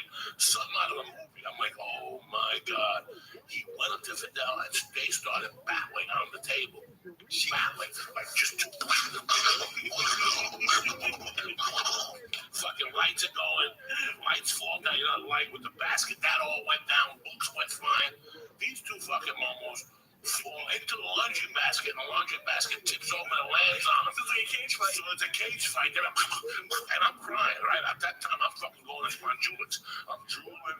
You know me, I'm half a fucking retard. Here's my two loves of my life are fighting. I can't have this shit. I can't have it. I finally pick it up. Fidel's got a scratch on his face. Superman's got a couple scratches on his face, but Superman took it. Yeah, because Fidel's like twice his size. Twice this fucking size. Superman's like, not today. Not today. This is what jiu-jitsu is all about. Now, let me ask you one thing. How stoned were you? Because, like, you imagine this is fucking stoned. I didn't expect this shit in my house. Listen, I stay in my house. That shit don't happen. You know what I'm saying? I stay in my house. That shit don't fucking happen. And it happens. So, listen, I love those. I love those. For people who don't know, last week when I went on vacation, it was great. You know, it was great to be with my in-laws. But I miss those fucking cats. I feel so fucking guilty. There would be an earthquake. I'd probably kill myself. I don't know. I don't know what I would do if I did something to cause something to happen bad to those cats. Now, but you know, like it's like an earthquake. You didn't cause it, but you would feel if you left and there was an earthquake, it would be your fault. Yeah, if I was standing outside the World Trade Center with an umbrella and that thing got hit, it would be my fucking fault. I'm one of those guys. You know what I'm saying? You know, it's like actually, you're the kiss of death. Yeah. But you think of these cats. I lived in Hollywood. I saw an earthquake one day. I was in the office, and I was looking at the food bowl. Something made me look at them eating. Yeah. And they stopped eating, and they were walking into the living room, and all of a sudden the fucking building tipped. You have no idea when there's an earthquake. And I say this story all the time. It was horrifying to me. I don't give a fuck what I tell you about Harlem and drugs and guns. I'm telling you. You don't know what it's like when the fucking building is shaking. Yeah, it's terrible. You're stoned. Again, you know, it's fucked up to be caught off guard. When you're on replay, you get caught off guard. That's the fucking worst. You know, some Chinese guy wants to attack you with them chucks that with to be fucking high. That's a fucking another. So, I saw the bowl. This is how much the building tipped. Yeah, that the building tipped at such a quick speed that the bowl stayed in the air. And so did the fucking cats. I saw the cats. I said, I'm fucking moving. So, listen, I just worry about the fucking animals. That's my point here, you fuck. That's my point in San Francisco's point, though. This was a mixture. I went over to, let me tell you something. I'm very lucky in medical marijuana here. But I'm working with two stores that are fucking tremendous. Number one, Divine Wellness. They're not my sponsor or nothing. I'm just telling you guys, if you're in the area, if you come visit, and you don't have a fucking license, in fact, I gotta go renew my license today. Already? I gotta go pay. It was a year. April 10th, I gotta go pay the 60. Okay. I think it's down to like 45. I'm gonna go there this afternoon. Today is a special day at the house. My wife is going back to work.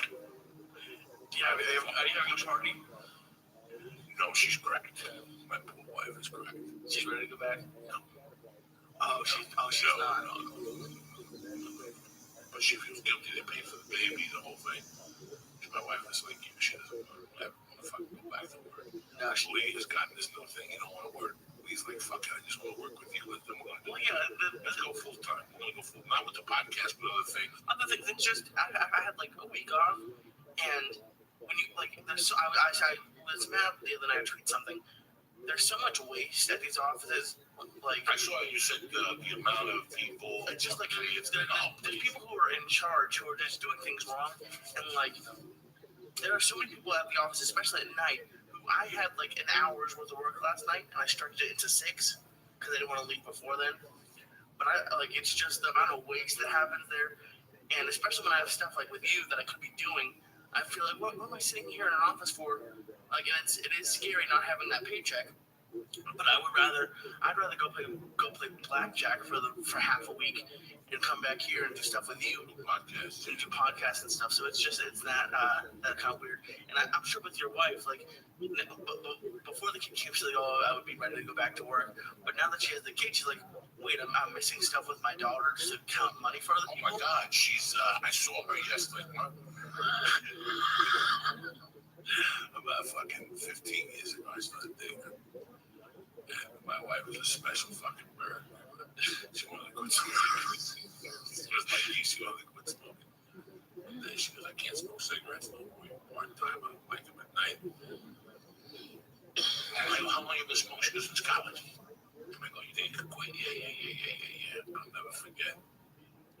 seen her like at the 8th day of quitting.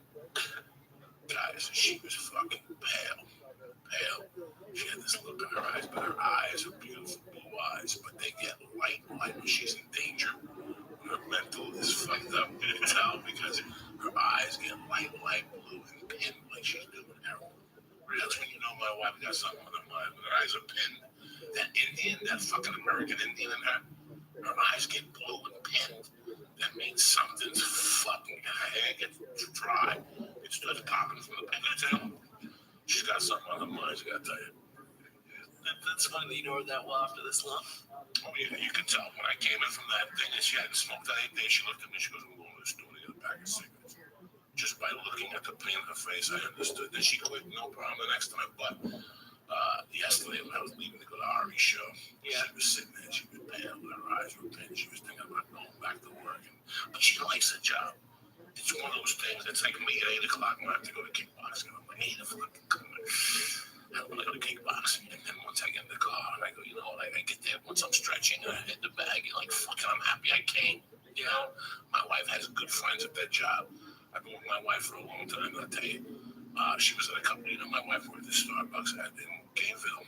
You know, my wife was making like $200 a day working part-time at the Starbucks in Boys Town in the gay neighborhood in Santa Monica. No.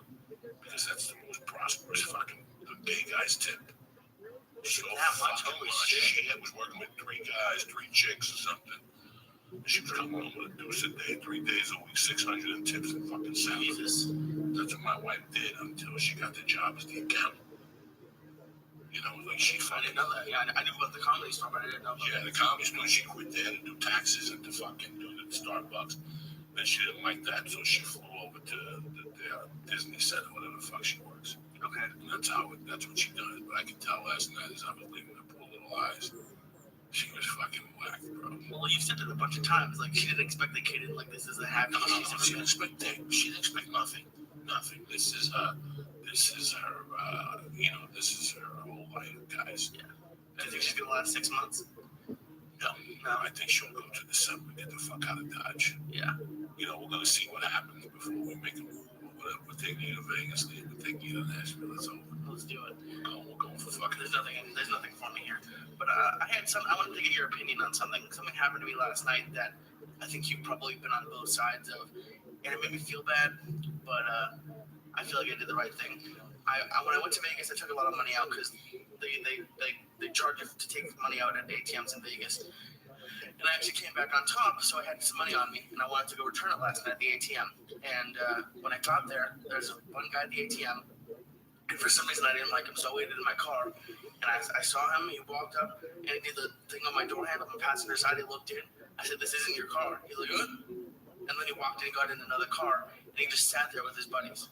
I sat there for like 5-10 minutes, just waiting for them to leave, and they didn't leave. I had a weird feeling, and I didn't go to the ATM. And I'm asking you this because, like, I went to school in Boston, and I never got mugged or anything. But like, you try to be aware of things, and I'm sure nothing would have happened with this guy. But like, I felt like less of a man. Like, I felt like, why didn't I just get out of the car? Like, why am I being afraid of some people in the car? Like, has that ever happened? Like, have you ever been mugged? All the time. When I lived when my mother first had the dry cleaner in the Bronx, I was about 6 or 7. Yeah. And I would go up there on Saturdays, and one day I was at a toy store. Yeah. And I had $20 in my hand. Now, in those days, for a 7-year-old, I have a $20 fucking bill. Yeah. It was like rare. It was like having 100 now. Yeah. And I had the 20 in my hand, like a fucking Momo, where the top stuck out. Yeah. See, it was a 20. There used to be gangs in those days. There's a documentary on gangs now about the Royal Javelins and the Ghetto Brothers. I think it was the Royal Javelins chased me. But I was fucking lightning quick in those days. And I would jump in fences, and I knew all the paths to the Bronx in the back of the dry cleaner. Yeah. But that's the only time. But one time in Sacramento, one of those towns up north after a show, they want to lure me into a car. And the parole was like, don't go with those guys. Different things. It doesn't make you half a man. You know what stresses me out? And I hate to say it on a fucking podcast. Sometimes when I see a midget, I'm like laughing. Because I don't know, maybe they want to be fighting me. You have to kick them. You know how embarrassing that is to go to jail for kicking a fucking midget if you go crazy on it or something like that. I have fears and dilemmas too. There's certain people see, then you feel like you're a porcupine. You have to put fucking get super bikes up. When I see those people, I don't want to be around. Yeah, I mean, especially if you're the right thing. You live in the city too, and I mean, like, I never understand. Like, sometimes people get mugged and it's on their fault. First of all, you never put money into a fucking ATM. Hold on to it till the next day and spend it because you will never have. In the week, you got money to leave. Why not? Why not? Because you're gonna put money back in the ATM. You put checks into an ATM. Don't waste your time at 9 o'clock. You know that you're in Van Nuys. You're a block away. 4 blocks away from hell. Yeah, right there with a fucking baby on fire. I'm watching on a bus stop. You don't see the black lady, the homeless lady. They don't fuck around on Van Nuys. You told me they oh yeah, everyone don't fuck around. It's a fucked up neighborhood. You pull up this, if I pull up to a 7-Eleven and I see beautiful people, I'm not gonna leave them. I'm not gonna come out with nobody. You just know, those body language. I know body language because I used to have that body language. Yeah, so I know what you're looking at. I can tell by somebody what they're looking at. You know, just a split second. Yeah. Oh, I tell my wife all the fucking time. My wife will open up a purse to get a coupon and turn and look. That split second, a guy like me can pop your fucking wallet out of your purse or your iPhone or whatever the fuck you got. There's situations like that you have a brain for that somebody can take a fucking over. That's why you have to listen to Big Lloyd fucking dogs every day. You gotta be crazy. You gotta have a fucking real name. You gotta sleep on your fucking toes. You gotta watch. You gotta fucking watch. Why do you think at the age of 19 I stopped drinking on New Year's Eve? Because you gotta fucking watch. Yeah. I don't turn my back to a fucking door. I don't do nothing like that. You know, you got cash in your fucking pocket. You're on double bowler. If you put 2 gold chains on like half these momos, after 11, you're taking a fucking chance. You did the right thing. Don't ever feel like less of a man because you avoided the situation. Yeah. You're not in business to, It just felt like it felt weird. And like, I grew up in Boston. And I had a feeling. I had a feeling within your fucking balls. Listen, your stomach don't lie to you. Yeah. Your feelings don't. Your initial fucking feeling is all that matters. It's what pisses me off about people. That's why people will say, what the fuck? That's funny because that was your initial fucking thought. Yeah. You're sitting around with 4 people. It's that thing, the Grammys, whatever it was, a couple of weeks ago, when Mrs. Obama comes on, and you're like, damn, Mrs. Obama's looking fucking good. That's the first thought that comes to your fucking mind. That's what people want to hear from you. Yeah. That's the thought that when people hear from you, they go, wow, this guy's real. If you let that thought come out, wow, it's fucking Mrs. Obama's pussy. You let a thought that goes through your mind like something like that. I'm just making something up here, guys. Don't think me literally. But that's what's funny about people, because that's the heartbeat of your fucking mind. That's the words that are coming out of you. So that's why it pisses me off. You're sitting in a fucking car, right? I mean, come on, let's be honest here. You're sitting in a fucking car, and you see fucking Superfly, some black guy, and they swipe in the car and make believe he gets a fucking doorknob. And the back of your mind, look at this fucking nigga, he's gonna rob me. But that's the fucking truth. I'm not racist, I'm just telling you how the fuck, that's what your mind says to you. That's what your mind says to you after 10 o'clock at night. I'm not being offensive to black men, I'm just telling you the fucking truth. That's the shit that people want to hear.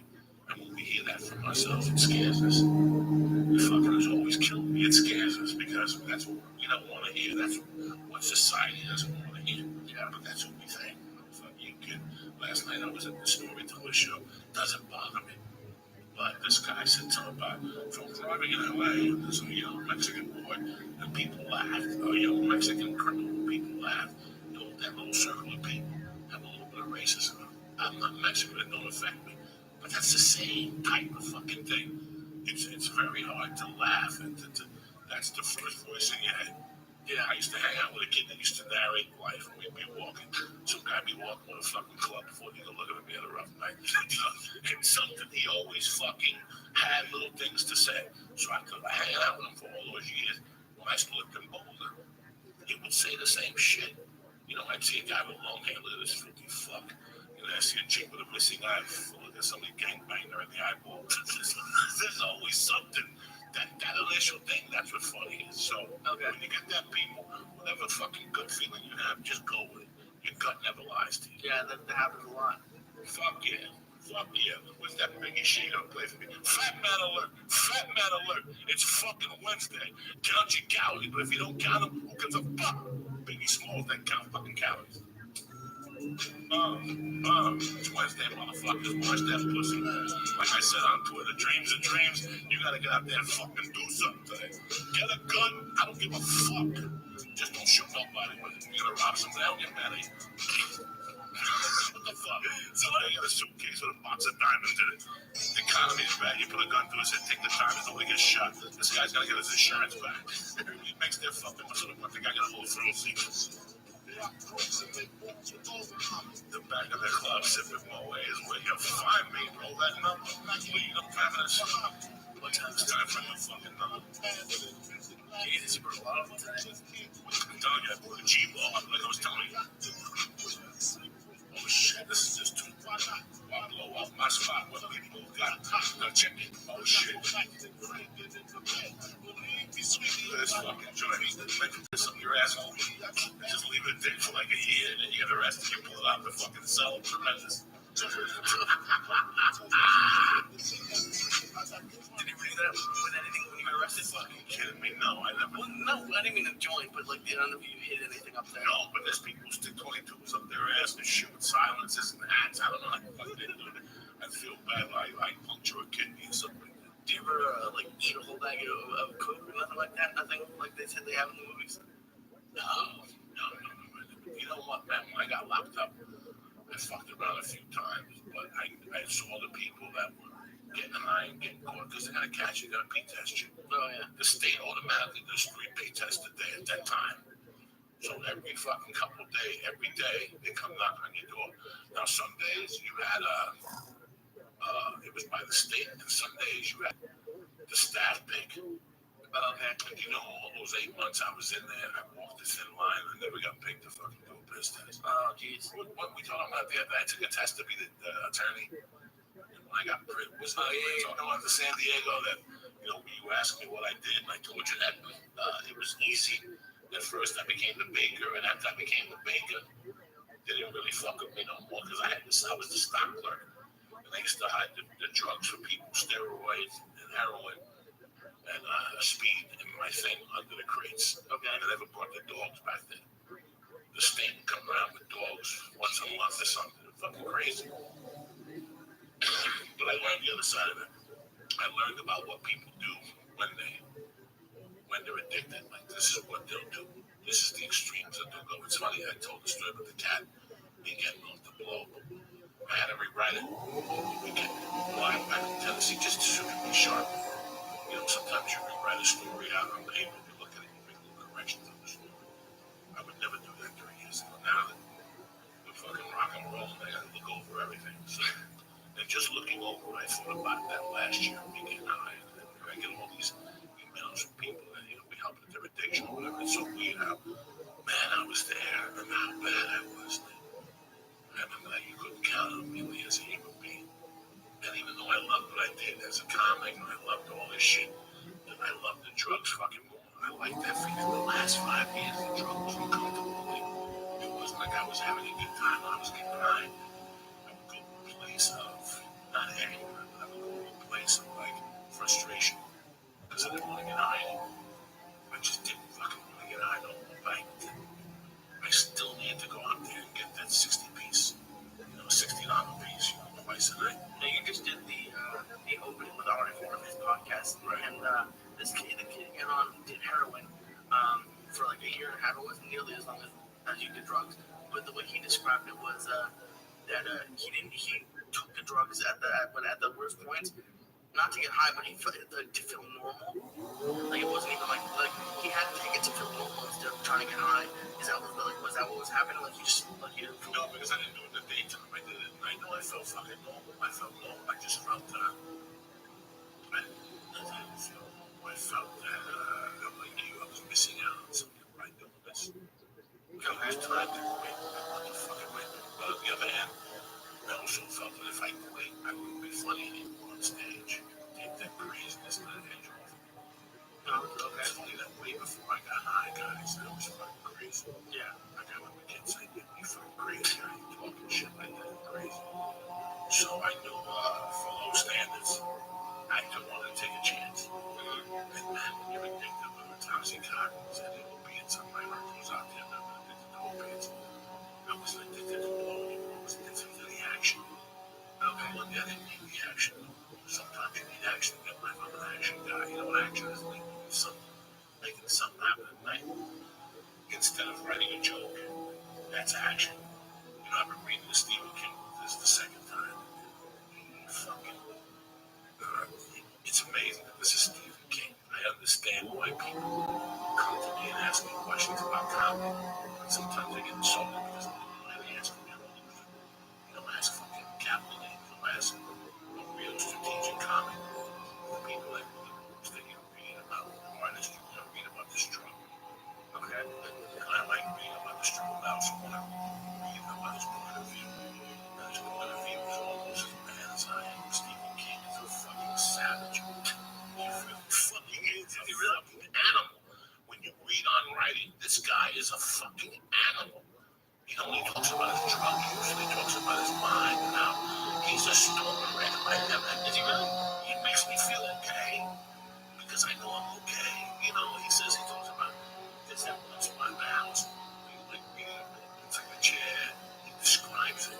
3 fucking months. You know, this guy sets a work standard for people that is amazing. You know, I listen to the London Real podcast. I'm pissed at those guys because they keep retweeting the people like, Doug Stanhope retweet. Doug got his own fucking problem. He's gonna retweet a fucking podcast. I love Doug. Don't be bothering people with that shit. But I had a great time at the UK that day. I'm still so fucking stoned. What we gonna make? What did I say? I fucking come in. Right along off on the head. I was in the fucking. I was like halfway in. I was talking about the fucking yoga guy that got caught for sexual abuse with Sony yoga. And I love yoga and I love Hindus, but that guy's a freaky fucking Hindu. He's like a Hindu Sandusky. Fucking these weird white chicks, they go in their yoga. It's great. And you know it only if you have a yoga. When you see that, it's like a honey. You have to go see that. You should be sorry. You know, there's some white dude with a beard. He's in Kentucky with a suntan. He studied, and this guy that he went to this Raheem's fucking restaurant in the backyard. They do yoga there on Tuesdays. And, you know, these fucking people bite into it. And you look at these people like, you know what? Why don't you put some fucking hair with some coat and really that shit? You got some little music, and these guys are in there barefoot, those feet, little curries coming out of that fucking shishima juice and all that shit they eat's coming out of them. And they eat up to 150, they're sweating that dope fucking nut and all. And there's these white chicks that come from family and wealth, and they're gonna put their fucking lips on that Indo stick stem, and they suck the goddamn thing out of fucking cool down with God. You fucking crazy. Let me tell you, my life get you up and shit. Lee, what the fuck? We're talking here. What's happening, bro? Let's smoke some hot dog. I think it's time. Sure. What time? It's 6:36. We started. You know, I think it's saying someone called it like a derail. So, fake news. Weird. Yeah. What time did you put the fucking volume on? It is on. And the thing called. Here we go. Yeah. What's up, player? What's up? Is my boy over here telling you just called a couple minutes ago, right? Yeah, that's a big link. See, the phone is ringing. Yeah, knife right here. I swear to God. Now you say, man, fuck fucking stab me. What's happening, baby? What's up, man? You sound fucking good. So we base bars around the fucking phone. One of my soldiers and shit. What's happening, baby? Come here. Waking up right now, man. Did you have some curry? Did you have some coffee? No, just tea. I'm out of coffee. All right, you drink coffee. You cheap pen. And what else? The cheap pen. Oh, you do the cheap pen too? Yeah. Cheap pen. What the fuck was going on in your life? You still vegan? Yeah, I'm still vegan, bro. 100%. You're the only Mexican in history that's a fucking vegan. I know, man. I know. So now you're setting the standards. You know, when you see some of these Mexicans go to Zoom and nuts happening. Nuts happening, right? I'm Mexican. Yeah, we drink milk. That's why they drink when we're shaking ourselves. Are you serious? They can't drink milk to the bathroom. You can't drink fucking milk. You can drink milk, you're fucked. Well, you have any Mexican. Ask them. They cannot open with a glass of milk without running to the bathroom and shitting themselves for 5 minutes. That's fucking weird. You know, dairy is not part of our system, man. It never was, it never will be. Well, that must be somebody else that puts cheese on their fucking burritos. Oh, man, we're always shitting on it. Oh, I love cheese, man. I love fucking cheese on those fucking burritos, man. Boiled ice, man. Like, one beanie cheese burrito for still $2.50, man. Refried beans with lard, extra cheese. Forget about it, man. I love it. There's a place over here, what's the Big Tony's on Riverside across from Rouse and Coldwater. Oh my God, fucking Felipe. They make a bean and cheese burrito. They put pinto and a couple slices of avocado on that motherfucker. God damn. You go in there, you smoke a fucking number. I love it. I love it. They put a piece of chicken on a bed of salad. You don't eat chicken either? No, man. I don't eat no meat before. I don't eat no meat. I don't eat no bacon, no fat. Man, I'm one of those fat people. I'm a fat vegan, man. Do you eat turkey bacon? Hell no. All right. I eat nothing with meat in it, man. I got sick like 2 years ago. I just like I was low carb, you know, to lose weight. And then I got constipated, and I had hemorrhoids. My first hemorrhoid was like 2 years ago. Bleeding out of my ass. I remember my first hemorrhoid. I met her in the 6th grade. I still got it, cocksucker. Listen, I gotta talk to you about something. When I watch you stand up, the one thing I admire your character on stage, but I've always admired your writing. You know, I've always fucking admired your writing. You've always been a good writer, you know. And I'm reading the Stephen King book on writing, and he talks about how, you know, for a novel, in a sense, you should write 10,000 words a day or 1,000 words a day. How much writing do you do a day, Felipe? Like 10 sentences a day, man. And you used to go to like a coffee shop and get high with your computer and cut seat. Remember those days? Man. You used to fucking I used to hustle. do that. I used to do more. I used to be over there at Silver Lake, you know, going to my laptop, just looking at everybody else write screenplays. And I was just trying to find a girl on MySpace. And you used to cut CDs and sell them at the fucking Improv, and now you didn't give a fuck, Jack. Like a doctor, he'd go down there to a guest set, and I'd leave, and he'd have fucking CDs outside, homemade, with stickers and fucking old photos. He didn't give a fuck. No case, no nothing. A la fucking cut. People would call me up and go, Felipe, can you do this gig? And I'd be like, how much it cost? How much it pay? $50.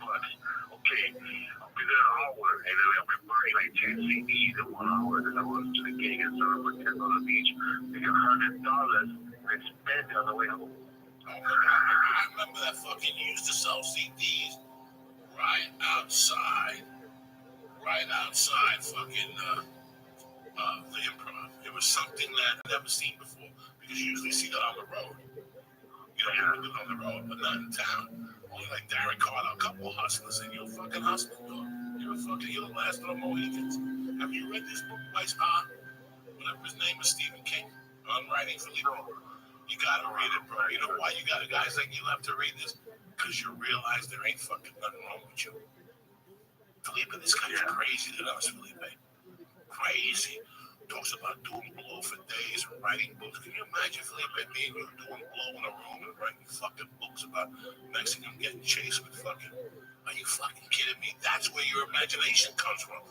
I never thought about it that way. It makes me want to go fucking get a grant and write a book. I used to write a lot when I used to do meds. When I used to live over there in Toronto, where Milo Rivera. Okay. I don't know why, but I would do like 2 lines, and then you start writing like apologies. I used to do coke until I was a mathematician, though. That was the worst. Oh my God. People I heard, and I started writing like sad letters to them, whole thing.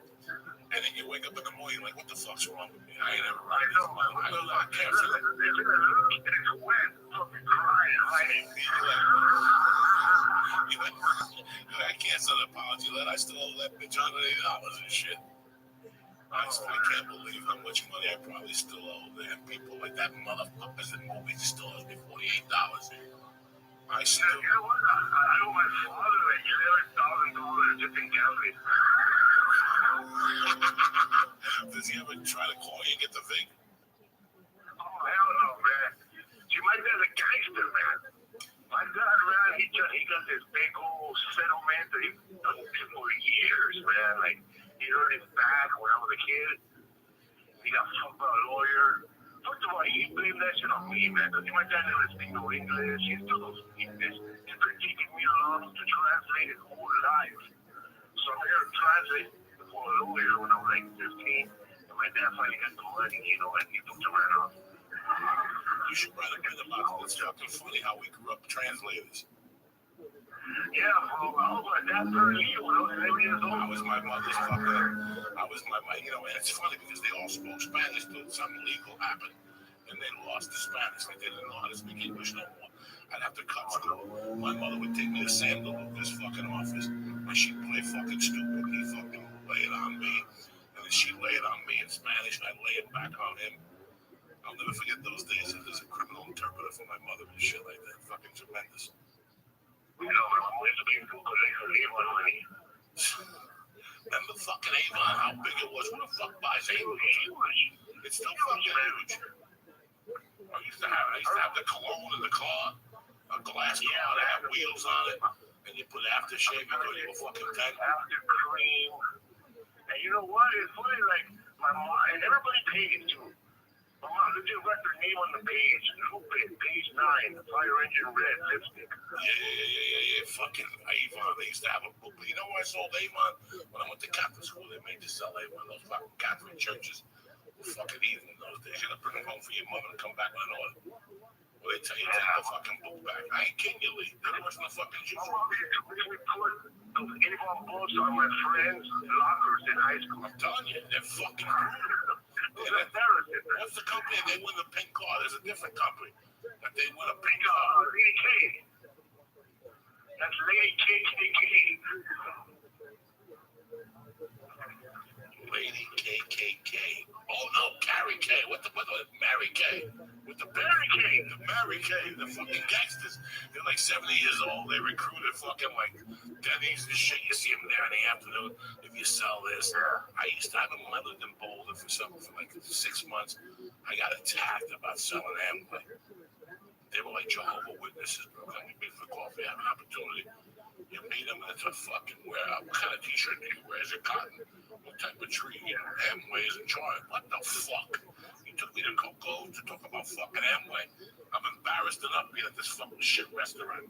They always take you to shit restaurants like Applebee's. Come on, I have a steak at Applebee's on this shit blood for fucking 8 hours. Yeah, my mom, pretty much every immigrant mom, Latino immigrant mom has sold that Shakti. Remember Shakti, the vitamin? Herbalife, Crystal Promotions. And man, we just sell pillows, man. I'll tell you what, man. Latins like health products. If you put on Telegram, or you put on whatever for the chick who watches the baby, always turns on Telegram in the afternoon. They're selling health. You two can live to your 90, drink this, they show well, they show this fat Mexican woman in front of King Taco eating like 6 tacos, and they show like 8 months later at the gym she lost weight. That never happens. You know, I always watch those Mexican women working out at the fucking gym. They go to the gym, get on the bike for 10 minutes, they take it about 9 of those fucking minutes, and they get up, they drink some water, they sit, they wait for the friend, and then they leave, and they fucking go to King Taco and kill that motherfucker. What the fuck are we talking about? I tell you, I was on it. They buy that. That's a big thing in the Latino market. Faja boxing cup, you know what's up? Oh, that's the Faja. That's the fucking belt to hide that fat little bit. That's makes them fucking buy anything. I love it, though. What's going on with you, baby? What's been happening? Where you going? What are you doing? Talk to me. I'm going to Yakima, Washington, the Bronx, Randolph, fucking Washington. What is that? This Friday, you're going to Yakima, and where you at next week? This week I'll be at Records in Indianapolis, April 17th to April 20th, and then in Utah and Where Utah, Salt Lake City? I'm going to June. Yeah, I can't fucking wait. June 14th. I'm going to fucking see what's going on. I'm making like the 8th of this like some people, something. I never ate the pussy. This tastes like fucking shit. I'm going to Coca-Cola. They give me a little bit of pussy savage.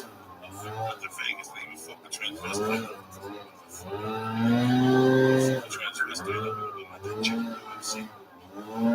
Anyway, what else we have to talk to me, Felipe? I know you're 30 years, you come over here, you come over you can't talk to me, you fuck. So you go to that.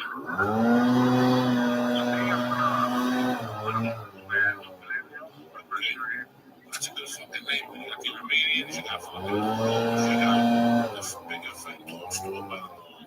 I like that bigger fat tall store in Glendale. As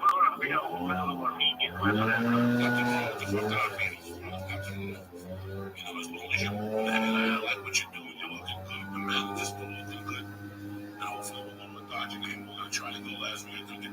My uncle is sick. My uncle's like 76, but he can't get home in the daytime. I guarantee he's fucking somebody every day. That's how perverted he is. He don't give a fuck. He's getting to him. He's not someone like his asshole. like he needs like within the prostate. He told my cousin that he's gonna see a Santeria doctor. He's taken away. Refuses to go to the doctor for treatment. And he's out there slinging dick to fucking whatever happens, happens. 76 for me, man. I'm 50. I don't want to fuck nobody. 76. That's like my dad, man. My dad, he's in like a senior home. Like a player in there.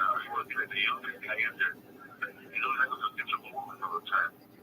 I remember, my father always been a player, man. I don't know how he could be a player with 7 fucking kids, but he managed that shit. I remember, man, I was at the Morongo Casino just fucking around with $60 with Willie Barcena and Gabriel Iglesias, man.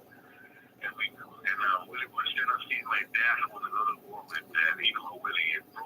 He's such a fucking dad, bro. And my dad sees me. As soon as the word he said, "Hijo, ¿cómo estás? Esta es mi amiga."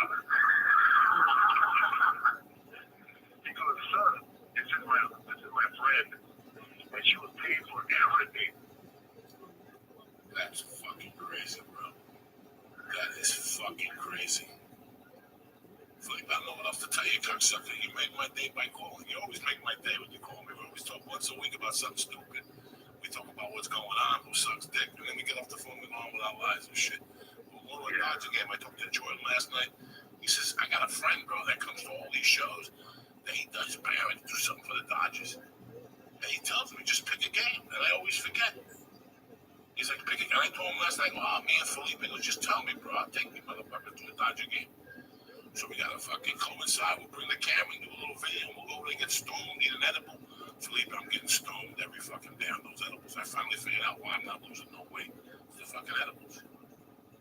It's the edibles. I haven't been counting those points. It's like 10 points a day of fucking edibles.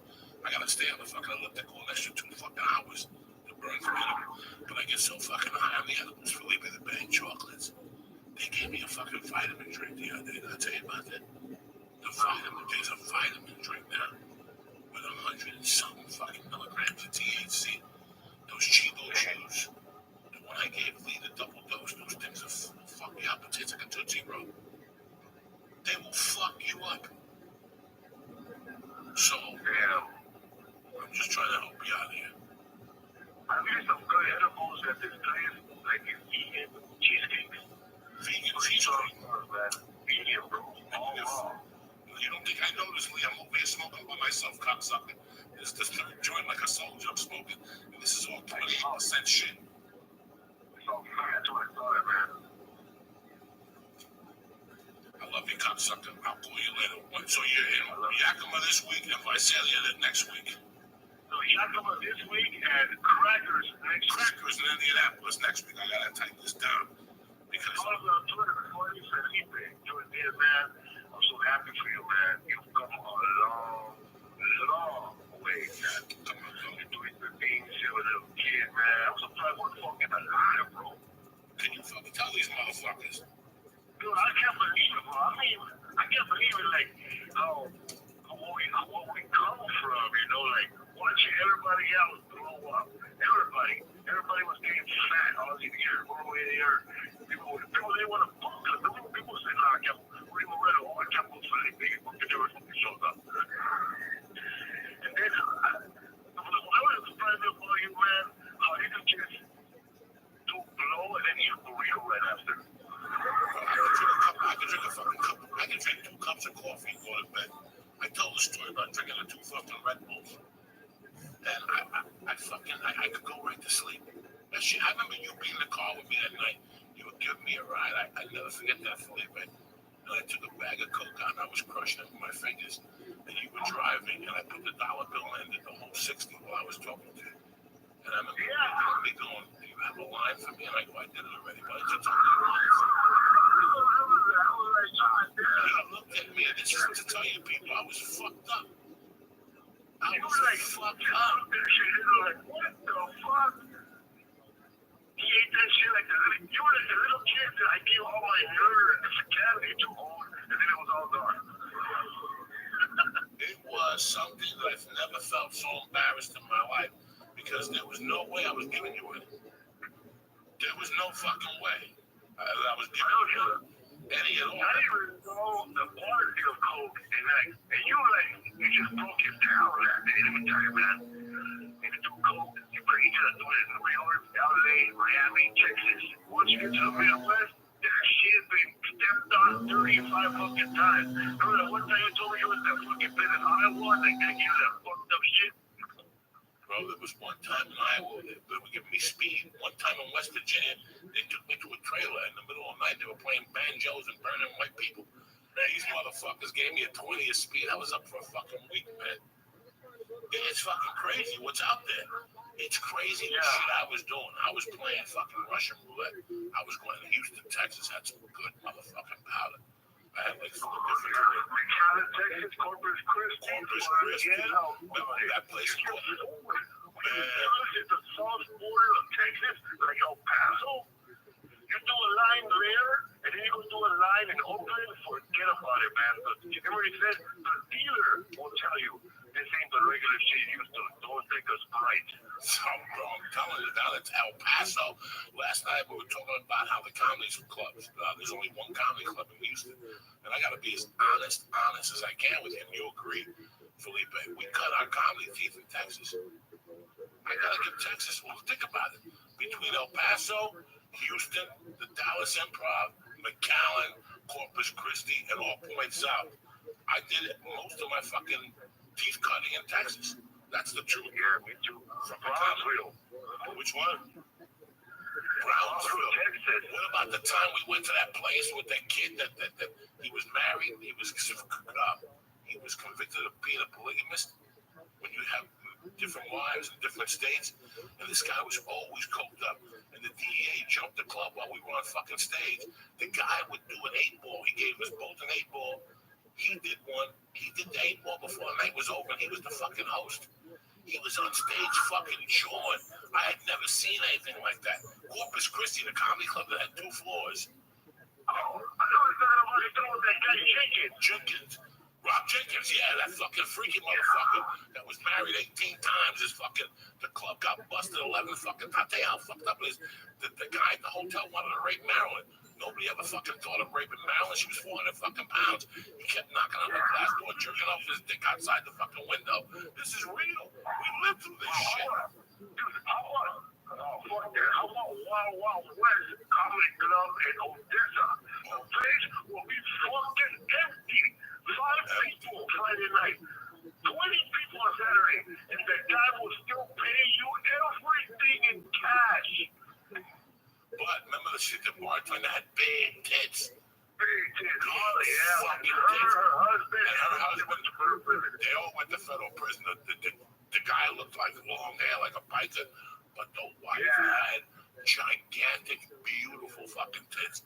And you knew that if you went up to him and said, "Have your wife show me your tits," he'd be okay. Show him her tits and shit. She had big tits. They got locked up. I mean, all those clubs went to fuck. Those people went to jail. They're the federal pen. Federal fucking pen. They even took the host to John Roman for a year. No, they didn't. That little retarded boy. He's a nice kid. He's a nice kid, John Roman. He's half retarded. He comes to me, what the fuck, John Roman? Talk to me, cocksucker. I haven't heard from him. He's gonna run a big comedy show in Corpus Christi, and on the daytime, rides kids around on a train at the mall. No, he doesn't. Yes, he did. That is fuck. What about the guy that used to... on a little train inside the mall. What about Wayette when he used to give us deposits and he canceled the gig? This is the best of it. We had this guy, Felipe, would go, Wayette wants you to do a gig with me in Houston. He would pay us $500 deposit, then he'd cancel the gig. Then he'd sell us another $5 and do another gig and cancel. I used to see him and go, the driving the gigs to cancel when we broke in. How many fucking times? I remember one time he goes, I'll pay you the $500 right now. That's all you need to tell me on a fucking Tuesday. I got in that car. He was all the way by the airport, by the donut. You know, the donut on the way. He's 500 pounds. It was 2 blocks from the fucking donut. He's a pastor now. He's a church. Yeah, and I swear to God, he'll fucking do another run to Houston. Nobody will show up and he'll pay you fucking cash. You don't know how these magicians do it. They're magicians. That's what I call them. And, and then we used to go to the comic strip in El Paso. That fucking hellhole. But that's where I got the best my pussy God. of my life. Worst wait staff ever, man. Yeah, but they don't suck your dick. You can't lose. You don't have to take nobody. I remember one time on a Sunday night, I was finger banging the waitress. She had a bush right there while she was serving drinks. She came over, and I just reached my hand up and started playing with her pussy, and she didn't move.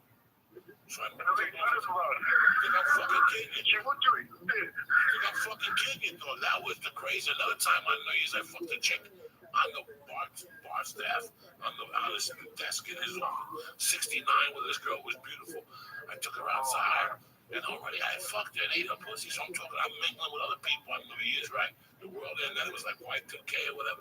This chick was on, but one of the wait staff was making moves on her. She was already fucking drunk. We had already 69, the whole fucking thing on the floor. He's outside making out with her by the fucking ATM machine. What's the host? What's the big time comic in El Paso? He's like, whatever. You know who I'm talking about. I don't know what his fucking name. No, in El Paso. He was like in El Paso comic strip. He was like the big comic.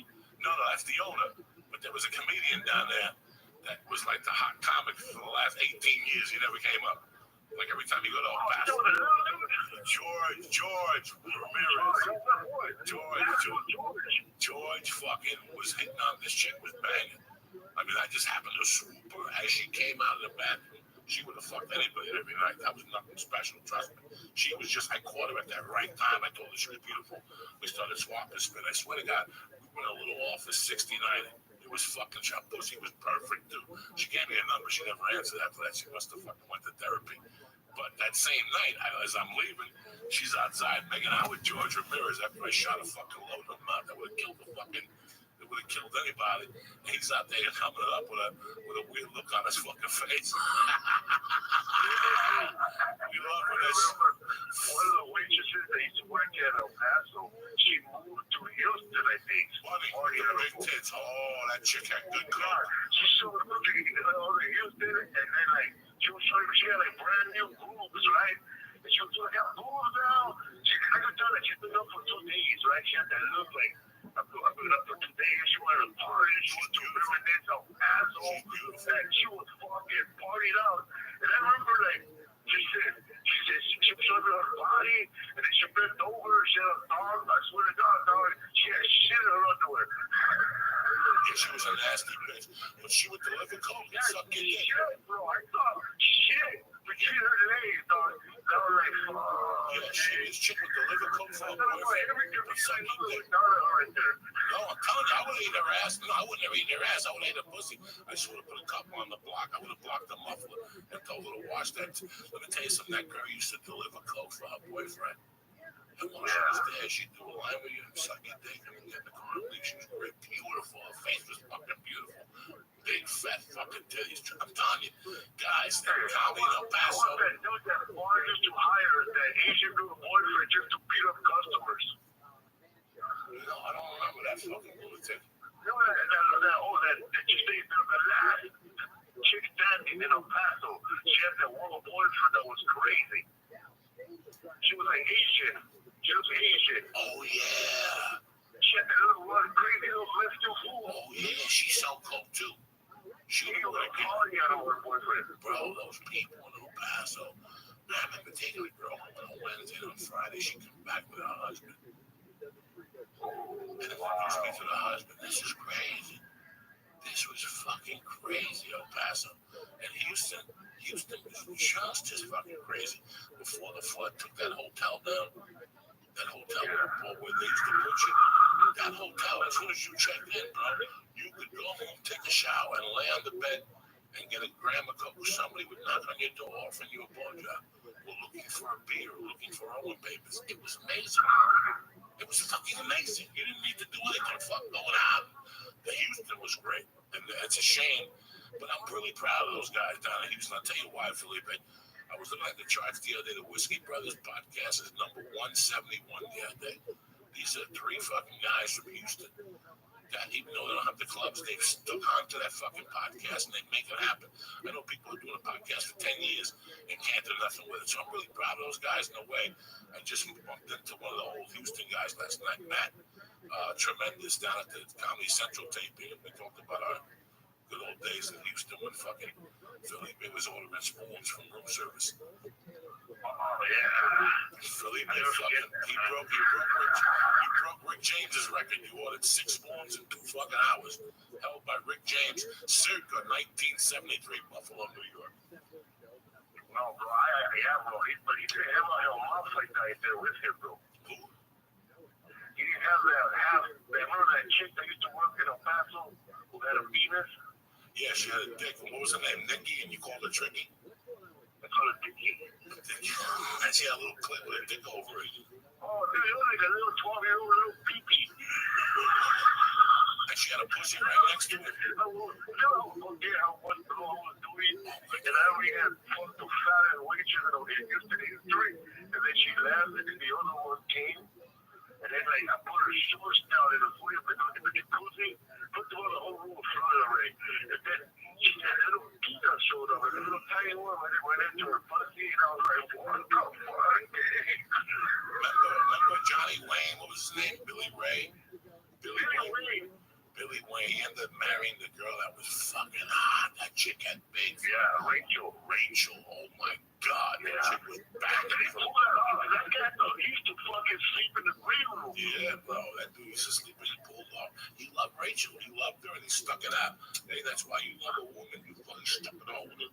And this Rachel was a big Turk girl from Midland, like 5 foot fucking 10, 165 pounds, all Texas fucking white meat. You could tell she had big tits and those big areolas. You know, like the tits are big, but the areolas are just as big, and they just lay there. Tremendous. She was banging. She picked me up once from the airport, and I was coming down. She was a real long, and I was coming down off of Coke Bend, and she picked me up at the airport. And that was the first time I ever thought about tackling somebody, like just tackling her off the road, fucking her, killing her, and leaving her there off the fucking. You were thinking all of downtown park. Oh my God, she was banging. I mean, she was fucking tremendous. Felipe, we gotta make a move for it. You know, I love you, cocksucker. I'm happy you called, and I want you to keep calling in. I'm thinking, what the fuck, Felipe? I said, he's always out of town, but for me, I know you wake up early. You know, I love you and your wife, the boy, and we're gonna do a Dodger game, all right? And I'll let you know when I'm gonna baptize the baby. She can come. All right, I love you, buddy. Thank you. Say goodbye, Flying Jew. Bye, Felipe. What's up, cocksucker? What's up, Leo? What's happening? What's happening? The girl with the clit. Oh my God, you wouldn't have fucking believed it. That was crazy. These are endless. These stories about Houston and El Paso and fucking Austin. This is in every city. Yeah, aren't you in Austin in like next month or 2?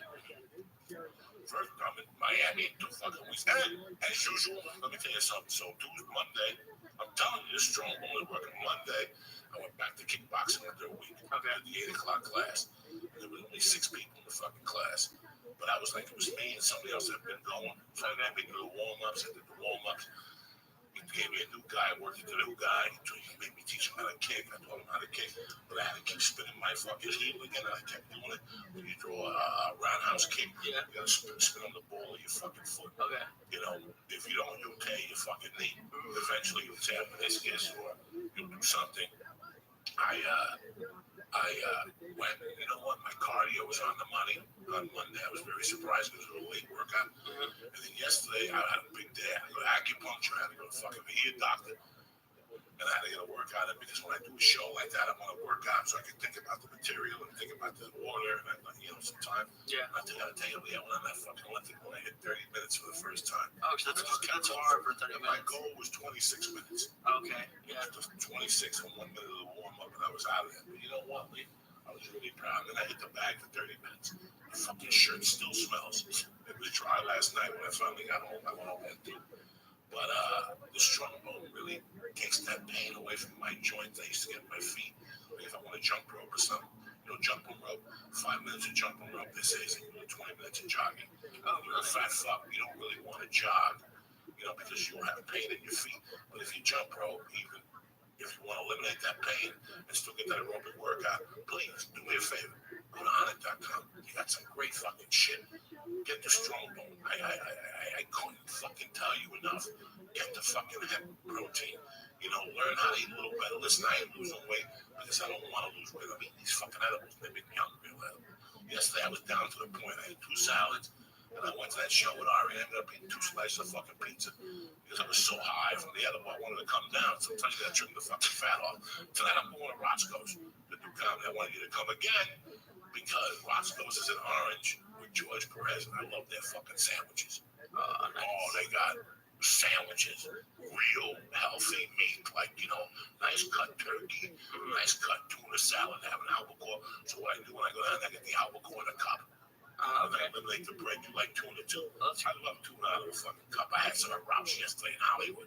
I was hungry and I went and got just some tuna. Just a can of tuna? No, I get the herb tuna, whatever. I ain't no fucking Johnny bodybuilder. I ain't eating that fucking mercury by itself. You gotta add some fucking mayonnaise to that fucking mercury. What music you got from him? Fucking Lily. Oh shit, this is one of my all-time favorite jams. Golden motherfucking Earring, 1983. That Father's Fist makes it. Where the fuck is the face? Oh shit. It's a beautiful day to be alive, motherfucker. The church of what's happening now. Get up, get out there. Live. Get that. Fuck the one ads. Fuck Google. Go out there and just knock on doors. Tell them you need a fucking job. Your baby needs to eat. Your wife needs a present. She wants to show you the monkey, but she can't without a fucking paycheck. It's a beautiful day, cocksucker. Be Jewish. Do something.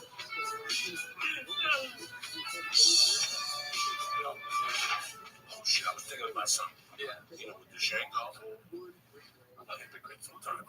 Okay. With Django and Chain, like I got mad because people were saying that they said the word nigga too much in the movie. And it wasn't black people complaining, it was white people. I mean, look at these fucking savages shit. But then, you and I have had this discussion before, how, in all our lives, you've heard me say some rude shit. Not because I'm a rude person, because I have no filter. But you've never heard me make a reference about Hitler. Okay. I don't like Hitler. Come on, I'll tell you what, if a fucking Anglo makes a Hitler joke, I get it. A Jew makes a Hitler joke, I want to stab myself in the fucking heart. We've had it. You got one more call coming in. What the fuck? Is this call day today? What is this shit? Who's this? What's up, Jose? Don't be calling me. Only creditors call me Jose, cocksucker. State your claim. What's up, little brother? Tom Segura on the fucking phone last night, killed at the Storyteller show at Cheetahs. I almost fell off that fucking stage. I did have a lot of fun last night. You were a fucking black. I was happy that you took the story where it went, because the other 3 half of fags were talking about like weed and cookies. We got to break out the heavy duty shit. Yeah, we brought out the fucking sledgehammer for our drug stories. Heroin, you almost OD'd when you were, and it's tough to hear you say that story. It kills me. That's the shit that used to kill me. When I see a decent guy have an accident with drugs, I expect that from idiots like me to, somebody comes up to you and says, Joey, do you say a cheeseburger to an 8-ball? And he's like, see the sideline. You'd say, I can see that.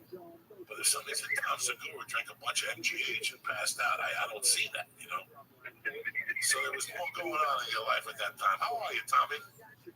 I'm doing great, brother. Doing great. Thanks for having me, man. Oh, I love you, Tommy Bunch. You're one of the few people I'm a real fan of on the stage and off the stage. You're a treat to me. You make me feel warm. Like when I see you, I know I'm gonna be all right. Like last night, I was surrounded with fucking Gentiles.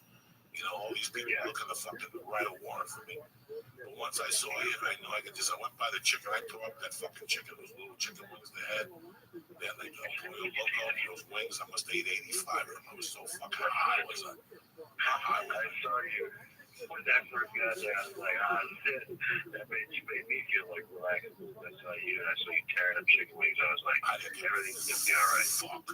And they had macaroni and cheese. I didn't eat none of that. I didn't eat no rice, nothing. I just ate like 3 chicken wings and a slice of fucking pizza. And I drank that bottle of water, but that was a lot of fucking fun. And you know what, man? I'm really proud of Irish for you. Oh my God, me too, man. He really, he's taken it to the next level with everything. It's fun to watch somebody, didn't have their career really move in another direction because they just work hard at it, man. And he's so much hard work. Now his stand-up career hasn't really taken off. He worked hard at this and it's taken off. Like he's just gonna have so many great things happening for him. All at once, and this is it. You work on different things. You know, when I read the story about how he wrote a special for a year, he sat there and you know, and that was one of his things. Like that's one of my things. We're not writers like you. You're a great fucking writer. Duncan likes to write a lot, but you're an exception. I really like your style of comedy, and I admire that. I admire that because I never had. That's what I admire about comedy. I hate when somebody goes, "I've been writing," you know, and they go, "I've been writing so much lately," and they go up there and do a dirty fucking joke. Oh, that fucking kills me when somebody does a dirty joke. That's what Joey Diaz does. You wrote, you sat down. Look at this chick over here, apartment 56. He's banging me. She got some big fucking titties. She never told me about it. She's leaving the house at 7:30. Her boyfriend just left. That means she's taking a shower right now, washing that old sperm out of her pussy. Right now, so you knock over as the milkman, leaving your little hat on. Look at Lisa, cocksucker. What was I talking about? Good comedy. Anyway, fucking no. It's true how I admire writers because, like right now, I'm reading Stephen King on writing for the second fucking time because of all the drugs I did. I got no comprehension.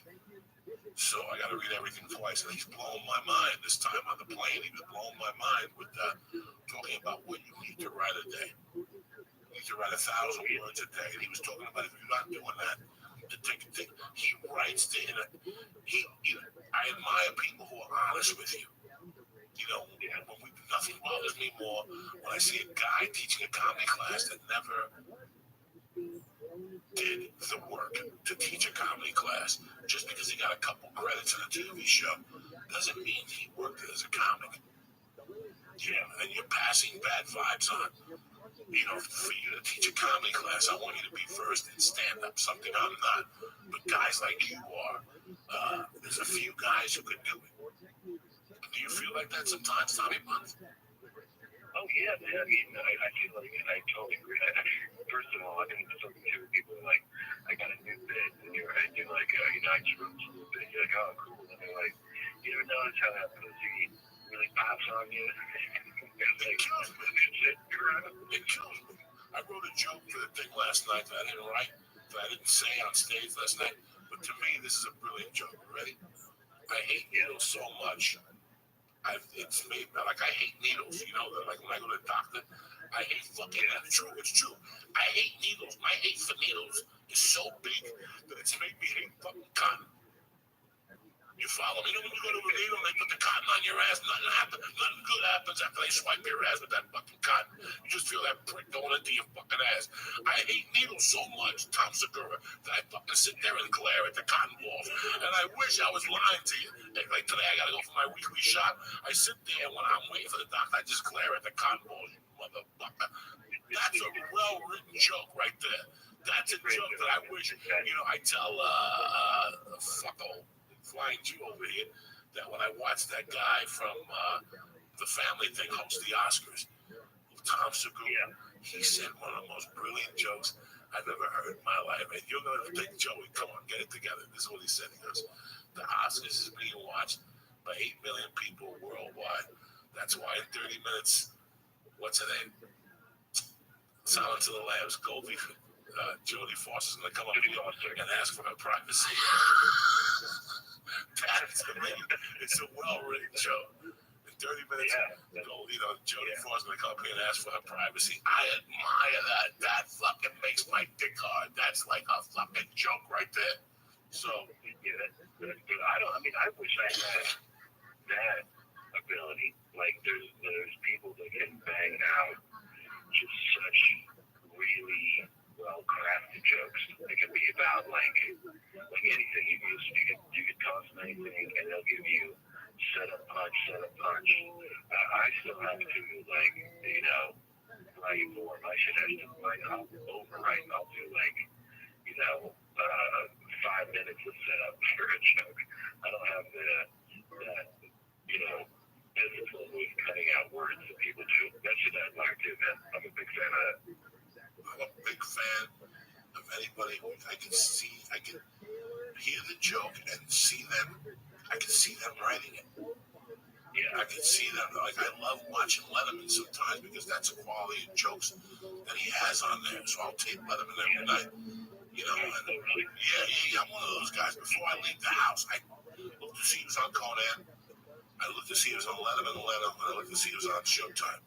And I tape him, and I watch him begging for you. If I tape you, it's because I want you to make me laugh. And I assume you did the work. I know the career things I've done to ruin my career by not doing the work. So I assume when somebody offers you a half hour or a spot on Letterman, you're going to clear your fucking schedule. And you're going to put your heart into this. And you're going to write 12 minutes because they're only going to take 6 minutes from you. But those 6 minutes are going to be so I sit there waiting for you. Like, I got to tell you, one of the best performances I've seen on Letterman. Want me to tell you who on Letterman? Chelsea Handler.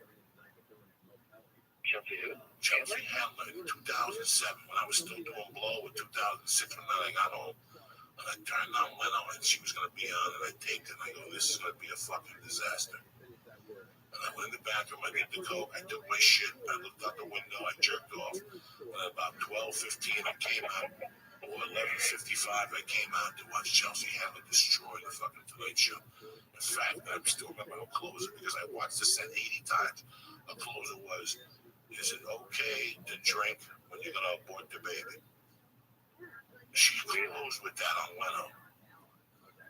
You know, so when I turn you on in the middle of the night, you suck dick, or I hear an old joke that you used on stage 3 years ago in fucking El Paso comic strip or something, I shut it off immediately. Like it doesn't even go for, like, I'm ashamed that you didn't do the fucking work. Like, that's me cheering for comics. That's me cheering for fucking comics. So, yeah. Last night was a treat for me because I got to see guys who actually work at their craft, not bums like me that just happen to get lucky and mug a hooker and light a wig on fire. There's no writing that shit. It's been so much fun to watch. You know, you say like the person who writes the stuff down is a treat, but then everybody else feels that way about watching you because people want to watch you just go up there, and your natural way of doing comedy and talking and just being hilarious is a treat for everybody else. That's what they want to see. They want to see you. Well, thank you, brother. No, last night I was nervous, and you got me nervous, and I went up there, and I remember I was starting to walk up, just be you. That's it. You know, that's the hardest thing to comprehend in life. That's to comprehend when people say to you, they just want you to be you. And even every day, I just want people to be them. No tattoos, no goatee, no earring, no disc in your fucking lip like you're in Africa carrying a bowl of fruit. What the fuck? We're on fucking Burbank and Coldwater, and you got a thing in your lip showing people you care about whales. I just want you to be you. You know what I'm saying? That's it. I just want people to be you. Everybody shows up with disgust and fucking glasses on. Right now, I'm to the point where one day you're going to read and breaking news. Joe Diaz just stabbed somebody in the cheek with their own fucking glasses. You know, these people that walk around, they're dumb as fuck, but they put glasses on because they think it's going to impress somebody. And some people are proud. My God, I love your glasses. I'm to the point where I can't fucking take it no more. I put glasses on because I can't fucking see. Ever since I stopped doing coke, my vision went downhill. You understand me? I used to be 80-80 like an eagle. Now I'm done. I can't see nothing. I'm strong as fuck. I tell you, the best was when you were on stage last night, just feeling in the room how many people were just happy to see you up there. They were just so excited that Joe Diaz was up there telling these stories. You could see it out of the videos on there. You guys were so geeked out of their minds that you were telling these stories. It was fantastic. It was fun to just be in the room. Well, thank you. I felt the same way about you. I know the Comedy Central people were looking at me petrified. I love them, but they are the biggest pussies in the fucking history of comedy. You know what? Comedy really has no time for pussies. Did you ever think about that? That when you feel like a pussy as a comic, comedy has no time for it. Oh, yeah. There's no time for that, man. You're 100% right about that. You know, we're talking about your inner voice. You know, you're talking about when you're driving down the street and you see a black guy with dreads and a fucking thing. And you're like, to yourself, you don't say it out loud. You're in the car with your mother. But to yourself, you look to the side and go, look at this fucking nigga. And also you catch yourself saying that and you laugh because you know you're not racist. That's the first thing that came to your mind. If we all learn to say what first comes out, we'd all be so fucking gifted. We try to trap that because it doesn't, and the same thing you see a Mexican with a fucking radio on his ear, and you're thinking, who did he just rob? You don't think that he has a job. You don't think nothing like that. Whether he's selling Apple, it's something about us. It's just our natural fucking instinct. But those are the things that are so funny to bring those on stage. That's when you cannot be you write a joke, you're like, I can't say this. Yeah.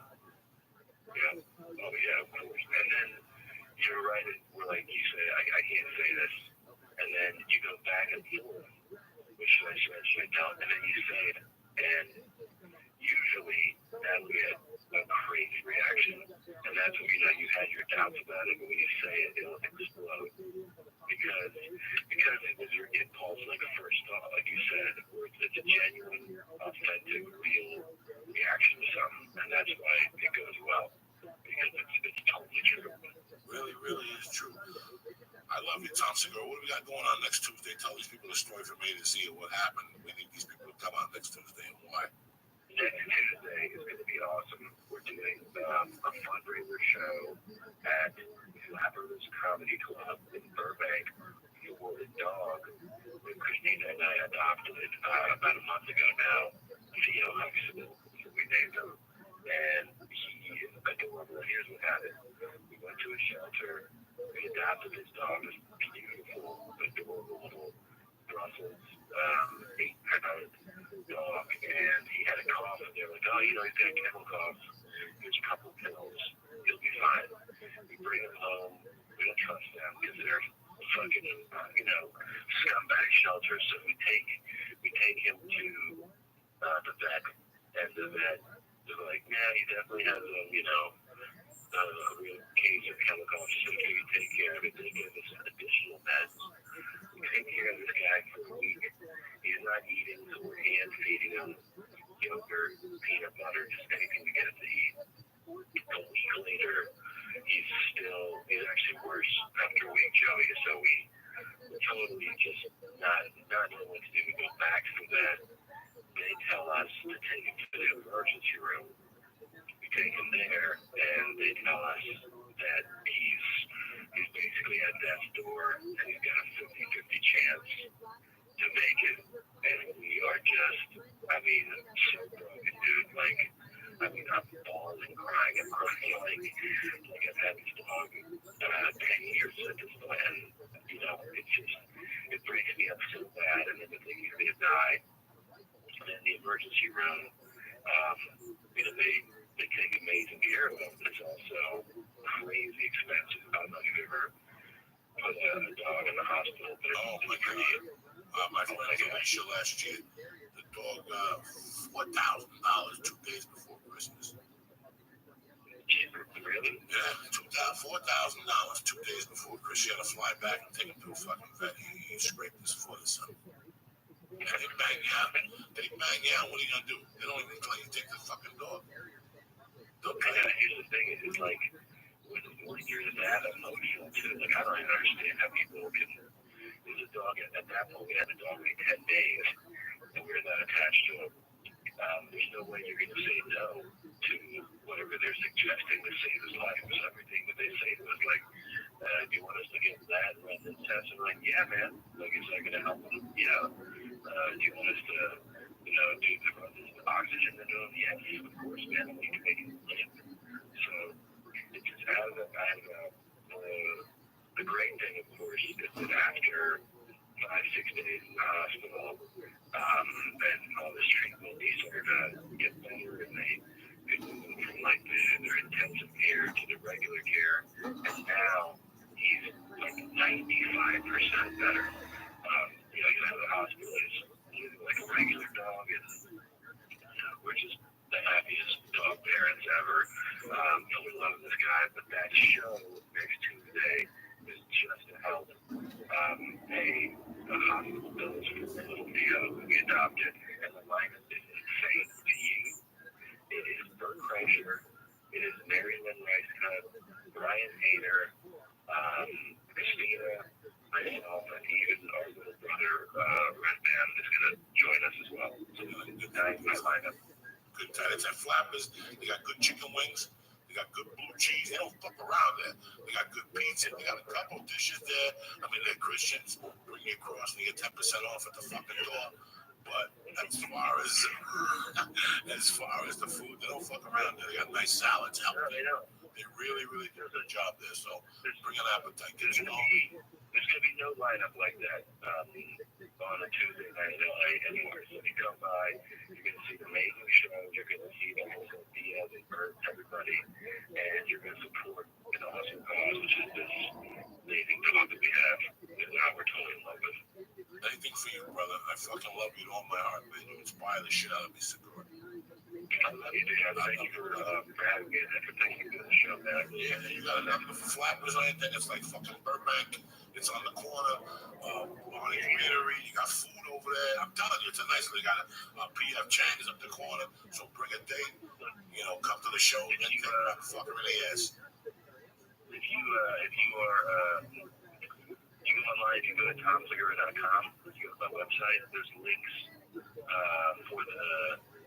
there's a link to buy the ticket, or you can go to yourmomshousepodcast.com. They both have the links, and it's April 16th. So if you go there, you click on the link, it has all the information. You can buy tickets now. And yeah, it's 8 p.m. at Flappers. Awesome. I love you, brother. Thank you for calling in. Have a great day in your house. Thanks, brother. All right, that's it. What the fuck, me? What? Are you with us today? You don't ask questions. You got me over here by myself. What? It's your friends. It's Barbara Walters. and the number for the Flappers is 818-845-9721. 845-9721. Again, 845-9721. Wait, I want to find the clip there. I want you to find Godfather 2. Okay. Ending scene. I want you to play. I watched this last night. There's 3 minutes. Sound about right? 3. Yeah. Okay. Let's see what James Caan. Okay, they're at the dinner table. Yeah, that's it. Bunch of saps. Sonny, come on. We don't have to talk about the war. Hey, babe, you talked to Carl, right? They're saps because they risk their lives for strangers. Oh, that's Pop talking. You're goddamn right, that's Pop talking. Risk their lives for their country. Your country ain't your blood. You remember that. I don't feel that way. Well, if you don't feel like that, why don't you just quit college and go to join the army? I did. I enlisted in the Marines. Why didn't you come to us?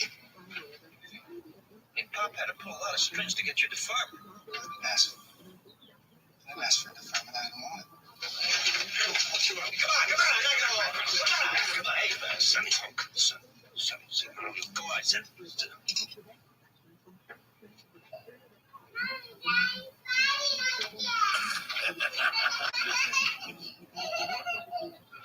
Or she'll call on the tree.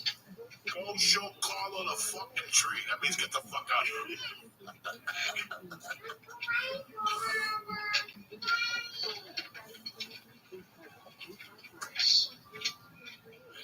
This week, Was Carl's birthday. Yes, Mike. Congratulations. That's right, encouraging.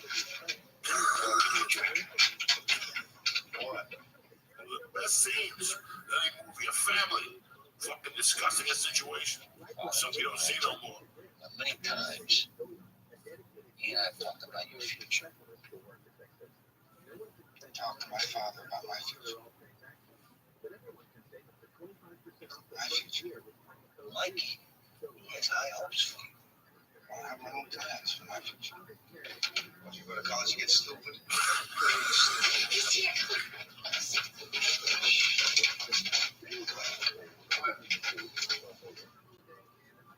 He's supposed to say, look at the whole way, look at his father. He goes, stupid, one last fucking time. Listen, if you haven't seen, Lee's been bugging me, people been bugging me. We're going to review The Godfather 2 or 1 next week, all right? Okay. I know you've been bugging me lately. We got to review this because it's time. It's time, people. This is a great fucking movie. The ending of that Go Show Call of the Tree. That's our code word. They fucking disappeared. I'm about to get my balls licked. I'm about to stab this bitch. I don't want you to be a witness. Something's gonna go down. Listen, let me give some shout outs and get the fuck out of here. I got shit to do. My wife's going to work. Daniel Rodriguez, Iron Mike, Constantine, the fucking Greek, Joel, Water Boxer, Frank Westland. I love you, motherfuckers. I love you all my heart for this and everybody else that's part of the church of what's happening now. My girls, fucking Jill Himitsu, and believe all you crazy motherfuckers out there. It's only going to get better. I love that you people subscribe to this shit. If you have any fears, you want to quit, so get the fuck off and start. Today's the fucking day. You understand me? And don't forget, Miami, West Palm, Pompano, Jacksonville, all you motherfuckers down south. That's the last time I'm going to tell you, I need your help. Tickets next Friday. I'm going to be in fucking Miami. Banana bread's going to be coming out of my fucking pores. You understand me? We're going up there. I need to do 2 shows down there. I want you to go to South Beach Comedy Festival. Get yourself a ticket. Get yourself a ticket for your fucking sister. Come down. I'm going to have all North Bergen down there. I'm going to have Carlos Perez. We're going to have like a fucking Mad Flavors. We're shooting outside afterward. We're going to be smoking dope. We're taking over Miami. Then we're going to go to Port Sagua and fucking eat Cuban food. So if you want to be a part of that, I'll see you next fucking Friday night in Miami. 2 shows. 8 fucking 10. We need to add the 10 o'clock to make our mark. What's that thing? He says we got to set our, what does he say in Scarface? We got to set our market and enforce it. Oh shit. And don't forget to go to Honda if you're going to start this little workout routine. You want to get things better. You want to have color in your eyes. You want to smoke dope. You want to go out and party with the big boys. Go to Honda. What the fuck? Go to Honda.com. Go to the top box press and churches. Read about the shit they got. Maybe just because I talk to you about strong bones just for fat people or people with joint problems or knee pain or your elbow or your shoulder hurts. I'm done. I'm brand fucking new. I did the bag. I did it all. They might have something else that you might like. Whether it's the Alpha Brain that you want to try, you want to buy a jump rope, just go to fucking church in the fucking top box, all right? Besides that, I'm coming to Cap City. I'm coming to Utah. I'm coming to Lexington, Kentucky. I'm coming, bitches. I just ain't got that many fucking plane tickets in me. I gotta relax. You know, I got a family now. I gotta go home and fucking really, and I'm looking forward to babysitting today. I gotta be honest with you. Are you babysitting today? Yeah, I got the kid for a couple hours. Juana's coming. She's gonna cook. Do some laundry. Oh shit! I want my wife to be confident. You know, when I come to do the podcast, she's got the kid. I got no worries. You know, I'm always one of those parents that I worry about you when you go to Vegas. I called you. I worry about my friends when they do shit. I'm a worry. When I worry about my friends that you guys go out and nothing bad happens. I'm proud that you evaded the situation. I never want something bad to happen to you. I know that you're a sweet guy. When you're a sweet guy and you get bumped or something like that happens, it changes you. Yeah, what about you change you. That's why fucking Charles Bronson started shooting bitches to death wish. Because it changes you. And you're a nice, sweet fucking kid. Never learn how to fuck when your head is big. With the elbows and stuff. I'm happy you're still juicing. You're doing everything you're taking care of. I'm doing good. I gained 5 pounds of Vegas and I've already lost that. Yeah, but mom's coming. This is the last time mom's coming. All right, she's coming. Every 3 months she wants to show up. This ain't no fucking dish. She's coming for 2 days. But I thought about something and I want to talk to the people about it. I already did a 36-day juice fast. I'm gonna do another 30-day one, and so many people have been asking me for like the recipe and stuff. It's not gonna cost anything, and I'm gonna start one May 1st, another 30 days, and if people want to join me, follow me on Twitter. We can all do it together. We can do it together, and if you don't want juice and you want to do Weight Watchers, I want to give you enough 2 weeks to get the juice or whatever you want to do. Let's have a healthy May and fucking everyone lose 10, 15 pounds. Let's do it. So follow me on Twitter, Lee Syatt. Let's do it. We can leave fucking starting fucking cults and shit. Oh shit. What music you got for me, guys? Do you want to do Golden Earring and finish it up, or do you want to do something else? I love you guys. Have a great, safe weekend. Don't forget Miami. Go online. Pay days Friday. Let's get this sold out so we can make our market and we can fucking start making it happen down there. I love you motherfuckers with all my heart. Stay black. Go to Honda. I want to thank Felipe. I want to thank the other fucking savage, Tom Segura. And I'll see you guys Tuesday. Have a great week.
Before we get the podcast started, our hearts and thoughts go with the people and citizens of Boston. Lisa Ayat's originally from Boston, so we'll be thinking of you. It's dedicated to you.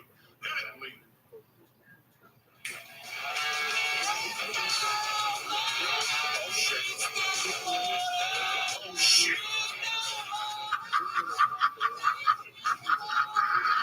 Oh, shit.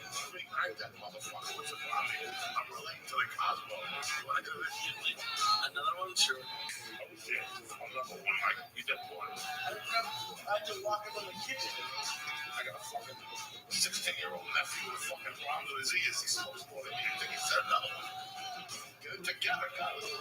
Looking dapper. Monday afternoon, 3 o'clock, special edition. We had to do something this morning. Sorry about the whole thing. It's a beautiful motherfucking day to be alive, no matter what's going on. Like I said, our hearts and prayers go out there.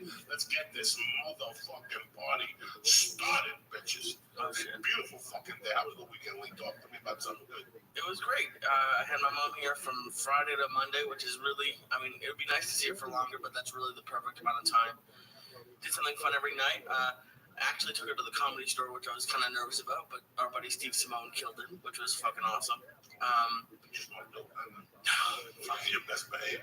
Yeah, of course. My mom had 2 drinks. In my entire 24 years of living, I've never seen her have 2 drinks, and she had a great time. All right, what else happened? We went and saw the new Robert Redford movie, which is fucking awesome. The Company You Keep. It was fucking amazing.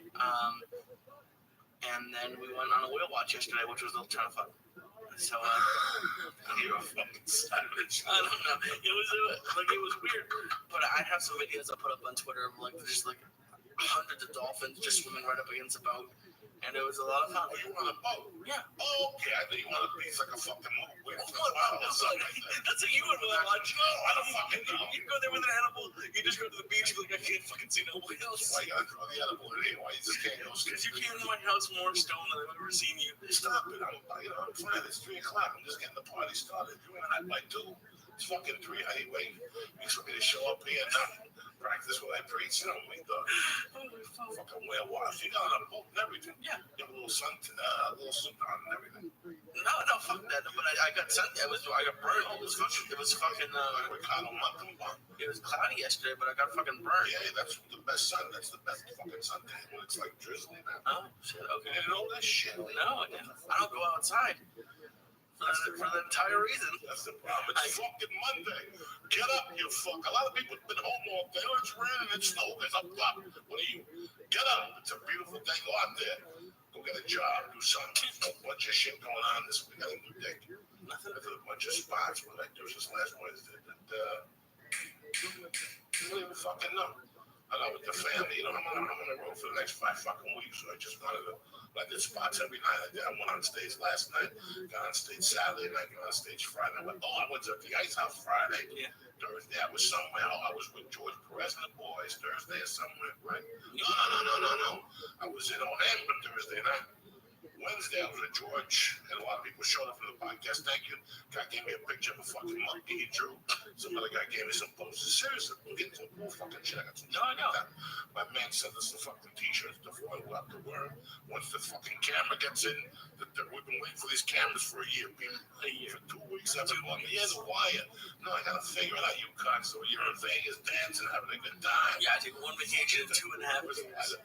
Where's the letter? You forgot it. I forgot it. You're on top of this shit. You forgot it. Told me to just walk around my house with like a burning torch of fire. And I had to convince him to just give me the joint. I don't like the joint. The fuck are you talking about? Get it together. It's Monday afternoon. Other shit's going on. Motherfucking weird shit. The Koreans are coming. You gotta get it together. You think it was the Koreans? Huh? You think it was the Koreans? I didn't say nothing. Did I fucking say it was the Koreans? The Koreans coming. I didn't say the Koreans did nothing. Did I say anything about the Koreans doing anything? I said they're pissed off. Other shit's going on, so you gotta pay attention. Is that how you talk to cops? Like you say something, like, are you saying you did it? Did I say I did it? No, you gotta confuse people sometimes. You can't let them go. You gotta fucking pound up with some fucking motherfuckers, I heard from a very interesting person on Facebook. It was one of the weirdest. You ever get a message from somebody and you read the message, you look at the face, you think it's somebody from the podcast or somebody from stand-up. You know that person. something happens, you get up to the computer, you shut the computer off, but that name sticks with you. And I didn't know what the fucking name was, but I kept saying, I know this person. So I went back home, went to the message, clicked on the picture, still looked at her. It was like I knew her, but I fucking didn't know her. Okay. Right? I knew her, but I fucking didn't know her. And I went to the message, and I go, how you doing? You know, I just tried to bullshit my way through it. It's been a long time. I go, about 2 seconds later, she's like, you don't remember me. She goes, I know I would. She goes, we met at a dealership in 1987 or something. Jesus. And I looked at the thing, and I looked at I knew the first name, but the last name, she ain't getting remarried. So I looked at the pictures, and I hit it back, and then she gave me a number, and I called her back, and we had spoken about how long we hadn't seen each other when it happened. When I moved back to Colorado in 1994, I moved out here with, I never told nobody about that. I didn't have nothing to talk about. Right before I left Jersey in 94, I went back in 93 and I was doing comedy. I was living with George. I was cutting my teeth into comedy in New York City. Okay. I met this girl that was kind of fucking nutty. And it wasn't a sexual thing. There was no sexual thing involved. I met her selling her a car, her and her boyfriend. And she was moving out to Colorado. And then she needed a roommate, so she had found a place. And I moved in with her. She was a drug rehab. And here I'm up till 6 in the fucking morning doing comedy. I don't know what comedy's about. You know, I'm going on. I'm doing my new fucking minute and a half of material. I don't know. I'm just excited to be living. At that time, I was going through drama with my ex-wife. But the point of the story was I hadn't been laid. Like, through all this comedy, you know, when I lived in New York, I was living with George. We shared a room. I can't invite somebody over. There was nothing with fucking grandmother. Who you going to invite over, you know? You try to invite that chick over when you have a roommate right away. He can't go nowhere. You're trying to shame money for even bringing the dirty bitch over. Because, you know, your fucking roommate's a slob. So, I just didn't get laid. It was one of those things, and I was ready to bust. I was a young man, you know. After about fucking 3 months, just whacking off uncontrollably. You know, I wasn't as heavy. Something I just wasn't focused on. I had a child support. I had no time. Any money I had left over went to fucking blow. Yeah. I was working in New York City, so I moved back to Colorado and living with this Puerto Rican chick with the drug rehab. And one day she goes, I heard you snorting last night. You have 10 days to move out. Just do me a favor. She wasn't angry. She was a very cool girl. And I moved out. I moved into with a cousin, like a distant, not real blood cousin. It was like a family fucking, you know, from Jersey. And one night I bump into this fucking blind chick. Lead this bitch is banging. And she comes up, she goes, remember me? And I go, yeah. And she goes, I got divorced, or I got separated, blah, blah, blah, blah, blah, blah. I came to watch you do comedy. And she goes, I brought you a treat. And she had blood with her, like a fucking half-8 ball. So I knew her, and I knew the guy she was involved with. She had a kid with him. But this bitch was so crazy, even the kid didn't stop her. She spit the kid out and started doing blow all over again. He couldn't control her. This bitch was banging. And here I am, horny as fuck. I think the first time we went home, nothing happened. We put like a half-8 ball, and I was still like in the friend zone. I was not leave. I used to walk around like a leave then. She's not gonna fuck me. She doesn't want cock. And then the next night, she's like, where are you going? Let's stay in the hotel again. And we went again and got another 8 ball. And that night we just went for it. Salami juice, fucking everything. Rubbed ourselves with pickle juice, the whole fucking thing. And this went on for about a week. And about one day I was in Boulder. And I was working at National Car Rental doing stand-up comedy. I forgot all about this till this weekend. I didn't know about this. I used to work for National Car Rental 20 hours a week. And the manager was such a cool motherfucker. That's how I got taken care of. The guy was so cool. He'd go, look, if you get here on time and do your job, if you need a car for a gig, it's on me. Oh, cool. So all my little gigs, when I first started doing comedy, I was broke as fuck. Broke as fuck. I lived in a fucking basement. I had just moved back from New York. I had just gotten divorced. I lived in a rocky apartment. My coffee table was a weightlifting bench.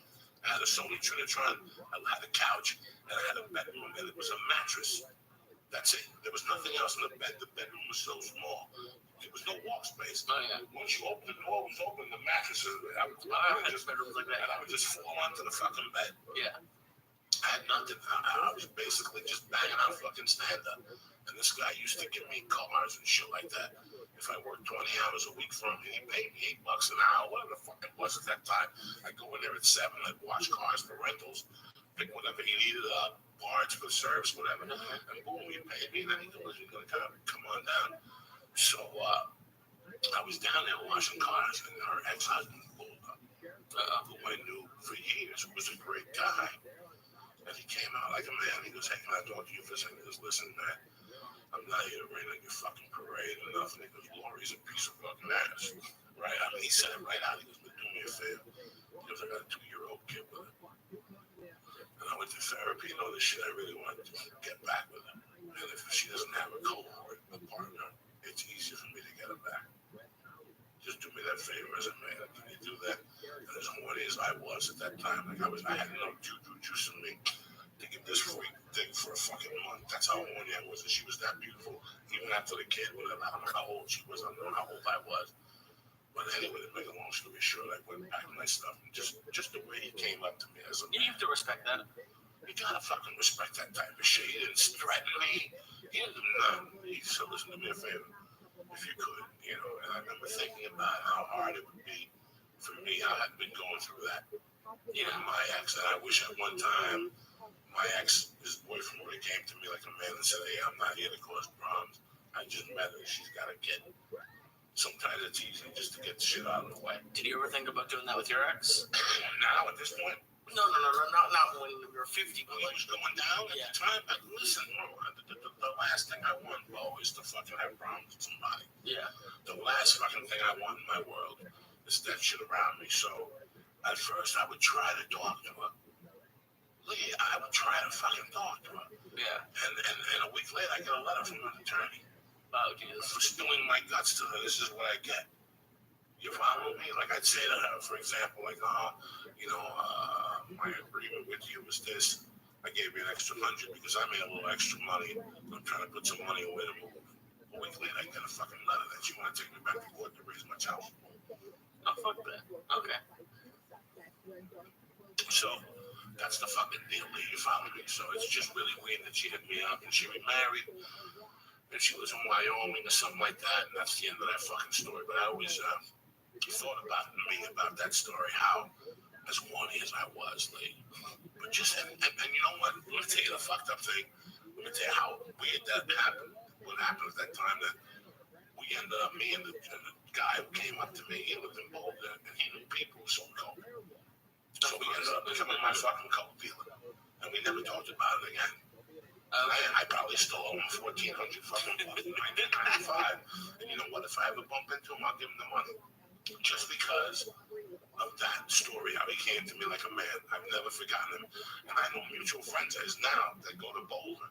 And when they come back, they go, "You know who mentioned you?" Boom. They always say his fucking name. So if he's watching the podcast or whatever, I was thinking about him. But that's how weird fucking Facebook is. It connects you with people from the deep skeletons of your fucking closet. Yeah. I don't even know if that was a skeleton. That was just a thought that I figured I'd just bring him. It was just the weirdest thing that I was going through that divorce thing. And this girl came up to me, and who would have known? Who would have fucking known? At that time, I had 24 minutes of comedy material. Okay. That's what I had. 24 minutes. 24 minutes was the biggest time I ever did in my life. I was like, wow. It was 1994. And how long had you been doing stand-up? At that time, real stand-up, nothing. I wasn't doing stand-up. I was winging it. Okay. I was winging it. I was basically winging it. Now, did you ever do crowd work? Because I never really seen you do crowd work that much. Yes. You did. I started out, that's when you're going to burn out. You don't have material. Excuse me, you want to burn fucking material. So, where you're from, what type of work you do? Oh, you work at a post office. And there's some people that are very great at it. Yeah. But that goes 50-50, which is what I was doing all along. I was going up on stage with no material, with 3 or 4 hooks, and just trying to wing it. So I was doing that in a different sense. And that shit blows. I don't ever want to do that shit again. That was good to learn, to fall back on. All that shit you fall back on. Last night I got into a tricky position where I was at. The kid in front of me was young, good looking, had great energy. And he had great material. He was killing. And he went up there. And when I first got up there, I wasn't doing that well behind him. Okay. But you know what kept me there? My years of experience, my years of doing shit, fucking comedy rooms. Okay. You know, that's one thing that we laugh about me, bro. And I do some fucking hellholes even today. They don't bother me. They make me sharper when I'm in the big fucking game. You know, because sometimes you gotta play until everybody wants to play at the fucking Giant Stadium. Everybody wants to play at Foxborough, right? This is still Foxborough. It's in Foxborough, but yeah, it's Gillette Stadium. What's Gillette? Fucking Gillette now, Jesus. Those greedy bastards raises. But, you know, sometimes you gotta play on the Pee Wee level just to bring you back. Like I've always said, I love going out some nights and watching young comics, but you feel like a fucking pervert at the park. Watching young comics, You feel you creep them out. I would be creeped out if I was doing comedy and I was in my third year. And fucking Don Rickles or fucking some idiot was sitting in the fucking back, you know, even if it was just a mid-range comic. It would just creep me out thinking, you know, what is he doing back there? Just sitting back there on heroin or something. Is that probably in your head? Because I would have to imagine if a young comic, because I mean I've sat outside comedy clubs with you and all the comics come and say hi. Oh no, I love comics. No, I understand you do, but like you said, like you would think you feel creepy watching young comics. Like, don't you think most young comics would be excited to have you watch them? Well, yes and no. I've been in that position when you've been in a room and somebody's been in there talking about somebody's been in a fucking room. In your mind, you think maybe they can help you. Well, I don't fucking know, but you always want to do a good job anyway. Yeah. You always really, really want to do a good job. What's with the shit? What's law and order? Fine, with the fucking questions. Where's Tony Bennett today? It's fucking Monday, dog. And where's the torch? You had the torch. Now the music's playing. Like the other joint we'll meet in the middle. You haven't been smoking. I have been smoking. No, you haven't been fucking smoking. And you're back. I'll play Tony Bennett on the later fucking joint. That's why I love you. It's Monday afternoon. You're probably getting home, whatever. You get home on the East Coast at 6 o'clock. I wanna be around. Oh, shit. Sure. What are you doing? When somebody It's Monday week. You know what I'm saying? If you can't have a party, what are you going to do? It's Monday afternoon. Get your shit together. It's a beautiful day to be alive. I didn't go to the gym today. I'm going to go to the 8 o'clock kickboxing class tonight. I've been eating good. It was a good fucking weekend. I got some business tomorrow. Today was light. I had the baby from 8 to 11. You want to talk about torture? I love it to death. Today, she made a major accomplishment. I almost shit my fucking pants. I had two friends who tutored me about this whole fatherhood shit. And they told me, listen, don't take your eyes off that fucking kid. Thank you very much. Just think ahead. Do it. It's a clear line. I mean, I want to be around. Thank you, Lee. Look at Lisa with the fucking Israeli flag. I like it. Oh, shit. No, it's no shit. So what do you want your daughter to do today? All right, so sit down and couch. Straight as an arrow. Because I know that shit. This morning I didn't do nothing because I know I had it till 11. So I'm sitting there, sitting on the fucking couch like a moron, watching some cartoon. My wife left on. She had taken a nap already. I was changing. So she's laying there, my leg is right there. Okay. My wife says exercise, because it won't be a bump, so I pick her up and I make her bounce up and down. And I sit her down on her back and I make her straighten up her back and her head, and it strengthens her neck. And then for the final fucking trip, I lay on her stomach and she picks her head up, right?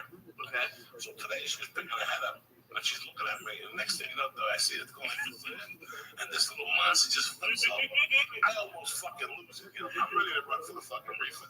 This kid just did like a magic trick. I ain't used to this shit, right? Oh, she rolled. I thought she fell off the couch. No, fuck no. I watched that kid go. That's, you know, I have two buddies who, you know, sat me down over the phone and like, this is what you need to do. Do not do anything when you have this job. Just don't be one of those parents that read, give the full attention. It's not gonna work. Yeah. So she rolled over. Oh, cool. She rolled over. But I was right there. We were both watching this cartoon and shit. Right. And then I looked at her and I go, no, she fucking didn't roll over. Fidel was right there watching me, the cat. Yeah. I'm watching her. I'm like, she fucking rolled over. Like, I took her and I fucking put her on her stomach again. And she looked at me and she went, boop. And she fucking rolled over. And then I called my wife and I'll tell you, I don't know if you know this, you know, she's rolling over. She's like, no, she's been trying. I go, well, fuck trying. She goes, get her on video. So I got the video. All right. I put her on her fucking stomach and I go, roll over. And she looked at me funny is she just plopped, you know. She loved it. It's the plop that's the terrorized her a little bit. She's like, what the fuck just happened? It's like a roller coaster. Thank God Chubby's here to break the fall. Thank God Chubby's here. Lee, what the fuck? You're not smoking dope. I am trying. Your mother flying. Tell these people what's going on. Your mother was flying back from here to Boston. Yeah, I dropped her off. She had an 8:30 a.m. flight. She's like Joey, and she likes to get on the plane early. And then I woke up and I saw something happen on Twitter, and then I've been calling people, but cell phone service is down there because they're worried about people exploding other bombs, because there were 2 bombs that they found, and maybe another one at a library. They're not sure. They don't know if that might have been a fire. And then there's reports that they found like 2 or 3 of them that didn't get exploded. And luckily, I got my mom on the phone, and she was fine. And my aunt and uncle are fine. There's still one person who I haven't been able to get in touch with. But I called you from the coffee shop. Does any Bravo called me and asked if I had heard? And I called a friend of mine. Then I called you, and I went home to change and wash my little monkey, and I seen what had happened. That's it. That's where I stand. Who knows who did it? Why fucking blame anybody? Why point fucking fingers? no, Sit back, pray for the families, and let's focus on what's important to the time is coming. You know what I'm saying? That's all you can do. But always fucking know that this could happen anywhere at any fucking time. Be prepared, people. yeah, It's the scariest thing to want to go out to see that for years. You know, as an American, you were used to doing shit. You're used to going to games or whatever the fuck you did, Celtic games or Boston Red Sox games. I'm gonna tell you something, people. None of you could bullshit me. You tell me the last 3 or 4 years, every time you've been to an event, you haven't sat there one time at that event and asked yourself, what if a bomb went off right now? yeah, Or what if some fucking moron gets up with a BB gun, a bow and arrow, and starts shooting motherfuckers at this like a game? Did you ever fucking think of that? Because I always do. oh yeah, I go to a UFC and I'm looking for fucking morons. Anything I do now, it's in the back of my fucking mind. When I walk through security at the airport and I look at my fucking sleep apnea machine on the belt and all that shit, people, that is the most awake I ever fucking am. yeah, It's just something. When I walk into an airport, you know, and if you throw enough fucking spaghetti against the wall, it's gonna fucking go off. I'm in an airport every week. yeah, Eventually, fucking somebody, Alibaba, somebody's gonna fucking put a bomb at the airport that I'm fucking at. God forbid, but it's gonna happen. You have to always, every time I'm at a fucking house now, I gotta ask myself, I could be at a Sunday fucking farmer's market, and you gotta sit there and fucking ask yourself, is this the day when I'm buying this fucking carrot and this tomato that some idiot right here at the farmer's market's gonna take out a fucking gun and take the black guy playing out the Jamaican drums and the fucking, you know, the falafel guy and all this shit is playing a fucking day. We all worry about this, and it's a goddamn shame that this is what it's come down to. This today is a goddamn shame. yeah, it's It's whoever the fuck did it. Whoever the fuck did it. I don't care who the fuck did it. It's just a goddamn fucking shame. And that's what you gotta think about when you're in the fucking supermarket now. You know, fucking supermarket, you gotta look at the door and see where the fuck you're at. And you know, Now, you grew up in New York. How did it? You were here for 9/11, so you weren't in New York. But what was it like back then? Because you probably was in New York for 9/11, but I was in New York back then, and there weren't savages like this when I was growing up.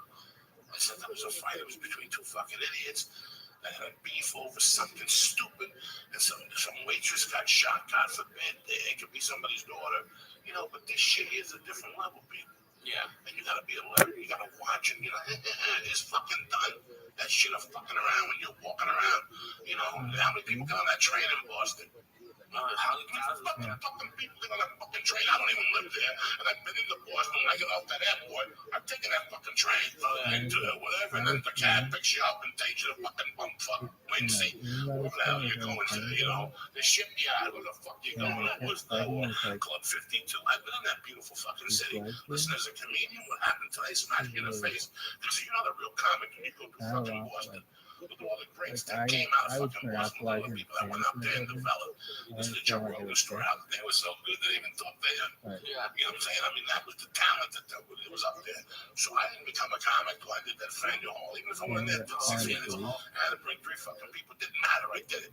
I got to say I did it. yeah. And this could be Boston. This could be Milwaukee. This could be Montana. This could be San Francisco. This could be fucking anywhere. Did you not watch that thing on 60 Minutes about the fucking Sandy Hook. Oh no, we were talking about You that. know, like the father at the end said, listen, this is the beauty of this. This is going to happen again. It's going to happen again. It's going to happen again. This today is fucking wackadoo. But listen, this is not what I came down here to talk about. It just infuriates me. And I get fucking how I look at this motherfucker the light he doesn't deserve. Exactly. You know, like he deserves is you're fucking being done in school, though. Yeah. Dirty fucking Jew. I love everything. All right. Everything I miss you, cocksucker. You've been slipping. What? That's not you last night at work. Tomorrow we're going back to work. I'll whip you to fucking death. That's it. It's all over. I got 2 black chicks and an Iranian chick that wants to find your face. The Iranian chick wants to find your face out of respect. Like she's like, you know what? I just don't like you guys. I'm gonna fart in his face just to get the party started. It's Monday, people. You can start all over again. You ain't doing that tonight. Go down to Vote fucking Tech. See what they're teaching on plumbing, electrical wiring, how to fucking change your oil. It's better than fucking sitting. You ever go to Vote Tech? No. You were never one of those retards. I went to Vote Tech for a couple of weeks. I went there for plumbing. Fuck that shit. I did some summer courses there, like some. What did you learn? That's the first time I ever did like video editing stuff. Did you really? Yeah. You know what you wanted to do with that stuff? Nah, kind of. I went to in high school and I figured it out, but like the summer between. My mom was big on not sitting around during the summer, so we did that. Like I did some sports still then, so I do like sports half the day and then video stuff half the day. But yeah, there's not many people go. And back east, or at least where I'm from, there's a school that services like 8 or 10 towns around, and they can barely fill a school now because no one really wants to be a plumber or do stuff like that. So it's a good idea. Why not? Nobody teaches you anymore. Nobody has the time to teach you. 20 years ago, if you were a carpenter, there would be a carpenter's helper. And, you know, you made cuts. You basically did all the work. The carpenter just nailed the shit up, or even then he just leave you on your own job. Yeah. But you got to do that for 2 fucking 3 years to get down to your feet. Now they want to pay you $6 an hour, and you got to be a laborer too. You can't make a fucking living. You can't make a fucking living at $6 an hour doing that shit. There was union carpentry. There was union. I told you I always wanted to be a mason. There was union masonry when I was a kid. You could join a fucking union. You had to give me your grades from high school math.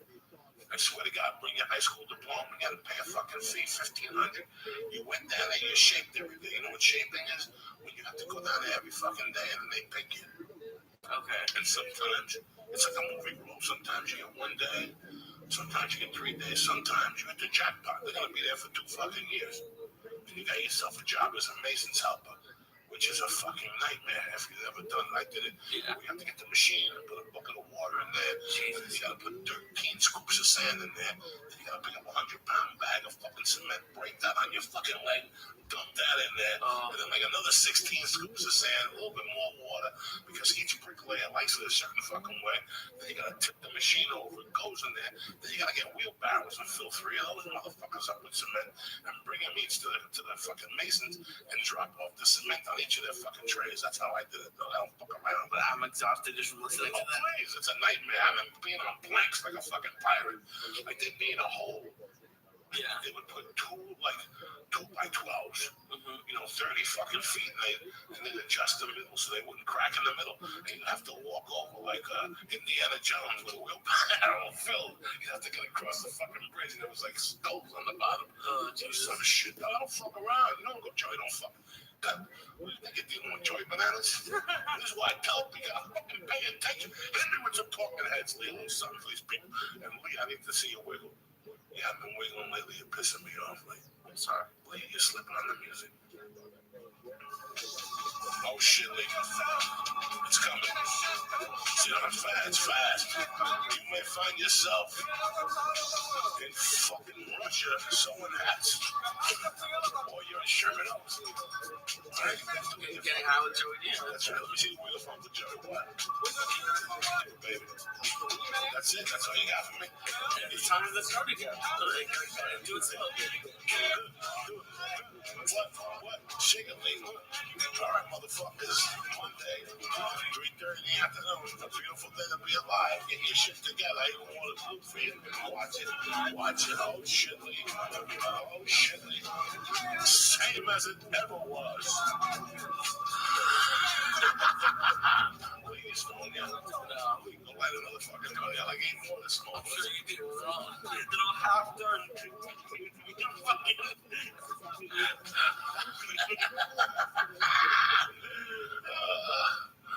What the fuck? You love messing with me. You don't want to smoke another. You don't want to eat another edible. No, when is the next time you? Why do you have to get the strongest edibles? When is the next time you need another? Never, because the edibles are too fucking strong.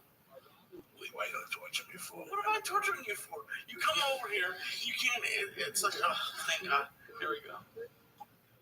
Who's this? What up, Joey? Oh shit, this is my girl. Oh shit. How's it going? You know, I'm sitting here with the flying Jew, Lisa. We're trying to put a little show together. We'll be talking about, this and that and bullshit about whatever. We say hello to my girl, my little niece, Chloe Dykstra. Hi, Chloe. Thanks for calling.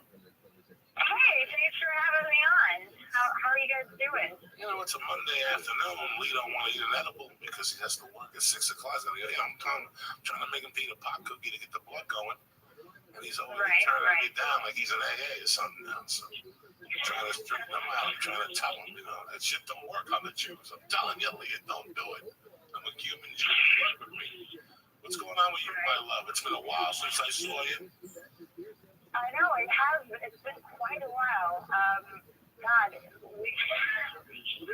met, how old was I? I think I was like 15 years old. And it was 9 years ago on the set of Spider-Man 2 on the train.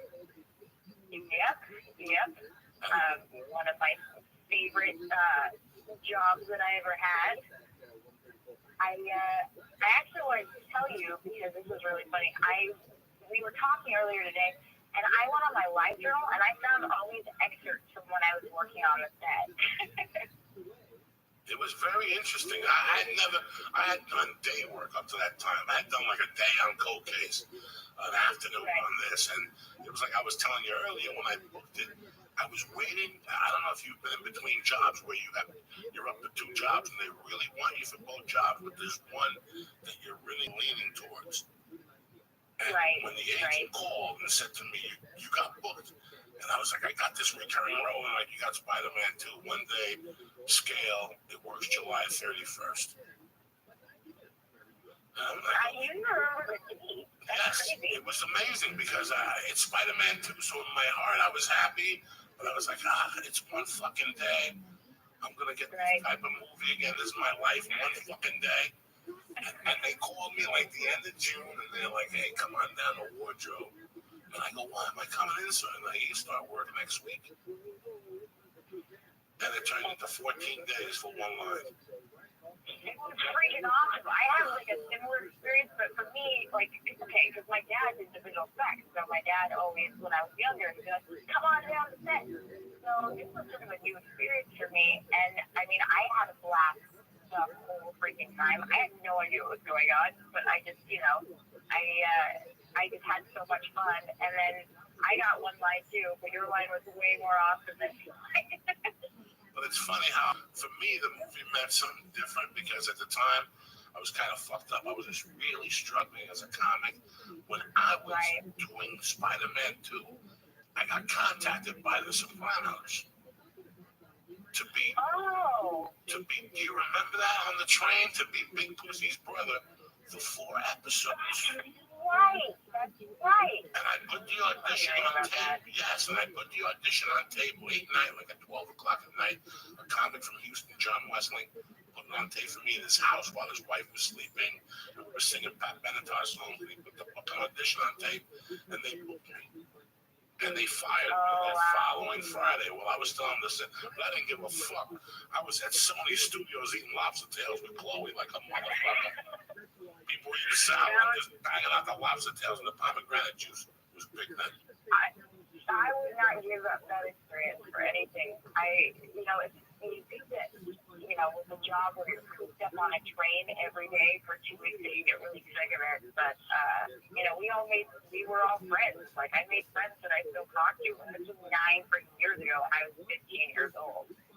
And it was funny because Chloe and I were talking about the train earlier, and it was how I fell in love with Chloe. I'm crazy, and I'm on this fucking train, and Chloe is going at it with this guy. And she's telling the guy, she's calling the guy B.A. B.A. bad actor. He's a bad actor. And I'm looking at this little young. You had braces, you had your cute little glasses, you were this cute little girl. I used to call you Avril Lavigne, right? I used to call her Avril because Avril was out at the time. And I'm like, Avril. And I fell in love with you. I'm like, she's calling people out on the train. I better bring my motherfucking A game. Joey, I found a whole like the diary entry from the train, and I found like where I described to everybody, and I thought you would appreciate this because one of the first people, his name is just B.A., and it says actually named John. Actually named John. This guy has had many nicknames since I've met him, including Bad Actor. Big Asshole and Badass. There's always someone I pick on, and this guy's it. He's so easy to tease. At age 33, you think he'd be more mature. I said this is a 15-year-old. It was awesome. And I found yours, too, if you want to hear what I said about you. No, that's okay. Don't embarrass me. I love you enough. It was funny that we were talking about who's the actor that played Doc Ock in that? Alfred Molina. With Alfred Molina, because Sam Raimi blew my mind. I gotta be honest with you, I had never met anybody like Sam Raimi, and to this day, behind the camera, I never worked with somebody like Sam Raimi. He'd wear that black suit every day with the white shirt, like he's with the guitar player from the Cars, and he was just, it was like he was somewhere else, but he was on the money. He knew what the hell he wanted. And he was great. I remember first going in there, he shook my hand. He's like, the audition tape was great. He goes, listen, I don't want you on the train. You're too big. That was it. There was no explanation. He goes, you understand? Just go to your trailer, and I'll call you when we need you. And then, like 3 days later, he asked me if I knew Alfred Molina, and he goes, let me introduce you to Alfred. And he goes, excuse me, Joey Diaz, this is Alfred Molina. No, this is Alfred. He goes, I had to hire him. What can I tell you? And that was my first contact ever with Doc Ock.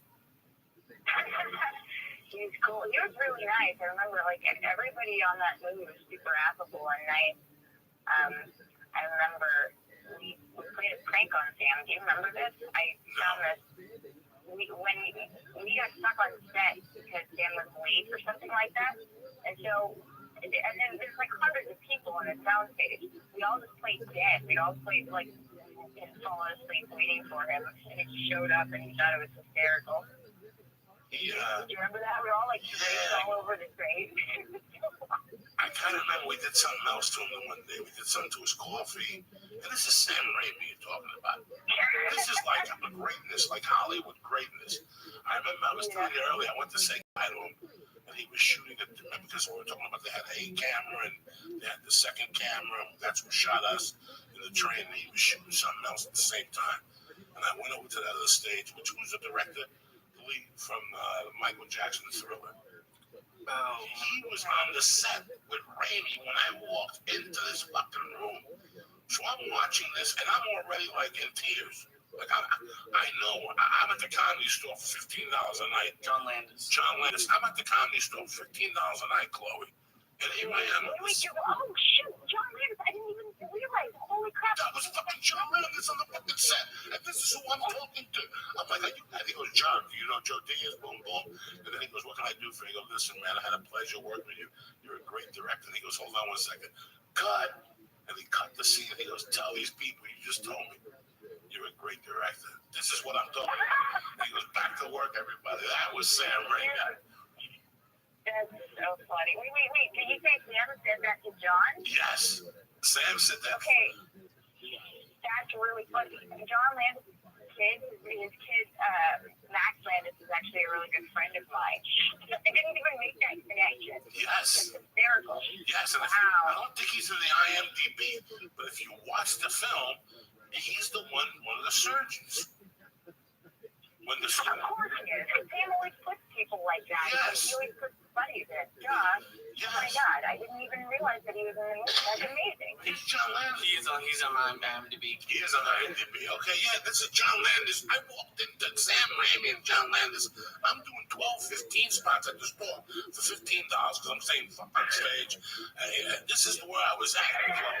But the other reason what made me really like you, what made me really fall in love with you was your balls. But on top of that, at the time, I wasn't talking to my ex-wife and my daughter. I had a daughter that was close to your age. And I remember looking at you going, I wish my daughter grows up to be this girl. And look, 9 years later, you're doing all these great things. And I'm proud of you. You're beautiful, you know. And we almost bumped into each other at an audition about 3 years ago. I had left you a note or something. You were there with your mom. They said it was even longer because you had been there with your mom. It had to be right after Spider-Man 2. Oh, huh. I left you a note. I say hello to her or something.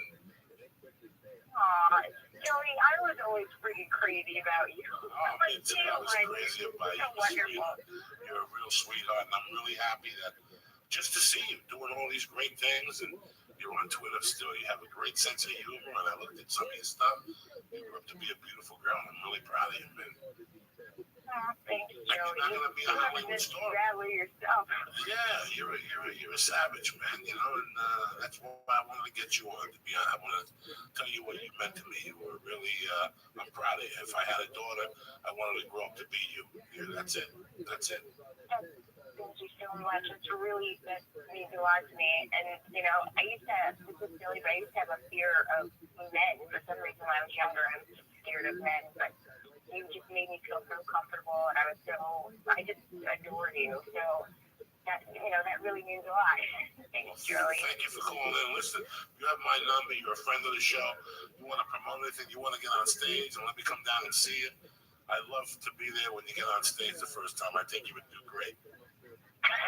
Thanks, Joey. I'll let you know if I ever decide to hop up there. I appreciate it. Thank you for calling. I'll give you a call next week and we'll do coffee. Okay, sounds great. I love you, Chloe. Have a great day. I love you too. Bye, guys. Bye-bye. And for anyone looking, she's at Skydart on Twitter. And that's crazy. I've heard the name John Landis before, but for people who want to know, this is his directing. He did Animal House, Blues Brothers, Trading Places, Spies Like Us, Three Amigos, Coming to America, Beverly Hills Cop 3, Black and White Thriller, and Honey, I Shrunk the Kids, and just everything. And then you see him on set. That must have been crazy. Guys, look, you know, I told you motherfuckers tons of stories, and I've been here with you. I'm not in the business to drop names. I'm going to tell you who I had coffee with. That's bull. I don't have coffee. Nobody fucking likes me. But I will tell you the things I do appreciate in this dumb fucking shit that we do. When you see guys like that, I still remember it was 2003. It was right now. At this time last 10 years ago, I had already booked Spider-Man 2. It was April, yeah. Okay. I was just booking Spider-Man 2. Now, what movie? We talked about a movie a while ago where you had said all the directors were in town for a convention, and the person was it Scarface? Scarface. And they had directors like 8 directors direct like one scene. So that's the scene. At the end, the bullet scenes with the mirrors in the fucking whatever the hell you call that. The end. Yeah. Say hello to my little friend. There's all a bunch of different cameramen. So it must be hard, like, especially in this town, everyone has a huge ego, and it's cool for a director to have like just another director come on set and be like, "What do you see here?" And I mean, what do you want to do? Yeah, you can't really get any movies better than what this guy's done. Listen, let's fucking get down. This is 2003. I had been here 5 years. I never expected to be a fucking extra. And here I was in a scene with Alfred Molina from motherfucking Boogie Nights. Let's just drop it right there. That scene with the fucking robe and the underwear where he's lighting firecrackers with the Chinese guy in the back. Fucking, and here's this guy, and I'm doing a scene with him. Like, guys, are you fucking kidding me? 10 years earlier, I was stealing aspirin in Fort Lee, New Jersey, and yeast infection medication.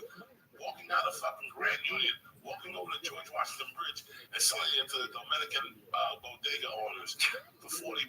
You think I'm fucking kidding in here? I'm gonna sit out for fucking Molina. Then it gets better. I gotta say thank you to Sam Raimi, right? This Sam Raimi we're talking about. This little dude with a white shirt and a blue suit on that looks like Paul McCartney when they landed from fucking London or whatever they came from. And he's talking to John Landis, and he introduced me to John Landis. I excuse myself, introduces me to John Landis, and then says, "What's up?" And I thank him, and that's the story where he goes, "Tell everybody what the fuck you think here." And the rest is history. Now, for a guy like me, I'm just coming all over myself. And while I'm doing this, The Sopranos want me to play Big Pussy's brother. This is all going on. And I'm leaving my house, guys, at 6 a.m. We had no dough. My wife was taking a train to work. My wife was taking the car. There was no train to fucking Sony. So I had to be there at 7 every morning because they didn't know when they were going to use me. They just say, come at 7. So I go to fucking there at 7. I go into a little room with a couch. The room was half the size of this. It had a couch and a table, a little refrigerator, a TV with a remote control, and a phone with a long distance. Are you kidding me? I'd sit there like a doctor, rubbing my own toes, cutting my fingernails, rubbing cream on my feet, smoking reefer and shit. Are you kidding me? Yeah, wasn't that the movie where you'd say, like, you're going to, like, the thing every morning, like, Sam, someone's been smoking weed in my office again? And he go, what are you going to do? I don't know. I go, Sam, this shit has to come to an end. It's fucking Monday. An afternoon special edition. We had shit to do. We had to drive his mother to the airport. You know how that goes. Fucking, I tell her no more Monday flights got Sunday. All right. Is that what it is? Because the traffic was terrible this morning. You're crazy. It's hard terrible. What time was the flight? 8:30? Yeah. So we left at 5:45. Oh, really? And no. We got there at like 6:30, and she was in. At 6 a.m. It was already crowded. Oh, luckily we were able to take the 5 South was already crowded. If we had been able to take the HOV lane, it would have been packed. I would have told you. No. The HOV is done. You gotta get like a dummy or an electrical fuck somebody. You gotta pay somebody to have your time. It's a fucking nightmare. That's why. Why do you think I get out of here at 5? Yeah. Listen, I'm pissed because I gotta go to New York, and there's no 6 a.m. flight. It's fucking pissing me. Yeah, there's a 7 a.m. American, but I don't want a 7 a.m. I want a fucking 5:45 type of motherfucker. So I get to New York in decent fucking time. Why don't you do the red eye the night before? Because that's your right of red eye. I love red eyes. I don't sleep. You sleep. You take your fucking shirt off and you fall asleep. You eat a bad salami sandwich. Don't you bring on that California pizza shit, dude? I don't bring it on the plane because then you make everybody fucking smell it. No, I was gonna say you can't bring a salad on the plane. People do. I've sat there with motherfuckers who come in with like a McDonald's or something, and you don't know how bad McDonald's smells. That smell that shit on a fucking plane. Oh yeah, especially after it's been in your bag for about an hour. It smells like a dead fucking Blackfoot. Yeah. You ever smell a dead Blackfoot? Oh, no. When I took you to 148th Street. Yeah. When my stepfather shot the dude in front of that building. Yeah, I still think about that place. What it was when we went and what it was 30 fucking years ago. What that neighborhood was. How many kids were on the street. How many kids were on the street on Broadway. All those balconies we saw on Broadway. The stairs were all packed with people playing conga drums and selling nickel bags. It was such a different fucking New York City. You know how much a fucking plane ticket is to New York City? The worst on American Airlines is like $500. Yeah. Are you serious? It's a nickel flight to New York. $700. You got like a choice seat. That means that you get fucking free luggage. You get 50% more miles, but you gotta buy it online. What kind of shit is that? They're trying to, I'm gonna sit there and type in your fucking number and shit. I called American, they don't want to cover the same fucking deal. No, but they out of Burbank now they fly direct to New York for Southwest. So next time I go back to they don't. Yeah. Southwest direct to what airport? JFK. You're fucking blowing smoke up my ass. But that could be a night. When do you want to leave? We'll check out the F6 right now. Leave. That could be fucking bad because what if you got if it's packed? Listen, I took Burbank to Baltimore. It was a nightmare. Why? It's a long flight from my fat ass. Oh, Southwest. My shoulders are big. You know what I'm saying? My shoulders are big. So. The only I've only flown Southwest on like hour or less. Yeah. Southwest a party for 2 or less. After 2, it's happy. They fucking back in there, and I got big shoulders, so I gotta sit there and bulldog people in the front aisle, like when they come to my seat, like look at them. my nose and shit. There's only one chick that was in my head, and I want that middle seat so I can stretch out. If not, it's a fucking nightmare. You're gonna itch in your ball sack. You can't scratch it. You gotta sit there like a fucking victim. I don't like that shit. I want to be free, you know? So I got those Coach Express seats. A little bit, but I ain't no fucking bit. It's got no leg room. I still gotta sit next to somebody and shrug it off. So I gotta save my miles and transfer. And I'm out of fucking miles. For a couple of weeks there, I was living like a doctor. I would switch up to first class, leave around American, then I'd give me electronic upgrades no more. So I gotta get a connection down to American. So if there's somebody here from fucking American that's listening, get your shit together. Get to the flying too and mad flavor. And let's get this fucking party started. It's Monday, you found me. Oh, great weekend. You watch the fights this weekend? No, I didn't. One of the greatest fucking fight cards I've seen. Really? In a long time. The girl fight was amazing. We should take. Well, I'm a tremendous fan of. Again, that guy Cingano, fucking amazing. Fucking the first 2 rounds, and then Cingano took that 3rd round and started eating her in the face. And here's what gets these people. You can't write this shit out. She's a mom. Really? Oh, shit. So now they're going to coach them against each other. Her and Ronda Rousey with the flying armbar. Tremendous people. You know what's weird? Whenever you watch women fight, like the other, let me tell you something. Misha Tate looks good. Her body was banging the other night. That chick was fucking banging her thighs. Her little feet were painted. It's a nightmare, you know what I'm saying? When she fell one time, you could see it that as a man, you're like, gee, take that top off. Something makes you erotic. It really fucking does. It's something about it. It's erotic. Now, do the women cut weight as much as the men do? You know, I don't know what the weights are. I'm not really sure. I know it's 135, but I don't know if if the girls are just naturally at that weight. You know, check it out. What are you asking? I don't know. You're the expert. But there's only one league. I see one weight. What's the weight? Like 150? I think it's 135. 135. See, now you're watching. But I heard the stoppage might have been a little bit premature. What did you think? She got kneed in the fucking head 3 fucking times. Another one was coming. What do you think? I love her to death, but I'm happy that they stopped it. Yeah. Her nose was bleeding. She was all discombobulated. Her hairs were all fucked up. Who needs aggravation? The other fight with the elbows, the one against Gonzaga, was kind of questionable. I think that first elbow, he clocked him. He knocked him the fuck out with a downward elbow. Tremendous right to the coconut. Now I read an article that the finale, not the big guys, but the tough finale, Tremendous. where the guy was like the guy who the one before that, the Mexican, that's the black guy. The one where like the guy was heavily favored, but you're right. So what did you think of that? Like, what do you think happened there? What do you think fucking happened? You gotta see the Denver Broncos that year. When it gets fucking the Redskins with Doug Williams. Was it the Redskins? I have no idea. Yeah. Okay. With Doug Williams, and they just fell apart. It was like this kid. First off, I'm not taking away from that 21-year-old Mexican kid. He's a 10th planet kid. Amazing. He was a he's a 10th planet kid? Yeah, amazing. He just neutralized him. That's the word I was looking for. He neutralized him. We jumped all over him and got to him. He got to him. This shit about measuring and being intimidated. This kid said in this pre-fight interview, I'm not scared of this guy. And he went at him and took him out of his game. That's when he took him down his back. He's a wrestler. He took him down his fucking back. This goes back to the Bravo. You want to be a fighter, you got to learn how to fucking fight off your back. If not, it's not going to work. You're fucking fighting against wrestlers. This is what they've been doing since they were 12. Yeah. They've been taking people down.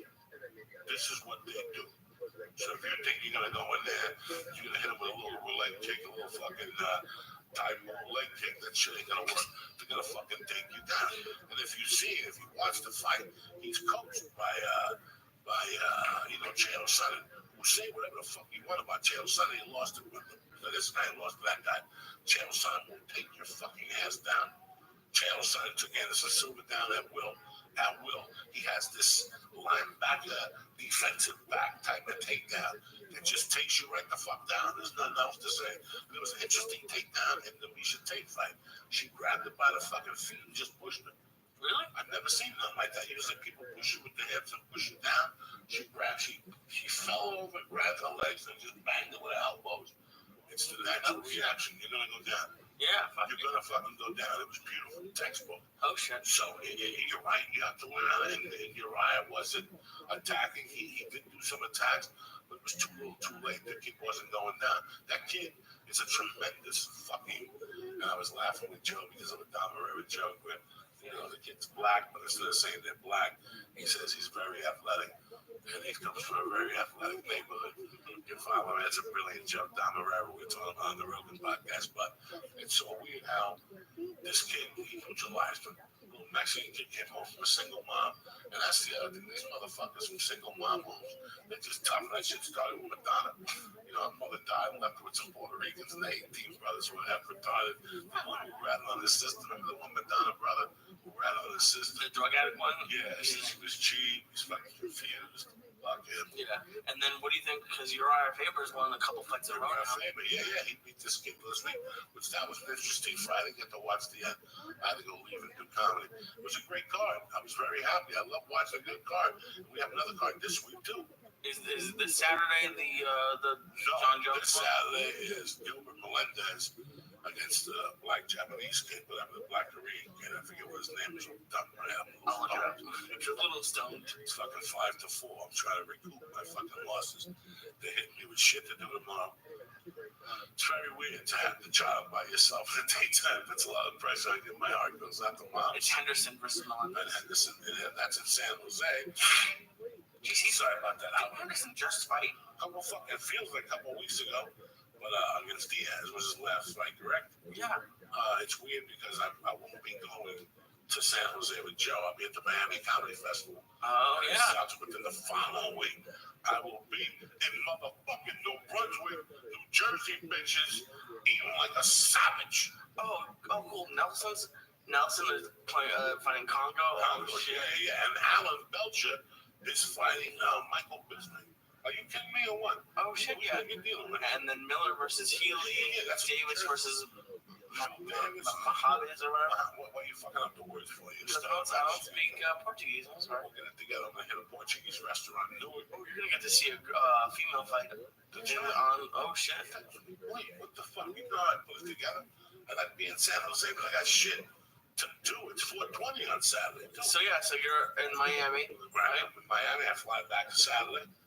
I'm back home for 4:20. I'm staying home, minding my business.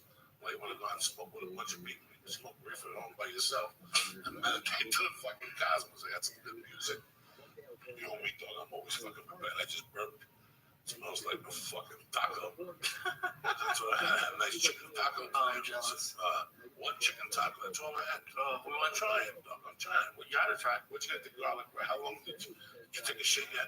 I haven't. My mom got sick. She maybe because I'm younger, it didn't affect me as much. But I got the. You eat like a billy goat. Yeah, fucking good food don't do nothing to you. No, we eat fucking garbage for 10 years. But I had got a McDonald's. Somebody said I haven't been to anywhere with a drive-thru yet. Don't lie to me. I haven't. I saw you at McDonald's sweating up the store, eating a fucking Big Mac, sweating. No, I still have some leftovers actually in the fridge. It's what's it called? It's like the fucking not spare rib. Fucking I don't remember what it's called. Does it matter? But it was fucking delicious. Yeah. Did you eat the garlic clove with the bread? Oh yeah, of course. I have some other leftovers. Let me ask you, did you take a shit yet with those garlic shits? A little bit, nothing like crazy. The explosion didn't come out yet. No. When the garlic accumulates in your asshole and stuffs up, you feel it come out. It's like a boa constrictor. Jesus Christ. You just feel your little muffler expanding. It's like a big garlic ball. It's terrible. Oh my gosh. Did your clothes smell bad? No, I mean maybe. I mean I've had a lot of it's short ribs. I've had a lot of so what'd you have? We had a whole fucking menu here. We had it was called bagna cotta, whatever. It's garlic soaking in extra virgin olive oil, which is fucking it was good. So it's a little strong because the bread has garlic on it too. And then I had the short ribs and with mashed potatoes and cream spinach. And then my mom had the chicken. And it also came with mashed potatoes and cream spinach. It was fucking delicious. But the one thing she hated, and I'm just used to it now because of LA, but it's fucking ridiculous. We went on a Sunday night. It wasn't that busy. But of course, it's Beverly Hills, so there's still a $5 valet charge. Which fucking kills you. Your budget right off. That made you not have dessert. What'd you have for dessert? We didn't have dessert. No bullshit. You had the garlic vanilla ice cream. Oh, I never do garlic ice cream. That's too much. But you put my fucking electronic cigarette lighter. You're trying to trick me and shit. What do you mean? What did I put it in? That's nice. Your mom comes out to visit you. You guys go out to eat. Like a doctor, you took her out to the store. You signed some autographs. People recognize you. No, but Dom was there, and she was very excited because she recognized Dom. Let me ask you this. Tell her about this shit we have going on with the chick. You tell her you were about to blow up. Oh, no, and you called me, and you asked me, and she was right there, so I had to be quiet, and I was like, no, not yet. Was she in the car? No, that was you. You called me. Guys, let me tell you something, guys. I call this motherfucker. It's like,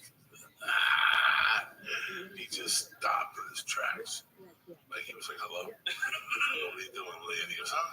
Nothing. Just sit here and get ready to go out. Whatever. With a little fucking half a fat voice. That's when I know something's up. He's like, what's happening? And he goes, no, I'm going out with my mom or something. I stopped right over the ass. Let me tell you, mom, but the black chick farted in your face. What'd you say? I said, no, not yet. Just like with a low voice.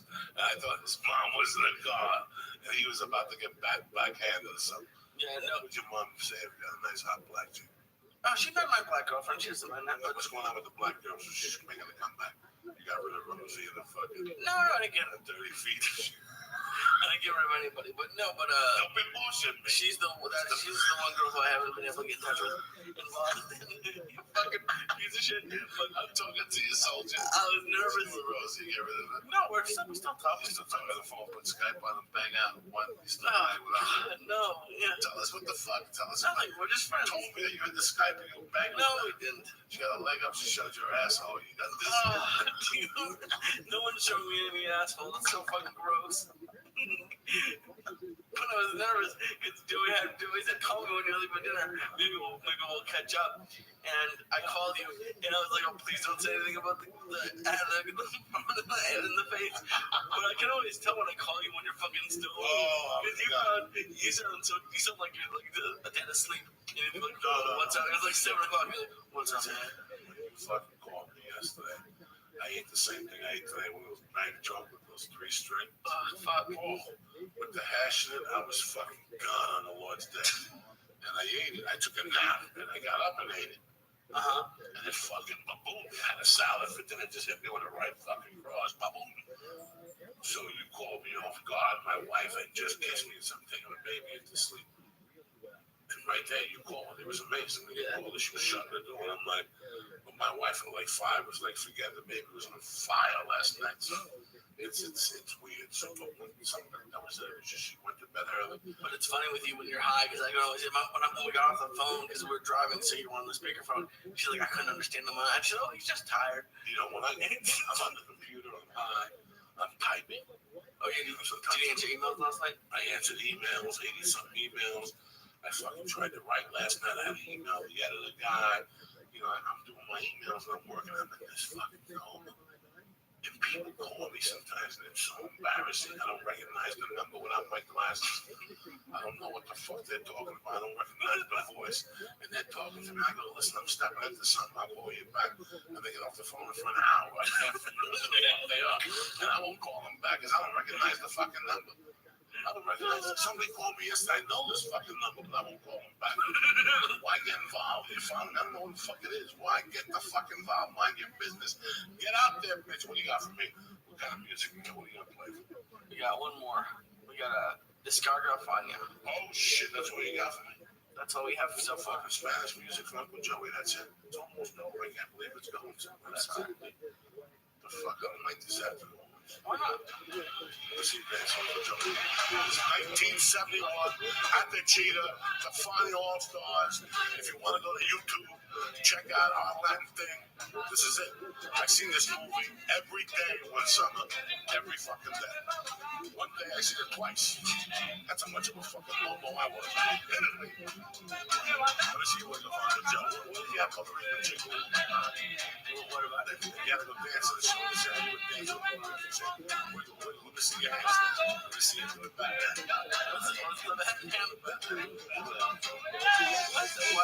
Why is doing peace signs across your face like that, man? I didn't tell you the motherfucker. No, you didn't. I'm sorry. Fucking weed cigarette in the nose.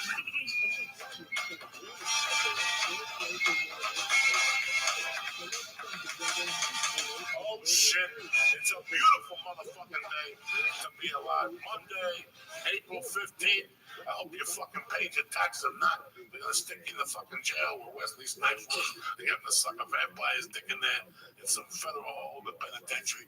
You know, I didn't fucking pay taxes for years, but I went clean. And now I'm up to fucking date with everything they say out with the taxes, thank God.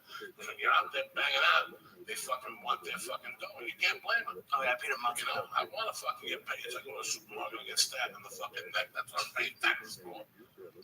Yeah, no, I paid months ago. When I did it, they said, "Oh, you could just hold off paying until April 15th." I said, "Fuck it, I'll just pay it now." And then if you bang them out a little late, they bang you out. What's the percentage they hit you? I have no idea. Like 94%, like America's worst moonshot. And you know what? They're gonna get that money, so you might as well lay down and pay them whatever the fuck they want.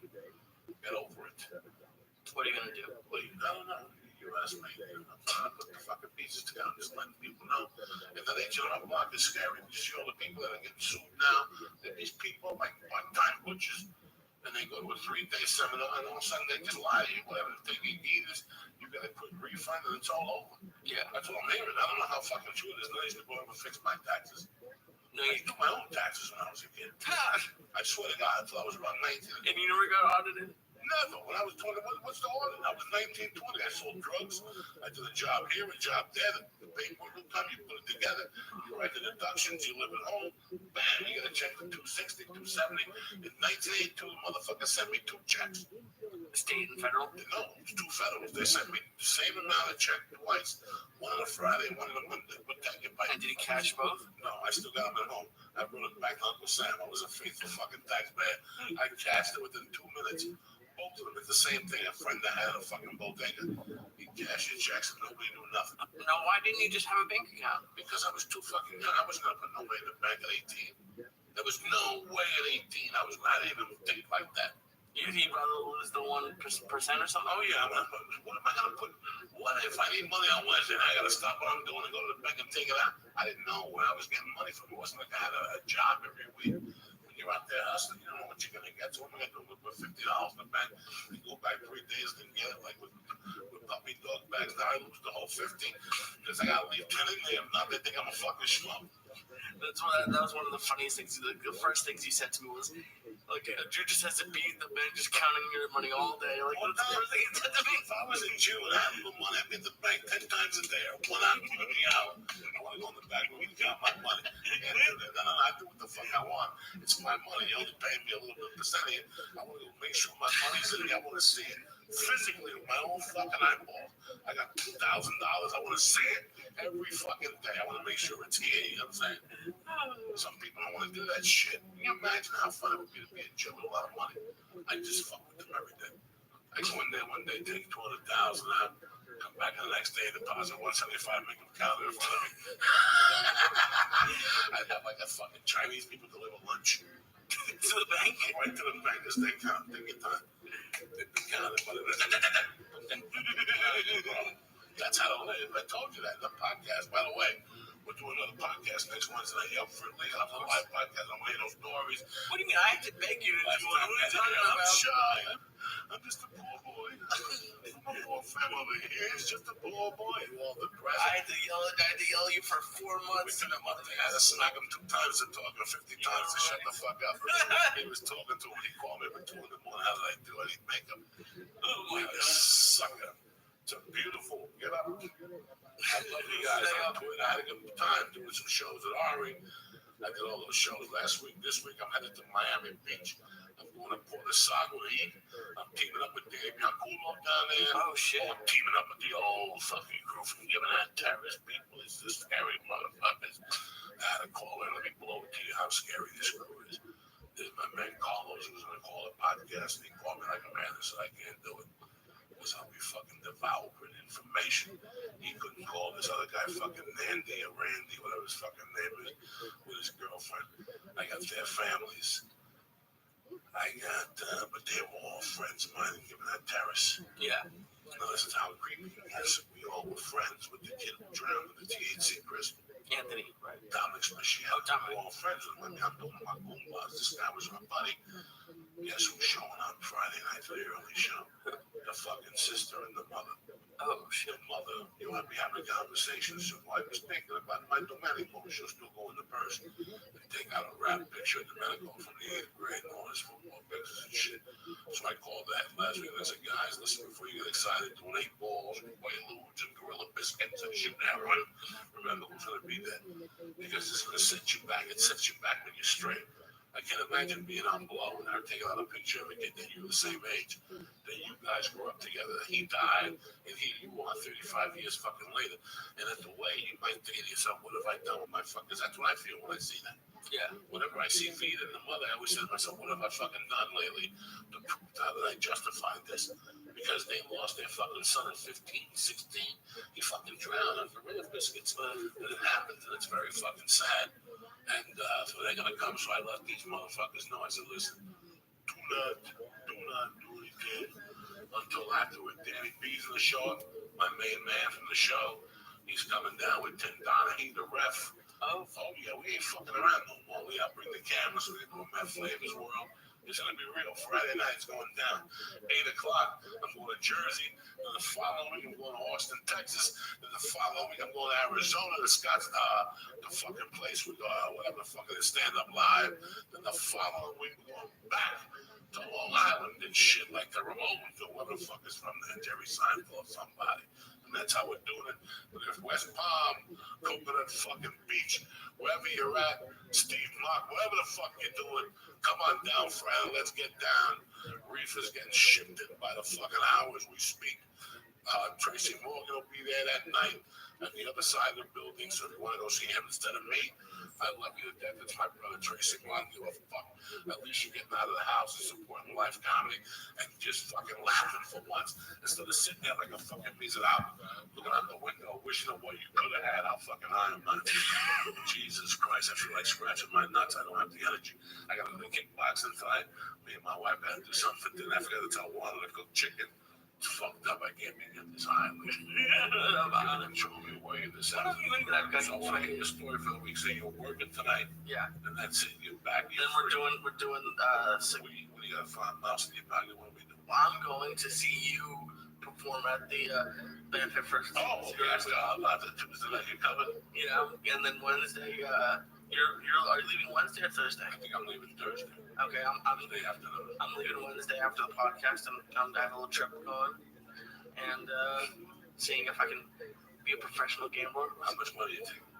I don't know, not much. Don't he's a Jew. I don't know, not much. What's the question? I don't know, not much. I don't know, not much. I don't know, like maybe 500 to see. 500? What? This fucking guy. I don't know. This guy's gonna be selling blood. By Saturday, this fucking guy, you think he still lost weight? Wait till they start dripping this fucking blood. What's wrong with 500? Because you gotta get it together. 500. You gotta get it fucking together, dog. What do you want me to Like do? 5 G's, you gotta flash. You gotta get some Filipino woman. You gotta assume. No, They're gonna walk around with the fucking Yves Saint Laurent. No, I'm taking Southwest, and I'm staying at the cheapest hotel. No, don't say where the fuck you're staying, but you gotta go get a tuxedo for that way. You look to shop, you represent the What church. am I gonna do? Wear a tuxedo at the blackjack table? Fuck like James Bond, like a motherfucker. You're not just some fucking punch Jew. You're a flying fucking Jew. You got potential. No, The Israel, you do rocks. You know what I really want to do? What? Is put like when I was up at the end of my last trip. What's your plan? What's the plan of attack? You're going Wednesday. What's the first thing you gotta bet on when you get there Wednesday night? What's your plan? I'm going straight to the blackjack table. Fucking measly dollars. You better go into that mattress cocksucker. You better get some. I know your mom left you 3 or 4 hundred. She always don't fucking lie to me. You're talking to me. She loves you like that. She does love me, but she didn't. I know she gave you a check at the end. She goes, "It's just a little something for you." You looked at it. It's a nickel. Don't lie to me. We're family. No. I know you. But no, I'm not good at sports, but maybe I'll call Danny B up. I'm gonna go straight down. I'm gonna spend hours at the blackjack. For some reason, I do better really after midnight. You're boosting your head. What hair? I have like 3 hairs. I'm telling you, you got to buff the front, boost the sides. You look sharp like James Bond. You sit down over with these bitches and talk. What's going on, Lisa? Well, I'm gonna get there like one. Go to the sports bet. I like for some reason I'm very lucky at the Venetian, so I'm not staying there. But I'm gonna walk over to the Venetian. I'm gonna go. I have a buddy who I met the last time I was there who does this for a living. I'm gonna go to the sports bet. Maybe see if I can get a couple things going. But I do really great after midnight. So after midnight, I'm gonna go and spend all night at the Black Hills. Absolutely. I don't know what that means. Oh, okay. But yeah, I'm gonna go and see. So I freaking dropped it, fucking e-cigarette. But yeah, I just want to see if I can make money gambling. I'm with you. I want you to fucking make money. I want you to get a steak. I want you to call me Saturday and go, Joey, I'm up 4,400. But I got a chick rubbing my feet right now. She's picking the toe jam from in between my feet. And I'm eating the fucking steak. She's rolling it into a ball. I'm taking it home to go. I realize we've become too close because I can't jack out. I can't do anything when my mom's here. So I was doing it when she left. And the porn I was watching, it was like they zoomed in on her feet and they were dirty feet. And all I could think about was like, Joey has hits dirty feet. And the porn, they were brown. It was like the heel. It was like the bottom of the feet and the heel. No, I had to turn it off because anytime I can't think about you saying that shit, I had to turn it off and go out and see it. So they stopped. But what were you on YouPorn? X videos, I think. I'm with dirty X or YouPorn. I think they're all the same. Are they filthy fucking things? Yeah. You know, it's funny because sometimes you're on YouTube and you go to YouTube, the whole thing pops up. Yeah. And you look at the first 6 videos and then discuss. You don't have to watch them. Just the propaganda they have from like the chick with her mouth open, it's just disgusting. I don't want to fucking see that. I never want to see that. When you were like 20 or something, or I don't know, did you ever film yourself with a girl? Are you fucking crazy? It's disgusting. You never did that? You never had it in the corner? No, look at me. Do you want to see a tape of me fucking with my face open? I don't, but I think you might. I don't want to fucking set dog. I don't want to see me with clothes on. You know where you've been for the last 3 fucking years. I don't want to see me. I don't want to hear my fucking voice. I don't want to do nothing. Can you imagine looking at yourself naked? What are you looking at? I can never even dream that. I can never even dream of fucking somebody on tape and taking the tape home with you. And them saying to you, you know, saved that, and then like a year later, like it mysteriously, what they like, they leaked. Yeah, how the fuck does your porno leak if you're fucking, you know, Pamela Anderson? What the fuck you have on the coffee table, you dumb bitch? How the fuck that? You put that under the fucking couch, under an envelope, under the fucking, you put that under the structure of your building.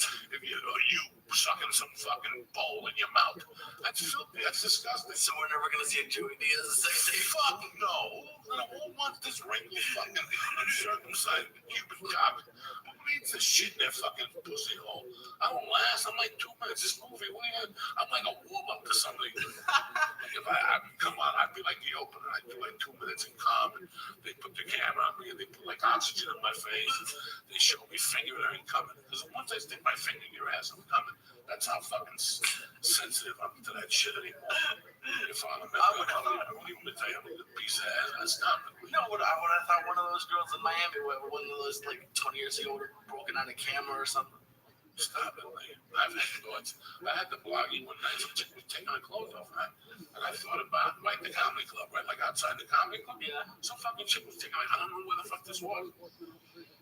And I had to blog you in my pocket. And somebody who was outside smoking box and taper. Yeah. And I thought about taping her, and I said, you know what?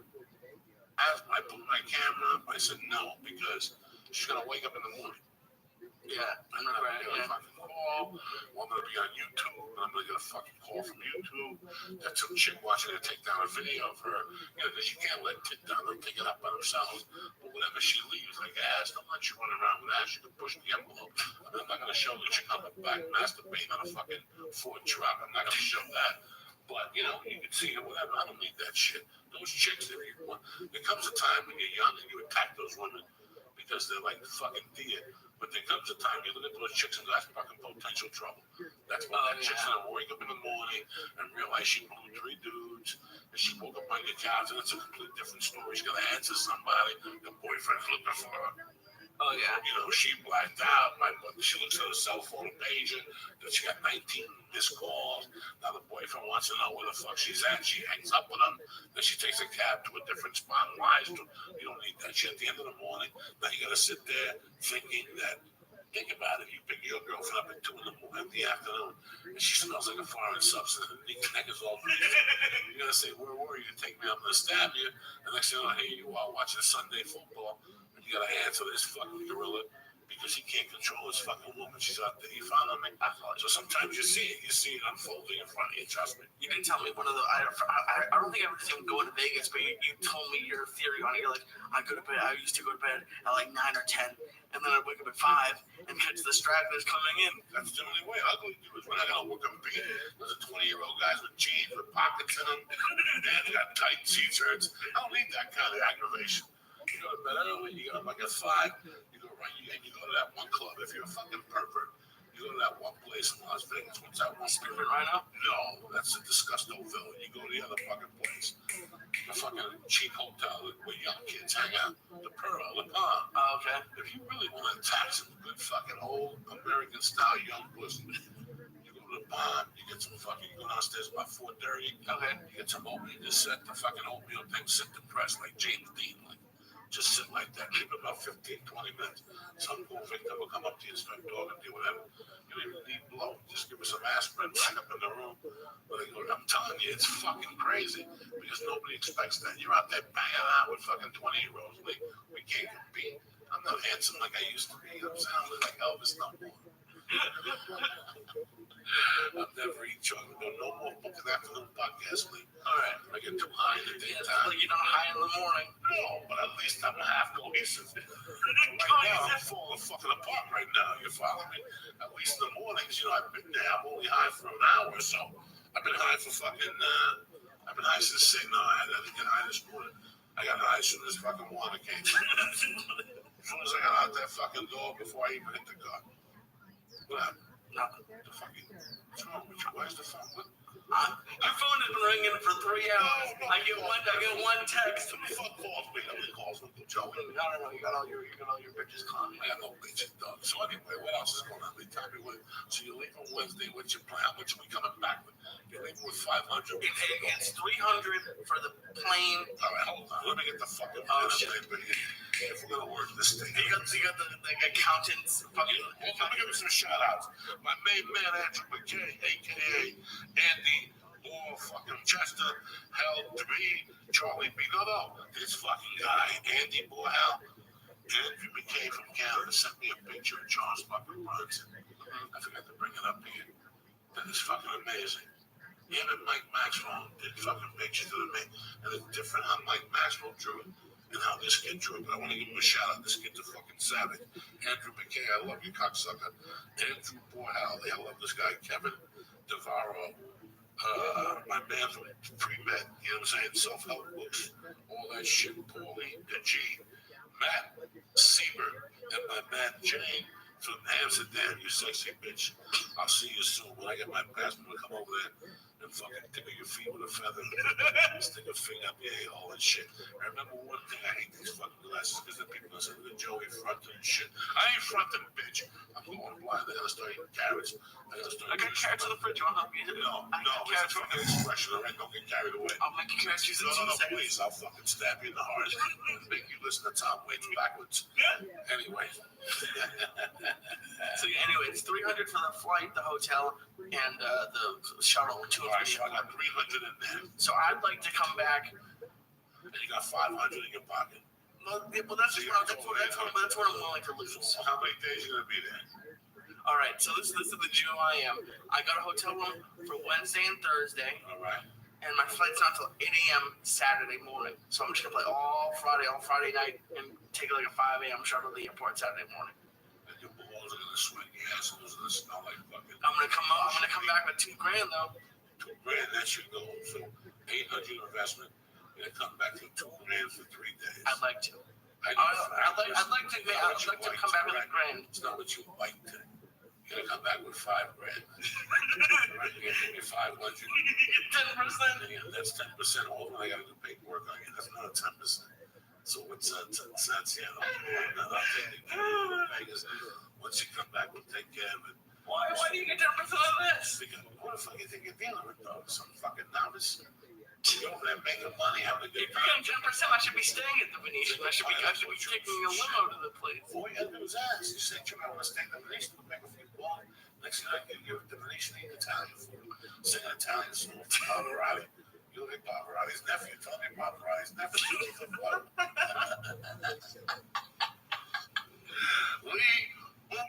I wish you all the luck in the world. I wish you could become a fucking professional gambler, make $250 a year. I'm trying. I mean, I don't know. And then I'm in for 7 points. Then you're for 7. I'll take it easy. That's what I want to do. I would love to go to do the. I'd love to be in LA from Monday to Wednesday, do the podcast with you, and spend 2 or 3 days a week in Vegas, and do the podcast here. Do a Rose. You're gonna break the heart and dump it to Vegas. I'm not moving anywhere. I'm gonna become a big shot in Vegas. Hanging out with De Niro and fucking Pacino, drinking cocktails, doing casino all over again. What happens?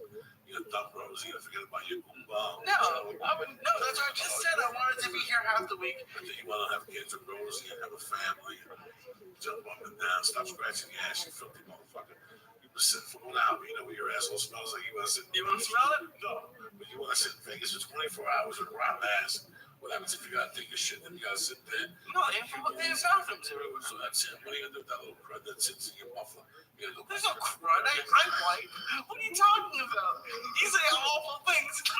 Do you not wipe? You leave a little bit for later? No, what's going on? You never just wipe and then just go sit for an hour. You get an itchy. Yeah, occasionally, but it's not every time. You're gonna go on a roll. You're gonna get a case of itchy ass. You have to fucking sit there and sweat it out until the itch goes away, like fucking Jesus. And say you don't need that aggravation.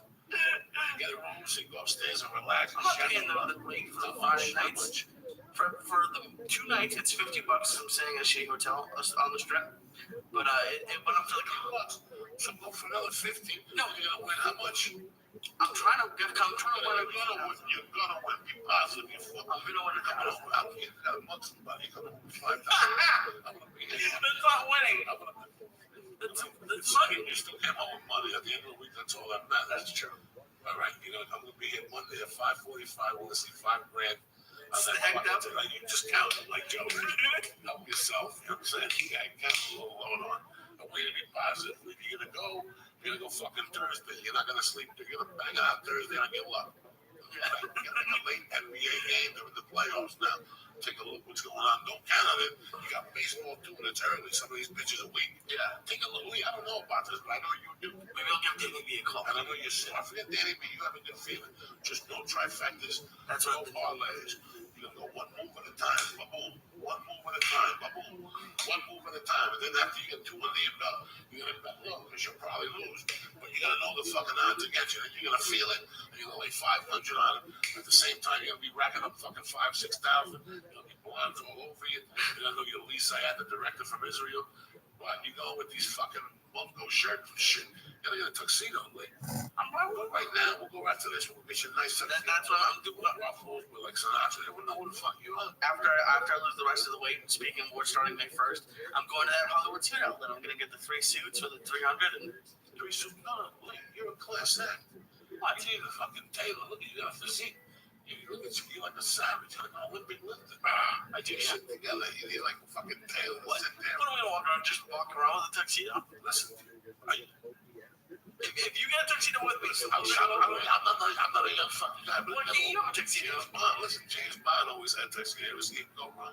Think of how much action and how much money you would win just to wear a tuxedo in Vegas this weekend. Put your leg up, make believe you're smoking like a cigarette, make an electric cigarette, roll a cigar around it. You use your mind. You want to be big, think big, my friend. I'm just trying to help you out. I don't know about me. I'm sorry. But I'm happy you have a plan. I'm trying. Because, I'm sick of going to these jobs, to be honest. So we'll see what happens. You see what's transforming in front of you, ladies and gentlemen. He came in here, was acting like Adrian. Remember Adrian from Rockets? You know, retarded. That's the individual. Now he's going to Vegas. He's banging up, though. He got new sneakers. He's juicing. He threw the roommate out. He's a fucking savage thrower. That's what happens when you become part of the church. What's happening now? Movement in your life. You keep evolving. You get up in the morning. You wash your pussy, except this filthy fuck. He wants to sit at the black table with his ass fermented. Like a tomato. You don't need that shit. What, for Monday? For the extra? No, I'm not gonna. No, it's on the next show. Friday night's like 100. Listen to me, I want you to relax. the whole thing about gambling. He said, I don't want you to feel any anxiety. I don't want you to race against the clock. I don't want you to gamble because you're tired. Yeah. Always remember that. Gambling is in the fucking mind. The reason why that Mexican kid beat that black kid, he wasn't better than him. He wasn't better than him. He was just more fucking prepared. Yeah. And in his mind, he was, I'm not scared of him. I'm going to go in there and fucking take him. He probably saw the fight in his fucking head.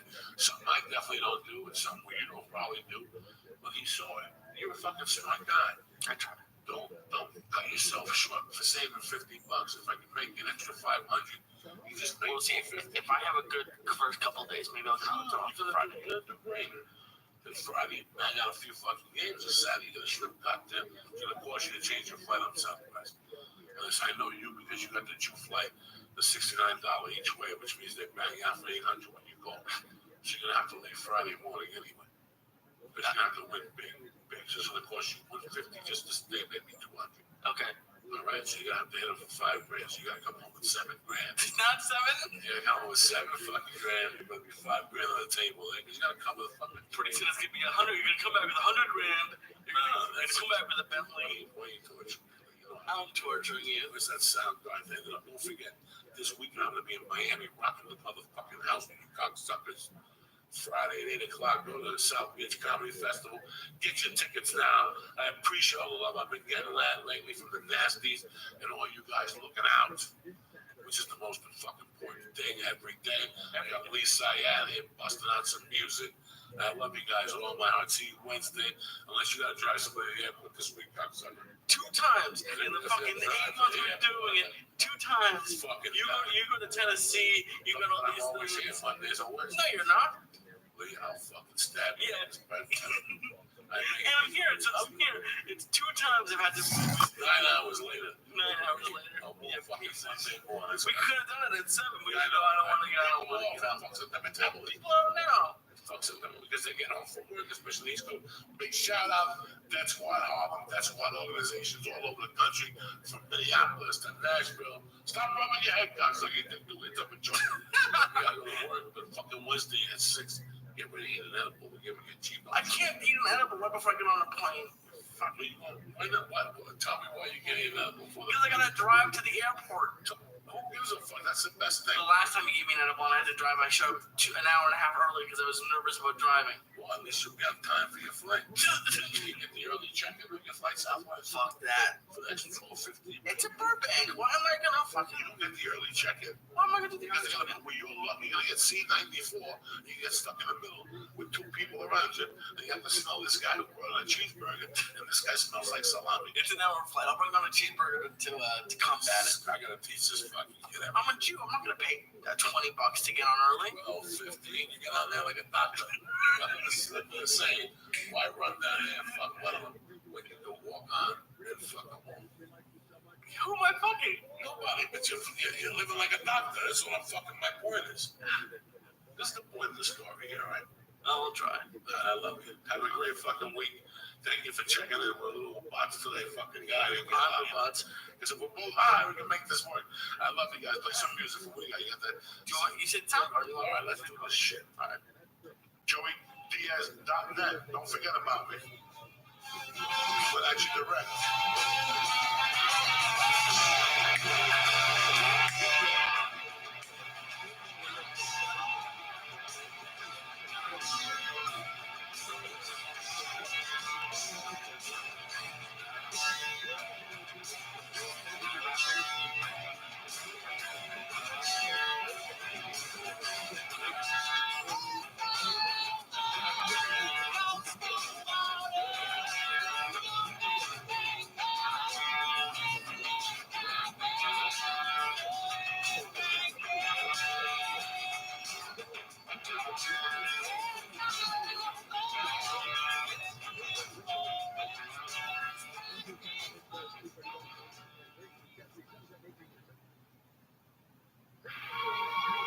In any country, prison is where society sends its failures.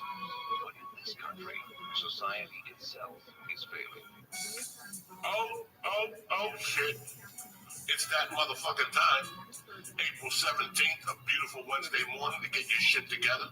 It all starts today. Wash your pussy, eat some oatmeal, do some jumping jacks, wash your dick, make sure your asshole's clean. Get out there anyway. How you like me now? I'm in the mix. It's 1986. Man, I got the mix with a chicken and a quota. Got the baking soda. Make the water boil. Flippers all over. Oh shit. I'm on fire. And you wonder why I put that little mat below your chair? You're fucking 18 friends in a rug already. This fucking this motherfucking joint here is killing me. Let's do this. What's happening, beautiful people? 18589 is the number. Another summer. Police ain't getting no double. What are you fucking kidding me? What?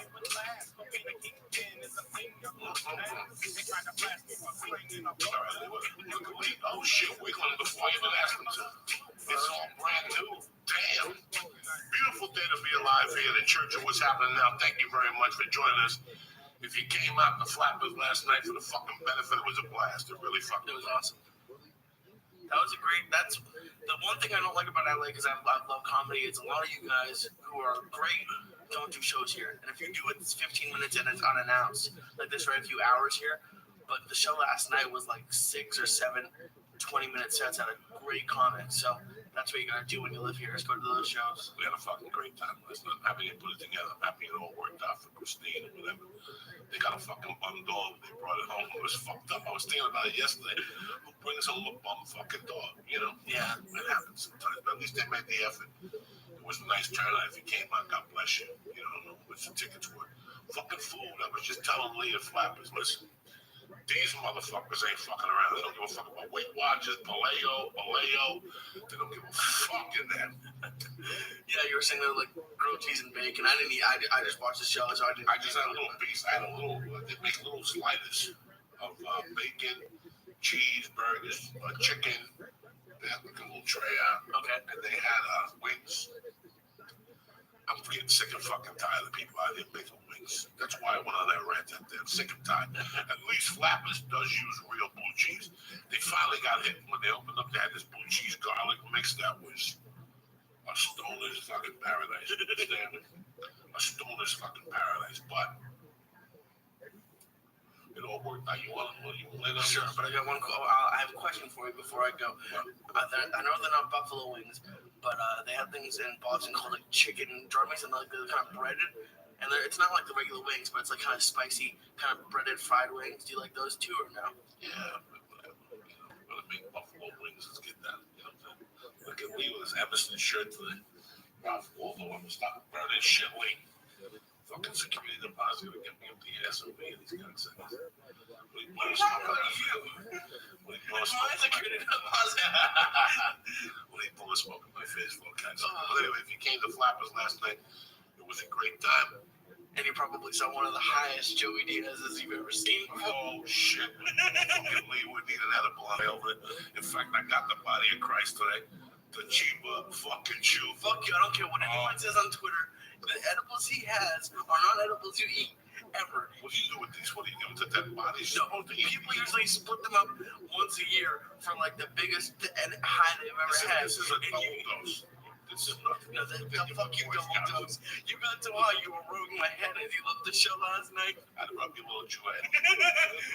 I'm gonna go to the track. I want to make sure I got everything I got. You know what I'm saying? I haven't laughed so hard ever. You know, it's funny that I was telling you guys that I'm pretty much alone out here. No, I'm not. I got Lee. Lee cracks me the fuck up. It's like having Leaves out here, my dear friend Leaves. It's the same way. It's always a story. It's always, yes, they call me. Please, sorry, I'm not sleeping. No, that was somebody else fucking snoring. Lee cocksucker. Fuck you. He fucking sleeps all day. I get up at 5 in the morning from work. Okay, then he wouldn't eat the other one. You should have heard him. No, you're gonna eat that fucking cocksucker. Fuck you. I'm nothing to do. I gotta get on a flight. That's even better. You ever get on a plane fucking high? We're not that high.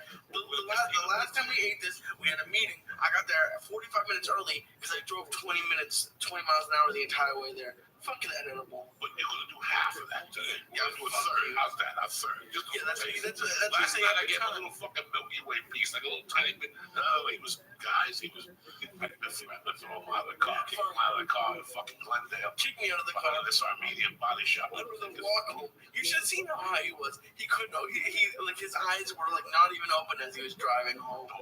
He fucking got on stage and it was fucking hilarious. But the highest I've ever seen him, and he was rubbing my head. I said, "Well, I'm going away some tea. These people that come out to the road and be the church. What's happening now, people? They expect a certain fucking type of behavior. Okay, they can fucking go all out. Half the people in that room were on edibles. That's why they went for the fucking ride last night. You're the only mook that was sitting there like a fucking orphan in the back of the bus. We're on that edible. Opening this up, it's the body of Christ. Yeah, I'm Jewish. And I'm gonna give you a little piece that's even more fucking right. You think there's a Jew in America that would turn down? You know, if I went to Israel right now and I said I got a 2-strength edible, they'd stop it. No, they haven't worked with you for 2 years and even have been given an edible by you that made them puke. Bro, you puke that fucking morning because you don't put nothing in your breakfast. Your tummy, I tell you, I go put something in your fucking tummy, like Captain Crunch or something. I don't give a fuck what it is, because everybody eats this shit fucking straight with Coca-Cola and water, like Papillon on the fucking island. You can't do that shit. You gotta prepare yourself. You gotta eat a fruit, maybe a little fucking no cheese, because the cheese holds down to the fucking edible. Oh, great. I ate pounds of cheese this morning, man. Well, perfect. Fucking eat an edible. I'm making a beautiful day to be alive. Also, I got a couple emails about us doing a podcast on Monday. Listen, when there's a tragedy or a bad situation, what do you want to do? Sit around and fucking talk about like ABC News and make you feel worse about it and make you feel where you're at? My job, Lee's job, our job is to have a fucking good time. It's very tough to have a good time under a tragedy or some situation, but you try. Just because somebody dies in your family, whatever, don't mean you stop dying. Number two, people make comments to me about, Joey, how can you say that, when you go out, listen, one thing about me is I know how fast your life can change. Your life, Lee, can change in a matter of fucking seconds. You could be at a bar having a beer, and the guy next to you pulls a fucking gun out. It's that fucking easy. Next thing you know, you got shot in the fucking leg, and you can't walk for a fucking year because you had a stupid fucking bar. I seen it happen. Yeah. When I was 15, I had the world by the balls. I mean, I still got the motherfucking world by the balls at 50. But when you're 15, buy a little fucking protein fart there for the masses. I threw the chair away. Ooh, that's a good one because it came right out and bounced off the chair and came right in between the microphone. Right now, smell your speakers. You can probably smell it's coming through. What was I talking about? About stuff. Life changes, man. Life fucking changes in a minute. Within a fucking minute. Within a minute. That's why you gotta hug people. That's why you gotta be nice to people, because you never know when they're gonna get a car, get on the fucking 101 and get hit by a fucking truck. And I don't mean that in a bad way. It can happen. It can happen. I was right there when I came home from my mother down on the fucking floor. And your life changes forever. So please excuse my comments. What I was saying was every time I go to a big event, you gotta sit there and go to yourself, is somebody in here gonna pick up and fucking get a gun and shoot us? Or is somebody gonna put a fucking bomb up? And it's like you always think that's not gonna happen to me. Yeah, because in the back of our minds when we go out, and that's a positive way to fucking think. I think the same way. But the reality of it is it could happen to you. And then today it can happen to you in a fucking supermarket. Yeah. There's times I go to a fucking supermarket, I look at the price of fucking shrimp or something like that. I'm about to shoot some fucking body, you know what I'm saying? I look at the price of the shit they're banning you out for, plane tickets. It's a no-end situation. And for some people, it just gets too. It's like that movie with Michael Douglas when he lost it and he hit the people with the bat, remember years ago? The one about L.A. You never seen that movie? He was stuck in L.A. traffic and he just left his car on the 10. And on the way home, they tried to mug him, but he beats up the drug dealer. It's called, who the fuck knows? Breaking Loose or fucking Losing It or something like that. What the fuck do you watch? What do you fucking watch all your life? I bad fucking movies. Well, for the first fucking 15 years of it, yeah. No, not everyone can go see the fucking Godfather when you're 10 and then do a hit of THC. What's the difference? What the fuck you been? What's Michael Douglas's movie? I'm looking for it. The one, it's 94, 93, 92. Is it Falling Down? Falling fucking down, where he lives in L.A. and He's a nerdy fucking dude. He snaps because it's true. People can fucking snap anywhere. And they can get pushed over the edge at the library. They get pushed over the edge at Ralph's. They get pushed. Who the fucking thought the Boston Marathon? Who the fucking thought? No, nobody. So people, just keep your eyes out. Know that everything can change. Just be the best that you fucking be. That's fucking it. Plain and simple. That's what I meant to say. Sometimes I'm high. Where's that fucking edible link? I don't know. You fucking have it. Jesus Christ. But no, it's been crazy. So a crazy weekend. My heart goes out to the people in Boston. They're tougher than this. And they all know, this motherfucker, the people that are doing this, whatever. Life goes on, man. There's always a bad fucking bunch of fucking douchebags involved. And this is what happens. Sneaky motherfuckers for the love of what? To kill an 8-year-old boy. I mean, what the fuck are we going down to? But you just have to be alert. Love your people every day, because everything can change in a drop of a fucking hat. That's what I'm talking about. Wait, what the fuck are we talking about here? A little back to the hotel. I want to see you wiggle. I want to see you do something, you cocksucker. Get up, bitches. April 17th. If you're in Miami, we're coming down Friday fucking night.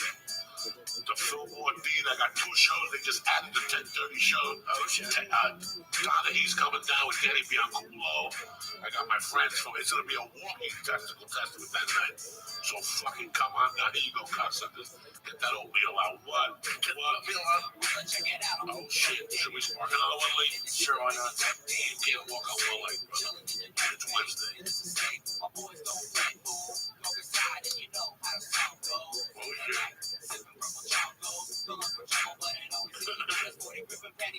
You want to know this later? Sure, why not? It's tremendous. I took Lee to the weed store before the fucking show last night. Went over. Which one did we go to last night? NOCC. NoHo Organic. Tremendous. They got the NoHo PR. Fucking amazing, guys. Fucking amazing. Go to NoHo Organic. Sign up there. They got half aids for $20 fucking. Half aids for $20 fucking. NoHo Organic. Divine Wellness on Lancashire. You can't go fucking wrong. You people, where do you get your edibles from? For NoHo Organic, I get these for $10 a piece. At NoHo Organic, and they're double strength. At Divine Wellness, they got the 4 fucking strength. The ones that help you see Jesus or Satan. Whichever one you fucking buy. If you buy the black one, you see Satan. If you buy the white one, you see Jesus. Oh, you gave me the black one last time, didn't you? Fuck yeah. Fuck about that's why you see the devil. And guess what, bitch? You're gonna see the devil again today if you're gonna go to Las Vegas anyway. No more job in Las Vegas. Anyway, what the fuck you get me talking about? Well, you walked out of there like it was like in a grocery bag, like normal people get from the fucking like get from food. You had like 18 things in there. You're like, did this guy give me my 18? Oh, yeah, give me my 18. I go in there, I get $30, $40. They give me 25 fucking things. They give me 2 joints, a couple edibles, a chocolate bar. These people, good people. Jay, the guy that runs that place, got another one in Woodland Hills. They're fucking good people. I build a bond with my fucking, at the reefer stores. I go, there's a lot of mutts out there. They got no loyalty. And they go to all these places looking for a free pipe. Hopefully give you an extra tent. I'd rather build a fucking relationship with the guy and have no beefs. I got a great relationship. How fast was I in? 30 seconds. 30 seconds. They see me fucking in the light and they just start putting the best shit in their shovel. I fucking eat them. I was just laughing because you have the most regimented schedule I've ever seen. Every day you go, it's weed store, comedy club, 7-Eleven for hot chocolate, and a fucking e-cigarette, and you're back home. Like, I don't fuck around. Listen, it's so funny. I was thinking about Anthony Hopkins. What's that guy's name? Anthony Robbins. You ever go to an Anthony Robbins seminar? No.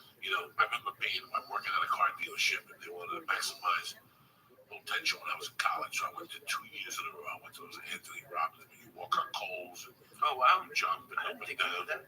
I didn't do it, though. I didn't do it. He didn't pay me to do it. So I went for a few days and I smoked some pot. He went down there and talked to the people. And he learned some positive things. And I thought it was all bullshit, but he had a couple things that he did. It really, really, I understand. But me, I don't believe in self-help books or self-help gurus. We live in the times of iPhone. I fucking know the answer to how I can get better. We just don't want to accept it. You know what I'm saying? So I used to go to all. You didn't know that, Lee? You didn't know I was one of those fucking nerds? You never said that. Yeah, I wanted to be. Everybody's looking to get better, the better fucking selves, especially when you're 21, 22. That was right before them. In fact, I went to the last Anthony Robbins. I kidnapped Bella the month after we Jesus, so he put me on point to kidnap fucking Val. That's what I look at it. If I could have gone to court and said Anthony Robbins made me do it, but I got more balls than that because I claim responsibility. Let's get it in the fucking air before. I don't like coming on this podcast, especially in the morning. Fly it up in a weird way. The reason why I do the fucking podcast with Lee is to play some music and get high and talk about the goodness of the fucking day and how you're going to go out there and make it happen for yourself. I'm serious. You know, me and Lee do it. Like Lee just said, as unregimented as stoned I am to the fucking T. I have a notebook in my house. And every morning before I leave, I open that notebook and it breaks the day down to me. So if you call me and you really say to me, where are you? Where are you going to be at 12:38 today? Once I look at that notebook, I can tell you that morning, that day.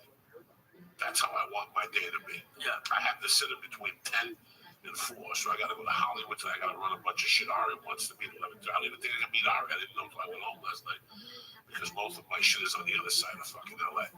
If you don't have your day planned, you're in no fucking danger moving ahead. You got to have your day fucking planned. But to get something out of the way, how the fuck is it? A lot of things happened last week. One of the things that happened was I got mad at a particular fucking podcast. A lot of people asking me what happened, what we did with that fucking woman. I'm not going to give them any light. I'm not going to give people any fucking light on this thing. And that's why I hate starting a podcast off. But you guys are loyal listeners, and I owe you a fucking apology for tweeting that way. And I also owe you an apology because I didn't want you to see that side of me. What happens in my life is this, okay? There's two things you gotta do in your life if you want to get a fucking head. This ain't me preaching. I'm just telling you because I went through everything. I read every fucking self-help book. I went to Anthony Robbins. I made my confirmation at 28. Did you know that, Lee? No. I had more fucking problems than anybody, so I know what it's like. And the one thing that made my life so much smoother by 80%, Lee, was claiming responsibility for my actions. Yeah. And not being such a pussy about my actions, i.e., I didn't do it. I don't do nothing. Okay? When the cops come, that's what I tell the cops. When a good friend like Lee comes up to me, or a person that's striving for you, and you try to fucking chuck and jive around them, people will never trust you. No. I have a weird thing with people. You chuck and jive around me. You want to chuck and jive around me, that's great. But when it comes to business, we cannot do it. I agreed to do a podcast. Lee and I showed up. We did the podcast. The podcast went out. It was a very good podcast. Part of it is I was high to the fucking gills with Lee. I got sizzled here with Lee. That's why the podcast was real. Everything I fucking talk about these things is real. And I want people to understand the mind frame when you live in LA. It's not, we're at the fucking bar drinking with my friends. No. You gotta give people an illusion of that. You're doing comedy, you're writing jokes, you're doing all this shit, you know?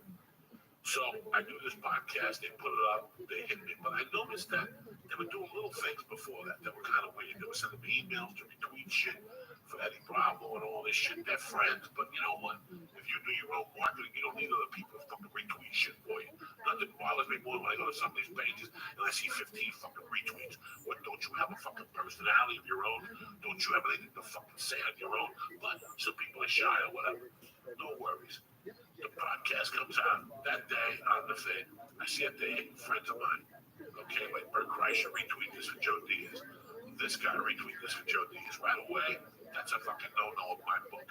Okay, do your own marketing. Then they started going to people that I'm not cool with. Like, I'm not cool with them. Why would you go to them and say retweet this for fucking Joe Diaz without fucking asking me? So what do? I see that they're doing it under 2 different Twitter handles. So I contact that fucking cunt that runs the podcast. He contacts me back with this distant email that it's his interns that did it, that he's sorry. I go out that night, I come back, they got a different Twitter account doing it in a different way. Mentioning the guy's name. Hey, you did great on this podcast. Like, they don't know that I don't know what a new fucking fake Twitter account looks like. Like, they think I just fell off the fucking boat. I go to bed, I don't do nothing. He sent him an email, hey, guy, I come here to do the podcast Wednesday morning. As I'm doing the fucking podcast, I'm looking at the feed, and he's going to people that I know, asking them to be guests on my show. That is why I got angry. You don't do that to people. He was going out to Jim Norton and people like that I'm not even that cool with. I just know do comedy, hello and goodbye. So you cannot do that to people. Instead of this guy sending me an email going, bro, I'm sorry, I'm looking for guests, he keeps telling me it's his fucking interns. That's what I got pissed off about. Because claim responsibility. Even till today, he put up a YouTube video on Monday saying that it was his fucking interns. That guy, you never want to do business with a guy like that cannot claim responsibility. That is a pussy. That's the type of guy that'll leave you in a fucking lurch. He's never gotten back to me. And all he had to do was write me an email and say, dog, I fucked up. I really want the podcast. Now, what does he get? He has nothing. Can't contact Roby, can't contact me, can't contact anybody in our fucking circle. They're supposed to be putting up somebody from That's One podcast next week. That's going down too. Then they tried to be fucking cute and set up 2 more accounts and asked me yesterday to put it back up. Like, this guy has no fucking idea that as soon as he fucking contacted me, as soon as his beef was going down, I got 30 people that listened to that podcast that told me the guy was a puke that got rid of his fucking partner. Then I got a call from an attorney. I got a tweet from an attorney that said all they need is the fucking word to terrorize them. Then I got fucking tweets from gangsters in London that said to get their fucking address and then break their fucking legs. So if you're listening or if you're watching, if you're friends with these cunts, explain to them they can get it from every fucking direction. And the reason why I haven't gone after them in a real fuck, because I'm a fucking old school gangster. I'll shut them down Twitter way. I'll shut them down Spot. I know fucking, all I gotta do is make 2 fucking phone calls with money on YouTube, and he'll do whatever the fuck he wants for us. I just don't ask him because I don't want to fucking impose on him. But you understand me? Why fuck around? Why fuck around with people that could help you or just be fucking really goofy, especially after I say something to you? Yeah. That's when it shuts down. Once I say something to you and I look at you like a man, that's when you go, oh, I get who I'm dealing with here. I'll act like a fucking man. No. 6 days later, this fucking cunt of a fag of a man, because he's weak, still puts out a YouTube video that's his fucking interns. This is the guy we're dealing with. That dirty little motherfucker, this little cunty fucking girl, that's who we're fucking dealing with here. So, if you know somebody like that in your life, or if you have that quality, that you can't assume responsibility, look somebody in the face and go, hey, guess what, bro? I'm a fucking sinner. I fucked up. Shoot yourself. Because it ain't gonna get no better for you, trust me. At 28, I ended up in fucking prison. If I didn't claim responsibility for my actions, I wouldn't be here in front of you right now. Because we'd stand up. You gotta claim responsibility eventually. If not, they'll fucking eat you up. Yeah, didn't you say the judge wasn't going to give you as much time, but you didn't claim responsibility? Yeah. So that's not only a situation, like especially at work or at school, if you don't, like, let's say you don't turn in like a paper or something. If you just say, oh, like you're trying to make excuses, but if you just say like, listen, I was late, or at work you messed up, there's not really anything anyone can say after that when you just say sorry. So like it doesn't have to even be for this podcast. If you just take responsibility, people really can't say shit after that. It's ruined me. It's ruined my relationship with people, especially at like 33. Once somebody can't say to me, I can't deal with it. Yeah. Listen, let me tell you how fucking perverse and disgusting I am. Whenever somebody does something bad, I claim responsibility. That's the type of guy I am. In the back of my mind, because do you understand me? Because that's where I came from. For a while, everything that happened was me. And I would always deny, oh, there was always a reason. There's always a reason about it. Listen, man, our parents aren't watching. You're not going to get beat up no more. Nobody's going to smack you in the fucking mouth. Nobody's going to punch you. Nobody's going to do nothing to you. Just come to it. But this isn't about coming to grips with people. This is about coming to grips with yourself. And being honest with yourself. You know how many times I got on stage and I'm like, hey, that wasn't one of my good sets of you. Like, no, I know I was there. If I don't put that belief in myself, I'm never going to move forward. This isn't even about the people around you. It all starts with the belief in yourself. And to be honest with yourself and go, you know what? I got to go on stage. I got to do these things more. I got to go to the gym more. I got to be nicer to my wife. I got to do all these things when that catches you. And that's claiming responsibility. And that's all I ever wanted from anybody. I don't want money.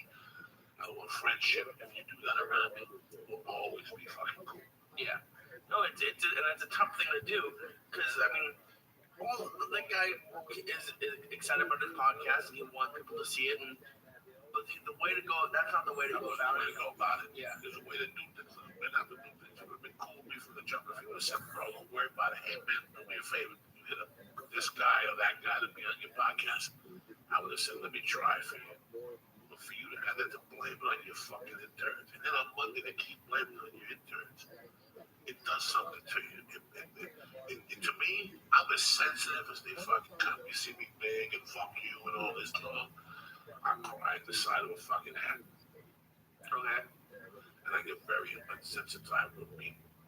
My demented mind, I think you're fucking with me. Okay? I think you're fucking with me. In what way? Let's break it out in the fucking open. When you came to me about a year ago and you said, dog, when you put a podcast on Fridays, it goes nowhere. Start releasing them on Thursday. You were talking about me and Felicia beating the beast. Yeah. I told Felicia that 50 times. And she could release the thing on Saturdays. So in the back of my mind, you're fucking with me. You're fucking with me. That's what you're doing to me. You're really like trying to make a fucking jerk off out of me. That's what you're fucking trying to do to me. After we've had this conversation 10 fucking times that nothing comes out on Friday. So if you're gonna release the podcast Thursday, whatever. I don't give a fuck. You release it, whatever, 50 fucking times on Thursday night. Do not release it after Friday because people don't download it. Saturday at 6 o'clock. I would get a link that she just released it. So in my mind, you're fucking with me. I can't say nothing to nobody because right away you're being that. You understand me? Yeah. And that's the biggest thing why we've worked together for so long, because both of us will do it when we say when we're gonna do it. Do it, done. Do it. Get it. When you gotta do something, do it. Get it over. You sitting around contemplating, like I do something in the morning, doing this time, I'm fucking wiped out. You know, last night, my biggest apologies to everybody. I didn't stick around last night. After Rogan said I couldn't stick around. I'll tell you what happens on fucking Tuesdays later. Go vacuum, they do the copy. They do the whole fucking thing. Yeah. You know, I drink a ton of water. Not only that, I went to the Y yesterday. I go do comedy. I get home. Like we're talking about, our goal as comics is to drive to stay up. Yeah. Even if I'm fucking home. Even if I'm at home at 11:15, my job is to spark a joint, get a cup of coffee going, and try to stay up till 3 or 4 beats. A genius writing jokes about Copernicus, make him believe him something special, which I'm fucking not. And I can't do it. I'm an old fucking man. I'm 50. I gotta be a fucking bed. I gotta get 6 hours. If I don't get 6 hours before I come see you cocksuckers on Mondays and Wednesdays, this shit don't work. I'm a fucking half of, or I'll give you a great show, and then I gotta go home and take a nap and sleep on my business hours, which I want to be alert for. I want to be writing. I want to be something, cohesive, whatever the fucking word is. So I suffer somewhere. I used to go to a special room on Tuesday nights, and they put me on blast. I get home at 11, fucking 10 to 12. You get home after doing stand-up at 10 to 12. That means you're going to bed at fucking what? That means you're done. I gotta get up at 4:45 to come over here and see. Yeah. I'm not gonna, you know what I'm saying? Yeah, I'll get away with it. I'm not gonna say, dog, I used to get away on no sleep. I do a half a rock, a fucking blow, and I wouldn't sleep and come down here. Well, what's the fucking difference, you know? Yeah. But then somewhere along the line, your day suffers. You're not gonna give your full attention to something. You know, I may have a show tonight. I might want to go to kickboxing. That'll be ruined because I didn't sleep at night. So that's why I leave. I try to get that 6-7 hours. I'm fucking prepared for you cocksuckers today. If not, we got fucking nothing, you know what I'm saying? We got nothing, cocksucker. I got it. What's up, baby boy?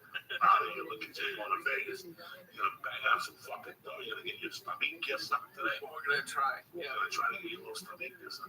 Fuck yeah. All right, let's eat this up. Fuck you. And we'll go something. Little cheap. I don't care what you say. Go play. You can do whatever you want. Fuck that edible. What? You can do what? I said, fuck that edible. Listen, I'll fucking tie you up and drop you over to 170. And we got to call. Oh, shit. What's happening, beautiful? Hey, how you doing? How are you, my friend? This is my man DC in the house. Yeah, how you doing? How are you, friend? Good. I don't know what's happening. I don't know, because I have 9:34. I actually got to call a little earlier, you know? Nah, you're cool, man. I'm happy that you're not busy over there today. No, with this thing with my mom, I kind of taking a day here and there now. Just to kind of get my head together, you know? I hear you. On the phone is, I don't even know what to call you, Danny, because I didn't speak to you really till a couple of weeks ago. Is a fucking idol of mine, Danny Calandrillo. I'm serious. I really thought about how to describe you, and I'll just start with we have a big sports audience here. And Danny played for Seton Hall. He played for the high school I attended, North Bergen High. He went on to Seton Hall. He was the Big East Player of the Year, led the nation in scoring, got drafted, whatever. But we're here. And Danny, you're just a great story, man. Thanks. I appreciate it. When I was in the 7th grade, I got left back and I got put in the Rhodes class, not John's, Joe's. And I became a basketball nut, and I knew about you, but I didn't know exactly. And I used to go watch you. And, at one point, basketball was my savior, and you were my savior. I'd go watch you practice, then I'd go try to move down at 38th Street Court or whatever. Danny, people talk all this shit. I'm really sorry. Danny lost his mother last week. So, Danny, I'm really happy that you got to even call. God bless her. You came from a family with 13 kids. You came from North Bergen over by 80th Street there. How did you get so good at basketball? Growing up where we grew up, there was no one. I was in a 4-story walk-up like everybody, and it was just outside. Nothing. Everything was created outside. There was nothing for you to do inside, a railroad apartment. So I think most of the guys I grew up with were just consistently outside. Playing basketball, playing sports, go home, eat.